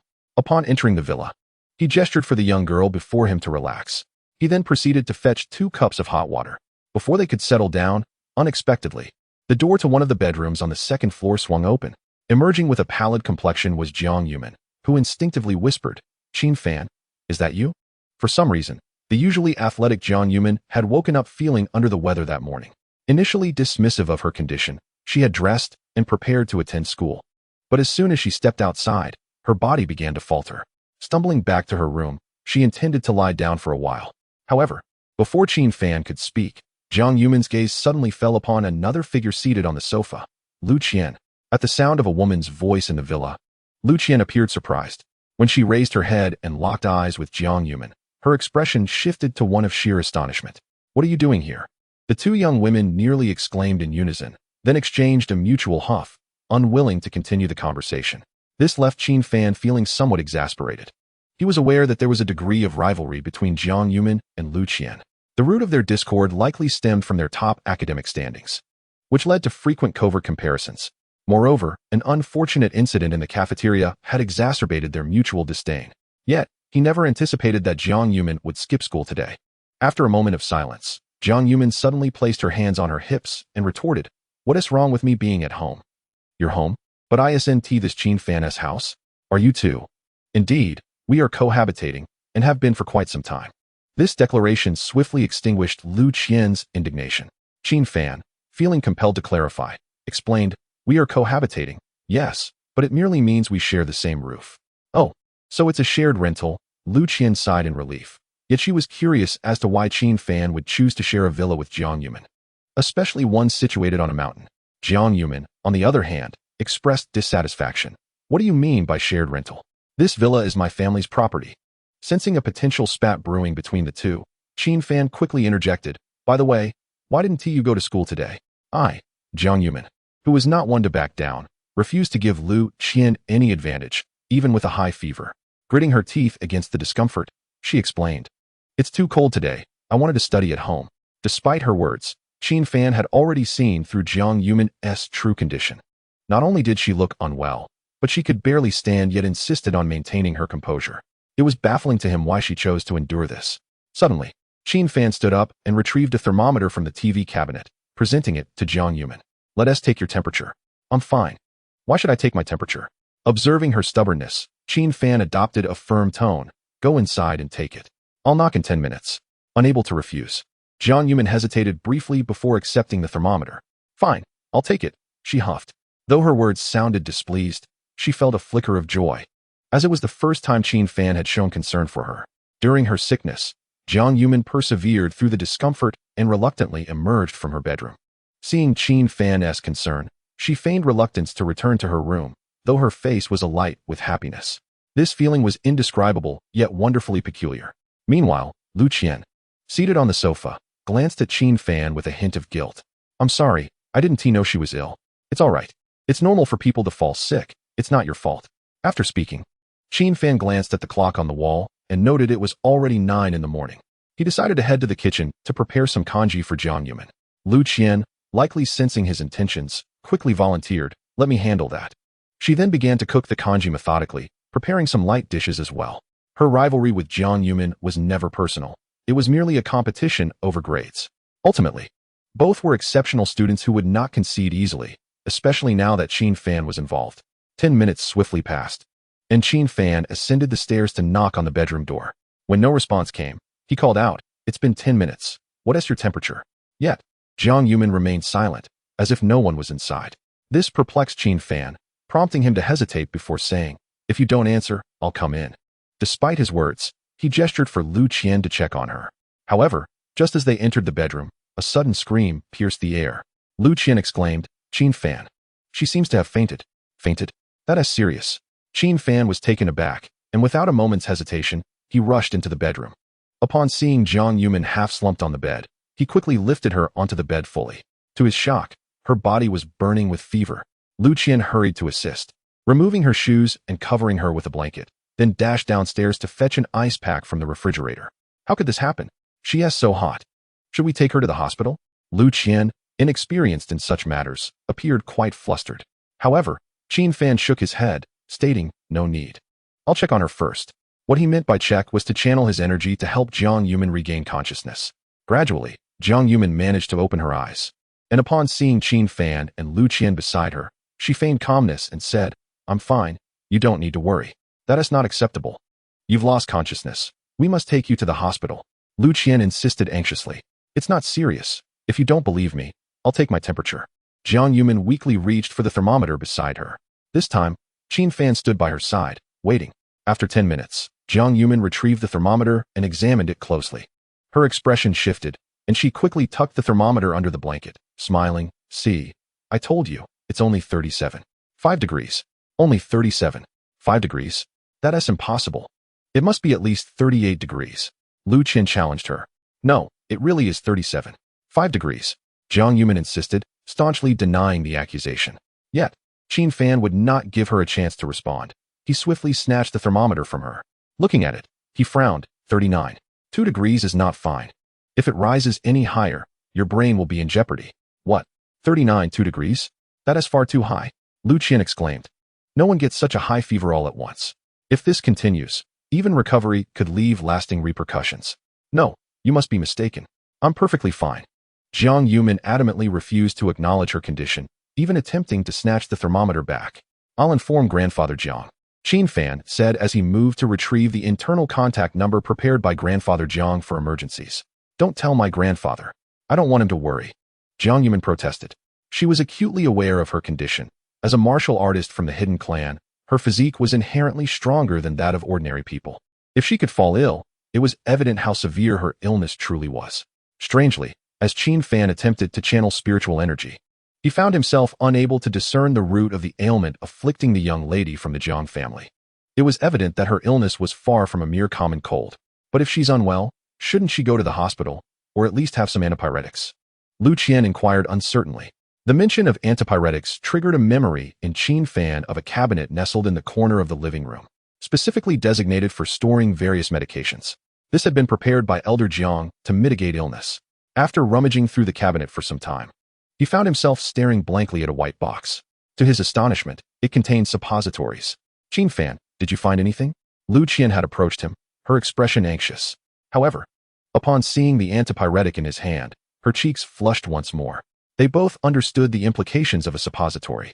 Yet, Qin Fan was perplexed as to why Elder Jiang would opt for such a form of medication instead of an oral one, especially considering that only he and Jiang Yumin resided in the house, making self-administration impossible.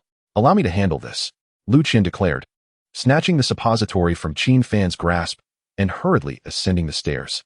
Left in the corridor, Qin Fan anxiously awaited the outcome.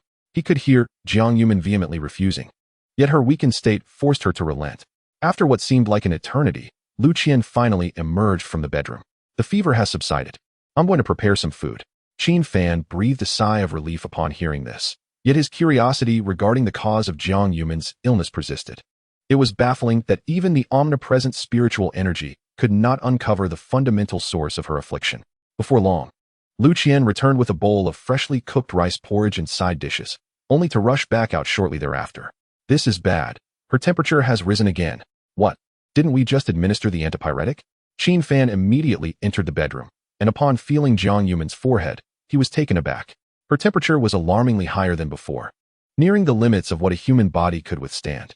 With no other option, he proceeded to channel spiritual energy into her once more, this time expending a significant portion, nearly 30%, just to stabilize her condition.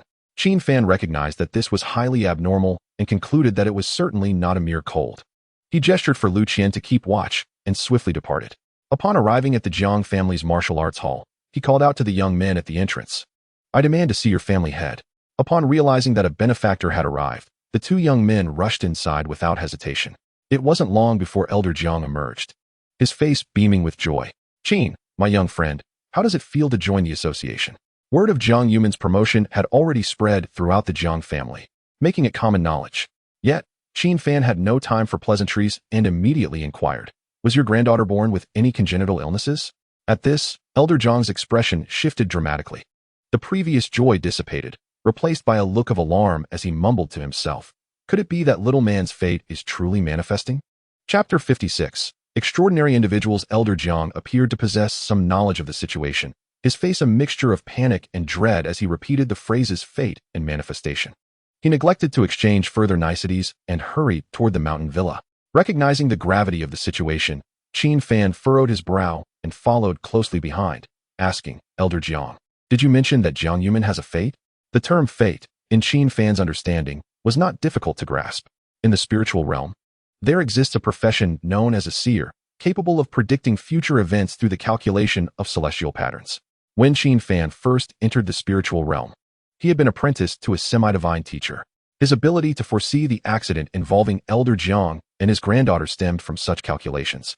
However, he had only learned the basics before losing contact with his mentor, ultimately facing a tragic conclusion after 3 millennia of searching. It was rumored that seers were not favored by the heavens. They paid the price of their own lifespans to decipher celestial secrets, leading to their untimely demise. The term fate was frequently encountered in the lexicon of seers. It could represent a person's entire life, the life cycle of flora and fauna, or even the potential end of an era. Elder Jiang, burdened with anxiety, responded evasively, "I cannot discern the truth of what the old gentleman said all those years ago." Having not yet laid eyes on his granddaughter, he remained uncertain. Yet, he recognized that Qin Fan was a skilled physician with remarkable medical prowess.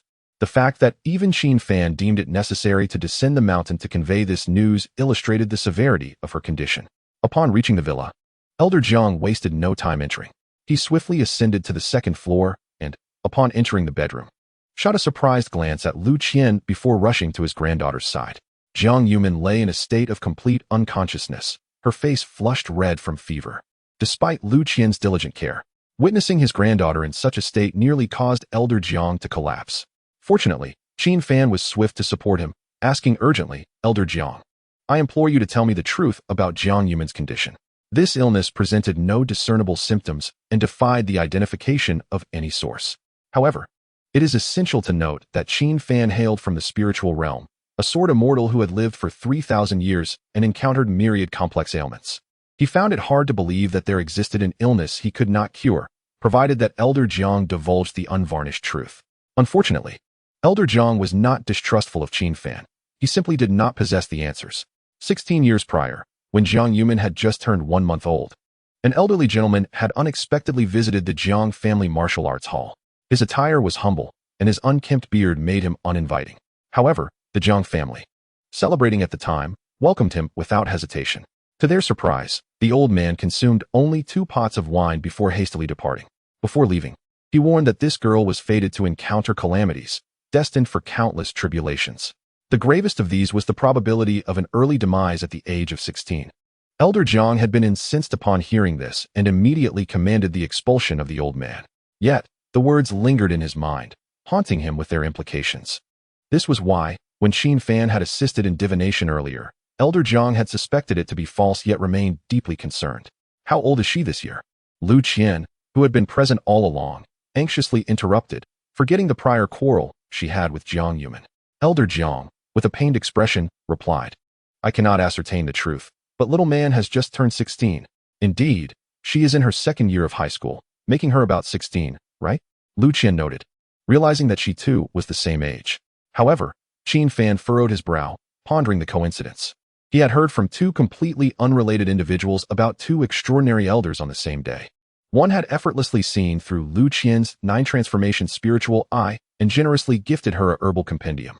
The other, astonishingly, had been able to predict something as nebulous as fate. In the spiritual realm, he might have believed it, but here on Earth, he had yet to encounter anyone akin to himself among practitioners of cultivation. What should be done? Elder Jiang was anxiously pacing nearby, fully aware that even summoning a physician would be futile, for none could surpass Qin Fan's remarkable medical skills. In an effort to ascertain the connection between the two, Qin Fan suddenly inquired, "Lu Qian, what characteristics did the old gentleman you encountered possess?" Lu Qian was initially taken aback, then fell into contemplation. After all, it had been several years since that incident, an accidental encounter on her way home. Her recollection was somewhat hazy, yet she remembered that the elderly man had a badge hanging from his chest. A badge? What sort of badge? Qin Fan queried, his brow furrowed in confusion as he scrutinized Lu Qian. In the present world, many individuals adorned themselves with badges. Who could discern their significance?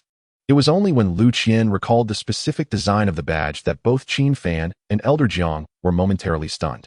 They exchanged astonished glances, greatly taken aback by Lu Qian's description. The badge's design was rather ordinary, so much so that it bore a striking resemblance to those worn by hotel staff. However, the singular distinction was that the surface of the badge was inscribed with a vividly depicted golden dragon. A five-clawed golden dragon. Was that not the emblem of a formal member of the Hidden Gate Association? Qin Fan had previously seen the badge of the White Tiger Hall Master and was confident in his memory. Elder Jiang, being a seasoned figure, had certainly encountered many things in life. Unaware of the implications, Lu Qian continued to muse. I believe he also wore a black vest with patches. Upon hearing about the patched black vest, Elder Jiang's eyes widened in surprise, and he nodded vigorously at Qin Fan, exclaiming, "Yes, yes." The old gentleman I met back then was dressed similarly. Observing the growing astonishment of the two, Qin Fan's suspicions were confirmed. The elderly man who had once sold medicine at a market and the one who had visited the Jiang family for a drink were undoubtedly the same person. A formal member of the Hidden Gate Association? If that were indeed the case, Qin Fan was already prepared to seek out the association. However, it appeared that treating Jiang Yumin was currently his primary objective. He turned to Elder Jiang and furrowed his brow, asking, "Did that old man say anything else? Did he only mention that Jiang Yumin was fated to encounter calamity? Not only that, he also stated that to avert this disaster, one must travel the world in search of a certain individual." "Who?" Qin Fan instinctively replied. Elder Jiang sighed. "That gentleman said I should seek out a remarkable person capable of gathering the spiritual essence of heaven and earth. He also mentioned that this extraordinary individual transcends the three realms and can transform humans' constitution through the spirits of all things." At this point, despair etched itself onto Elder Jiang's face. In his view, such words had seemed utterly absurd at the time. Gathering the spiritual essence of heaven and earth, transcending the three realms? As a practitioner of the Hidden Gate, he had lived much of his life without ever hearing of such a remarkable person. Little did he know. Upon hearing these words, Qin Fan's heart was gripped with an unparalleled shock. Chapter 57. Returning to oneself. The old man's words from years ago seemed to resonate deeply with Qin Fan, leaving him in disbelief. What was particularly astonishing was that these words had been uttered 16 years prior. He had just recently returned to Earth from the spirit realm, and in a rebirth of sorts. Could it be that the old man had foreseen his return 16 years ago, along with his eventual acquaintance with Jiang Yumin? This was utterly absurd, to the point that it sent shivers down Qin Fan's spine, evoking a terrifying sense of dread. The more he pondered, the more alarming it became. Qin Fan then asked, what did the old man look like? What other characteristics did he possess? The more information he could gather, the higher the chances of finding that old man. However, Lu Qian and Elder Jiang both shook their heads in unison, indicating that they could no longer recall the old gentleman's appearance. To be precise, they could only remember that such a person had indeed appeared in their memories, and it was a particularly vivid recollection. Yet, they were exceedingly vague about the old man's features, as if a thin veil of white mist obscured his visage. Damn it! Qin Fan could not help but curse inwardly, yet felt utterly helpless. The inability to recall the most critical details of his appearance was not their fault, after all. Such a high-caliber individual could effortlessly alter a person's memories, even erasing specific recollections at will. Coincidentally, that old man had encountered both Lu Qian and Elder Jiang, and in the near future, they would all be interconnected. Qin Fan took a deep breath and slowly exhaled. Facing Elder Jiang's anxious demeanor, he offered words of comfort. I believe that the remarkable person mentioned by that old man may not be a mere fantasy. Upon hearing this, Elder Jiang suddenly turned to Qin Fan with excitement. If not for Qin Fan's foresight in stepping forward to stop him, Elder Jiang might have fallen to his knees. As the head of the Jiang family within the Hidden Gate, having endured countless tribulations, such an elder should possess a steady demeanor. Yet, at this moment, he could not help but tear up, saying, Xiao Fan, are you speaking the truth? Since you know of that extraordinary individual, please help Jiang Yumin. Lu Qian and Jiang Yumin ought to have been rivals in their studies, unable to see eye to eye. Yet upon reflection, Lu Qian realized she genuinely did not wish for Jiang Yumin to come to harm. If one day her opponent were to vanish, who would continue to inspire her to strive for greater diligence in her studies? Qin Fan turned around, thoughtfully gazing at Jiang Yumin. Noticing her pale cheeks and agonized expression, he felt an unexpected pang of compassion. To put it plainly, transforming her constitution seemed rather simple to him. It was akin to procuring a vast quantity of traditional Chinese medicine and soaking in a medicinal bath at a hotel. It could alter one's physical state while expelling accumulated impurities from within. However, He had never considered that Jiang Yuman's condition had deteriorated to the point where a fundamental transformation of her constitution was necessary. The cultivation systems of practitioners and warriors differed significantly. Could such an approach truly succeed? Nevertheless, the old man had provided an answer 16 years ago, and Qin Fan realized he had no choice but to take a leap of faith. With this in mind, Qin Fan abruptly turned to Elder Jiang. I can only attempt to see if I can invite that esteemed individual out of retirement. As for Yuman, I must leave her care to you for the time being. After issuing this instruction, he turned to Lu Qian and said, Lu Qian, you may need to return on your own. Actually, you can call me Xiao Qian. There's no need to address me by my full name. I also wish to stay here and look after Yuman. Qin Fan was momentarily taken aback, then nodded. Very well. You can remain here with Elder Jiang to care for Yuman. Before departing, Elder Jiang no longer knelt, but instead bowed deeply to Qin Fan. All the unspoken words were encapsulated in that gesture, as he earnestly hoped that Qin Fan would truly find that extraordinary talent capable of altering his granddaughter's fate. Leaving the villa, Qin Fan made his way directly to the apothecary where Elder Jiang was located. His reluctance to assist under his own identity stemmed primarily from the fear of revealing his status as a non-warrior. He could trust Elder Jiang, but he felt no need to concern himself with Lu Qian. However, there are no secrets that cannot be uncovered. Should anyone discover his true identity, the consequences would be dire. Upon entering the apothecary, without waiting for Zhang Ye to greet him, Qin Fan promptly requested several other medicinal herbs. He dared not risk using the transformative medicinal bath to treat Jiang Yuman, opting instead for a selection of milder herbs. Zhang Ye swiftly packaged all the herbs and handed them to Qin Fan with a gentle smile, saying, Young Master Qin, is there anything else you require? Why suddenly refer to me as Young Master Qin? Qin Fan asked, taken aback by Zhang Ye's formality. In response, Zhang Ye giggled. Addressing you as senior feels a bit stiff, and considering your youth, it would be more appropriate to call you young master. Moreover, I have keenly observed that many young individuals now employ such titles to express their respect. Is there anything amiss? Qin Fan was rendered speechless. In terms of titles, he held no particular preference. Others could address him however they pleased, as long as it was not excessively inappropriate. After a moment of contemplation, he finally spoke up, suggesting, perhaps we should adopt a different form of address. Upon hearing this, Zhang Ye appeared somewhat flustered. She thought she had made a mistake and hastily corrected herself, saying, Then I will call you sir from now on. However, before she could finish, Qin Fan interjected, explaining, You may call me Qin Fan or Xiao Fan. After all, I am younger than you. Zhang Ye looked at Qin Fan in astonishment. In her mind, Qin Fan was a master in the field of medicine, having successfully joined the Hidden Door Association. Is that truly so, Xiao Fan? She inquired cautiously. Seeing Qin Fan nod nonchalantly, she couldn't help but burst into laughter. She never expected that the esteemed figure before her would be so approachable. A stark contrast to the formidable association members she had encountered before. Carrying a large bag of medicinal herbs, Qin Fan made a call to a hefty individual, requesting assistance in booking a hotel room. He was aware of this person's influential background, especially given his current lack of funds. As anticipated, the hefty fellow wasted no time. Within 3 minutes, he had secured a suite in a 5-star hotel for Qin Fan. Although he didn't inquire further, Qin Fan could hear him chuckling mischievously before hanging up. Disinterested in explanations, Qin Fan proceeded directly to the hotel. The reason for this slight inconvenience was that he felt it was time to alter his appearance and return to his true self. The hotel boasted exceptional service, and according to the front desk, the hefty individual seemed to enjoy the highest privileges. There were no charges. All requests were promptly fulfilled. Qin Fan signaled to the front desk for assistance in procuring a suit while he approached the mirror, slowly removing his hat and mask. As he gazed at his strikingly disfigured reflection, he gradually fell into silence. This visage had accompanied him for over 3 millennia. As the spiritual energy swirled around him, the scars on his face began to miraculously fade away, little by little, until they completely vanished. In the mirror, Qin Fan's appearance bore no trace of the disfigurement he once suffered. At that moment, he had seemingly reverted to his former self. Complete with a high nose and exquisite features, his refined countenance betraying a hint of authority. Coupled with his tousled short hair, he exuded a mature and composed aura. Seasoned yet unpretentious. Chapter 58, The Rescue of Jiang Yuman, Part 1. Faced with the new visage reflected in the mirror, Qin Fan suddenly experienced a sense of disorientation.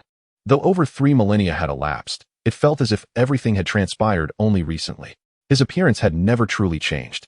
Touching his cheek, a mischievous smile crept onto Qin Fan's lips. He couldn't help but wonder how it would unfold if his current self were to appear before the Qin family. In front of those who once looked down upon his appearance, would they have ever considered that he could restore his visage? Once he had gathered his belongings, Qin Fan departed from the room. With his present appearance, he garnered nearly 100% attention from women in the elevator. Young beauties occasionally cast flirtatious glances his way, seizing opportunities to approach him and request his WeChat contact. In response, Qin Fan could only uniformly decline, stating that he did not possess WeChat. This was the truth. He had little interest in such matters and rarely used his phone. To him, a mobile phone was merely a tool for making and receiving calls. Upon returning to the mountain villa, he was intercepted by 2 members of the Jiang family before he could enter. These were temporary guards specifically assigned by the elder Jiang to protect Jiang Yuman, guarding against any potential mishaps. Given the unusual circumstances, there was a risk of being discovered by his adversaries. If any mishap were to occur at this moment, it would undoubtedly exacerbate the Jiang family's troubles. Qin Fan nodded in understanding. You may inform the head of the Jiang family that I am Xiao Fan, here to treat your young lady. Before speaking, he deliberately altered his voice to prevent detection by those with ulterior motives. The 2 young guards had actually seen Qin Fan before, but did not recognize him. They clasped their fists in greeting and hurried into the villa. Before long, Elder Jiang appeared, his face alight with surprise. However, upon seeing Qin Fan's appearance, a hint of confusion crossed his features. The esteemed figure before him appeared to be no more than in his early 20s, devoid of any palpable aura of strength. Furthermore, he had come alone, lacking any means to verify his identity, which naturally led to hesitation. This was, in fact, the reason Qin Fan had not intentionally altered his appearance. He looked quite mature. He bore no semblance of a high school student, and his slightly disheveled hair and unkempt stubble could be interpreted as the mark of a handsome man by the careless observer, yet to the discerning eye, he resembled a disheveled rogue. Qin Fan had already noticed Elder Jiang's uncertainty and smiled softly, saying, "You must be the head of the Jiang family. I was sent here by Xiao Fan." Elder Jiang hesitated, reluctant to allow a stranger entry, but wary of dismissing a potential master summoned by Qin Fan. Just then, Qin Fan spoke up, "It is only natural for you to have doubts, but how about this?" With that, Qin Fan released a faint blue gas from his palm. This was the essence of natural spiritual energy, unreservedly exposed before Elder Jiang's eyes. Even if Elder Jiang had no knowledge of such energy, he could perceive the raw power emanating from the blue mist. His expression shifted to one of elation, and he quickly clasped his fists, saying, "Please, esteemed one, step inside." While speaking, he shook his head in self-reproach, lamenting his earlier lack of discernment. If his suspicions had led to the departure of this esteemed figure, what would become of young Yuman? Thus, Qin Fan feigned ignorance, following Elder Jiang closely until they arrived at Jiang Yuman's room, where they encountered Lu Qian, who was just preparing to head downstairs to boil water. In that fleeting moment, as they brushed past each other, Lu Qian halted, gazing at Qin Fan with an expression that seemed unusually significant. Startled, Qin Fan instinctively averted his gaze. Lu Qian did not say much, only asking if there was anything she could assist him with. If possible, I hope you can help boil some hot water for bathing." Qin Fan replied in a tone that was both courteous and composed. Perhaps due to the quality of his voice, Lu Qian's earlier doubts dissipated. "All right, I will go boil the water now." As Lu Qian finally made her way downstairs, Qin Fan let out a sigh of relief and entered the bedroom. Upon seeing Jiang Yuman still in a deep coma, he sighed softly. "This must be the granddaughter of the Jiang family, am I correct?" "Indeed. Does the esteemed one have any methods to treat her condition?" Elder Jiang inquired eagerly. "To be honest, I cannot be overly confident. I will leave it to fate," Qin Fan replied. Upon hearing this, Elder Jiang suddenly grew agitated, pleading, "Esteemed one, please, you must save my granddaughter. Even if you implore me, the probability of a cure remains merely 50%. If I do not intervene, the chances are less than 10%, Qin Fan responded. Elder Jiang was momentarily taken aback and could only helplessly clasp his hands, saying, "Then I can only trouble you, esteemed one, to take good care of her.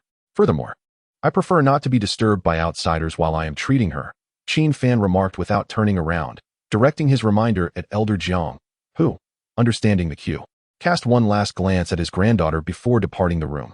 Before retrieving the medicinal herbs, Qin Fan deliberately activated a formation around the door frame to prevent any intruders from unexpectedly barging in.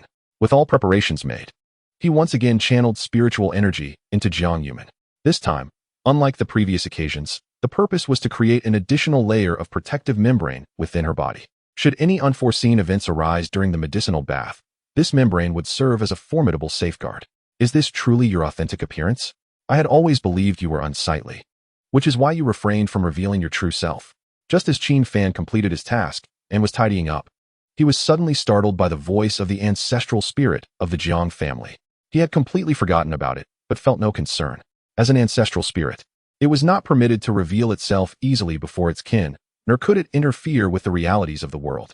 The last time, it had been forced to reveal itself to Jiang Yumin due to Qin Fan's timely discovery. Furthermore, only the ancestral spirit of the Jiang family had encountered the spiritual energy Qin Fan wielded and could discern that both were, in fact, one and the same. Seeing that Jiang Yumin remained unconscious, Qin Fan turned and smiled. Does being unattractive mean one cannot be seen? And does being handsome prohibit one from hiding? I never claimed such. I am merely curious about how many secrets you still harbor within you. The esteemed elder mentioned by old Jiang had indeed been known to the ancestral spirit, which had even heard of the search for remarkable individuals. Initially, it had not paid much heed to this matter. However, upon reflection, it gradually recognized that the extraordinary person spoken of long ago resembled the young man before it in every respect, possessing immense strength, an innate ability to counteract ghostly energy, the knowledge of formations, and an understanding of the secrets of ghost cultivation. All of this left the Jiang family ancestral spirit increasingly astonished, as if a miraculous talent had manifested out of thin air without reason. Before you divulge my secrets, should you not first reveal your own? Although Qin Fan was already aware of the true identity of the little ghost, that was not the entirety of the mystery. For instance, the mountain upon which they stood was itself an enigma. Why was it that while other regions of China were bereft of spiritual energy, this particular locale was so richly endowed with it? Moreover, the Dog Emperor mentioned by the other party, a former enemy of the Jiang family, likely still lived. Above warriors are masters, and above masters are kings. It is essential to note that the lifespan of cultivators is directly proportional to their cultivation level. Any cultivator who reaches the foundation establishment realm typically enjoys a lifespan exceeding 150 years. Those who step into the realm of kings possess lifespans that far surpass those of ordinary warriors. Moreover, those capable of commanding all martial artists are certainly not merely kings. Suddenly, the Jiang family ancestral spirit chuckled nervously, feigning ignorance. Secrets? What secrets could I possibly possess? It was well aware of what Qin Fan sought to inquire. Yet the calamity of years past reminded it that such matters should not be disclosed lightly to outsiders. The current ancestral homeland of the Jiang family had also erased the tragic events of that time. This was the only way to safeguard the Jiang family. Only by mastering the art of patience could it hope for long-term survival. Qin Fan sneered. It seems you have no intention of speaking? How goes your cultivation? Oh, I train diligently every day. It shouldn't be long before I make a breakthrough. No sooner had he spoken than Jiang Yumin, who lay upon the bed, suddenly opened her eyes. In a dazed voice, she murmured, Qin Fan, is that you? I feel so dizzy and weak. The Jiang family ancestral spirit was taken aback, vanishing without a trace. Meanwhile, as Qin Fan turned, Jiang Yumin suddenly asked nervously, Who are you? Why are you in my home? A stranger had unexpectedly intruded upon her bedroom, and any girl would feel fear in such a situation, especially when lacking the means to resist, triggering an instinctual desire to survive. To avoid exacerbating her condition due to excessive panic, Qin Fan quickly explained, Xiao Fan sent me to attend to your health. Really? You're not deceiving me, are you? Jiang Yumin scrutinized the unfamiliar figure before her with skepticism. Qin Fan, feeling somewhat helpless, could only nod in affirmation without further elaboration. With hot water prepared downstairs, he took the herbs he had prepared in advance and entered the bathroom. He first added 3 types of herbs in appropriate proportions. Following that, he infused a barrier of spiritual energy over the surface of the hot water. After waiting approximately 10 minutes, he added the final herbs. This medicinal bath was considerably milder than the one he had prepared for himself previously. Although the effects might not be immediately apparent, this was merely a preliminary attempt. If Jiang Yumin could endure it without incident, then with daily baths for a month, her constitution would undergo a remarkable transformation. He turned and called for Lu Qian, succinctly explaining the process of the medicinal bath. Aware of the propriety that prohibits men from being overly close to women, he could not remain by Jiang Yumin's side, but entrusted her care to Lu Qian. Lu Qian listened attentively, albeit with some trepidation. It shouldn't cause any issues, right? Rest assured, I will maintain a connection from outside. If anything goes awry, I will sense it immediately. This was a method of pulse diagnosis that had been passed down in traditional Chinese medicine for ages, which Qin Fan had slightly enhanced. As long as spiritual energy enveloped the connection, he could hear even the faintest breath from Jiang Yuman. Lu Qian, understanding the urgency of Jiang Yuman's condition, nodded resolutely. All right. I am willing to help. With Lu Qian's agreement secured, Qin Fan ascended the stairs to carry Jiang Yuman into the bathroom. He then waited for Lu Qian to assist her in undressing before passing a red thread through the door crack into the bathroom. It's all set. Lu Qian's voice suddenly echoed from within. Qin Fan closed his eyes, using the red thread to assess Jiang Yuman's current physical state. As before, aside from a rapid heartbeat and an overwhelming heat, everything else appeared normal. About 20 minutes later, a sudden shriek pierced through the bathroom. It was Lu Qian's voice, causing Qin Fan, who had been meditating, to startle upright. He rushed into the bathroom, eager to inquire about the cause. However, before he could react, Lu Qian had already drawn the shower curtain and stood protectively in front of Jiang Yuman. What are you doing here? Qin Fan was at a loss for words and turned his back, asking, what happened? He had been monitoring Jiang Yuman's pulse but had received no discernible changes. He initially thought there was an issue with the red thread, which compelled him to enter. Lu Qian's face was flushed with embarrassment as she nervously replied, there are so many black things appearing in the water. Oh my goodness, that must be the impurities released by the medicinal bath. Feeling helpless, Qin Fan realized it was his oversight for not informing her sooner.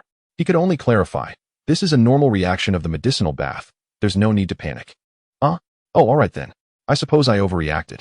After saying this, Lu Qian playfully winked at the equally bewildered Jiang Yuman. Jiang Yuman, for her part, did not seem to mind much, merely gazing at Lu Qian with a mixture of amusement and exasperation. The incident seemed to have drawn the two girls closer, while Qin Fan, having exited the bathroom, found his mind preoccupied with the fleeting images he had caught through the shower curtain. With a gasp of surprise, Qin Fan realized that the young girl, despite her tender age, had developed quite impressively. Aware of his inappropriate thoughts, he quickly shook his head and resumed his seat, determined to observe with a calm mind. Perhaps the medicinal bath was having its effect. From that moment on, Qin Fan frequently heard bursts of laughter emanating from the bathroom, where the two young ladies had openly embarked on a gossiping spree. Indeed, the camaraderie among women flourishes rapidly, and their bonds strengthen just as swiftly. Nevertheless, it brought Qin Fan a sense of relief to witness Jiang Yuman regaining her consciousness, validating the old man's methods that had initially seemed dubious. Yet, this transformation would undoubtedly alter Jiang Yuman's constitution, potentially introducing instability into her future cultivation. It was akin to a double-edged sword, capable of facilitating a monumental leap in her cultivation or leading to a debilitating downfall. Elder, I wonder if my granddaughter's condition has improved? Elder Jiang had returned to the Jiang family's martial arts hall to discuss compensation, only to rush back in eager anticipation of news regarding her health. Qin Fan merely shrugged and remarked, are you not going to listen? Listen? To what? Elder Jiang initially appeared puzzled. However, upon hearing the occasional chatter from the bathroom, he was overcome with emotion, tears welling in his eyes.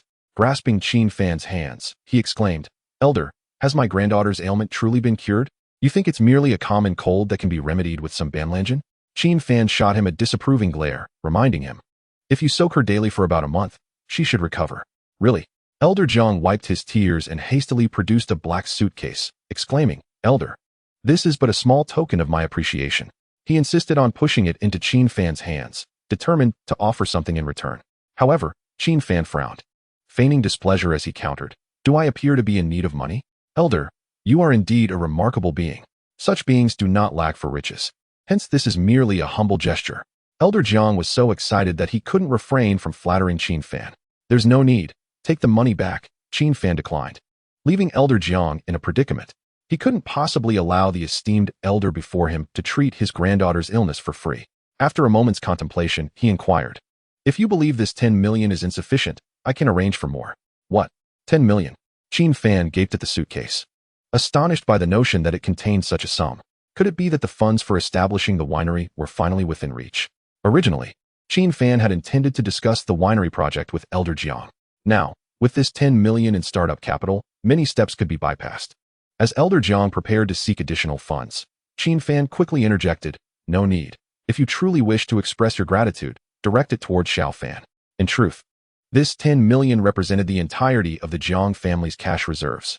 Most of it was held in banks, making it impossible to withdraw a significant amount promptly. Furthermore, paying in cash would lend an air of formality, and Qin Fan was reluctant to accept money under his current circumstances. Elder Jiang, realizing Qin Fan's intention, quickly clasped his fists and replied, "I understand your meaning, Elder. I assure you, Xiao Fan will not be overlooked." Despite his words, Elder Jiang's heart was filled with awe. In his eyes, the esteemed figure before him was nothing short of extraordinary. Such remarkable individuals were rare in this vast world. Yet Qin Fan was not only known to him, but had also been summoned directly. The nature of their relationship seemed far from ordinary, reinforcing Elder Jiang's resolve to cultivate a strong bond with Qin Fan. Elder Jiang had intended to escort Qin Fan down the mountain himself, but Lu Qian appeared, supporting Jiang Yuman as she emerged from the bathroom. She turned to Qin Fan and courteously remarked, "Grandpa Jiang, allow me to accompany this esteemed elder down the mountain." Surprised by Lu Qian's intentions, Qin Fan felt a sudden jolt of concern. Just as he was about to decline, Lu Qian approached him, a gentle smile gracing her features. "Elder, shall we depart?" Her gaze sent a shiver down Qin Fan's spine, leaving him unable to outright refuse. He quickened his pace down the mountain, only to find Lu Qian matching his speed, steadfastly trailing behind him. "Elder, since you know Qin Fan, why isn't he accompanying you?" Lu Qian's unexpected question left Qin Fan no choice but to clear his throat and respond. "He has matters to attend to and is busy." "Oh, I see." Despite Lu Qian's inherently kind and innocent disposition, she was far from naïve. From their first meeting at the villa, she had sensed a peculiar familiarity in Qin Fan's presence, coupled with her own nine-turned spirit eyes, which heightened her curiosity about his current appearance. She pressed on. "You must have Qin Fan's number. Let me call him." Lu Qian's persistence was fueled by the suspicion sparked by Qin Fan's demeanor. "You little girl, how long do you intend to follow?" Qin Fan lowered his voice, feigning annoyance as he questioned Lu Qian. This attitude made her uneasy, for the current Qin Fan exuded a powerful aura that was absent in the past. "You truly aren't Qin Fan?" she queried, aware that one's aura could not be easily altered, especially given the public knowledge of Qin Fan's disfigurement. With the current level of medical science, achieving such a flawless recovery seemed implausible, causing her to doubt. "I am who I am. He is who he is." Qin Fan's voice remained icy. However, this response allowed him to evade Lu Qian's suspicions and quicken his descent. As she contemplated further inquiries, she suddenly realized that Qin Fan's figure had vanished. Left alone, she stood in disappointment before ultimately retreating. "Indeed, the nine-turned spirit eyes are truly remarkable. They can deduce my identity so swiftly," Qin Fan murmured after leaving. Shaking his head, he returned to the hotel to revert to his former appearance. Donning a hat and mask once more, he confidently strolled down the street. This disguise felt far more approachable. The sudden return to his previous visage took some getting used to. He planned to retrieve the 10 million that rightfully belonged to him. However, shortly after getting into his car, his phone rang unexpectedly. It was a basic keyboard phone, nearly devoid of entertainment functions, often struggling to connect to the internet. Yet, it served as the designated communication device for the Hidden Door Association, provided to each member for contact purposes. Qin Fan was momentarily taken aback when he saw the caller ID, Old Wang. Perhaps it was regarding a decision made previously at the Qin residence, and the higher-ups had finally responded. However, before he could speak upon answering, Old Wang's somber voice came through, urging him to return to the association immediately without delay. The call ended abruptly, leaving Qin Fan stunned, unsure of what had transpired. Nevertheless, given Old Wang's insistence, he had no choice but to disembark at the next stop and transfer to a vehicle heading in the opposite direction toward the association. On the way, his phone rang again. This time, it was not Old Wang but another member from the White Tiger Hall. Before answering the call, no number displayed. "Is it Xiao Fan?" As the voice on the other end resonated, Qin Fan immediately responded based on his memory. "Old Su, it's me." Old Su, also a Silver Tier member, had been part of the White Tiger Hall for 30 years. Upon confirming it was indeed Qin Fan, Old Su suddenly cautioned in a low voice, "Xiao Fan, heed my advice, do not come back." "Huh, what do you mean?" Qin Fan asked, perplexed. Just a moment ago, Old Wang had urged him to return immediately, and now Old Su advised against it. Whose counsel should he heed? "Old Su, didn't Old Wang just tell me to return as soon as possible?" "That is indeed the case, but you should not come back for the time being. Remember, this is the consensus of all of us. You White Tiger Hall certainly have some audacity." Mid-sentence, a sudden roar erupted from Qin Fan's phone. Almost immediately, the sound of a disconnection followed. Clearly, the call had been abruptly terminated. However, the roar had instilled in Qin Fan a sense of foreboding. He would not misremember. The voice that had interrupted belonged to the old man in the black robe, Liang Tianqing's master. What on earth was happening in the association? Why did the old man speak to old Su in such a tone? Could it be that the White Tiger Hall was in trouble? Though Qin Fan had recently joined the association, the brothers of the White Tiger Hall had treated him rather well, especially old Wang, who had even dared to oppose the entire Vermilion Bird Hall and the examiners for his sake. If the White Tiger Hall was indeed in peril, Qin Fan could not stand idly by. Meanwhile, the forcibly disconnected old Su chuckled nonchalantly. Even if I had made the call, what could you do about it? Behind old Su stood several brothers from the White Tiger Hall, each casting disdainful glances at the black-robed elder and the Vermilion Bird Hall members. This was the association, where disputes should not arise casually. Even if conflicts occurred, they should be resolved outside or on the arena. Yet, without a word, the black-robed elder suddenly appeared before old Su and forcefully seized his throat. I cannot do anything to you, but the higher-ups have granted me the authority to investigate thoroughly. The black-robed elder enunciated each word clearly. Before anyone could react, he kicked old Su to the ground, surveying the White Tiger Hall members from a position of superiority. Do you truly believe that no one in the association can handle you? Chapter 61. One is guilty. The other must bear the consequences. Having remained outside for an extended period, Qin Fan was completely unaware of the turmoil within the association. Little did he know, the vast association was currently embroiled in intense internal meetings due to his arbitrary revocation of the Liu family's qualifications. Just 3 hours prior, the leaders and vice leaders of the 4 major halls, along with senior elders, had gathered in the conference room. To some, Qin Fan's actions seemed exceedingly arrogant. Having only recently joined the association, he audaciously stripped the Liu family of their lifelong examination qualifications. While it might not have mattered for lesser families, the Liu family's background was formidable. In fact, 2 of the elders present in the conference room hailed from the Liu family. Additionally, certain senior figures with vested interests in the Liu family were determined to impose severe punishment for this matter. In the conference room, apart from the 2 leaders from the White Tiger Hall, not a single person was willing to speak on Qin Fan's behalf. Only a few conflicted high-ranking members chose to remain silent. As the intense criticism concluded, the elders with ties to the Liu family unilaterally decided to entrust the matter to the black-robed elder. He must apprehend the ignorant youth named Qin Fan within a day. As for the special phones assigned by the Hidden Gate Association, they were equipped with an internal network, allowing any calls made to be known to the higher-ups of the association. Old Wang had only dialed Qin Fan's number out of necessity, subsequently informing old Su to use an external phone to warn Qin Fan against returning. Everyone was aware that Qin Fan had been thrust into the eye of the storm. Whether he returned voluntarily or was captured, the outcome would be dire. The black-robed elder dared to take action within the association only because he had received permission from the higher-ups.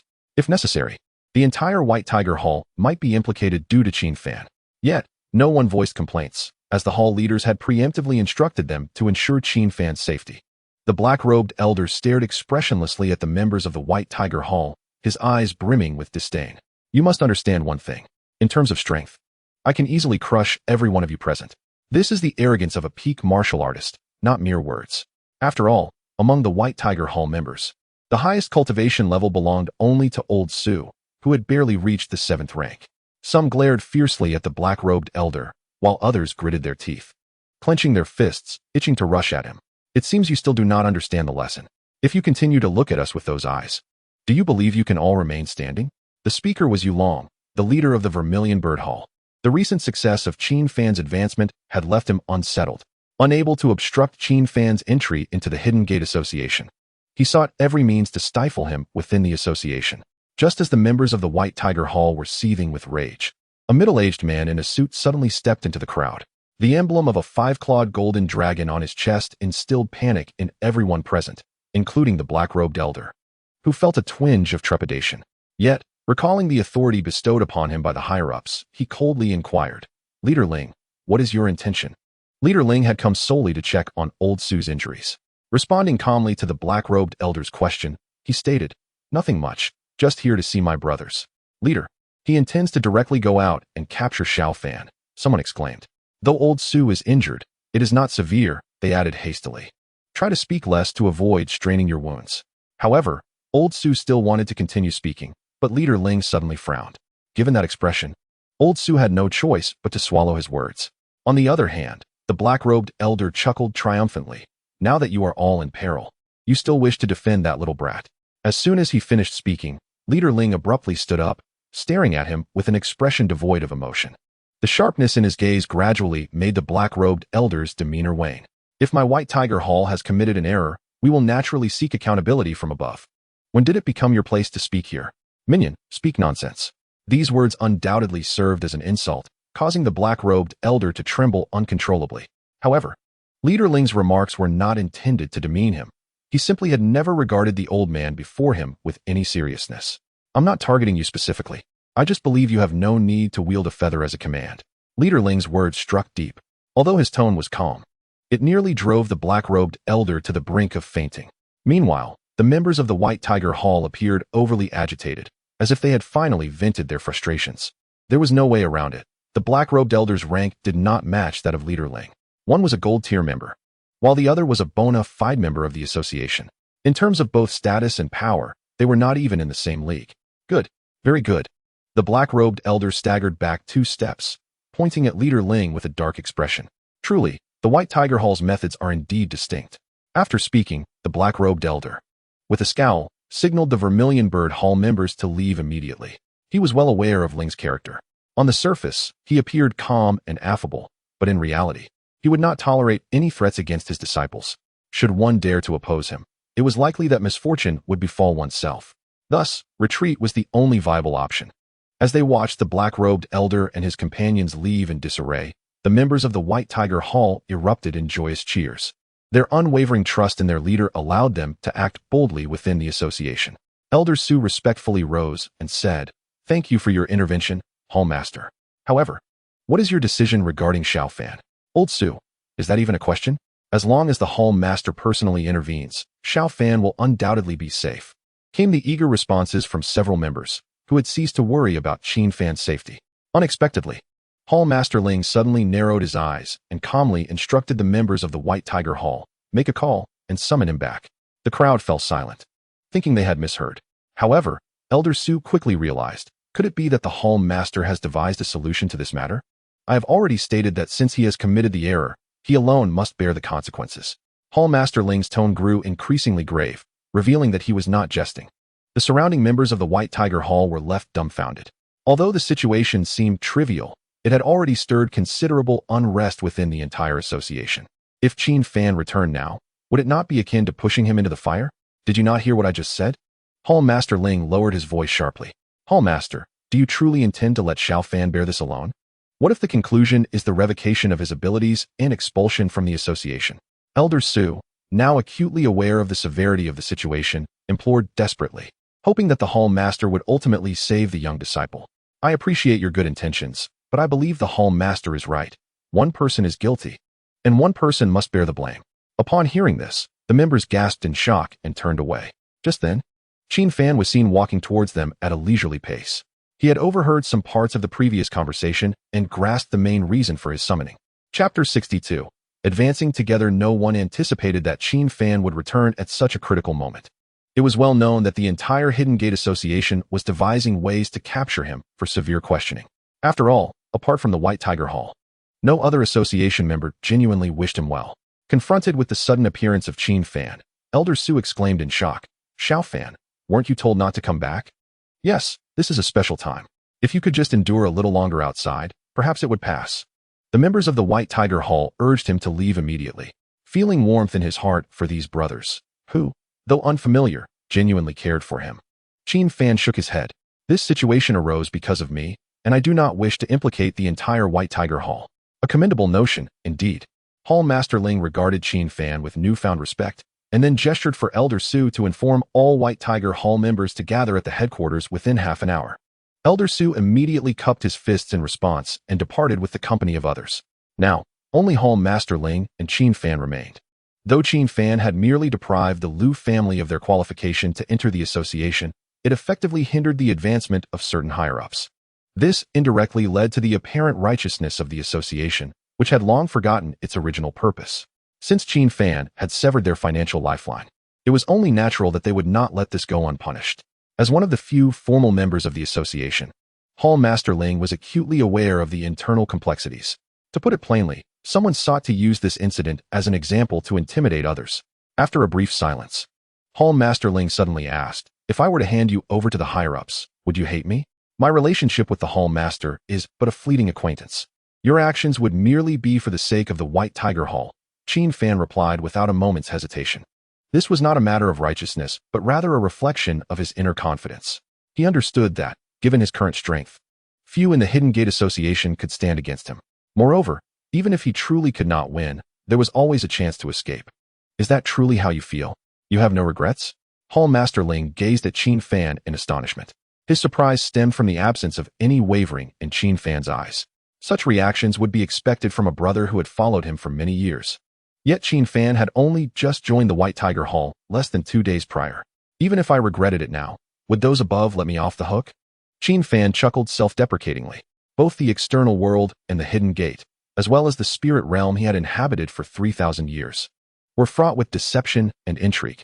Where there were people, there existed conflicts. Where there were conflicts, there would be disputes. Qin Fan had long seen through this and wished to say no more.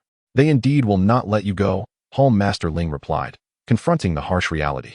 Even though Qin Fan had just entered the association and achieved the rank of silver member, in the eyes of some ossified elders, he was merely a young man in need of substantial training resources. If nurtured, he would be fine, but if not, he would become a genuine white-eyed wolf. Hall Master Ling chose not to elaborate further and instead turned to make his way to the White Tiger Hall. Half an hour later, 33 members of the White Tiger Hall had gathered, summoned by Elder Su. Many of them were familiar faces to Qin Fan, such as Elder Jiang, who had accompanied Elder Wang to the Jiang family, and the Su brothers, whom he had encountered at Lu's mother's stall. What piqued Qin Fan's curiosity was a burly middle-aged man who had kept his back turned. This man exuded an extraordinarily powerful aura, and merely standing there emanated an overwhelming sense of pressure. He had been conversing with Elders Wang and Jiang, but once everyone had arrived, he slowly turned to face them. At that moment, Qin Fan's attention was drawn to the golden badge he wore on his chest, signifying his status as a gold member of the Hidden Gate Association. The gray-haired middle-aged man appeared stern and resolute, and a scar, about 10 centimeters long, marred the area beneath his right eye. This scar was not only striking, but also suggested that he was a formidable character. Seeing that all were present, Hall Master Ling nodded in satisfaction. He then beckoned Qin Fan to stand beside him. However, before Qin Fan could move, the others cast concerned glances in his direction. Those who knew the situation were well aware, while those who were unaware had learned from other members. Yet, surprisingly, not a single person expressed anger towards Qin Fan's actions. Instead, the previously gray-haired middle-aged man instinctively shot a sharp glance at Qin Fan. As Qin Fan approached, Hall Master Ling suddenly lowered his voice. I trust you are all aware of the situation now? Of course. It's just the revocation of the Lu family's assessment rights. It's not a big deal. Exactly. Does the White Tiger Hall fear anyone? We can simply go down together. Such was the spirit of the White Tiger Hall. No one felt afraid. Rather, they were all willing to stand up for Qin Fan. Hall Master Ling raised his hand to quiet the crowd, and then smiled faintly at the middle-aged man adorned with the gold member badge, Brother Jean. I didn't expect you to return as well. The gray-haired man did not speak, but simply nodded in acknowledgement. In contrast, Qin Fan was taken aback by the title Hall Master Ling used to address him. One was a formal member, and the other a golden tier member. So why did Master Ling choose to address him with such respect? Perhaps it was due to their long-standing familiarity.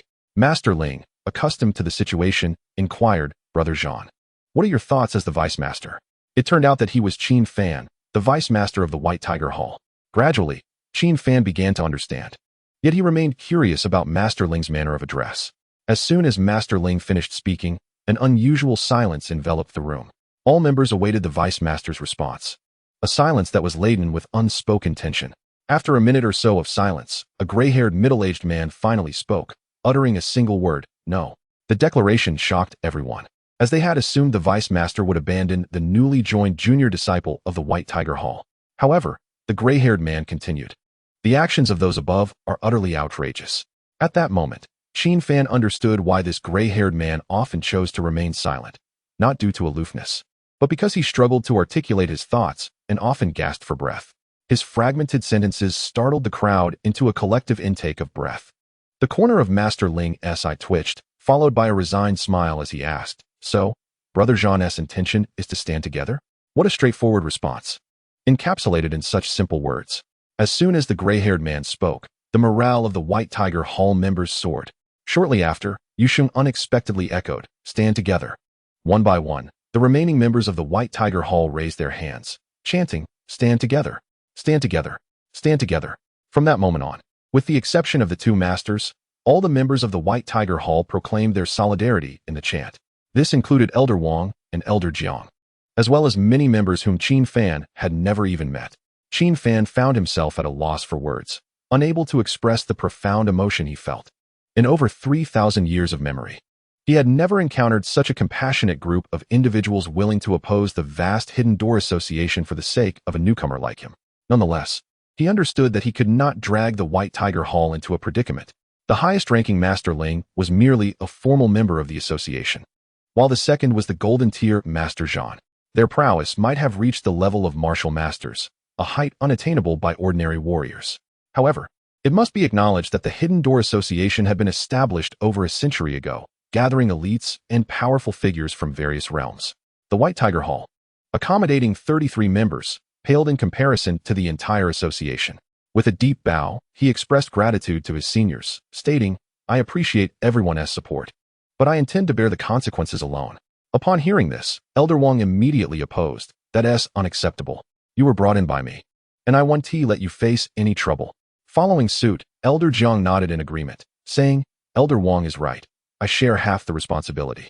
With both elders voicing their support, the Su brothers raised their hands in agreement as well.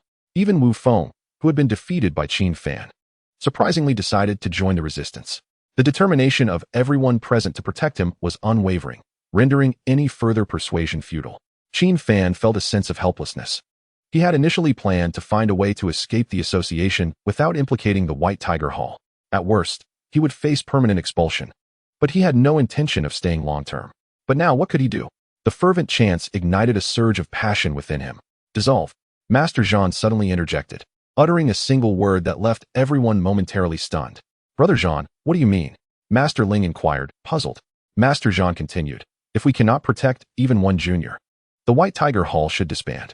The crowd, upon hearing this, couldn't help but chuckle at the misunderstanding. It was not a call to disband immediately, but rather a warning that if they failed to handle this matter properly, the entire White Tiger Hall would face dissolution. Indeed, this was the sole principle that had guided the White Tiger Hall since its inception: never allow any junior to be bullied under their watch. Now it was Master Ling who found himself at a loss for words. Yet soon he urged everyone to quiet down and meticulously devised a plan to safeguard Qin Fan. Resorting to direct confrontation was the least favorable option. If a rift were to truly form, they could take action later, but prior to that, a more prudent approach must be considered. Unbeknownst to them, upon Qin Fan's return to the association, he had already caught the attention of those with ulterior motives. Just as they were brainstorming their strategy, several ominous figures appeared before the White Tiger Hall. Among them was the black-robed elder from the Xuanwu Hall, flanked by two individuals wearing white masks. "Kid, you're indeed here." Without hesitation, the black-robed elder lunged to seize him. However, Master Ling easily intercepted him, expressing his displeasure. "Isn't your behavior from the Xuanwu Hall rather excessive?" Unfazed by Master Ling's accusation, the black-robed elder let out a cold laugh. "Do you really think I came unprepared? Look closely. I've brought along 2 senior members from the punishment department."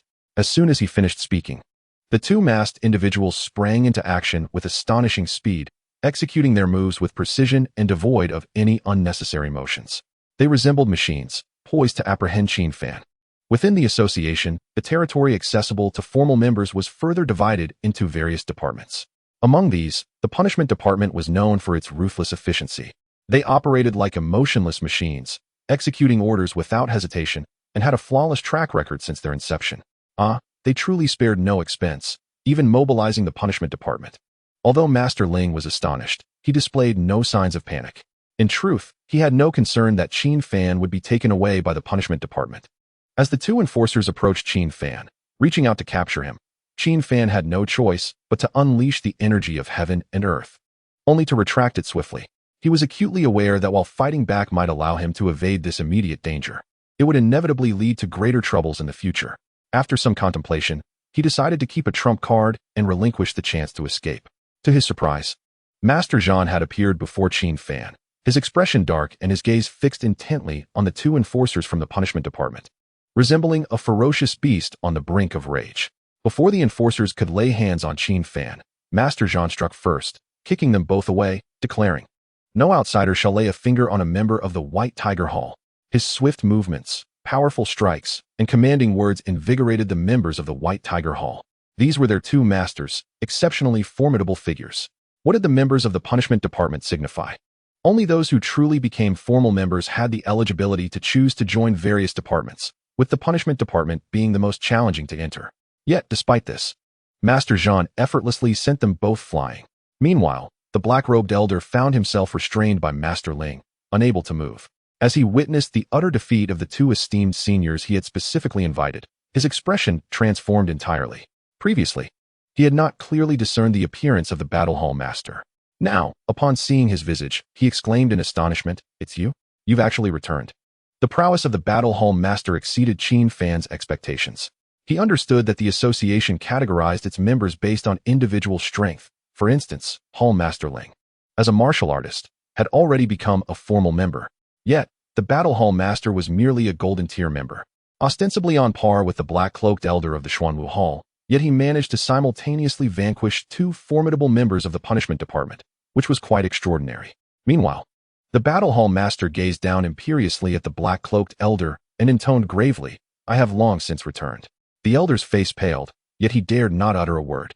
Only those who had been part of the Hidden Gate for many years understood that the Battle Hall Master had been unable to advance due to a past mistake. However, the higher-ups recognized his exceptional talent and, considering the nature of his transgression, had reluctantly allowed him to remain in the association, albeit barred from participating in the formal membership assessments for life. In truth, the Battle Hall Master's personal strength far surpassed that of Hall Master Ling. Chapter 64. Breaching defense. The Battle Hall Master's talent was indeed superior to that of Hall Master Ling. Yet his lifelong prospects had been irrevocably marred by a single poor decision. The humiliation he endured when captured by the higher-ups and subjected to various forms of interrogation was a memory that would haunt him eternally. Nonetheless, he had no recourse. No matter how great his talent, he was forever bound to serve the association. Any thoughts of escape would be swiftly quashed by the higher-ups, who would even strip him of all his cultivation before expelling him. It was precisely for this reason that he understood all too well what Qin Fan was about to face. He wished to prevent a tragedy from repeating itself, desiring only to protect his juniors from persecution through his own capabilities.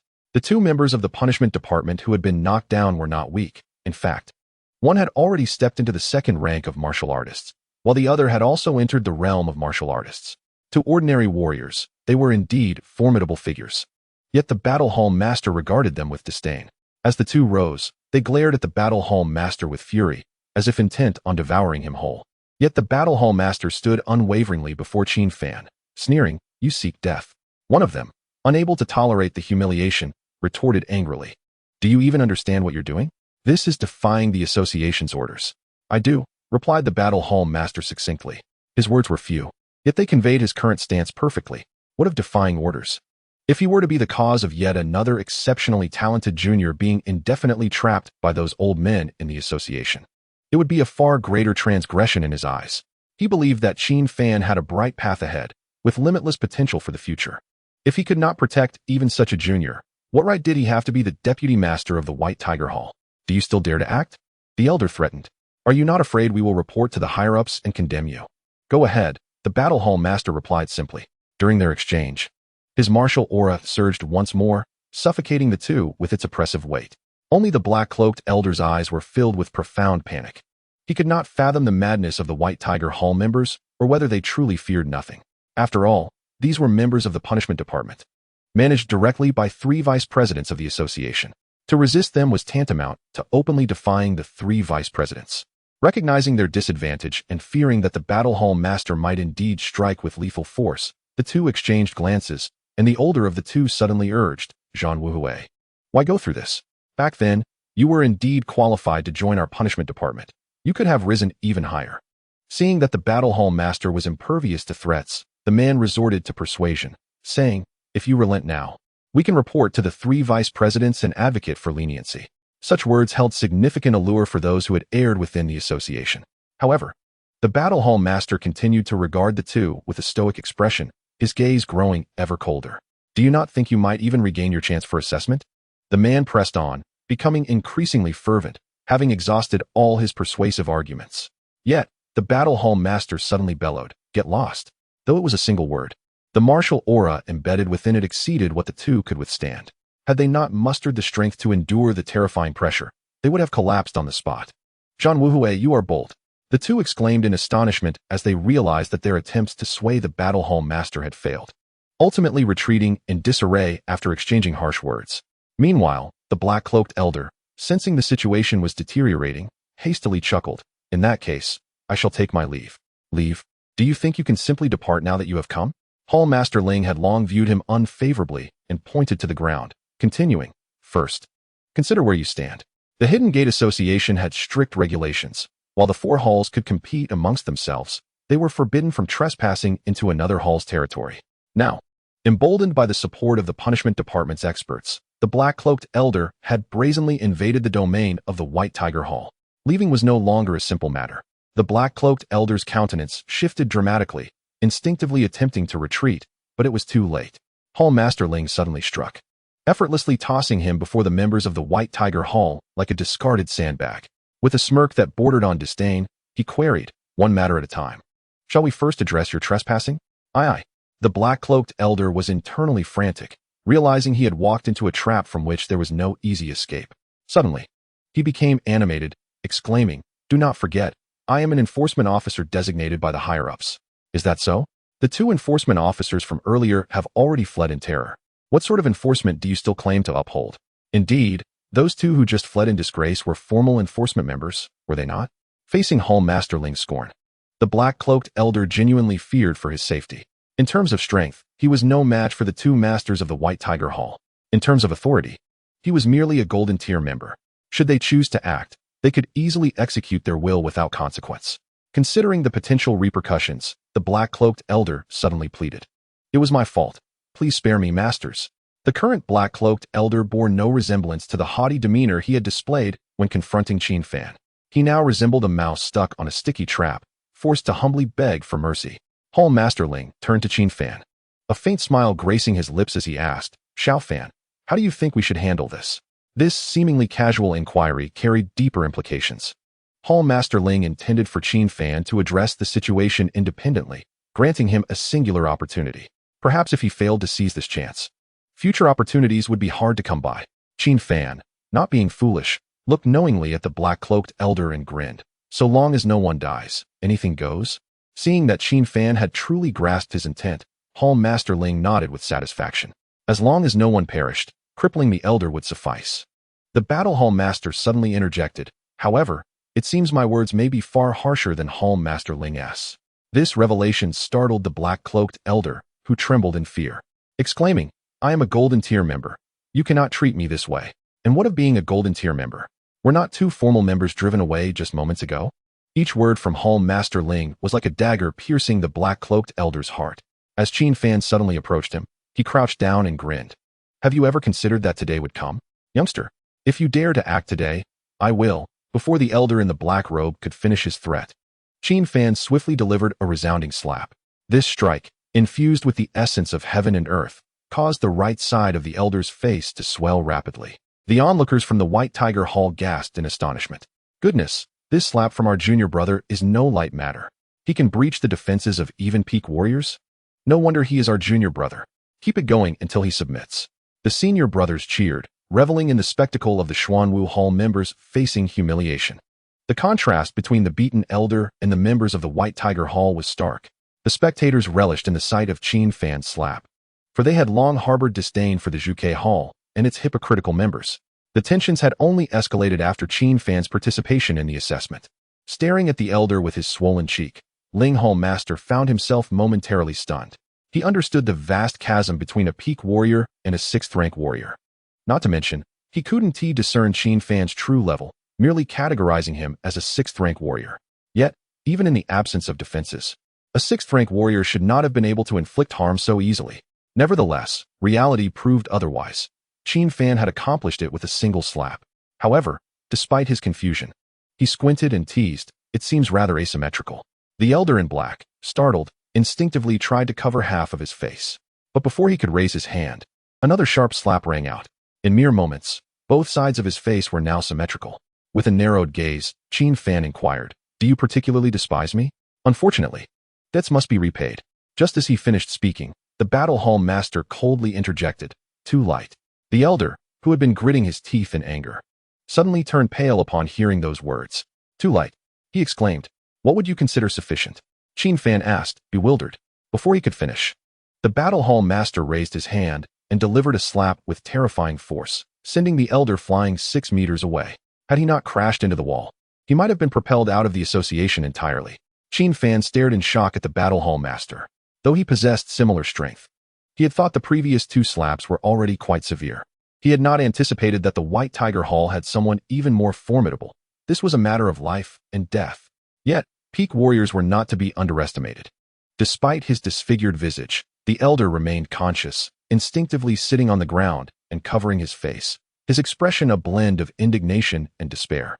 Who could have imagined that a peak warrior, a golden-ranked member of the association, would endure such humiliation? But within the White Tiger Hall, no one would show him sympathy. On the contrary, the battle hall master moved closer, only to be stopped by Ling Hall Master. Brother Jean, that slap was already sufficient. Another strike may lead to death. Following Ling Hall Master's warning, the battle hall master reluctantly withdrew his hand. You've already dealt with him. The lesson has been taught. Now, shouldn't we discuss another matter? The harmonious atmosphere of the White Tiger Hall was abruptly disrupted by another group of arrivals at the door. As the elder regained consciousness and spotted the figure speaking, he rushed over like a drowning man grasping at a lifeline, crying out, Hall Master. Qin Fan's heart raced as he turned to the speaker. It was an elderly man in his 70s, with gray hair and an aura that exuded both righteousness and wisdom. Prominently displayed on his chest was a dragon insignia, identical to that worn by Ling Hall Master. Witnessing his members' humiliation and the extent of his injuries, the Xuanwu Hall Master's expression turned increasingly grim. Ling Hall Master, even if my man has entered your territory, must you be so ruthless? Ling Hall Master did not appear particularly surprised by the sudden visit from the Xuanwu Hall Master. He likely anticipated this moment, responding with a respectful smile. Hall Master Wei, it's a pleasure to see you well. Stop with the pleasantries. You've already beaten my man. I won't press charges, but shouldn't you call that boy out? The Xuanwu Hall Master's gaze was icy as it landed on Qin Fan. As a fellow Hall Master and formal member of the association, he shared equal standing with Ling Hall Master, and his power was not inferior to the Battle Hall Master's. Thus, Ling Hall Master fell silent, contemplating whether to comply or not, and if he did, how to ensure Qin Fan's safety. Unexpectedly, the Xuanwu Hall Master produced a golden insignia from his robe, at the center of which were intricately carved characters that read See Tuesday. Anyone who laid eyes on this token would gasp in shock. Even Ling Hall Master had to clasp his fists in reverence. I pay my respects to Vice President C2. Vice President C2 was one of the 3 vice presidents of the Hidden Door Association. Beyond the president, the vice presidents wielded the greatest authority. The insignia held by the Xuanwu Hall Master signified the presence of Vice President C2 himself, a figure of vice presidential stature. Even Ling Hall Master had to show his utmost respect. All members of the White Tiger Hall, including the Battle Hall Master, also bowed in acknowledgement. To defy a vice president's command was to invite dire consequences. It was a well-known truth. The White Tiger Hall had long been a thorn in the side of Vice President C2, and in this moment, handing over the insignia to the Xuanwu Hall Master was an unmistakable signal that old grievances were to be settled alongside new ones. With the White Tiger Hall members bowing in submission, the elder in black could finally stand tall, shaking off the humiliation that had nearly shattered his spirit. Ling Hall Master, do you dare to defy the orders of Vice President C2? The Xuanwu Hall Master asked, a mocking smile dancing on his lips.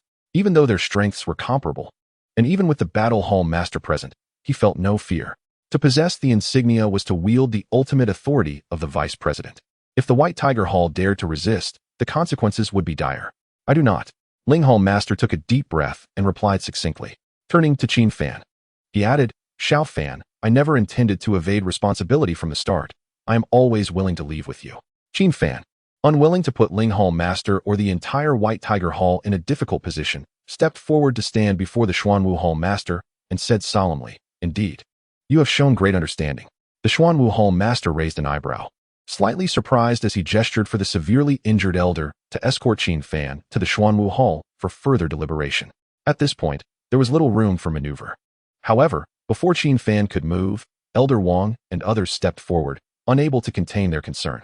Knowing that Qin Fan was going on this journey, it was likely that he faced great peril. Rest assured, I am not as fragile as you think. Qin Fan shrugged and smiled indifferently at his senior brothers. Meanwhile, The black-robed elder in charge of escorting him sneered from the side. Once we reach the Xuanwu Hall, let us see how you continue to be so defiant. With that, he forcefully pushed Qin Fan out of the White Tiger Hall. Chapter 66. Offering to the ancestors during the journey to the Xuanwu Hall. The black-robed elder continuously plotted against Qin Fan. Besides attempting to undermine him through various covert means, he also sought to embarrass Qin Fan in front of outsiders. Upon reaching the association's main hall, the elder suddenly unleashed a terrifying pressure directed at Qin Fan. He intended to immobilize him and then administer a harsh lesson. However, to his astonishment, no matter how he targeted him, the young man remained unfazed. His steps continued unabated, and his demeanor appeared as calm as a gentle breeze. Strange. Is my pressure insufficient? Why does this young man seem utterly untroubled? The black-robed elder furrowed his brow, contemplating whether to intensify his pressure. Unexpectedly, Qin Fan turned around and, as if pondering deeply, queried the Xuanwu Hall Master Wei, during my interrogation by the higher-ups of the association. Should I not be afforded the protection of the Xuanwu Hall? If I were to encounter an accident, would you not bear some responsibility? Master Wei nodded, affirming, indeed, that is the case. However, I have some grievances with certain individuals from your Xuanwu Hall. Should one of them succumb to their impulses and attempt to harm me? That would be absurd. Even if there are personal conflicts, we must address matters objectively. Clearly displeased, Master Wei interrupted Qin Fan's attempt to speak further. He then surveyed the members of the Xuanwu Hall and coldly declared, "Did you all hear my words?" Suddenly, the black-robed elder felt a chill run down his spine, but feigned nonchalance as he clasped his fists in response. "Yes, master." Afterward, he glared at Qin Fan with a sullen expression. In contrast, Qin Fan merely smirked inwardly, thinking, compete with me? When I traversed the realms as a sword immortal, you were nothing but a tadpole. The territory of the Xuanwu Hall conveniently lay at the opposite end of the White Tiger Hall. Shortly after entering, Qin Fan found a comfortable spot to sit down, leisurely propping his legs up. This scene left the members of the Xuanwu Hall dumbfounded, thinking this was not the capture of a criminal, but rather the reception of an esteemed ancestor. Moreover, the place where Qin Fan chose to sit was no ordinary seat. Seeing the situation deteriorate, the black-robed elder immediately shouted in anger, "That is not a place for you to sit. Get down." Feigning fear, Qin Fan shrank his head and then turned to Master Wei, whispering, "Didn't you say you wouldn't harm me? Yet I feel I could be killed at any moment." While Master Wei's expression was already quite grim, given that Qin Fan was occupying his seat, he could only frown darkly at the black-robed elder. "Old Lin, have you forgotten what I just said?" Reluctantly, the elder realized that he could not take any action against Qin Fan before the higher-ups intervened. If something were to happen, the unfortunate consequences would fall squarely on the Xuanwu Hall. "Master, this brat is challenging authority and disregarding rules. He should be taught a lesson," the black-robed elder, unable to contain his frustration, retorted. However, Master Wei stomped his foot in fury, causing the entire Xuanwu Hall to tremble slightly. Everyone knew that the Hall Master was truly enraged. It was as if a pent-up grievance within him could no longer be contained, and he unleashed it all upon the black-robed elder. "Do you intend to treat my words as mere whispers in the wind? Do you believe I won't dismiss you at any moment?" Faced with the Hall Master's wrath, the black-robed elder finally realized he had crossed a line. Terrified, he bowed and said, "Master, please quell your anger. I shall never speak out of turn again. Next time, do not blame me for being unkind." Qin Fan smirked, delighting in watching the black-robed elder receive a thorough reprimand from his superior. Regrettably, he had no sunflower seeds or snacks on hand. Otherwise, it would have suited his role as a spectator perfectly. Master Wei was not foolish. He recognized that the young man before him was deliberately attempting to incite discord within the Xuanwu Hall. Ultimately, with a wave of his hand, he stated solemnly, "You, young man, once the higher-ups send someone down, we shall see how you continue to be so carefree." In response to Master Wei's words, Qin Fan clasped his hands and resolutely refused to leave the Hall Master's chair. "Since you have captured me, why not take advantage of the situation to enjoy a few more benefits?" The members of the Xuanwu Hall, present at the scene, dared not voice their anger, merely glaring at Qin Fan and hoping for the higher-ups to arrive swiftly. The black-robed elder, in particular, was nearly driven to the brink of explosion by Qin Fan's antics. Originally intending to bring the young man back, teach him a lesson, and attempt to reclaim the sword, he had not anticipated failing to achieve his goal and instead receiving a scolding from the Hall Master. This left him feeling exceedingly displeased. Oh, how fleeting are the beautiful moments. Just as Qin Fan was reveling in his time, several powerful figures finally appeared outside the Xuanwu Hall. Upon seeing this, Master Wei breathed a sigh of relief and hurried forward to greet them. Minister Sun, you have finally arrived. The leading figure was Minister Sun Wang, head of the disciplinary department of the Hidden Door Association. Judging by his aura, he was even more formidable than the War Hall Master. Following him were 4 others, all similarly adorned with white masks. Just as Minister Sun was about to speak, he noticed a youth obscuring his appearance seated in the Hall Master's chair and could not help but frown, asking, Master Wei, has the position of Hall Master changed? Master Wei's expression shifted in shock as he quickly summarized the events that had transpired. Upon hearing this, Minister Sun suddenly barked, preposterous. Are you treating the association's appointed position as a joke? Not at all, absolutely not. The black-robed elder, who had just been scolded, now found himself overshadowed. Master Wei also faced a harsh reprimand, his face turning a shade of extreme displeasure. However, being able to rid himself of Qin Fan was a relief for him and the entire Xuanwu Hall. Though he had been scolded, he now only wished to promptly hand the young ancestor over to the disciplinary department. Observing the unperturbed Qin Fan, Minister Sun found himself both amused and exasperated. Approaching, he asked meaningfully, Qin Fan, is this your attitude towards acknowledging your mistakes? Acknowledge mistakes? What wrong have I committed? Just as Qin Fan finished speaking, Minister Sun suddenly exclaimed, abusing power for personal gain is a grave taboo within the association. Forcing a civilian girl into marriage is not considered a mistake? Do you dare to play semantic games before me? Let's set aside the fact that it was not the Liu family who did it. Even if it were, it is not your place to meddle. Minister Sun was indeed furious, but as he reflected, he found it intriguing to encounter a junior who did not fear him. He promptly ordered his subordinates to take Qin Fan to the disciplinary department. In response, Qin Fan shrugged helplessly and said, can you not keep changing locations? Is it not bothersome? Young man, do you even know who you are speaking to? Master Wei immediately interjected with a questioning tone. He had seen many arrogant youngsters, but Qin Fan's audacity surpassed all expectations. The individual before him was none other than the disciplinary minister from the inner circle of the Hidden Door. Not to mention the staggering power he wielded. In terms of cultivation, he had already broken into the realm of the 4th-grade martial artist. If he so wished, he could easily crush anyone present like an ant. Chapter 67. Courtesy before conflict. Minister Sun, rather than becoming angry, smiled as he regarded Qin Fan. To him, this young man was quite fascinating.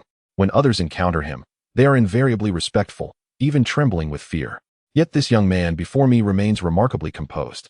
As for subordinates prepared to take action, he suddenly gestures for them to halt. Turning his back, he inquires of Qin Fan, since you are aware of my identity, how dare you speak to me in such a manner? Minister Sun, this lad is nothing but a madman. It is futile to reason with him. The elder in the black robe, harboring a deep-seated animosity towards Qin Fan, interjects unexpectedly. However, his words cause Master Wei to swiftly signal him to retreat, making frantic gestures for him to leave. Oh, you deem him a madman? I find this young man's mind to be quite lucid, Minister Sun responds, his tone deceptively calm while he discreetly registers the black-robed elder's audacity in interrupting. After finishing his words, he turns to Master Wei with a faint smile. Is this the subordinate you have trained, Wei? Minister Sun, I believe the truly deranged one here is he.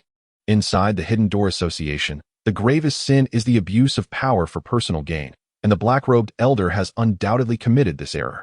Qin Fan remains unflustered, concealing his anger, while the black-robed elder's expression betrays his animosity towards the young man. Realizing he has overstepped, the black-robed elder pales, taking 2 steps back and nervously clasping his fists. Minister Sun, I meant no offense. Subordinate? Huh. Since when did the disciplinary department have a new member? Minister Sun's fury is palpable, prompting Master Wei's demeanor to shift to one of helplessness. Should you dare to interrupt again, consider your badge lost. I would not. I swear I shall never do so again. Master Wei hurriedly steps forward to plead for the black-robed elder. Meanwhile, the elder stumbles back, nearly collapsing. With a cold huff, Minister Sun turns to Qin Fan, frowning. Do you truly believe I would hesitate to take action against you? Minister Sun is a prominent figure within the association, and it would be trivial for him to act against me. I merely refuse to submit. Huh, what is there to refuse? Do you think your words can strip all families of their qualifications for assessment? Seeing this young impudently argue with Minister Sun, Master Wei feels an unsettling apprehension. The black-robed elder, incensed, grinds his teeth. If disputes could resolve matters, this grievance might well fester for a lifetime. However, the debate merely amuses Minister Sun, who finds this young man somewhat intriguing. In truth, Orders have already been issued from the vice president to strip him of his powers and expel him from the association. This young man, if allowed to persist, would surely become a future threat.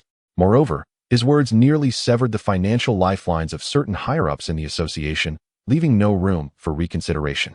Strip him of his powers and take him away. Minister Sun instructs his four subordinates, casting a glance at the time. This command sounds like music to Master Wei and the black-robed elder. They have awaited this moment for long. Just as Qin Fan is about to be cornered by the four, however, Masters Ling and Zhan arrive unexpectedly. There are regulations in the association. Any stripping of powers must be overseen by the respective department. Master Ling declares. He and Master Zhan have been eavesdropping nearby, intent on preventing any underhanded actions by the disciplinary department. You truly are relaxed to rally for a mere junior, Minister Sun remarks with surprise, his gaze shifting to Master Ling and Master Zhan. Yet, this is indeed a rule the association must adhere to, and he is indifferent. After all, this young man's powers will eventually be nullified. It is merely a matter of when. Let us convene an emergency meeting, and the esteemed leaders shall decide. He finally concedes. The prospect of the esteemed leaders personally attending sends a thrill through Master Wei. What does this signify? In the presence of the leaders, any reasoning will simply be dismissed as excuses, and with a single word, this young man could be condemned to his fate. Master Ling's expression darkens, while Master Zhan's martial aura seems poised to erupt. It is Qin Fan who unexpectedly rises, clasping his fists toward the two. I am grateful for your goodwill. Esteemed leaders, I shall take your kindness to heart. Despite this, he is genuinely astonished by their arrival. After all, he is not merely facing the Xuanwu Hall, but the disciplinary department and the vice president, who may appear at any moment. A misstep could spell disaster for the White Tiger Hall. Master Ling shakes his head, signaling Qin Fan to refrain from speaking, while Master Zhan succinctly states, we must be present. Of course, there is no issue. Whenever you wish to attend, you are welcome, Minister Sun replies, unconcerned about their participation. The outcome remains unchanged regardless. Emergency meetings are rare within the association, typically convened only for major incidents. Underscoring the significant ramifications of Qin Fan's actions in stripping the Lu family's assessment qualifications. The main conference hall brims with senior officials from various departments. Upon seeing Qin Fan escorted in by Minister Sun, their faces are etched with disdain. Just a brash youth. How dare he strip the Lu family of their qualifications? Who granted him such authority? Humph. Having barely entered the association, does he truly believe himself to be of consequence? A chorus of derision and humiliation reverberates throughout the main hall.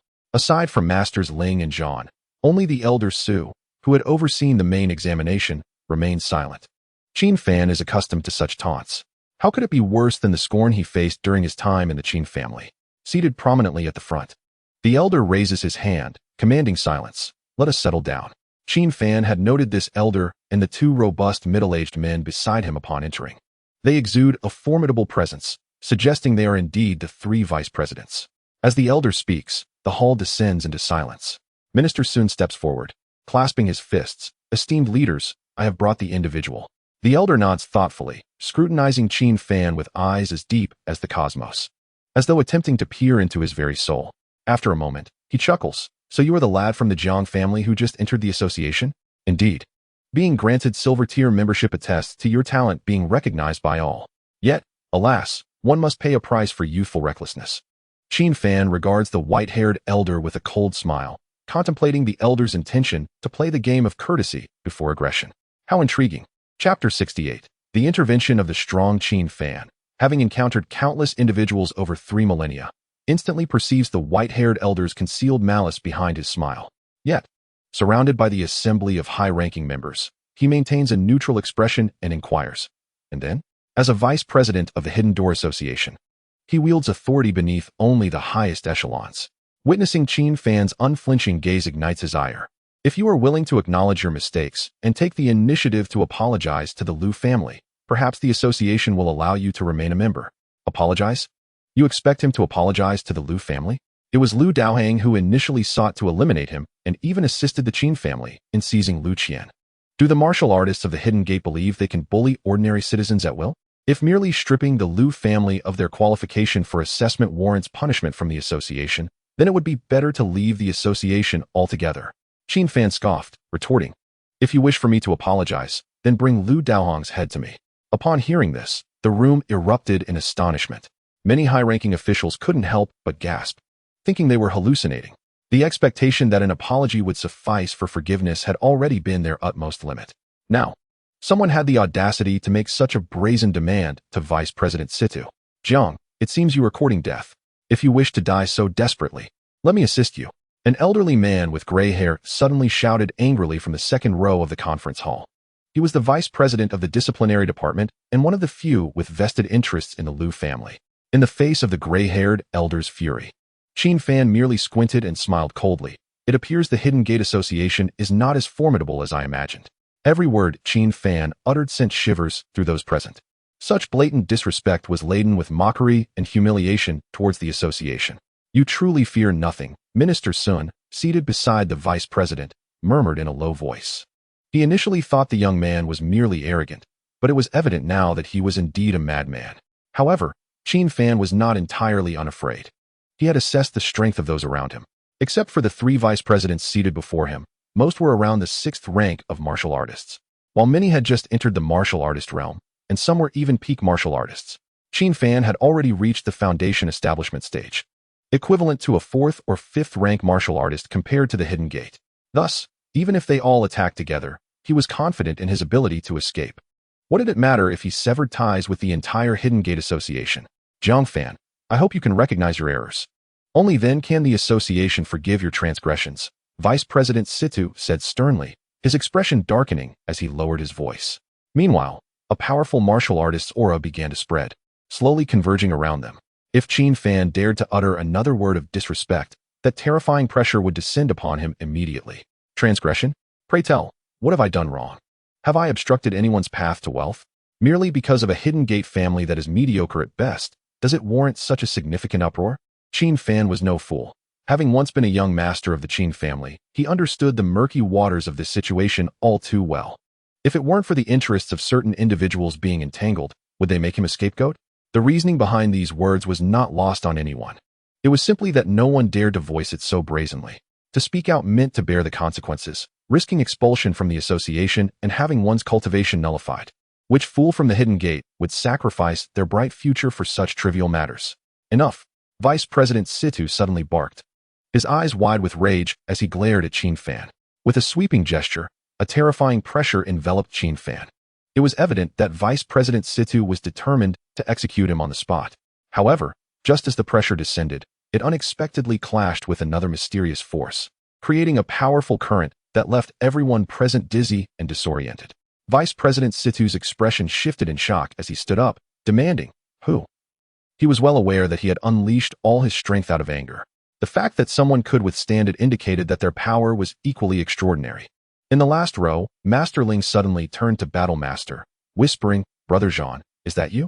He noticed Battle Master had clenched his fists tightly. To his surprise, Battle Master looked at him in confusion and shook his head. "Not me." "What? If it's not you, then who?" Master Ling exclaimed in shock. Initially, both had prepared to intervene, but they were taken aback to find that someone else had acted. "I assure you, it was not me," Battle Master reiterated. He had indeed been ready to act, but just as he was about to unleash his power, he sensed another overwhelming force. Not only Vice President Situ, but the entire assembly of high-ranking officials were equally stunned. No one could fathom who had intervened, only that the strength of the assailant was unfathomable. Seeing that no one responded, Vice President Situ attempted to strike again, but the opportunity remained elusive as unseen forces continually thwarted his efforts. Curious, one of the vice presidents mused, aside from the president, do we have any members stronger than Vice President Situ? The vice president on the left was baffled by this, recognizing the president as the strongest in the association, yet the aura just experienced was distinctly different. Another vice president, equally astonished, replied, "That was certainly not the president's presence. Quickly, lend me your strength." As Vice President Situ felt the clash of another overwhelming force once more, his complexion paled. He had thought he could easily resolve the situation, but reality proved otherwise. The unfamiliar pressure was so formidable that even a 6th-rank martial artist like him found it challenging to combat. Reluctantly, he had to request the assistance of the two vice presidents beside him. This scene left all present utterly astonished. Even Qin Fan, who was closest and ready to confront the situation head-on, was momentarily taken aback. What had transpired? Why had it suddenly escalated like this? Confusion aside, Qin Fan could feel the overwhelming aura that sent chills down his spine. The three vice presidents joined forces, yet the situation remained grim. When they could no longer hold out, Vice President Situ had no choice but to plead, "I implore the esteemed one to reveal themselves." Unfortunately, within the vast conference hall, no one responded. Only the examiner Su, seated in the fifth row, kept his eyes closed, seemingly oblivious to the turmoil outside. This clash of terrifying pressures persisted for approximately 3 minutes before finally dissipating. As the three vice presidents breathed a sigh of relief, their gazes exchanged glances filled with intense wariness. Chapter 69, Farewell. The four pressures in the air gradually faded, and the association's upper echelon finally relaxed. This was a confrontation between true powerhouses, far beyond their ability to interfere. A single misstep could cost them their lives. Yet, what puzzled everyone was who had acted and why. They could not believe that Qin Fan was under the protection of a powerful figure within the association. Vice President Situ gradually regained his composure, casting a wary glance around before clearing his throat. The unexpected incident had indeed been a blow to his pride, especially with all the high-ranking officials witnessing it. How could he maintain his standing after this? He could only grit his teeth and say, "There was a minor incident just now. Fortunately, it did not affect anyone." No one dared to speak, having been left dazed by the earlier pressure. Many high-ranking officials remained in a state of confusion, nearly forgetting where they were. Vice President Situ merely spoke tentatively, apprehensive that the esteemed figure might still be concealed within the conference hall. After a moment of silence, he suddenly lunged, attempting to seize Qin Fan by the throat. This action unleashed a terrifying pressure that enveloped the entire conference hall. Even the majority of the high-ranking officials present succumbed to unconsciousness on the spot. Vice President Situ was genuinely taken aback, staring incredulously at Qin Fan, unable to utter a single word. He realized that the hidden master was resolutely intent on ensuring the safety of the young man. Unable to act further, he could only suppress his fury and coldly inquire, "Boy, who exactly are you? If you were merely a young scion from an ordinary hidden family, how could you possibly have formed a bond with such a formidable figure?" Everyone present was well aware of the profound heritage of the Jiang family. For a young descendant to successfully join the association was already considered a tremendous stroke of fortune. It would be disingenuous to claim otherwise. At this moment, confusion was equally evident on Qin Fan's face. He had no idea that, aside from his senior brother from the White Tiger Hall, there were other powerful beings willing to protect him. Moreover, their intervention was swift and decisive, allowing the three vice presidents no opportunity to retaliate. Amidst his bewilderment, Qin Fan suddenly grinned and remarked, "Me? I'm merely a young descendant from the Jiang family. Nonsense. Why have I never heard of the Jiang family possessing such a powerhouse?" Vice President Situ clearly assumed this master to be one of the Jiang clan. However, upon reflection, if the Jiang family indeed had such an individual, the association's intelligence department would have long been aware. Could it be that the Jiang family harbored secrets from the association? Believe it or not, I have spoken my piece, Qin Fan declared, having resolved to sever ties, thus abandoning his previous politeness. Even if you have a master protecting you, what of it? Do you truly think the hidden association is without capable members? Despite his bravado, Vice President Situ felt a twinge of uncertainty. He had only heard whispers that the hidden association boasted several elusive, legendary elders whose powers were said to surpass even that of the president. Should any one of them emerge, not only would the vice presidents be compelled to show deference, but even the president would be required to yield. Yet, at the end of the day, these remained mere rumors, as he had never encountered such elders, nor could he ascertain their true strength. "Are you implying that I must hold you accountable? This was your error and does not require inquiry." Vice President Situ barked, his face darkening. In response, Qin Fan nodded knowingly. He then turned to the two masters of the White Tiger Hall, deeply bowing in respect. Just moments ago, he had sensed an imposing pressure emanating from a martial master, undoubtedly originating from the Battle Hall master, who had ultimately been unable to intervene in time. During his brief stay at the White Tiger Hall, Qin Fan had come to deeply appreciate the value of loyalty and brotherhood. In contrast to the spirit realm, he felt that Huaxia brimmed with human warmth. However, with matters reaching this point, he no longer felt inclined to argue further. He addressed all the high-ranking officials present with deliberate clarity. "From this moment forth, I, Jiang Fan, shall no longer be a member of the Hidden Association. Should you wish to persist in this entanglement, do not blame me for my lack of courtesy." Such a commanding declaration left the majority of the officials utterly astonished, their eyes nearly popping from their sockets. The once bustling conference hall fell into a profound silence. After more than half a minute had passed, the Battle Hall master suddenly rose and bellowed, "Well said." This was not solely a challenge for Qin Fan. It also encapsulated the frustration that had been stifled in his heart for years. He had yearned to gain his freedom through personal effort in the past, but ultimately failed, becoming a mere puppet of the hidden association. In that moment, Qin Fan articulated sentiments that had long dwelled within him. What he could not resist in the past, today, he would witness emerge through Qin Fan. Ridiculous. You think you can simply withdraw? The hidden association shall not be treated with such levity. Minister Sun was the first to voice his opposition, with the deputy minister beside him echoing the sentiment. Meanwhile, Vice President Situ's expression had darkened to an extreme. Qin Fan, undeterred, casually retrieved the silver badge from his pocket and crushed it before the assembly. To him, the hidden association was nothing more than a farcical entity. Its reputation as a gathering of the powerful was merely a facade, and he had rejected countless invitations from imperial families to become a guest elder. As the badge disintegrated into powder, Qin Fan released his grip, allowing the remnants to cascade to the floor. Observing the furious countenance of Vice President Situ, he coldly remarked, "Farewell." With that, he strode away with an air of confidence, having arrived and departed with equal flair. Throughout, he had never truly regarded the hidden association with any seriousness. Unbelievable. This is truly outrageous. Vice President Situ suddenly roared, issuing a command. "Boy, if you dare step through that door, we shall unleash every capable member of the association to pursue you to the ends of the earth. We will not rest until you are dead." Qin Fan paused momentarily at the threshold, turning with a smile. "Pursue me? Very well, I shall await you in the outside world." With a burst of boisterous laughter, he gradually faded from view. In contrast, Vice President Situ slumped into his chair, his face ashen. No one had anticipated such an outcome. Only Master Ling, seated at the back, observed Qin Fan's departure with a complex expression, while the battle hall master regarded him with unwavering resolve. This was perhaps the first genuine acknowledgement he had expressed in the 10 years of his confinement. "Perhaps in the near future, we shall meet again. By then, you may find yourself as one of my subordinates." Chapter 70. The Elder Badge. Qin Fan had anticipated such a conclusion, thus he chose to exit the association without hesitation. The badge, a symbol of the association's supreme honor, which countless martial artists yearned for, crumbled into dust, scattering across the ground. He was the first member in several centuries to dare act in such a manner. However, his initial decision to join was merely to honor Jiang Lao and Wang Lao. Now, leaving felt liberating. Yet, his departure stirred a significant uproar within the expansive conference hall. No one stepped forward to stop him. In truth, they seemed to have forgotten their roles. Once Qin Fan had exited, Vice President Situ suddenly clutched his chest, gasping for air.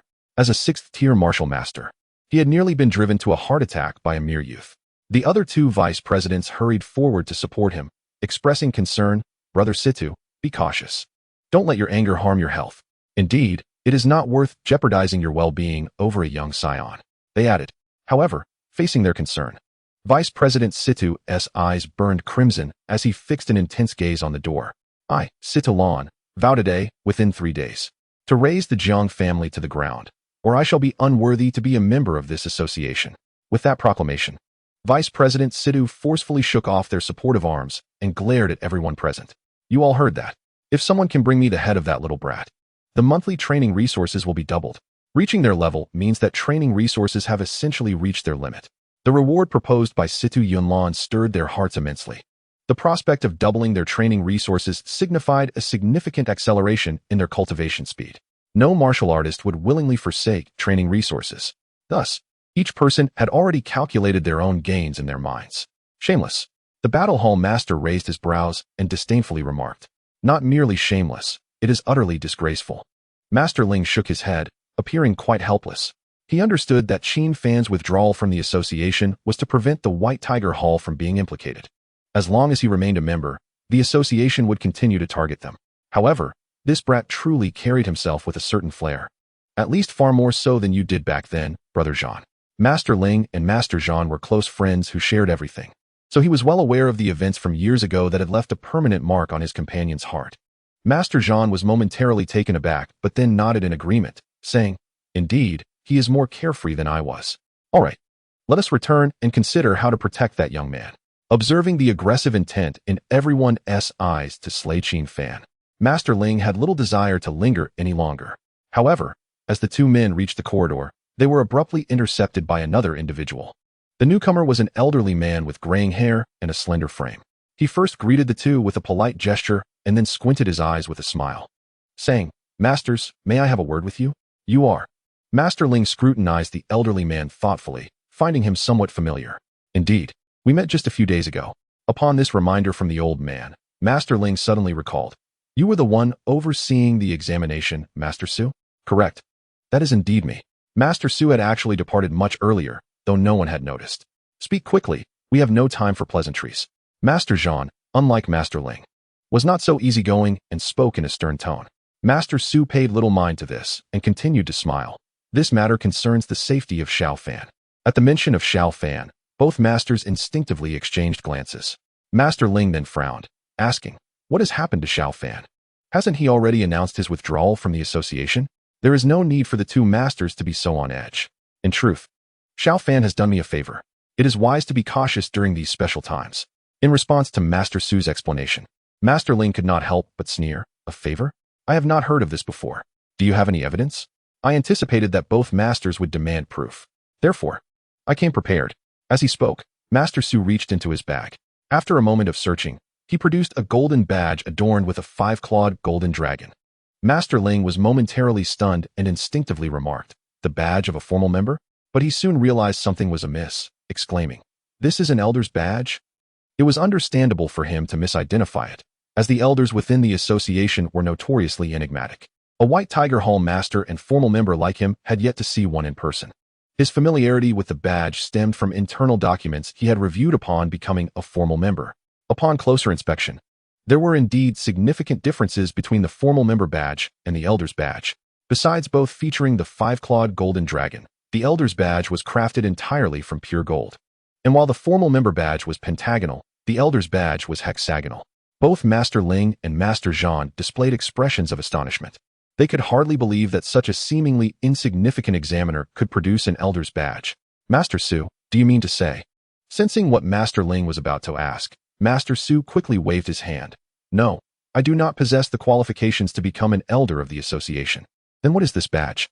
Just as Master Ling finished his question, Master Su extended his hand politely and asked, may I borrow a moment of your time? The mere fact that he could produce an elder's badge was enough to prove that the elderly man was no ordinary individual.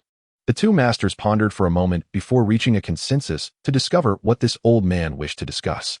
The three of them walked for about 2 minutes until they arrived at the office where Master Su resided, finally stopping. There is no need for suspicion. My intention is merely to prevent eavesdropping from the association. With that, he waved his hand grandly. What had seemed like an ordinary doorway now revealed an ethereal white barrier. This barrier was not something just anyone could set up. Master Ling finally believed that the elder's badge in Master Su's possession was genuine. Upon entering the office, Master Su first prepared tea for the two masters before returning to his seat and asking, how much do you two know about the elders of the association? Master Ling shook his head. Due to the relatively short time he had been in the association, he had only encountered information regarding the elders in ancient texts. Conversely, Master Zhan remained silent for a moment before saying, there are 3 elders in the association, one with the surname Fifth, another with the surname Yuan, and one more. At this point, Master Zhan's expression suddenly grew somewhat complex. After a long pause, he continued, and one more elder, with the surname Liang. Master Su, upon hearing this, nodded in surprise. It seems that Master Zhan has conducted extensive research on our 3 esteemed elders. You have actually met one of our association's elders? How come I have never heard you mention this before? Master Ling turned in astonishment to question him. In response, Master Zhan merely sighed lightly. Do you think I was spared from having my cultivation abolished for no reason? Was it not a trade of my lifelong freedom? In light of this statement, Master Zhan shook his head, saying, it was because an elder chose to protect me back then. Chapter 71. The Celestial Polar Array. After leaving the association, Qin Fan suddenly felt a sense of relief wash over him. He had always detested being constrained by others and had no desire to join any faction. This was the reason he had never relied on imperial families over the past 3,000 years. To put it plainly, he viewed the Hidden Door Association as nothing more than a group of martial artists playing house, who, upon acquiring a modicum of power, looked down upon others. Upon returning to the Jiang family's martial arts hall, Qin Fan immediately sought out Elder Jiang to discuss matters regarding the Hidden Door Association. He understood that if he were to leave forcibly, the Jiang family would undoubtedly bear the brunt of the consequences. Upon learning of Qin Fan's return, Elder Jiang hurriedly packed his bags, insisting on sending him off. Jiang Yuman's condition had improved significantly, her fever had subsided, and she was even able to walk. To Elder Jiang, all of this was thanks to Qin Fan and that mysterious expert. Forget about 10 million, if Qin Fan desired. He could even withdraw all the savings the Jiang family had in the bank. However, Qin Fan's primary reason for returning this time was not merely for money. Observing Elder Jiang's excited demeanor, Qin Fan sighed and said, Elder Jiang, I have some unfortunate news to share with you. Unfortunate news. Elder Jiang's mind immediately went to his granddaughter. Suddenly shivering, he asked, is it that Xiao Man's condition cannot be completely resolved? No. Your granddaughter's ailment can certainly be resolved if we follow the instructions given by my predecessor. That is good to hear. That is good to hear. Elder Jiang held his chest and let out a long sigh of relief. However, she quickly turned to Qin Fan with a questioning tone. Xiao Fan, what was the bad news you just mentioned? I have officially announced my withdrawal from the Hidden Door Association. This means that I am no longer a member of the association. Qin Fan had no intention of concealing this matter, as it could be significant for the Jiang family. As expected, when Elder Jiang learned of Qin Fan's departure from the Hidden Door Association, his mouth fell agape, revealing a face full of astonishment and doubt. It had only been 3 days since he joined the association. Why was he suddenly withdrawing? With concern, he asked, Xiao Fan, has someone bullied you in the association? Or is there another reason? This expression of concern was unexpected and precisely what Qin Fan wished to hear. He reflected on his 3,000 years of life. Recognizing that he had a knack for reading people, Elder Jiang was not the type to burn bridges or take advantage of him in times of difficulty. This realization touched Qin Fan's heart. Nevertheless, he quickly shook his head and recounted the entire series of events truthfully. The more Elder Jiang listened, the more alarmed he became, feeling a chill run down his spine. What Qin Fan had done today was undoubtedly news that could shake the entire Hidden Door realm. He understood well that the Jiang family would likely face the wrath of the Hidden Door Association in the coming days. He did not worry about his own ability to withstand it. Rather, he was concerned about the dangers that Qin Fan and the Jiang family might encounter. After a moment's hesitation, Elder Jiang suddenly instructed the clan elders to be on high alert at all times. If necessary, they would have to send the younger members of the family away first. These were merely the immediate thoughts of Elder Jiang, and the Jiang family's execution speed was remarkably swift. As a result, Qin Fan had no time to explain, and all members of the Jiang family were already prepared. Qin Fan was speechless. He would not allow the association to intrude upon the Jiang family so easily, and moreover, the villa on the mountain was now his home. Just as he was about to speak, Elder Jiang forced a smile and said, Rest assured, Xiao Fan, the Jiang family is your backing. Seeing that Elder Jiang's orders had been given, Qin Fan felt it inappropriate to say more. However, before returning to the villa, he deliberately circled around the Jiang family's martial arts hall. Each place he passed left behind a faint aura barrier. This was the Tiangang Beidu formation, which could only be arranged by cultivators in the foundation establishment stage. As long as this formation protected the Jiang family's martial arts hall, no martial artist below the 5th rank from the association would be able to step inside. As for those above the 5th rank, Qin Fan did not mind taking action himself. To be cautious, Qin Fan set up the same formation upon returning to the villa. Yet, halfway through, the Jiang family ancestral spirit suddenly emerged, shouting in anger, What are you doing? Have you lost your mind? It should be noted that the Jiang family ancestral spirit had lived in this mountain for 300 years, and there was only a tiny space for it to move. Now that Qin Fan had sealed off the villa, it meant that the spirit could not enter at all.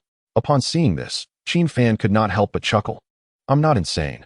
This is to prevent you from barging in without reason in the future. Get lost. This is my territory. How dare you restrict my comings and goings?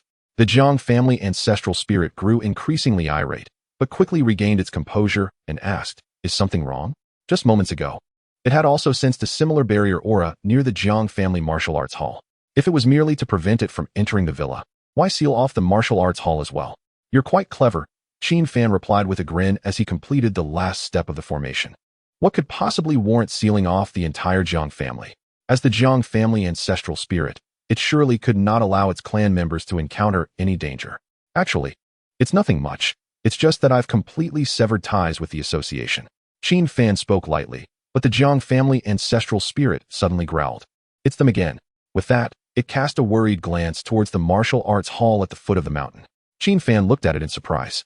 Them again? Does the Jiang family ancestral spirit have a grudge against the association? Upon further contemplation, it seemed that the founding time of the Hidden Door Association coincided with the birth of the Jiang family ancestral spirit. By the way, when do you plan to tell me the truth about what happened back then? Qin Fan realized that the spirit had been concealing the truth about the Jiang family's annihilation, and it was particularly wary of the matter. Each time he brought it up, it would find various excuses to evade the topic. I advise you, it's better not to know. The Jiang family ancestral spirit's face turned grim, seemingly genuinely angry. If you tell me, perhaps I could help you resolve it? You? The Jiang family ancestral spirit scoffed at Qin Fan. How confident are you that I can't deal with you? Qin Fan did not press the issue, as he wished for the spirit to voluntarily reveal the truth. However, it now appeared that he was being underestimated. Upon hearing this, the Jiang family ancestral spirit suddenly shivered and laughed. I never thought that. So, you are the only one in this world who knows my secret. Do you understand the concept of equivalent exchange? As Qin Fan spoke, he suddenly unleashed an overwhelming spiritual pressure from within him. It is known that ghost cultivators fear the natural spiritual energy of the world. If this continued, it would be enough to scatter the Jiang family ancestral spirit soul. Faced with such terrifying spiritual pressure, the Jiang family ancestral spirit finally raised its hands in surrender, saying, all right, I'll tell you. Chapter 72. The Truth of the Spirit Mountain. Only then did Qin Fan retract his spiritual pressure, pondering thoughtfully. Go on.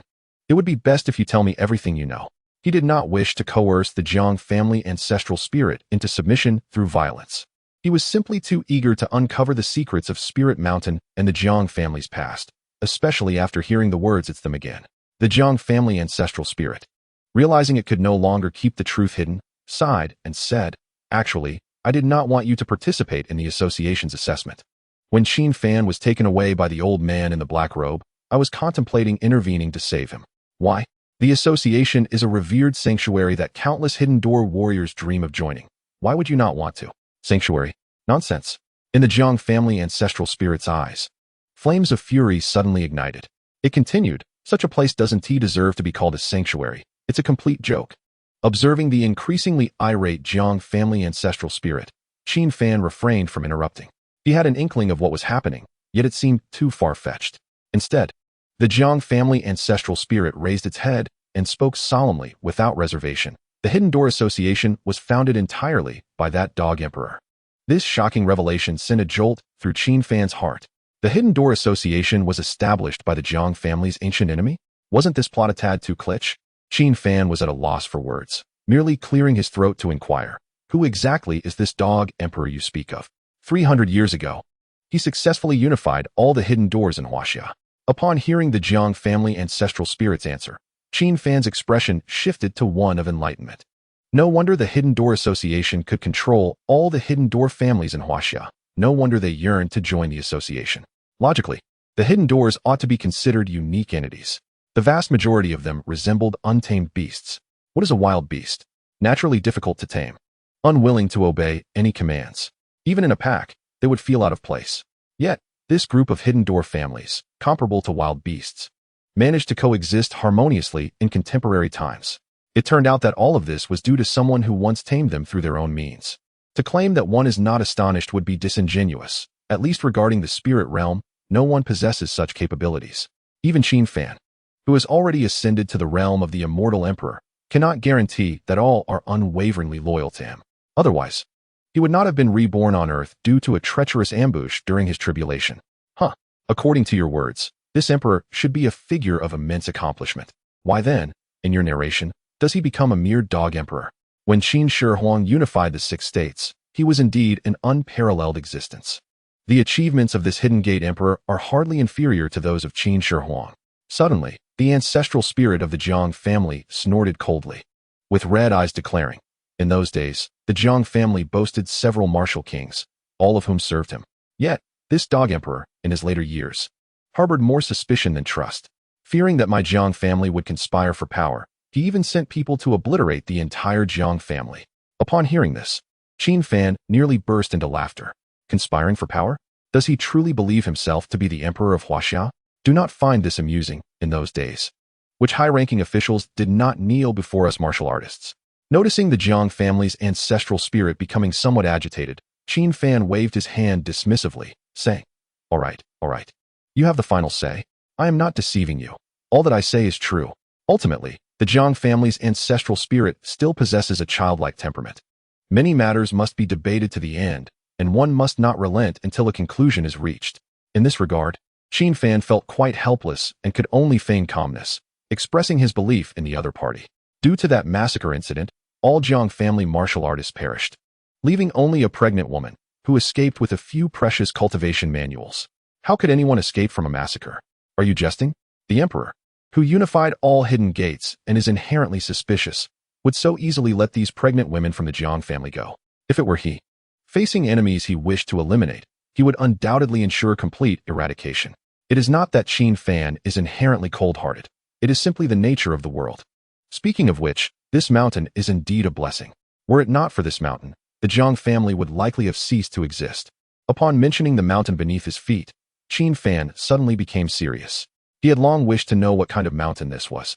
Why it was that one could sense such rich spiritual energy here.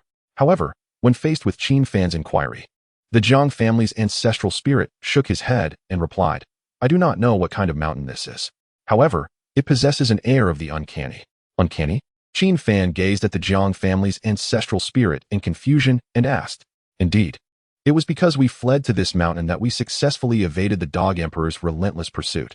At this point, the Jiang family's ancestral spirit suddenly fell silent for a moment, then quietly asked, Do you believe in dragons? Why would I not believe? I have seen one. Qin Fan merely mentioned it in passing, but the Jiang family's ancestral spirit displayed a look of disdain. I do not mean dinosaurs. I refer to the true dragon of our Huaxia totem, one that resembles a serpent, yet is not a serpent. No, even if it were dinosaurs. That was millions of years ago. This young man even knows of dinosaurs? It seems he has read quite a bit. However, Qin Fan was not lying. He had indeed seen true dragons, and not just one. In the spirit realm, there were 3 major races. And the leader of the demon race gradually ascended from an inconspicuous flood dragon to a true dragon. Yet, the Jiang family's ancestral spirit always felt that Qin Fan was deliberately misleading him. What is a dragon? It is a sacred and inviolable existence, a totem revered by Huaxia. Not only he, but even members of the Jiang family who had attained the rank of martial king had never seen a true dragon with their own eyes.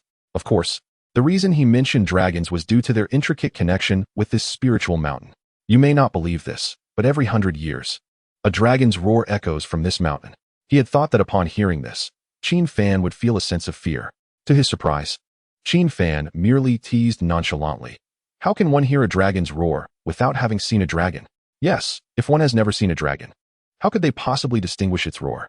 Yet, the Jiang family's ancestral spirit was so infuriated by Qin Fan's remarks that he ground his teeth in frustration, furiously pacing in place. That is undoubtedly the dragon's roar. The sound is unlike that of any other creature. Pray tell, how is it different? Though Qin Fan jested, he did not truly doubt the conclusions of the Jiang family's ancestral spirit. Since there are indeed true dragons in the spirit realm, it is quite possible that dragons also exist on Earth. After all, the origin of the dragon totem cannot simply be attributed to ancient people conjuring it out of thin air. Furthermore, dragons are divine beasts, and their forms prior to evolving into divine beasts are those of celestial and spiritual beasts. As the name implies, spiritual beasts can only cultivate through spiritual energy. This also adequately explains why this mountain harbors such an abundance of natural spiritual energy. But does a true dragon of such caliber truly exist within this mountain? Chapter 73. A good show to watch a dragon's roar every 100 years? When did that last occur? It is known that the average human lifespan is only 70 to 80 years, and those who live longer may only reach their 90s. Although the Jiang family is a hidden lineage, comprised entirely of martial artists, the highest cultivation level among them is merely that of Jiang Lao, a 6th-rank martial artist. How could one expect to live beyond 100 years? Therefore, the only one who has truly heard the dragon's roar is the Jiang family's ancestral spirit. Moreover, the other party has lived for 300 years, meaning he must have heard the dragon's roar at least 3 times. 100 years ago, tomorrow. The Jiang family's ancestral spirit replied without hesitation. 100 years ago, tomorrow? Goodness, that would be tomorrow.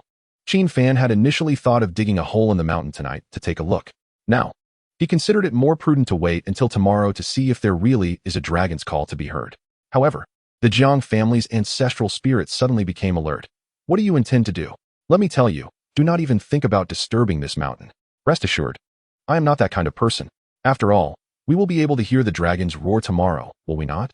Despite this, the Jiang family's ancestral spirit still exhibited a lack of trust towards Qin Fan, hesitantly replying, In theory, yes. However, I cannot be certain that we will truly hear it tomorrow. What do you mean? Did you not say that every 100 years we can hear it once? Qin Fan suddenly felt as though he was being led astray. In contrast, the Jiang family's ancestral spirit scratched his head, explaining, over these past 300 years, the dragon's roar has grown increasingly faint. I worry that the true dragon within the mountain may have reached its end. Upon hearing this, Qin Fan could not help but pat the Jiang family's ancestral spirit on the shoulder, shaking his head in exasperation. The true dragon's end? What an absurd international joke. The longest-lived beings in the spirit realm are the demon race, while the lifespan of divine beasts is 10 times that of human immortal emperors.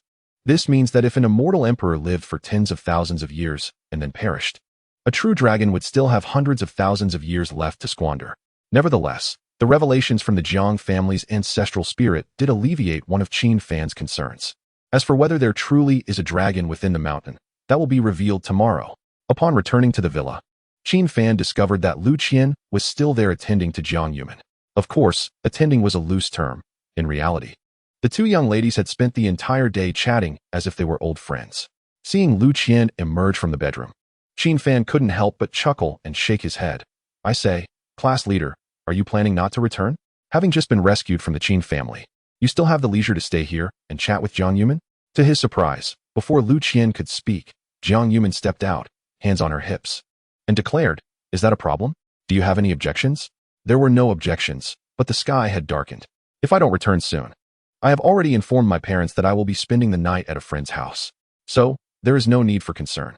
Upon hearing Lu Qian's explanation, Qin Fan couldn't help but twitch the corner of his eye. What would Lu's parents think of such a statement? After all, it was Qin Fan who took Lu Qian out, and now he suddenly claimed she would stay overnight at a friend's.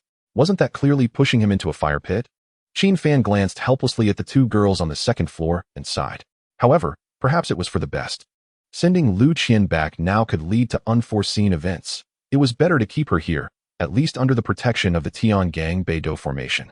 That night, Lu Qian slept in the same room as Jiang Yuman, while Qin Fan ascended to the back mountain early to begin his cultivation. He was acutely aware of his purpose and understood that if he did not seize the opportunity to enhance his abilities, troubles would only multiply.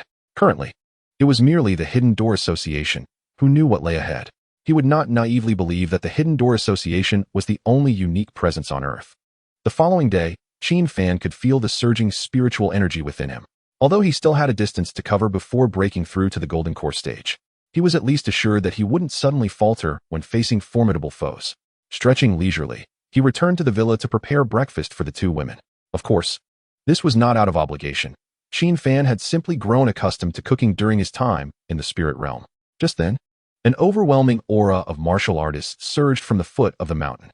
Even the ancestral spirit of the Jiang family appeared early, standing outside the villa and signaling to Qin Fan. Had they arrived so soon? Not even granting a moment to breathe. Qin Fan murmured to himself as he made his way to the cliff's edge to gaze down. When he saw the entrance of the Jiang family martial arts school besieged by a throng of association members, he couldn't help but smirk. At such a moment, how could you still manage to smile? The ancestral spirit of the Jiang family shot an exasperated glare at Qin Fan, flustered and pacing anxiously. A quick estimate revealed at least 30 association members adorned with badges, not to mention a significant number sporting gold level or even official membership badges. What a terrifying assembly. The Jiang family members within the martial arts school had long been petrified, too frightened to venture outside. Have you forgotten the formation I set up outside the martial arts school yesterday? With Qin Fan's reminder, the ancestral spirit of the Jiang family suddenly froze. Then, with a clap of his hands, he exclaimed, right. How could I forget that? What is happening? Why is it so noisy outside? Jiang Yuman, as a martial artist, could somewhat sense the presence of other martial artists. The sheer number of association members arriving at once was nothing short of overwhelming.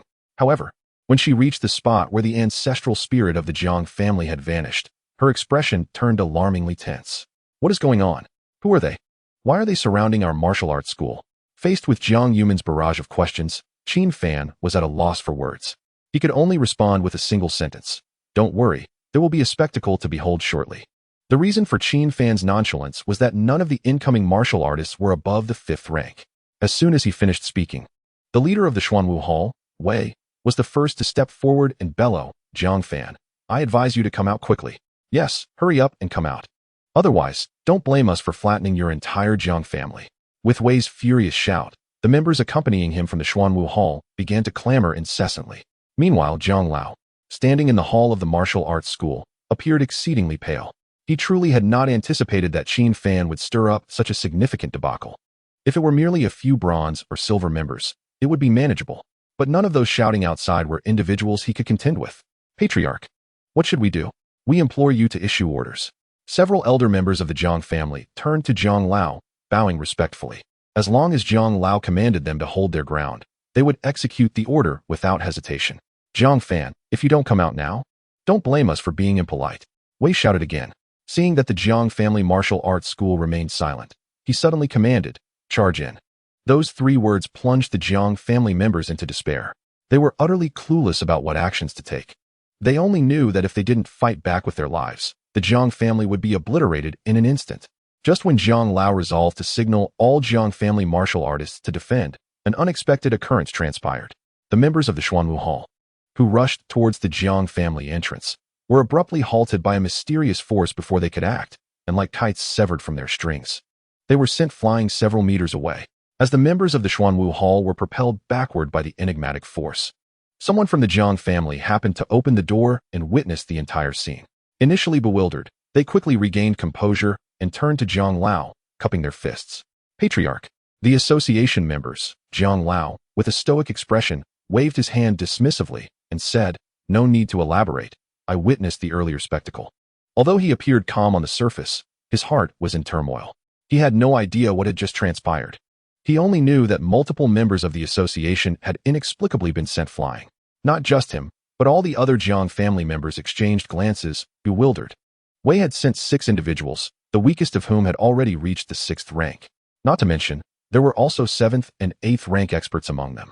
Yet they had all been affected without exception. As he gazed at the 6 sprawled out on the ground within his hall, Wei's complexion gradually turned ashen. This time, he was not accompanied solely by members of the Xuanwu Hall. The Zhuke Hall and Qinglong Hall had also come to claim a share. Observing this scene, members of the Zhuke Hall and Qinglong Hall exchanged knowing smirks. This was a humiliation for the Xuanwu Hall, igniting a burning shame on their cheeks. A bunch of useless fools, Wei bellowed angrily.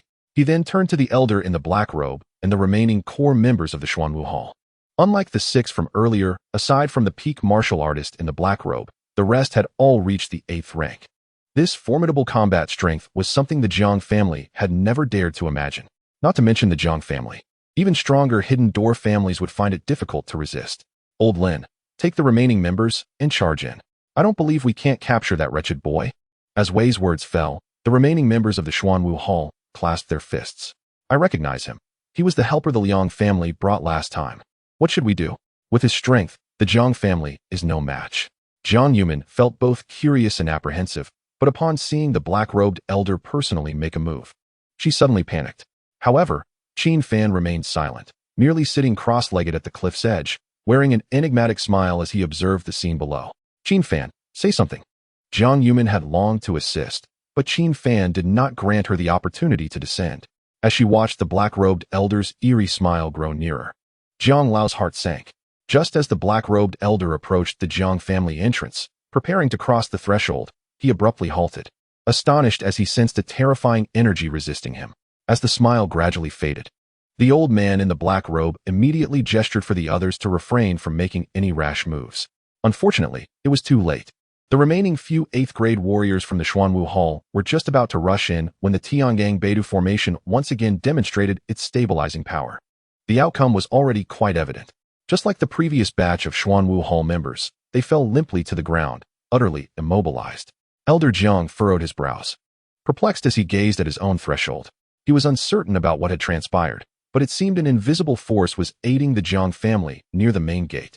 The old man in the black robe cast a scornful glance at the fallen members, then turned to whisper an explanation to Hall Master Wei, recounting the mysterious energy he had sensed without reservation. Are you saying that there is a terrifying energy surrounding the Jiang family's entrance that obstructs your advance? Indeed. The old man in the black robe nodded in affirmation, though he felt somewhat guilty. He had visited the Jiang family before, but had never perceived this strange energy during his previous visit. Nonsense. The Jiang family ranks among the lower echelons of the Hidden Gate. How could even a peak warrior like you be easily repelled? Although the Jiang family should be under the jurisdiction of the Baihu Hall, The other 3 halls were quite familiar with the hidden families of Suhang. They understood the capabilities associated with each family. How could a family that couldn't even cultivate an 8th-grade warrior now claim that even peak warriors could not easily intrude? Was this a joke? Or were these incompetent individuals deliberately mocking him? Suddenly, the black-robed elder shivered, lowering his head in silence. He spoke the truth, but dared not retort. If one was useless, there was no need to concoct excuses. Step aside, and let me show you the prowess of the Zhuge Hall. At that moment, a seemingly pious old man slowly emerged from the ranks. This elder, surnamed Qin, was the vice-master of the Zhuge Hall. Not only was he a gold-tier member of the association, but he had also one foot firmly planted in the realm of martial masters. As Hall Master Qin mocked him, Hall Master Wei felt an urge to retaliate. However, upon reconsideration, he quietly inquired of the black-robed elder, "Are you certain that even peak warriors cannot breach this barrier?" Upon seeing the black-robed elder's affirmative gaze, Hall Master Wei suddenly narrowed his eyes, casting a meaningful glance at Hall Master Qin. He gestured invitingly, smiling.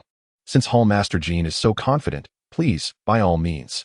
Hall Master Qin disregarded the invitation and waved his hand grandly, commanding, "Charge forth. Let the others witness the strength of our Zhuge Hall." The members of Zhuge Hall raised their hands in unison, surging forward towards the Jiang family's martial arts hall with reckless abandon. The scene was reminiscent of a band of robbers. Initially, Hall Master Qin wore a disdainful expression. However, as he witnessed his own members being sent flying, his smile abruptly vanished. It was evident that Zhuge Hall had fared even worse than Xuanwu Hall. Due to their excessive arrogance, they had not considered leaving any contingency. To their dismay, as every member made contact with the Jiang family's entrance, they met with the same fate as the Xuanwu Hall. Unable to enter, each one was instead hurled back, rolling and groaning in pain. Observing Hall Master Jin's increasingly grim countenance, Hall Master Wei suddenly squinted and smiled, asking, "What now? Will you still attempt to breach? This shouldn't be happening. How can this be?" Hall Master Jin's voice trailed off as all the high-ranking members comparable to Hall Masters present fell into a state of shock. They exchanged glances, seemingly arriving at a shared realization. However, Hall Master Wei quickly sneered. Could it be that Hall Master Qin is suggesting a barrier? Huh. Do you truly believe that is possible? In their view, those capable of casting barriers were genuine masters of high caliber. Numerous locations within the Hidden Gate Association had been sealed with barriers, but those had been established over a century ago. In the present day, finding even 1 or 2 individuals in Suhang who understood the intricacies of barriers was akin to searching for a needle in a haystack. Moreover, how could a small family like the Zhangs possess the means to summon such expertise? While their words held some truth, who could make sense of the bizarre occurrences that had transpired? Just as the crowd found themselves at a loss, a grave voice suddenly resonated from the rear of the procession. "Let me handle this." The voice sounded somewhat familiar. However, when they caught sight of the newcomer, they all inhaled sharply in astonishment. Subsequently, they clasped their fists in respect, exclaiming in unison, "We greet Vice President Situ." Indeed, the newcomer was none other than Vice President Situ, who had vowed to pursue Qin Fan to the ends of the earth. He was one of the few peak powerhouses within the association who had surpassed the 5th grade of martial masters. Chapter 75. Returning the favor in kind. Qin Fan's expression turned icy. He had not anticipated this cunning old fox would appear in person. He had assumed it would take at least 2 or 3 days before the elders would exhaust their options and summon him. With this thought, Qin Fan scanned the crowd at the rear and noticed that the only vice president present was indeed Situ. He couldn't help but smirk. Arriving now is merely courting death. "What did you say, Qin Fan? And who is that old man? His aura is completely different from the others." Jiang Yumian was unaware of Qin Fan's actions within the association.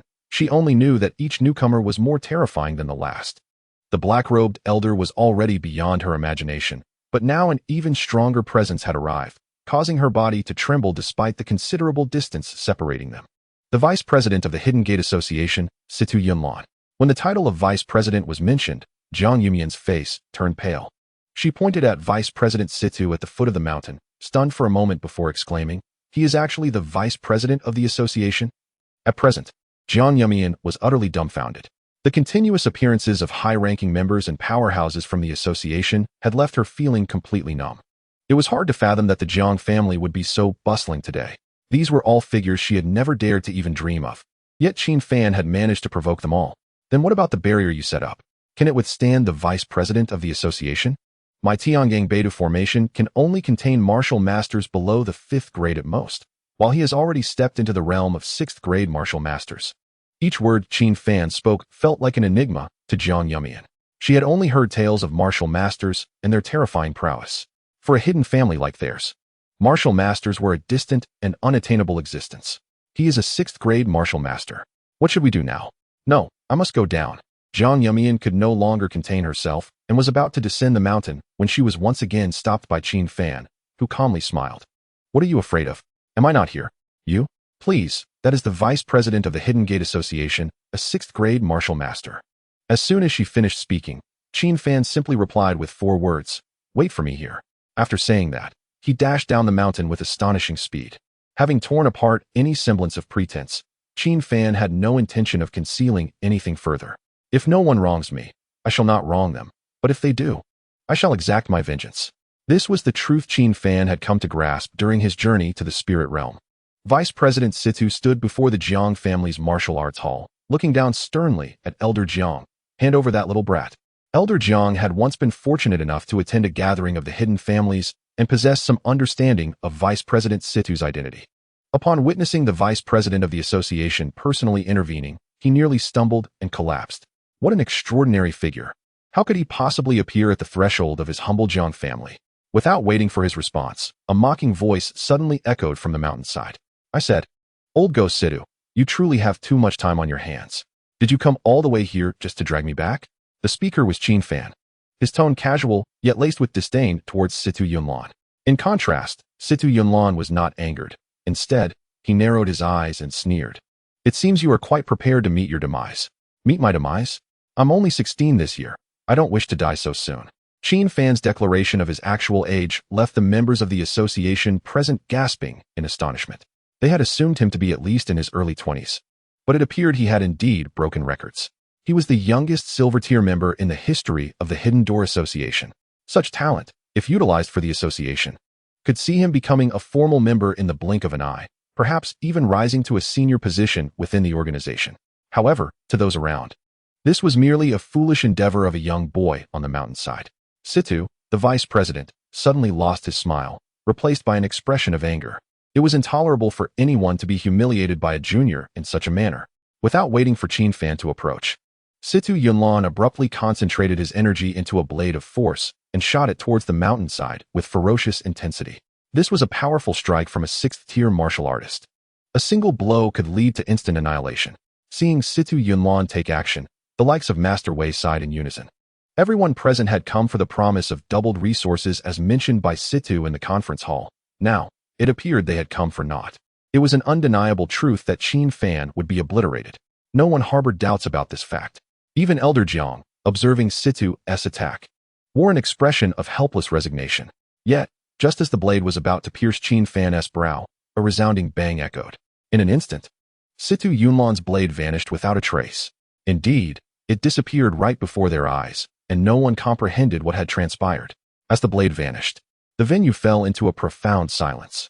No one dared to speak, their expressions frozen in astonishment as they fixated on Qin Fan. Only Jiang Yuman, standing at the edge of the cliff, exhaled a long breath. In her eyes, there was nothing Qin Fan could not accomplish. Even when he mentioned confronting a 6th-tier martial artist, she felt an inexplicable sense of trust. Realizing his attack had been neutralized, Situ Yunlan's first thought was of the hidden expert who had intervened during the conference. His expression shifted, and he instinctively took 2 steps back to survey his surroundings. Could it be that the expert had been by the boy's side all along? But upon reflection, he had not sensed any similar aura when he attacked. Thus, he concluded it must have been mere coincidence. Unbeknownst to him, the quickness of Qin Fan's response had left everyone in the dark. To Qin Fan, that blade was merely child's play. He shrugged his shoulders, teasingly remarking, "So this is the capability of the vice president of the Hidden Door Association." The moment those words left his lips, a tempest erupted among the crowd. Particularly, Master Wei and other high-ranking members of the association had veins bulging on their foreheads. This was an affront, a blatant insult. The association had never witnessed such audacity from a junior. If they did not eliminate him, it would not suffice to quell the public outrage. Jiang Fan, you shall pay dearly for the words you have spoken today. Situ Yunlan inhaled deeply and then waved his large hand. A colossal palm, blocking out the sun, suddenly reached for Qin Fan. In comparison to this hand, Qin Fan's figure seemed no larger than an ant. The The surrounding members, including Master Wei, displayed expressions of excitement. This was Situ Yunlan's signature technique, the grasping heaven palm. To witness it at this moment would not have been in vain. Yet, just as they were thrilled, another massive hand appeared in the air, seemingly out of nowhere. Old man, do you think you are the only one capable of this technique? As Qin Fan spoke, he had already raised his right hand, summoning an identical colossal hand through the convergence of abundant natural energy. A faint golden light enveloped Qin Fan's body, resembling a true dragon gazing down upon the heavens. It emanated an overwhelming aura that was unmistakably powerful, rapidly spreading in all directions. Qin Fan gazed down imperiously at all the members of the association, a sinister smile curling at the corners of his lips. Master Wei and the others trembled and stumbled back, engulfed in an unfathomable dread. Was this truly Qin Fan? A mere 16-year-old just admitted into the Hidden Door Association? No, the colossal hand he had conjured was far beyond what an ordinary 6th-tier martial artist could achieve. Situ Yunlan looked at Qin Fan with suspicion, then roared, "You little brat, just how many secrets have you kept from us?" "Kept from you? I see no need to conceal anything in your presence," Qin Fan replied. As soon as his words fell, the colossal hand he had summoned collided with Situ Yunlan's grasping heaven palm. The resulting shockwave was so powerful that it blew away all martial artists who had yet to reach the 8th tier. Subsequently, thick smoke billowed from the mountain. No one knew what had just occurred, nor did they understand the current situation. Whose colossal hand was superior? As the smoke cleared, however, Qin Fan stood unharmed in place, causing another uproar. In stark contrast to the jubilant cheers from the Jiang family, the association was engulfed in fear. A 16-year-old boy possessed strength on par with the vice president? This was terrifying. How many would believe it if it spread? Before Situ Yunlan could react, the frost dragon was already in Qin Fan's grasp. The blue blade radiated a chilling aura, and he wielded it with astonishing speed, charging directly at Situ Yunlan's vital points. He had never shown mercy to those who sought to kill him, regardless of whether they were the vice president of the most powerful faction in Huaxia. Panic surged through Situ Yunlan as he finally realized that the boy had been concealing his true strength. In the face of this sudden strike, he had to unleash all his power to barely evade. However, evasion did not mean he emerged unscathed. A gaping wound appeared on his right shoulder, blood seeping profusely. Clutching his injury, Situ Yunlan's face turned pale. "You little brat, I refuse to believe you have reached the 6th tier. Tell me, what secrets do you hide?" Any sane person would doubt that a 16-year-old could achieve the rank of a martial artist, let alone stand equal to the vice president of the association at the 6th tier. Yet this was the undeniable truth. In response to Situ Yunlan's questioning, Qin Fan remained silent, dressed in black, a sword in hand, embodying a fierce presence. The intense killing intent in his gaze caused beads of sweat to form on Situ Yunlan's forehead. Sensing the dire situation, the vice president instinctively wished to flee.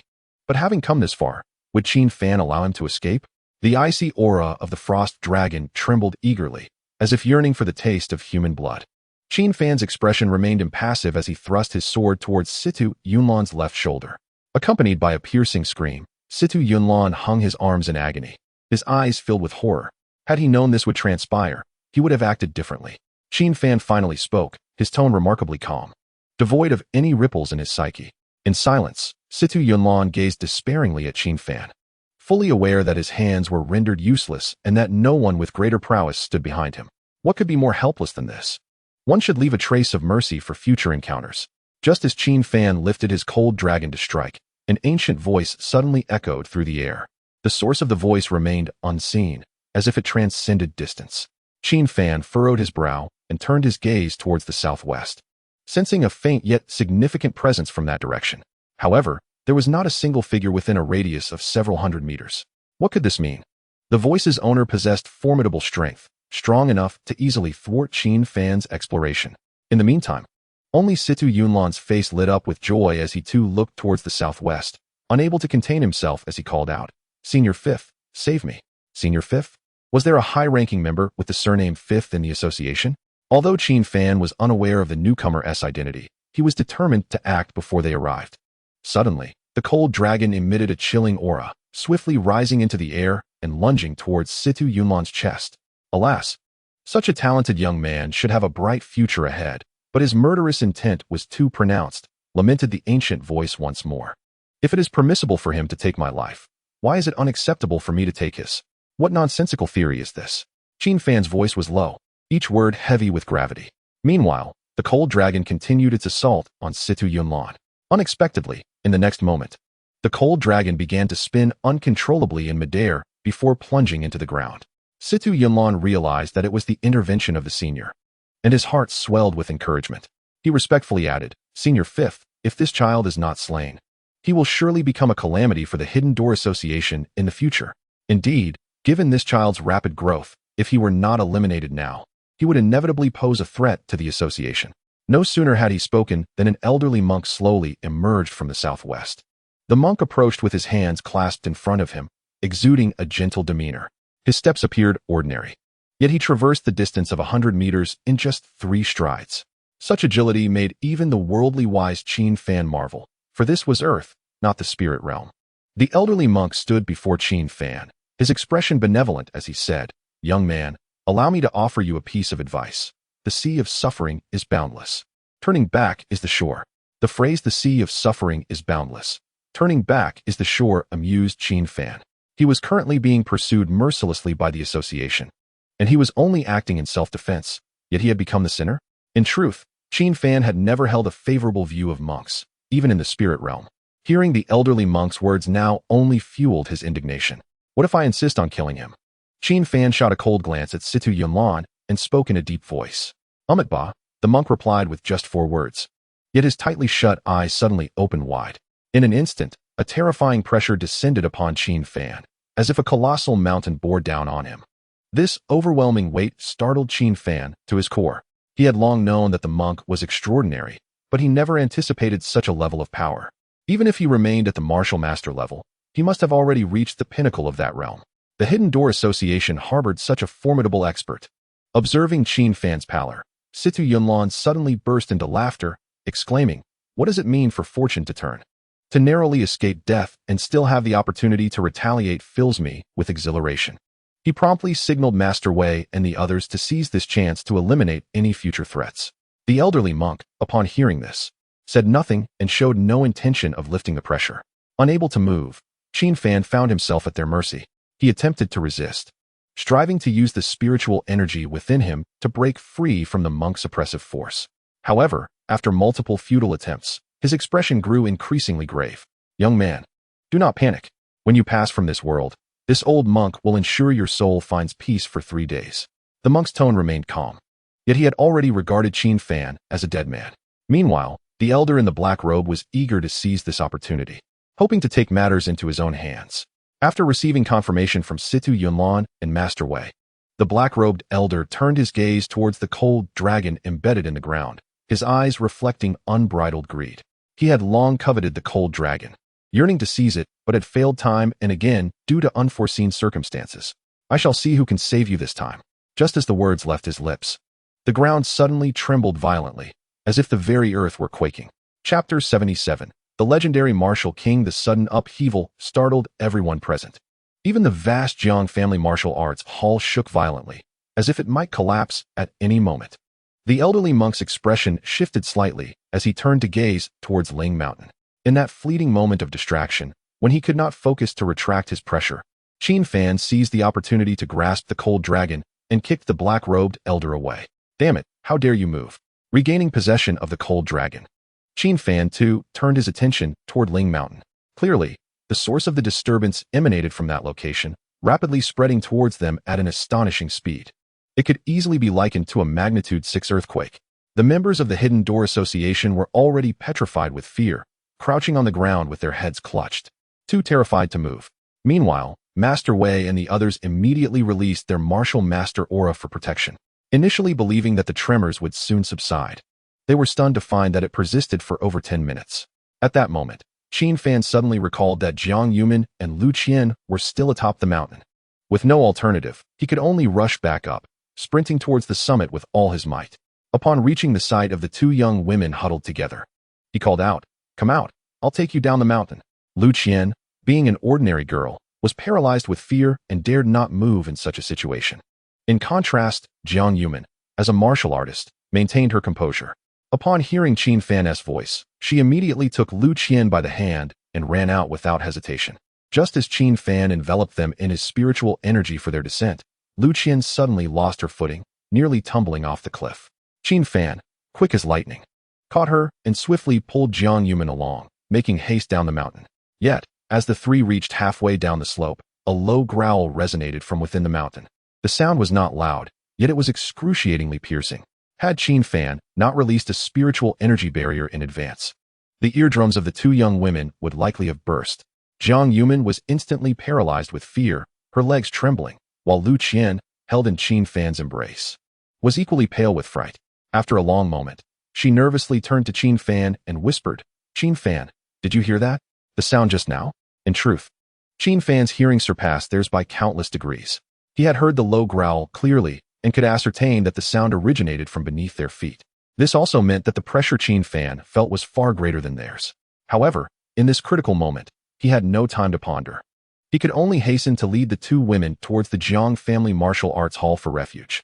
"Be careful," Lu Qian suddenly exclaimed. She gazed at the mountain path ahead, which had been utterly severed due to a violent tremor. It resembled a chasm, with an abyss lying beneath. "What should we do? We might never escape." As the gap widened, Lu Qian surprisingly found her composure.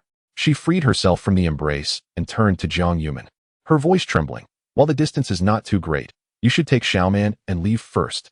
Jiang Yumin immediately snapped to attention and firmly rejected Lu Qian's suggestion. Despite being rivals throughout their school days, after 2 days of shared experiences, they had formed a bond akin to sisterhood. One was an ordinary student with an exceptionally kind heart, while the other was a warrior, inherently strong-willed and unyielding. Both wished for Qin Fan to prioritize sending the other away, leaving themselves to devise an escape plan. Thus, Qin Fan found himself in a dilemma. He didn't want to abandon either of them, so he forcefully suppressed their debate and focused on the chasm before them. The approximate distance was about 7 meters. Should he act alone, he could easily leap across. Even if he carried one person, it would not pose a significant challenge. However, to carry both at once seemed a Herculean task. Qin Fan suddenly regretted not advancing his cultivation speed. Had he reached the golden core stage, he would have been able to fly with a sword. Flying with a sword? At this thought, he glanced down at the cold dragon that had been closely following him on his right. In the spirit realm, only those who had reached the golden core could master the technique of flying with a sword. This skill flowed through the bloodline of the demon race, emerging naturally in the mind as one's cultivation progressed. Yet he was different. He was a sword immortal bearing 3,000 years of memories from his past life. He was already well versed in the art of sword flight. However, he had long been constrained by the unbreakable notion that only cultivators of the golden core could achieve such feats. What if a Foundation establishment practitioner understood the method of sword flight? Could they soar through the skies? Faced with this urgent situation, Qin Fan decided to act without hesitation. He suddenly raised his right hand, manipulating the cold dragon to hover in front of him. The two girls, who were previously embroiled in a debate over who to send first, were momentarily stunned. Jiang Yumin was aware that Qin Fan could control blades, but was unsure of his intentions. Meanwhile, Lu Qian's eyes widened in disbelief as she stared at the scene before her, which defied all scientific explanations. "Qin Fan, what do you intend to do?" When Jiang Yumin inquired, Qin Fan suddenly shouted sternly, "Hold on tight to me." Without hesitation, they wrapped their arms around Qin Fan. Before they could fully comprehend the situation, Qin Fan leaped into the air. Just as they were about to plummet into the abyss, the cold dragon surged forth, seeming to possess a consciousness of its own, cushioning Qin Fan's descent. It had to succeed. It must succeed. Qin Fan understood that if he failed, 3 lives would be lost. Meanwhile, Jiang Yumin and Lu Qian had already closed their eyes, too terrified to look or even think. As time passed, they gradually realized they did not feel the sensation of weightlessness and cautiously opened their eyes. In that moment, both Jiang Yumin and Lu Qian were rendered speechless. They could hardly believe their eyes as they gazed down, astonished to find themselves soaring through the air as if in a dream, an unforgettable dream. However, Qin Fan's face was pale. He was forcefully channeling the sword flight technique, defying the limits of the golden core stage. Consequently, his internal energy was rapidly depleting. This extraordinary act of defiance was witnessed by those gathered at the martial arts school. No one spoke. They merely gaped in horror at the sight of the three flying high above. The old monk, who had previously sought to slay Qin Fan, felt his pupils involuntarily constrict in shock and apprehension, expressions of astonishment and fear blending grotesquely on his face. It was not until Qin Fan cleared the chasm and landed on the opposite side of the mountain that the old monk swallowed hard, his lips trembling as he stammered, "The legendary martial king." The mention of the martial king sent shivers down the spines of all present at the association. Among them, the most stunned was the black-robed elder, who had first crossed paths with Qin Fan. Then came the martial leader Wei and Situ Yunlan, each face etched with profound fear. By the time Elder Jiang and the members of the Jiang family emerged from their shock, there was no trace of the association left. They had all fled, disappearing without a trace. Chapter 78, The Kill. It is said that only those who have truly entered the realm of Martial King can harness energy to ascend into the skies. This is a symbol of the highest honor associated with the title of Martial King. Why do martial artists strive so hard to cultivate? It is not solely for the pursuit of power, but also for the allure of the unknown. The fact that Qin Fan took Jiang Yumin and Lu Qian flying with him was irrefutable. The old monk's mind was consumed by a single thought. He had kicked a hard stone. He never anticipated that the association would provoke a martial king. No more lengthy discussions. He simply turned and fled. The surrounding members of the association followed suit, each one sprinting faster than the last. In the blink of an eye, the once formidable association had vanished completely. In contrast, Elder Jiang's face radiated overwhelming shock and joy. Truthfully, he had sensed from the moment he first witnessed Qin Fan in action that this young man was extraordinary. The events of the past few days spent protecting him had proven worthwhile, culminating in the discovery of a genuine martial king. For his relatively insignificant family, this was an immense boon. Elder Jiang felt a wave of gratitude, relieved he hadn't acted recklessly. Otherwise, he would surely regret it deeply. On Qin Fan's side, the considerable depletion of his energy left him somewhat unsteady upon landing. Fortunately, Jiang Yumin and Lu Qian supported him, allowing him to regain his footing. Observing the incredulous expressions on their faces, Qin Fan jested. What's wrong? Never been on a plane before? While both experiences involve flying, one is confined to a cabin, while the other involves soaring through the air by one's own strength. The two experiences are simply incomparable, especially for Lu Qian. Everything that had just transpired had surpassed her understanding of gravity. Qin Fan, how can you fly? After a moment, Jiang Yumin finally posed the question to Qin Fan, her eyes brimming with excitement. This was utterly astonishing, akin to embarking on an unprecedented magical journey. Though brief, the experience felt profoundly real. Qin Fan could only offer a wry smile, uncertain how to explain. After all, he had never pondered why cultivators could fly with swords upon reaching the golden core. Meanwhile, he turned to observe the association members scattered in every direction, instinctively frowning. You all should head back now. We're halfway up the mountain. Qin Fan gestured for the two girls to return to the martial arts school while he departed in the opposite direction. You're already so weak. Why do you want to run around? Lu Qian asked with concern. However, Jiang Yumin seemed to understand something and nodded in agreement with Qin Fan, subsequently persuading Lu Qian to leave first. Once the two girls had descended the mountain, Qin Fan took a deep breath and then sped off in the other direction. In the blink of an eye, he appeared above the group of elders in black robes, sneering coldly. Now you know fear? Oh no, he is chasing us. The old monk, now in a precarious position himself, saw Qin Fan approaching and decisively abandoned everyone behind him. Meanwhile, Situ Yunlan and the others, including the elder in black robes, were left dumbfounded. They found themselves at a loss, unable to move, as they stared blankly at Qin Fan. The martial king. My heavens, how could I have been so blind as to make an enemy of a legendary martial king? This was the inner monologue of Situ Yunlan, who had lost all her earlier bravado. The elder in black and Master Wei were equally blank, their minds in a haze. After a brief silence, Situ Yunlan suddenly rolled her eyes and clasped her fists in a gesture of feigned humility, laughing. Haha, it's all a misunderstanding. What more could she say? It would be foolish to continue antagonizing someone they knew they could not defeat. Of course, being foolish was not the worst part. The terrifying retribution to come was what truly frightened them. Actually, we have no grievances with you, Senior, so this misunderstanding is not entirely our fault. The master of the Azure Dragon Hall stammered, stepping forward with a plea for mercy. The master of the Vermilion Bird Hall followed suit, also seeking forgiveness. Qin Fan narrowed his eyes, surveying the group from his elevated position, then crouched down with a cold smile. Is that so? Yes. Senior, you are magnanimous. Please spare us. As they begged for mercy, the lower halves of the two hall masters trembled uncontrollably. The pressure they were under was immense. Had it not been for their identities, they might have prostrated themselves before their subordinates. Conversely, Qin Fan did not regard these two halls as significant. Instead, he turned his gaze to the elder in black, who was attempting to flee from the group. Old man, say something. At this, everyone turned their attention to Elder Lin. Most members of the association were aware that a rift had formed between him and Qin Fan.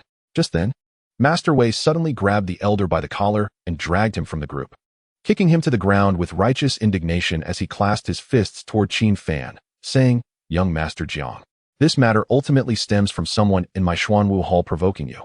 I now present him to you. Do with him as you wish." The surrounding members of the association were left astonished by this series of actions. Qin Fan squinted, inwardly thinking, what a noble act of familial betrayal. However, he had no intention of sparing the elder in black, so he nodded and said, "You said it yourself." "Yes, I did. I only asked that young Master Jiang spare my Xuanwu Hall." The elder in black, now on the ground, exclaimed in terror. "Shut your mouth." Master Wei seethed, his teeth grinding in frustration. His anger was not directed at Qin Fan, but rather at the useless individual before him who dared to provoke a martial king. "You must be out of your mind to have brought this upon yourself. To spare your Xuanwu Hall is not an option. However, I do have a condition." "What condition?" Master Wei's heart soared with hope as he eagerly clasped his fists. In contrast, Qin Fan pondered for a moment before speaking nonchalantly, "From this day forth, the Xuanwu Hall will be managed by the White Tiger Hall." Upon hearing this, the crowd collectively gasped in shock. The four major halls had historically been in a state of perpetual rivalry for centuries, with no resolution in sight. This meant that none would submit to the other. To have the Xuanwu Hall placed under the jurisdiction of the White Tiger Hall was nothing short of a blatant humiliation. It would signify that the Xuanwu Hall could never hold its head high again. Yet, faced with a matter of life and death, Master Wei gritted his teeth and resolutely replied, "Very well." Qin Fan nodded in satisfaction and then turned his attention back to the elder in black. Before the elder could utter another plea for mercy, the cold dragon struck again, swiftly piercing through his chest with a single sword thrust. The gaping wound that gushed blood was a sight to behold, shocking everyone present. However, in the realm where strength reigned supreme, no one dared to utter a word against Qin Fan's actions. Even the old monk, witnessing this scene, could only sigh and murmur, Amitabha. Chapter 79. A relic of trust. Faced with the lifeless body of the elder in black, the old monk, feeling helpless, remarked, "Senior, your methods are rather extreme." Upon realizing that the youth on the mountainside was a martial king, the old monk felt a twinge of fear. He understood that he was no longer a match for Qin Fan and could not oppose him at this critical moment. After all, one's life is not someone else's but one's own. To survive, one must fight for their own survival. Nevertheless, the elder in black had been a gold-tier member of the association. To kill him like this would jeopardize the association's standing in this world. Qin Fan, upon hearing this, impassively retorted, "So, according to your reasoning, it is permissible for others to kill me, but not for me to kill others? That is not my intention. I only wish to advise you, Senior, that the Hidden Door Association is not as simple as you might think." As he said this, Qin Fan instinctively raised an eyebrow. He detected no hint of deceit in the old monk's expression. Could it be that the Hidden Door Association also harbored formidable beings capable of flight? Yet, he knew he had only managed to fly by relying on his past memories and willpower. His actual strength was merely at the foundational level, akin to a sixth-tier martial artist in the Hidden Door. The reason he could easily overpower Situ Yunlan was solely due to his superior spiritual pressure and combat skills. As for the old monk before him, he was genuinely a master. Had it not been for the earlier demonstration of sword flight that had profoundly shocked him, a real confrontation would reveal that he was no match at all. My words end here. I hope you seek your own fortune in the future. The old monk sighed again and turned to Master Wei, saying helplessly, "Take his body back. I shall personally perform a rite for him." Originally, he had come to perform a rite for Qin Fan, but unexpectedly, he found himself preparing to perform a rite for a member of his own association. Master Wei complied but cast a wary glance at Qin Fan before leaving, fearful that he might have a change of heart. As the lifeless body of the elder in black was carried away by the two men, Qin Fan's expression remained unmoved. For him, killing had become a matter as light as a feather. He had slain countless cultivators in the spirit realm, and the sight of mountains of corpses and seas of blood was nothing new to him. Just as he was about to rise and depart, Masters Ling and Zhan drove up, having just learned of the attack on the Jiang family martial arts hall. Without a moment's hesitation, they rushed over to provide assistance. However, upon seeing the familiar figures ahead, Master Ling questioned, "Is that Xiao Fan? What is he doing here?" With that, both Masters Ling and Zhan exited their vehicle and hurried after him. Qin Fan sensed their presence and turned, astonished to see them. "Masters Ling and Zhan, what brings you here? Didn't we hear that the Jiang family was under siege? We rushed over to help." "Where are they?" Master Ling replied. scanning the surroundings with a raised hand, only to find that no one was around. They have already left, Qin Fan answered calmly, leaving both of them momentarily stunned. After a while, Master Ling asked, left? Does that mean the Jiang family has? He assumed the Jiang family had been razed to the ground by the association. But since Xiao Fan was here, it indicated that the Jiang family was unharmed. Master Zhan, with his more astute thought process, began to piece things together. Given Qin Fan's unscathed condition, it seems that nothing of great consequence has transpired. However, this very fact piqued his curiosity regarding how the members of the association were dispatched. Unable to elaborate further, and with his mind echoing the roars from the mountains, he directly invited the two individuals to visit the Jiang family's martial arts hall.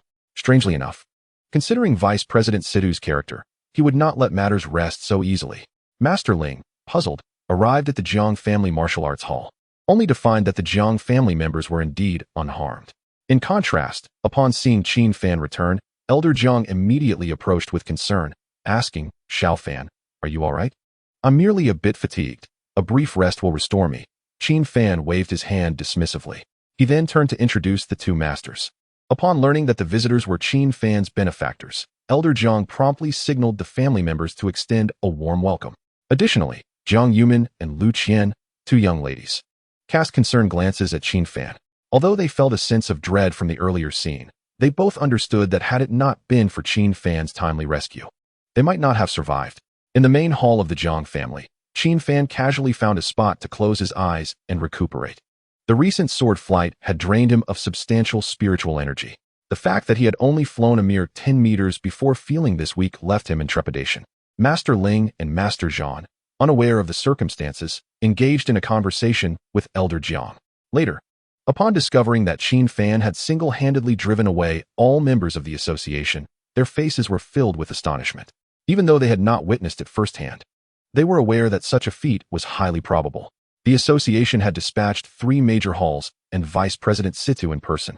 They would not have relinquished this opportunity lightly. Now that they had retreated, and with the Jiang family unscathed, it was clear that Qin Fan's true strength far exceeded their expectations.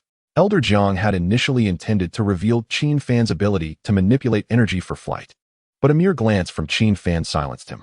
He did not wish for the two masters to learn this, fearing it might bring them trouble upon their return. After all, the more they knew, the graver the consequences could be. Moreover, the fact that the two masters had disregarded their own safety to assist him had deeply moved Qin Fan. He did not want to endanger them. At that moment, Master Ling and Master Zhan exchanged glances. Subsequently, Master Zhan rose and gestured for Qin Fan to speak in the courtyard. Master Ling, Master Zhan, what is it that you wish to discuss with me in the courtyard? Qin Fan inquired, perplexed, as they arrived at the cool pavilion. Master Ling hesitated for a moment. Just as he was about to speak, Master Zhan produced a medallion from his pocket and handed it to Qin Fan, succinctly stating, "This is the Elder's token. To see the token is to see the person." Elder's token? Qin Fan was unfamiliar with such a token and unaware that the Hidden Gate Association had elders of this caliber. However, recalling the old monk from earlier, he suddenly asked, "What does this mean, Master Zhan?" He did not reach out to take it immediately, but the craftsmanship and engravings on the token indicated that the authority of an elder was immeasurable. "This is entrusted to us by Master Su for you. You should keep it, as it will undoubtedly prove useful in the future," Master Ling interjected, forcibly placing the token into Qin Fan's hand with a smile. At that moment, the three of them appeared less like a hierarchy and more like 3 brothers in harmonious camaraderie. "Master Su, are you referring to one of the 3 main examiners responsible for monitoring our assessment?" Qin Fan recalled the kind old man who had aided him during the trials. He had once been perplexed as to why this individual had chosen to assist him covertly. Now, with the Elder's token in hand, his curiosity only deepened. The Hidden Gate Association had 3 elders. 2 bore the surnames Fifth and Ouyang, while the 3rd was named Liang. And then, Qin Fan was uncertain why Master Zhan suddenly began to recount the surnames of the elders. However, when Master Zhan mentioned the elder with the surname Fifth, who had renounced the world a decade ago, Qin Fan raised an eyebrow and questioned, "Are you speaking of an old monk with a somewhat hoarse voice?" Chapter 8. Into the Abyss. Although Qin Fan was unaware of the identity of the previous old monk, the respectful demeanor exhibited by Vice President Situ and the formidable power possessed by the monk indicated that he was likely one of the 3 elders spoken of by Master Zhan. Additionally, the elder with the surname Fifth, having renounced the world 10 years ago, could very well be the old monk.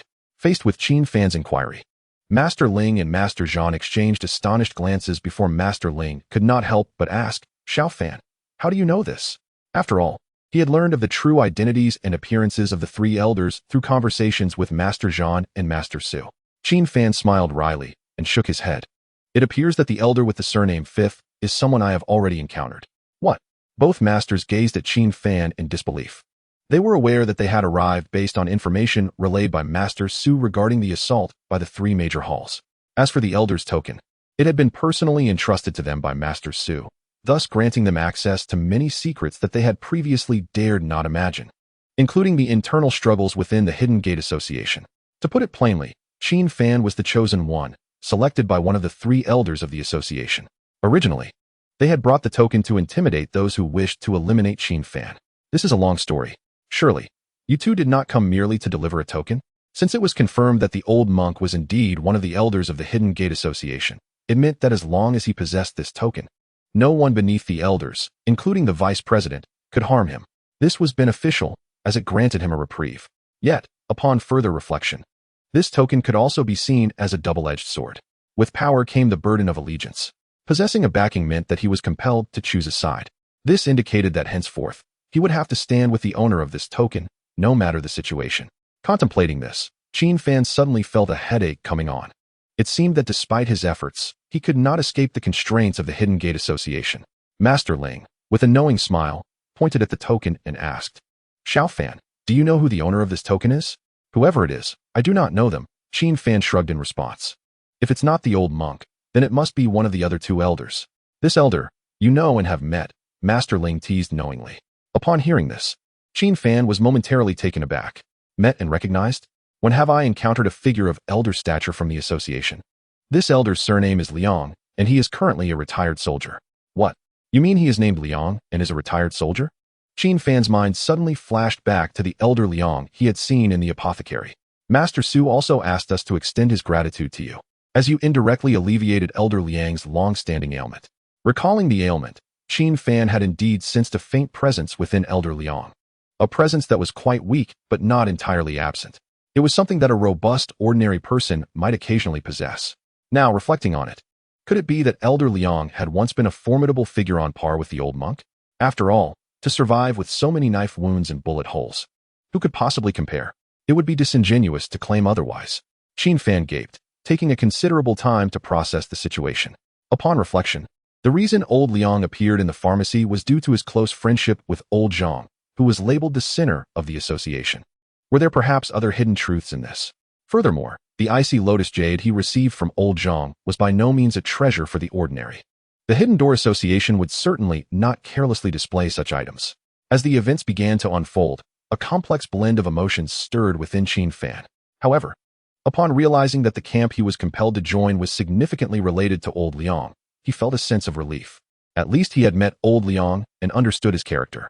The task had been fulfilled, and the items were now in his possession. They had completed their mission satisfactorily. Although Master Ling was an official member of the association, he was insignificant before the elders, thus he approached this task with extreme caution. Now that the mission was complete, they could finally return to report. Yet, as the two stood to take their leave, Qin Fan called out, seemingly deep in thought, I have another question. What question? Master Ling asked, bewildered. Is there a position within the Hidden Door Association that surpasses that of the elders? Or perhaps, Qin Fan hesitated, then added, or an existence at the level of a martial king. Upon mentioning the martial king, both men reacted much like Master Wei and the others, overwhelmed by shock, unsure of how to respond. Once they regained their composure, Master Ling remarked oddly, Xiao Fan, I must commend your imagination. Meanwhile, Master Zhan lowered his voice, asking, why do you inquire? Do you know something? Hey, Brother Zhan, Qin Fan replied, do you really believe there exists something more terrifying than the elders in the association? If the president stands atop the pyramid, then the elders are like a three-headed monster surpassing the pyramid itself. Their presence seems ethereal, yet when they act, even the president cannot easily counter them. How could there possibly be anyone more fearsome than the elders in the association? Nevertheless, Master Zhan continued to stare intently at Qin Fan, seemingly unconcerned with the conversation. After a minute of silence, he ultimately remained silent. Yet Qin Fan sensed that he undoubtedly knew something. After bidding farewell to the two masters, Qin Fan did not linger. Instead, he took the two young girls and returned to the mountainside. It was evident that the roars emanating from within the mountain were indeed reminiscent of a dragon's call. When Qin Fan first heard it, he felt a sense of surprise. Though the sound was faint, it was imbued with a palpable rage, as if awakening a ferocious beast that had slumbered for centuries. Upon returning to the edge of the ravine, Qin Fan peered down into the abyss. It was pitch dark, so much so that he could not see his own hand in front of him. Describing it as a bottomless chasm would not be an exaggeration. He yearned to uncover the truth of the spiritual mountain and to discern whether the earlier roar had indeed originated from a true dragon. If so, it would imply that the earth might also harbor beings from the spirit realm, considering that the true dragon of Huaxia originally hailed from there. What are you planning to do? The ancestral spirit of the Jiang family suddenly appeared beside Qin Fan, a look of terror etched upon its features. What else? Of course, to seek the truth, Qin Fan replied, a wry smile on his face as he gripped the spirit's arm and leaped into the abyss amid its panicked screams. Chapter 81. Colossal Behemoth. The Jiang family ancestral spirit, upon being seized by Qin Fan, had already surmised his intentions. However, it had no time to react before its entire body plunged into the chasm, unleashing frantic screams. Internally, it cursed Qin Fan's ancestors for all their generations. In stark contrast, Qin Fan's visage betrayed no fear, only a fervent curiosity and longing for what lay within the mountain. Before jumping into the abyss, Qin Fan released a ball of spiritual fire through his cultivation. This was a skill only those who had reached the foundation establishment realm could master, serving both to illuminate the inky darkness and, as one's cultivation advanced, to incinerate even metallic substances. The spiritual fire seemed almost sentient, always descending a few meters faster than Qin Fan, allowing him to scout for suitable landing spots and rest momentarily. Unfortunately, Qin Fan could not ascertain the depth of the chasm. Even if the distance from the mountain's base to its peak was merely 100 meters, it did not guarantee that both were aligned at the same level. If the base did not represent the true height of the mountain's interior, then even Qin Fan, fortified by his foundation establishment and enhanced physique, would meet a shattering end without a foothold. At last, Qin Fan found stability beside a protruding rock and looked up at the sky. He estimated that he had descended over 100 meters. Glancing down again, he still beheld the endless darkness of the abyss. Indeed, there was something amiss with this mountain. Qin Fan narrowed his eyes, contemplating that based on the mountain's base, he should have reached the ground long ago. Clearly, that was not the case, and the depth of the abyss remained unfathomable. In a fit of panic, the Jiang family ancestral spirit suddenly erupted in curses. Qin, I swear I will not let this go. Qin Fan merely chuckled and shrugged nonchalantly. You are putting me in danger. No, you are gambling with the lives of everyone in the Jiang family. What kind of creature is a dragon? The Jiang family ancestral spirit pondered, shivering at the thought. It was terrified to explore the mysteries of the spiritual mountain, fearing that should a dragon truly dwell within, it would become enraged. Now, having just disclosed the secret yesterday, it found itself caught in a predicament today. Regret gnawed at it for having let the secret slip. Unbeknownst to it, even had it remained silent, Qin Fan would have sought the truth after hearing the roar. Stop complaining. I am aiding you. Perhaps we can gain the protection of the true dragon. Utter nonsense. The Jiang family ancestral spirit glared at Qin Fan, rebuking him fiercely. Gaining the protection of a true dragon? That is nothing but a fool's dream. You have two options now. Either climb back up yourself or continue with me deeper into the abyss. Though it sounded like a choice, the Jiang family ancestral spirit, whose cultivation had yet to reach the ghostly warrior realm, was incapable of flying back up. Despite being of a ghostly nature, not all spirits possess the ability to soar in the sky. Moreover, those who could fly could not cultivate at all. This was akin to the disparity between those who had attained the Golden Core realm and those at the Martial King level. Suddenly, the Jiang family ancestral spirit asked in astonishment, by the way, how did you fly up before? It found it hard to believe that this young man had indeed broken through to the Martial King realm. Qin Fan offered no explanation. After resting briefly, he seized the Jiang family ancestral spirit once more and continued their descent. The piercing screams echoed through the chasm. This time, Qin Fan descended for an extended period, and after what felt like several tens of seconds, he finally found another foothold to pause. Based on his calculations, he had descended at least 400 to 500 meters. What astonished Qin Fan was that there was still no sign of an end. Could it be that this abyss was truly endless? Or had he severely miscalculated the depth? As Qin Fan pondered, the ancestral spirit of the Jiang family suddenly trembled, gently tapping his arm. The spirit, engulfed in fear, began to speak incoherently. Qin Fan was at a loss. But when he followed the spirit's gaze downward, a chill ran down his spine. What did he see? Two massive, glass-like spherical objects were faintly materializing before him. Surrounding the spheres were vein-like red patterns, and at their center, ominous black diamond shapes resided. The ancestral spirit of the Jiang family was paralyzed with terror, shaking so violently that he lacked the courage to continue gazing. However, Qin Fan, an immortal emperor who had lived for 3,000 years, had encountered many horrifying events.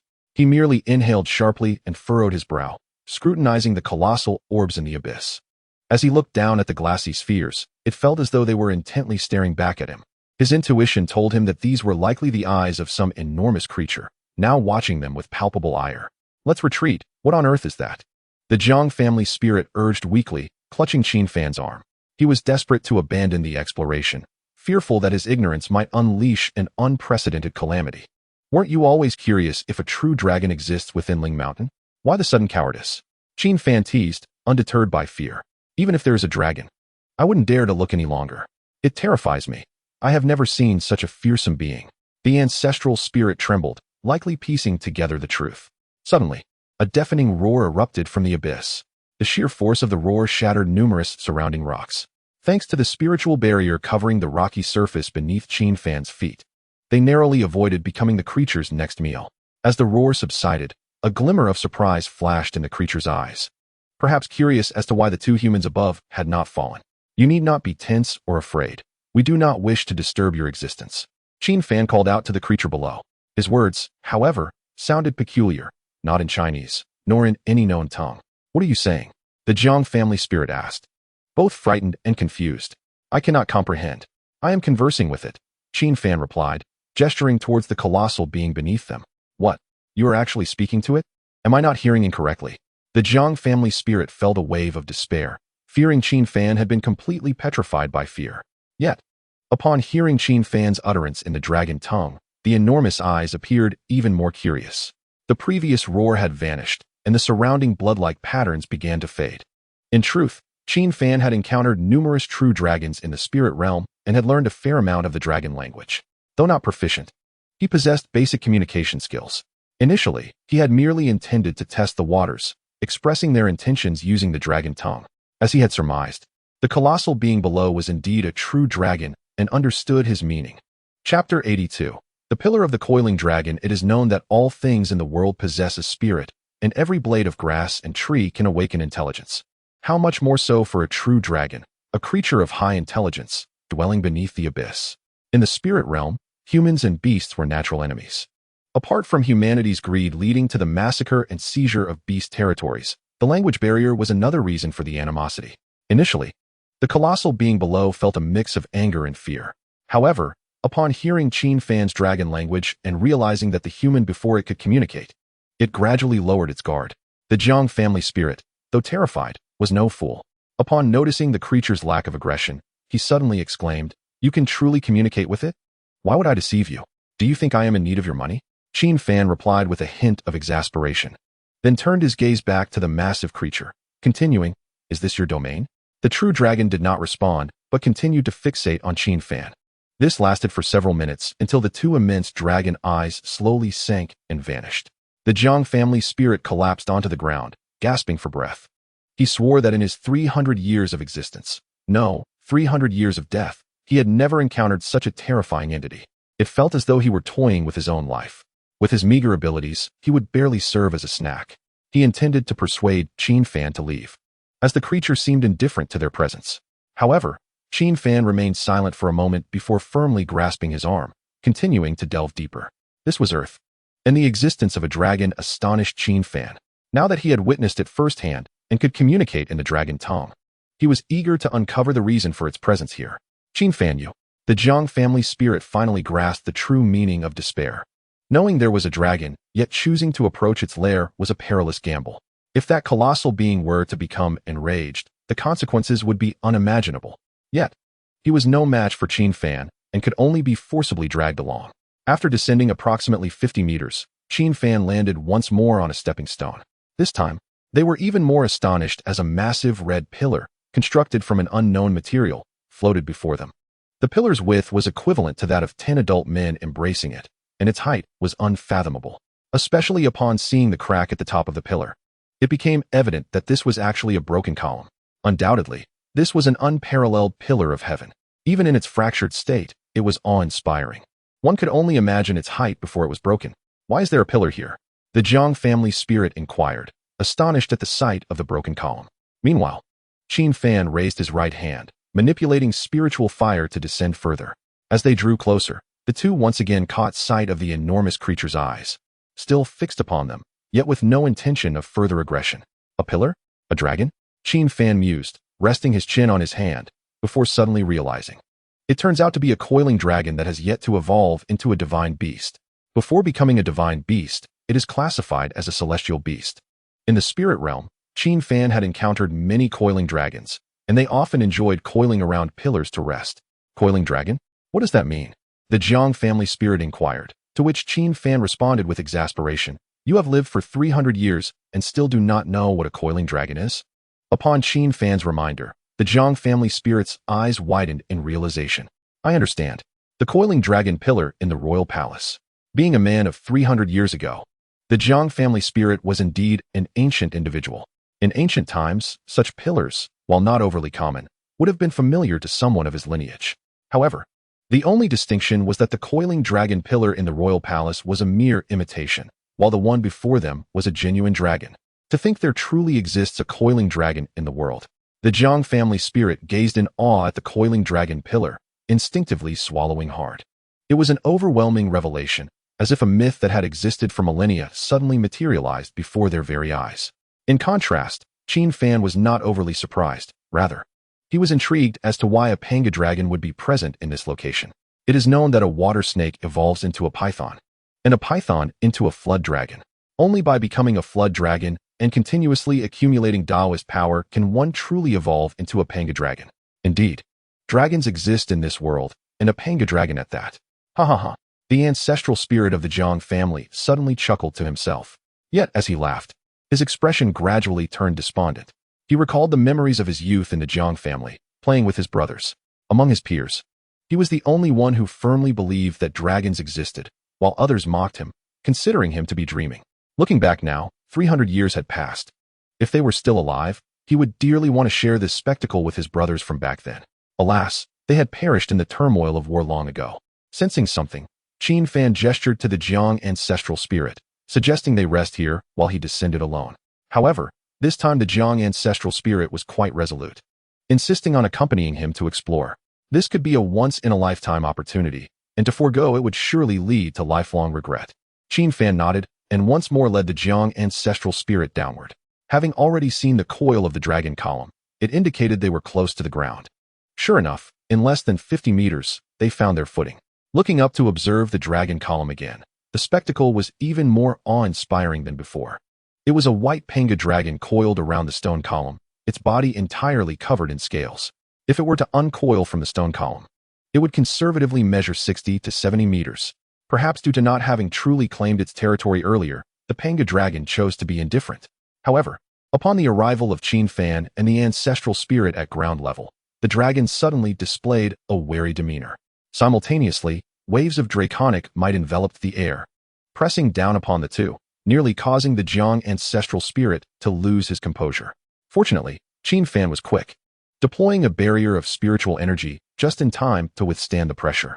He understood the panga dragon might harbor suspicions, so he immediately cupped his hands and said, "We come in peace, with no ill intentions. Then leave, for this place is not meant for you," the panga dragon replied, its voice resonating with an ancient timbre, as if it had endured the trials of time. Qin Fan chuckled wryly, shaking his head. Having come this far, we certainly shall not depart so swiftly. Upon hearing this, the panga dragon's eyes flared with rage. Human, I advise you not to provoke me. I know that with your strength, you could easily slay me. Yet, I am aware that you cannot leave that stone column. Qin Fan had sensed the sealing power within the stone column while still in the air, and thus had carefully chosen a position beyond the dragon's reach as they descended. Despite the mere 5-meter distance between them, it was just beyond the dragon's attack range. Chapter 83. A transaction. The panga dragon was merely posturing. Aside from its roars, it posed no threat to Qin Fan. It was this very realization that emboldened Qin Fan to descend with the Jiang ancestral spirit. Though this colossal creature had yet to evolve into a golden dragon, it was still not something Qin Fan could easily handle. To become a Panga dragon meant it had already entered the ranks of celestial beasts.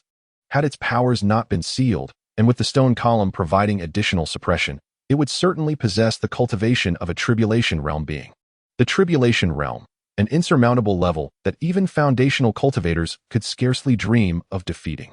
Standing motionless, Qin Fan smirked. If you insist on this course of action, then I have no choice. Arrogant and ignorant human, do you truly believe I cannot kill you? The Panga dragon was thoroughly enraged, opening its maw wide to unleash a fierce roar. Yet the outcome remained unchanged. It could not breach Qin Fan's spiritual barrier. It was akin to encountering a tiger in a zoo that wishes to devour you. It may be fierce, but it is merely a trapped beast. With its powers sealed and its body restrained, no matter how ferocious its anger, it could not break free from its confines. Perhaps fatigued, the Panga dragon huffed heavily, glaring at Qin Fan. To it, the human before it was nothing more than a diminutive ant. Tired, are we? If so, shall we converse in a more tranquil manner? Qin Fan had been communicating with the Panga dragon in its tongue, leaving the Zhang ancestral spirit bewildered and frightened, yet he persevered. When he suddenly sat cross-legged, the Zhang ancestral spirit exclaimed, Qin Fan, why are you sitting down? What are you discussing? Nothing of great consequence, merely that this little dragon is somewhat unruly. The term little dragon left the Zhang ancestral spirit perplexed. Nevertheless, he had no choice but to trust Qin Fan, believing that this young man could successfully lead him home. In truth, the Panga dragon remained furious and reluctant to engage in further dialogue with Qin Fan. However, upon witnessing the human's audacity, it begrudgingly lowered its voice. Speak. What is your true intent? If I say I am merely curious, would you believe me? Qin Fan inquired. Are you not here for the dragon pearl? The Panga dragon's tone was stern and unyielding. Yet, having uttered those words, its gaze betrayed it. Qin Fan immediately followed the dragon's line of sight to a corner and, upon sensing a surge of spiritual energy, smiled. The dragon pearl, a treasure of the dragon clan, is the essence that only coalesces every 1,000 years. It is also a precious medicinal material for human cultivators. In the spirit realm, the dragon pearl is regarded as a celestial medicine, its efficacy well recognized. Realizing it had inadvertently revealed too much, the Panga dragon grew anxious. You may be disappointed. I do not possess a dragon pearl. However, words once spoken cannot be taken back. Qin Fan had already moved towards the corner, kneeling to release his spiritual energy to explore. Moments later, he turned to the Panga dragon with a serene smile. If I can procure the dragon pearl from here, then this journey shall not have been in vain. Approximately 5 meters beneath the surface, Qin Fan detected a powerful wave of spiritual energy. If it was not the dragon pearl, then what could it be? He could guarantee that with this dragon pearl in hand, a swift breakthrough to the golden core stage would be effortless. At that point, he would be able to contend with true martial kings. As soon as Qin Fan finished speaking, the Panga dragon finally panicked. That pearl was one it had spent an entire millennium to produce. If it were to blame anyone, it would be itself for accidentally expelling the pearl too far, where it had gradually become buried beneath shifting soil over time. Qin Fan did not dig, but instead, with an air of nonchalance, remarked, even if I were to take it, you would not be able to harm me, would you? You dare. The Panga dragon roared, its voice echoing with fury. This time, its growl was more potent, evidently fueled by genuine wrath. Yet, just as it attempted to free itself from the dragon column, a crimson thunderbolt suddenly materialized from the air, striking down. The Panga dragon, struck by the thunder, could not suppress a cry of agony. Its entire body convulsed, writhing and spasming uncontrollably. The Zhang ancestral spirit, startled by the earlier crimson thunder, fled towards Qin Fan. Meanwhile, Qin Fan instinctively swallowed hard, aware that the thunder from moments ago was indeed a tribulation, yet not one encountered during a breakthrough. The normal thunder tribulations are divided into 9 heavens, each stronger than the last. The weakest of these tribulations occurs only when a cultivator successfully breaks through to the golden core stage. The challenges faced from the golden core to the nascent soul, and then to the transformation stage constitute the second level. Beyond that, until the ascension, it is rare for one to encounter tribulations exceeding the 3rd level. However, it is crucial to note that the red lightning that just descended from the heavens has already surpassed the 3rd level, nearly reaching the 4th. This is a trial that Qin Fan had only previously experienced during his ascension from a wandering immortal to a celestial being. To face such a formidable tribulation with the cultivation of the foundation establishment stage would undoubtedly result in utter annihilation. In the midst of his trepidation, Qin Fan marveled at the formidable physique of the dragon before him. Astonishingly, it merely twitched a few times in response to the nearing fourth-level heavenly thunder. Yet, after the convulsions, the dragon made another move. Reluctant to concede, it attempted to continue its assault on Qin Fan, provoking a cascade of heavenly lightning to strike down. Witnessing the dragon's anguished cries, Qin Fan found himself speechless. Indeed, even a beast with awakened intelligence still possesses certain cognitive flaws. Fearing the dragon might truly be obliterated. Qin Fan hurried to reassure, "Rest assured, I have no intention of stealing your dragon pearl." He was not foolish. Pilfering the dragon pearl would only allow him a prompt breakthrough to the golden core stage, but it would also draw the attention of a celestial beast comparable to one undergoing tribulation. Such a transaction would be utterly unwise. The dragon, upon hearing this, finally ceased its attack but eyed Qin Fan with skepticism, asking, "Are you certain?"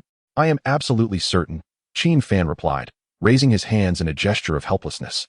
"I understand the dragon pearl is a valuable treasure, but at this moment, I am not in a position to make use of it. If I were to ascend to a higher realm, I might consider seizing the pearl without a second thought, but as things stand, acquiring it would be a waste. It is far more prudent to cultivate a good relationship with you. It may prove beneficial in the future." "Why? Humans are inherently greedy creatures. Since you know I cannot harm you, why would you choose to relinquish this opportunity?" The ingrained avarice of humans had long been embedded in the bloodline of the beast. Generations of inherited memories warned them that humans are the most difficult and cunning of beings. The dragon did not trust that Qin Fan would forfeit such a grand opportunity. Yet it could not fathom a reason for his actions. Instead of responding directly, Qin Fan returned to the dragon, smiling.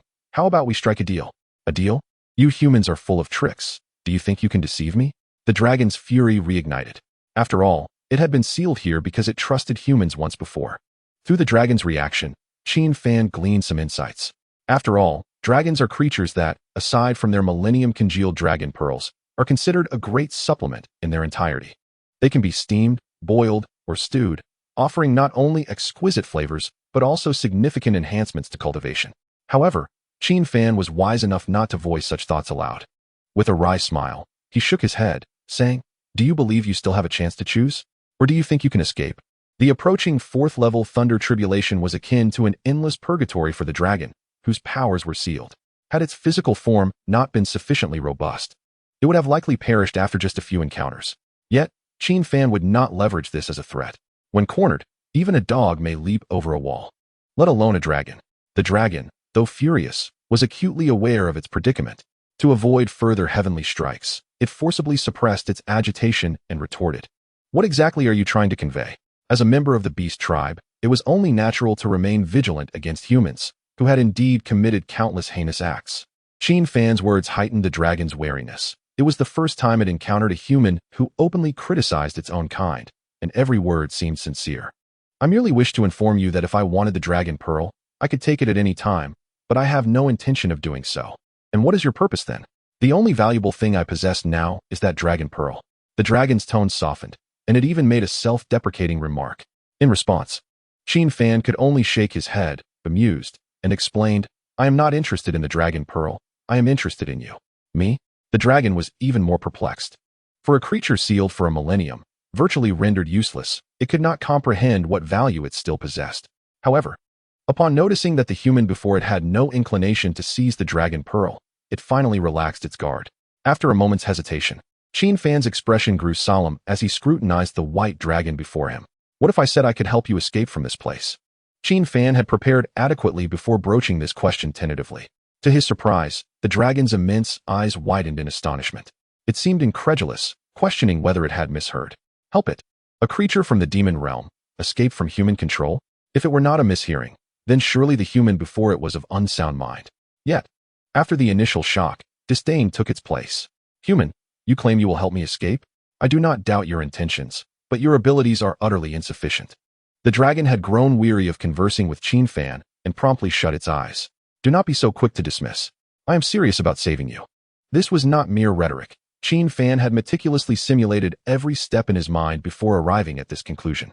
While he currently lacked the ability to facilitate the dragon's escape, he carried the memories of 3,000 years of cultivation. Many seemingly impossible feats, in his view, were indeed attainable. "Serious? Let me know when you can fly freely." The dragon's irritation flared, It felt as though it was the one being underestimated. The combination of the third-level thunder tribulation and the nine heavens demon locking array successfully confined a celestial beast. Qin Fan's musings, while seemingly self-reflective, were, in fact, directed toward the dragon. The third-level thunder tribulation was the red lightning that had fallen from the sky earlier, and the nine heavens demon locking array was fortified upon the stone pillars. Thus, the disdain in the dragon's gaze suddenly vanished. It raised its head slightly, extending its enormous claws in an unwavering gaze at Qin Fan. As its whiskers swayed in the air, it exuded an extraordinary presence.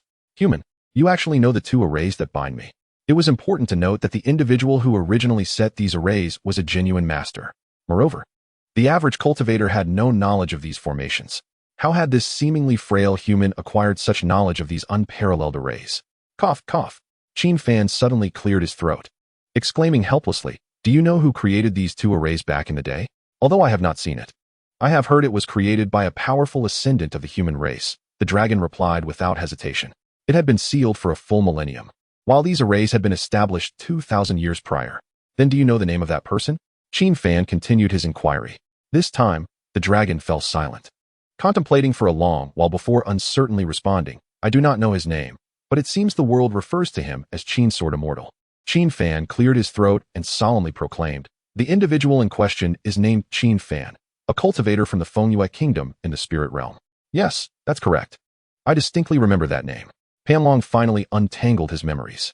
However, amid his excitement, he stared at Qin Fan with increased skepticism. In his recollection, that formidable human cultivator had ascended 2 millennia ago. How could this young lad possess knowledge of him? Moreover, he was forcibly sealed by human cultivators and brought to this blue planet. How shall I put this? Qin Fan scratched his head, a sheepish smile gracing his face. "You may find this amusing, but that person is me." Indeed, the Qin Jianxian that Panlong spoke of was Qin Fan himself. The two formations he mentioned were indeed his original creations, although the Thunderbolt Tribulation had seemingly undergone modifications by later generations. In its prime, it was a genuine killing array, leaving no survivors. However, it had been altered beyond recognition. Not only had the Thunderbolt Tribulation's power been diminished, but the Nine Heavens Demon Locking Array's effectiveness had also significantly waned. While Qin Fan appeared somewhat bashful, Panlong was utterly stunned. Over the long millennia, he had berated the creator of this formation countless times, wishing to devour him whole. Never did he expect his wish to be realized so swiftly. Was this a joke? It hardly seemed humorous to him. Panlong shook his massive head, gazing at Qin Fan with an air of arrogance. The individual capable of devising these two formations was a transcendent human cultivator. If he were present, a mere glance would suffice to intimidate Panlong. Yet here stood a mere youth, barely out of his adolescence, audaciously declaring himself a sword immortal. Qin Fan anticipated the disbelief from his counterpart. Further words would be futile. Thus, he approached Panlong, maneuvering around his colossal form to crouch down for inspection. If his memory served him right, the core flags of the Thunderbolt Tribulation Array and the Demon Locking Array were concealed in 4 hidden corners: southeast, southwest, northeast, and northwest. Qin Fan was currently positioned to the north. Beneath him, a faint, negligible energy emanated from the formation. As he cleared away the thick soil, he discovered a semi-transparent formation flag buried a meter underground. Chapter 85. The Decade Agreement. Relying on his profound understanding of the Demon Locking Array, Qin Fan successfully located the flag in the northern quadrant. Upon its emergence, Panlong experienced an indescribable sensation. To dismantle the formation, one must locate the flags. And the complexity of each formation varied, as did the locations of their flags. The Nine Heavens Demon Locking Array comprised 4 flags, and not everyone could discern their locations. This semi-transparent flag, for instance, could only be perceived by cultivators. Ordinary individuals would remain oblivious to its existence. Furthermore, the swiftness with which Qin Fan found the first flag indicated his considerable expertise in formations. Suppressing his inner elation, Panlong inquired, "Is this truly the flag?" "Absolutely," Qin Fan replied, exhaling with relief. Given the modifications made to the Demon Locking Array, he had feared that his current cultivation level might hinder his exploration. As it turned out, the individual who initially cast the formation had merely diminished its power. "Now that we have located the flag, does this mean that if we destroy it, I can finally escape?" The tremor in Panlong's voice was palpable. He had been trapped for a millennium, yearning to break free from his shackles. Each failed attempt only deepened his despondency. When hope reemerged, his desire for survival surged exponentially. He had even forgotten that mere moments ago, he had looked down upon this human. That is not possible. Qin Fan's response was succinct. It was akin to a bucket of icy water, dousing Pan Long's hopes. Why is it not possible? Is it not true that upon locating the flag and dismantling it, I can leave this wretched place? While that assertion held merit, Qin Fan explained, you must understand, I am merely a foundational level cultivator at present. He spread his hands, shaking his head in resignation. Regardless, this formation was laid by a formidable being. Even if I found the flag, my current capabilities are insufficient to dismantle it. For Pan Long, this revelation was even more despairing. Hope was within reach, yet he faltered at the threshold of strength. Observing Pan Long's bewildered expression, Qin Fan suddenly smirked. However, there is still a glimmer of hope. What do you mean? Pan Long immediately inquired. Do you recall the deal I mentioned earlier? As Qin Fan's words fell, Pan Long nodded in acknowledgement. Though I am currently a foundational level cultivator, that does not preclude my future advancement. Qin Fan's meaning was unmistakably clear. While he was unable to dismantle the flag now, given time, he would certainly be capable of destroying all 4 flags. At that point, Pan Long would truly attain rebirth. Yet, before dismantling the flags, he had a request for Pan Long to become the guardian spirit of the Jiang family. In the spirit realm, not only the major sects and imperial clans, but even the smallest villages had guardian spirits to venerate. Such spirits, however, were fundamentally different from the ancestral spirits of the Jiang family. To his surprise, as soon as Qin Fan made his request, Pan Long flatly rejected it. You want me to safeguard the well-being of your kind? A jest. Pan Long, being a celestial beast, possessed the dignity of a demon and even a dragon. Historically, the demon race had been adversaries of humanity, with countless wars resulting in widespread carnage. Such an irreconcilable enmity could not simply be dismissed. Qin Fan furrowed his brow and sighed. Very well. Since you reject my proposal, I have nothing more to say. With that, he prepared to take his leave, dragging the Jiang family's ancestral spirit with him. However, before he could make his exit, Pan Long interjected, Are you truly going to depart just like that? We have found the flag. True, we have located it. But why should I assist you? Based solely on our brief acquaintance? Once, Qin Fan had engaged in numerous battles against the dragon race, each time resulting in chaos. Dragons were inherently proud creatures, unwilling to associate with humans, a fact that was equally true for Qin Fan's feelings towards the dragon race. Initially, he merely sought to repay the Jiang family's favor. Relying on their ancestral spirit would be futile. Even a martial king could easily suppress them. However, a celestial Pan Long, even if unable to manifest, could intimidate all with its dragon might. Pan Long suddenly fell silent, torn between the choices of dignity and freedom. To uphold his dignity might mean eternal confinement until death. Yet, to embrace freedom would require relinquishing his pride as a dragon and serving a group of insignificant humans. Qin Fan, unhurried, reminded him, Oh, and regarding your injuries, I might be able to assist in your healing. You are aware of my injuries. Pan Long gazed at Qin Fan in astonishment. Indeed, he bore wounds. But they were not ordinary external or internal injuries. They were the most lethal of all, path injuries. Once a cultivator suffers from path injuries, breakthroughs become exceedingly difficult. These injuries were likely remnants from past battles. When I commence alchemy in the future, I could also assist you. If this were earlier, Pan Long would undoubtedly have dismissed Qin Fan's words. However, the situation has changed. Qin Fan possesses an extraordinary mastery of formations and can swiftly locate the array flags. Such an individual has no need to deceive a mere beast like it. You are merely a foundational realm cultivator. To disrupt the array flags, one must at least reach the transformation realm. I cannot afford to wait. The lifespan of celestial beasts starkly contrasts with that of divine beasts. For instance, while the 5-clawed golden dragon may live for hundreds of thousands of years, Pan Long has barely a fraction of that, less than 10,000 years. At over 6,000 years old, it is already in its twilight years. If it were to wait a few more centuries, even if it were to escape, what would be the use? It would still have to endure a lifetime burdened by guilt towards the dragon clan. Let us do this.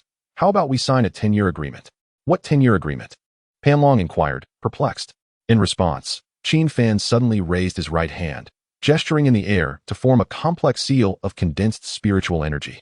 The agreement clearly stated, within 10 years, I will reach the transformation realm to help you regain your freedom, and you must protect the Jiang family for 10 years. Qin Fan had mentioned the Jiang family before, but Pan Long merely scoffed at him, mocking, 10 years? Do you consider yourself an unparalleled genius in this world? Even the rarest prodigy would not dare claim to achieve 3 major breakthroughs in just a decade. The agreement stipulated that if either party fails to fulfill their end, both their souls shall perish. Do you dare to wager with me? Upon hearing this, Panlong immediately scrutinized the spiritual agreement in the air.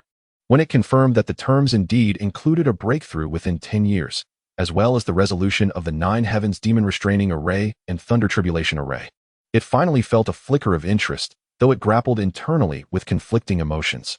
The agreement, after all, was significantly disadvantageous to Qin Fan. 10 years is a span that, in Panlong's view, could pass in the blink of an eye. Yet, should Qin Fan fail to uphold the 10-year agreement, 9 layers of divine thunder would descend upon him. Even one who had walked the path of the sword immortal would struggle to endure such a fate for long. What piqued Panlong's curiosity most was the spiritual seal in the air, for such agreements could only be forged by true powers of the spirit realm. The intent was to bind both parties under conditions of absolute fairness. Seizing the opportunity, Qin Fan suddenly brought forth the ancestral spirit of the Jiang family. As for the medicines and sustenance, I shall ensure he delivers them daily. The ancestral spirit of the Jiang family, oblivious to the dragon tongue, did not realize it had been sold. It could only grin foolishly. In contrast, Panlong's eyes lit up at the mention of food, promptly responding with 2 words, deal. Chapter 86. Life is thus, what more could one desire? Seeing Panlong's agreement so readily given, Qin Fan couldn't help but chuckle. He was uncertain whether it was the promise of daily medicine that swayed the creature or the prospect of daily sustenance.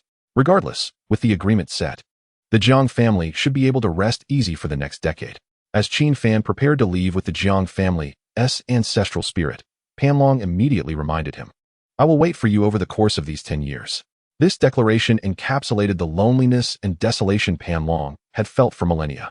It longed to reclaim its freedom, to once again witness the wonders of the outside world. Yet, before Qin Fan's arrival, this yearning had morphed into despair, gradually fading from its heart. Qin Fan merely nodded, clutching the ancestral spirit of the Jiang family as he swiftly ascended through the protruding rocks. Along the way, the ancestral spirit, now piqued with curiosity, asked, what exactly did you discuss with it? It was fully numb to its surroundings, disinterested in Qin Fan's past. However, why would Panlong be so benevolent as to allow their departure? Qin Fan, without turning back, replied with a laugh, oh, nothing much. Just that I'll be relying on you over the next decade. Relying on me? For what? The ancestral spirit of the Jiang family felt an ominous premonition and asked warily. Upon learning of the 10-year agreement between Qin Fan and Panlong, it was utterly flabbergasted. Once it realized the implications, it immediately shouted, Qin Fan, how dare you sell me out? No way, that is absolutely impossible. For me to deliver medicine and food to that genuine dragon? You're pushing me into the fire. It's too late to refuse now. I've already made the promise. Who gave you the right to agree without my consent? Qin Fan, you are simply a devil. A devil? Perhaps so. There were many who had referred to him as such when he had fought alone against the 3 great imperial clans in the spirit realm. I advise you to abandon that notion. I will not force you, but the entire Jiang family may suffer the consequences. Devil. Demon. The ancestral spirit of the Jiang family cried out in despair. Wasn't he its purpose to protect its descendants? If the Jiang family perished, what use would it be as an ancestral spirit? Conversely, it has promised to safeguard your Jiang family for 10 years. Upon hearing this, the ancestral spirit was momentarily stunned. Though it feigned reluctance, it couldn't help but inquire, is what you say truly accurate? Theoretically, this was not a bad thing. In fact, it was a tremendous boon. For 3 centuries, it had single-handedly protected the Jiang family and had grown weary. Now, with a real dragon to guard them, what was there to fear? A dragon. A true dragon. What hidden family possesses such an immense backing? All those so-called prestigious families and secret associations are nothing in comparison. Observing the ancestral spirit of the Jiang family alternating between foolish laughter and tragic solemnity, Qin Fan felt somewhat speechless. Upon returning to the Jiang family's martial hall, he immediately signaled to Elder Jiang to prepare a ton of food. Initially, Elder Jiang was taken aback, fearing it was for the purpose of relocating the entire clan. After learning it was merely for delivery, he finally felt at ease and promptly instructed the chefs to follow Qin Fan's demands. Meanwhile, Qin Fan personally ventured into the kitchen to brew a large pot of medicinal concoction. The herbs were those he typically used for his medicinal baths. Furthermore, to ensure Panlong's peace of mind, he reluctantly extracted a trace of pure spiritual energy from the cold lotus jade. When consumed alongside the medicinal brew, it would at least prevent the deterioration of his injuries. Once the food was prepared, Qin Fan signaled to the members of the Jiang family to transport it to the cliff of Ling Mountain. The rest would be directly handed over to the ancestral spirit of the Jiang family. Initially, the spirit was reluctant to descend, trembling at the thought of those enormous dragon eyes. However, for the sake of Jiang family's tranquility, Qin Fan had no choice but to give it a gentle push. Qin Fan, I think I just heard someone calling. Qin Fan clapped his hands, intending to turn around when he suddenly heard the voice of Jiang Yuman. It must be an illusion. Who else could be here besides us? I suppose so, Jiang Yuman nodded thoughtfully. Yet, it was evident that this girl had something on her mind, as she appeared hesitant to speak.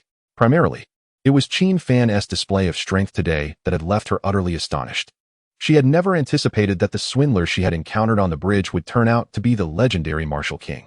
Additionally, Qin Fan's repeated assistance had left her feeling quite embarrassed. By the way, will you be attending school tomorrow? Jiang Yuman suddenly recalled something and inquired aloud. Attending class? Qin Fan was puzzled by the intentions of this young lady. However, having missed a day of lessons, he feared he might fall behind. He nodded slightly and replied, I should be going. Is there something on your mind? Oh, it's nothing. Jiang Yuman hastily waved her hand, her cheeks flushed as she dashed into the villa. On the other hand, Lu Qian was standing at the villa's entrance, tilting her head and gazing over with a pure smile. It wasn't until Jiang Yuman returned that the two began to converse cheerfully as they made their way back to the living room. This scene was rather heartwarming, reminiscent of the life Qin Fan had often fantasized about, one adorned with mountains and rivers, a home, and beautiful companions, with two of them at once. In such a life, what more could one desire? The only slight regret was that neither of the two had much connection to him. That evening, upon noticing that the two young ladies had turned off the lights and retired to bed, Qin Fan promptly set off to the back mountain, preparing for his usual training. Unexpectedly, before he could settle down, the ancestral spirit of the Jiang family drifted over with a mournful air. Have you been taken care of? No mishaps, I hope? Qin Fan observed the disheveled appearance of the Jiang family's ancestral spirit, knowing that it must have had a rough time as well. Even if the dragon did not intentionally target it, who would dare approach a true dragon without a common language? Seeing that the Jiang ancestral spirit remained silent, merely gazing at him with a sense of grievance, Qin Fan could not help but feel amused. He took out a black notebook from his pocket and tossed it over, saying, This is what I promised you, study it well. The Jiang ancestral spirit instinctively caught the notebook. Upon opening it, its previously reclusive heart suddenly felt liberated. The notebook contained some basic formations that Qin Fan had learned during his forays into the spirit realm. Although these formations were merely rudimentary, limited in scope and power, they were entirely suitable for initial learning. After all, Qin Fan despised being untrustworthy. Whatever promises he had made, he would fulfill, no matter the circumstances. This foundational formation had been written during his idle moments, and he had long intended to pass it on. Now, he had fulfilled that commitment. The Jiang ancestral spirit, overwhelmed with excitement, trembled as it flipped through the pages of the formation teachings, repeatedly bowing in gratitude to Qin Fan, completely forgetting its initial intention to voice complaints. Chapter 87. Regrets the following day. Qin Fan took an early hot shower in the bathroom before returning to his room to change his clothes. As for the two lovely ladies in the adjacent room, they had already departed for school. Initially, Qin Fan planned to visit Lu Qian's house to discuss the establishment of a winery with her father. Considering the funds were already secured, and it was time to finalize contracts and procedures. However, recalling his promise to Jiang Yuman about attending class, he decided to deposit the 10 million into his bank account. Upon arriving at the classroom, Qin Fan returned to his seat, only to have the chubby classmate lean in with a mischievous grin, asking, Brother, how have the past few days treated you? It was worth noting that Qin Fan had previously enlisted this chubby fellow's help in securing a hotel suite, and given his rather lewd nature, it was clear he was not thinking along conventional lines. To make matters more intriguing, Lu Qian had also been absent from class for the past few days. Before Qin Fan could respond, the chubby classmate continued, But you two seem to be progressing rather quickly, don't you think? With that, he cast a sly glance at Lu Qian in the front row. Qin Fan chose to ignore him, opting instead to review the textbook Lu Qian had gifted him. Unbeknownst to him, the chubby classmate's astonishment grew. Wait, isn't this the textbook of our class monitor, Lu Qian? It was no wonder he was so surprised. The textbook bore Lu Qian's neatly written name in ballpoint pen. In any case, at that moment, Qin Fan found it challenging to defend himself. Even if he had the inclination, was he not bored? With such idle time, he might as well consider how to tackle the upcoming monthly exams. From Lu Qian, He had learned that there would be a comprehensive exam for the entire grade at the end of the month. This exam's results were crucial, influencing the grading system for future studies. The educational policies of this prestigious academy differed significantly from those of ordinary schools, given that most students hailed from prominent families. Excelling academically would grant them access to better learning resources. In essence, it was a matter of survival of the fittest. Qin Fan was dedicated to his studies primarily to rectify the regrets of his past. As for the final exam results, he did not place much weight on them. However, the chubby classmate had a different perspective, having repeated grades so many times. He knew that failing to achieve satisfactory results would likely result in returning home to inherit the family business. Thus, Qin Fan found himself puzzled, uncertain of why his classmate, fully aware that this was the final opportunity, continued to take his studies so lightly, grinning and joking. At that moment, a series of clicking heels echoed from the corridor outside the classroom. All the students recognized that their homeroom teacher, Gao Xingmei, had arrived. Class, stand. Good morning, teacher. Once the class settled down, Gao Xingmei immediately directed her gaze toward Qin Fan, adjusting her glasses as she expressed her discontent. Qin, I hope you can provide me with a reasonable excuse for your absence. It was evident that Qin Fan was not particularly favored at school. When the homeroom teacher called him out by name, almost no one turned to look. However, Gao Xingmei quickly shifted her attention to Lu Qian, reproaching her gently. Qian, what is going on with you? As the class monitor, Lu Qian had openly skipped class without prior notice, a clear violation of classroom discipline, which would have earned any other student a reprimand. Yet, Gao Xingmei genuinely liked Lu Qian and saw great potential in her. After a brief admonition, she refrained from further comments. Lu Qian's cheeks flushed as she playfully stuck out her tongue and resumed reviewing her textbook. Yesterday, we discussed the renowned female poet of the Song dynasty, Li Qingzhao. Gao Xingmei began, but before she could finish, a knock sounded at the classroom door.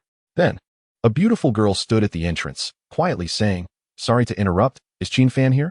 Typically, given Gao Xingmei's temperament, she would have been quite displeased by such an interruption during class. However, upon seeing this girl, her demeanor softened instantly. Ah, it's you Chu. Qin Fan is here. Indeed, the unexpected guest was none other than Qin Fan's former fiancée, Chu Xiaoai. This prestigious high school, which Qin Fan attended, had 10 students recognized as campus beauties. And Chu Xiaoai held a high ranking among them. Not only did she possess a breathtaking beauty that captivated every boy, but her family background also ranked among the elite in Suzhou and Hangzhou. As soon as Chu Xiaoai announced her intention to find Qin Fan, the classroom erupted in excitement among the boys, while the girls looked at Qin Fan in astonishment. In their minds, he was merely a castaway from his family, unworthy of the attention from the daughter of the Chu family. Only Lu Qian's expression seemed to betray some surprise, likely not expecting Qin Fan to be acquainted with not just Jiang Yuman, but also with Chu Xiaoai. Gao Xingmei adjusted her glasses, clearly hesitant to express anger in front of the daughter of the Chu family, even though her class was interrupted. Her tone remained gentle. Upon knowing that Qin Fan was in the classroom, Chu Xiaoai scanned the room. Her captivating gaze made the boys present wear expressions of infatuation, imagining how wonderful it would be if they were the ones being sought after. Meanwhile, Qin Fan furrowed his brow, unsure of what business this woman had with him. Soon, when Chu Xiaoai found Qin Fan at the back of the classroom, she immediately said, Come out for a moment. I have something to ask you. Qin Fan, hurry up. Don't waste the class time of your fellow students. Gao Xingmei's attitude left Qin Fan quite speechless. It was evident that Chu Xiaoai's sudden appearance had disrupted the entire class, yet she chose to blame him. After a moment's hesitation, he decided to rise and seek clarity. Meanwhile, the chubby boy beside him kept casting envious glances, his expression overflowing with admiration, while also murmuring complaints. I say, brother, this is rather ungrateful of you. I assent to it. Qin Fan, uninterested in engaging, swiftly walked to the corridor outside the classroom and coldly stated, What do you want from me? He held no fondness for the woman before him. Chu Xiaoai did not speak immediately. Instead, she stood in the corridor quietly appraising him. The gaze she fixed upon him bore a striking contrast to that of their last encounter. If one were compelled to use a descriptor, it would be soulful. Qin Fan, what exactly did you discuss with Qinjia? Why has he been avoiding me lately? Upon hearing the mention of Qinjia from the daughter of the Chu family, Qin Fan could not help but scoff. I have long ceased to be a member of the Qin family. Why ask me? Yes, I understand you are no longer part of the Qin family.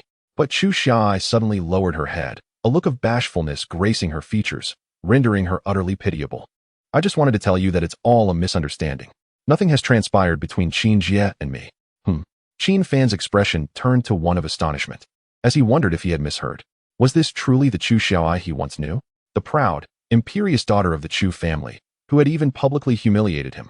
Just days prior, she had threatened to annul their engagement and forbade him from disclosing their relationship. I merely wish for you not to misunderstand. What happened last time at the hotel was entirely due to the cooperation between our families. Chu Xiaoai continued her explanations, leaving Qin Fan with no opportunity to interject. Of course, he had no intention of speaking. Instead, he narrowed his eyes, silently observing the woman as she continued to speak.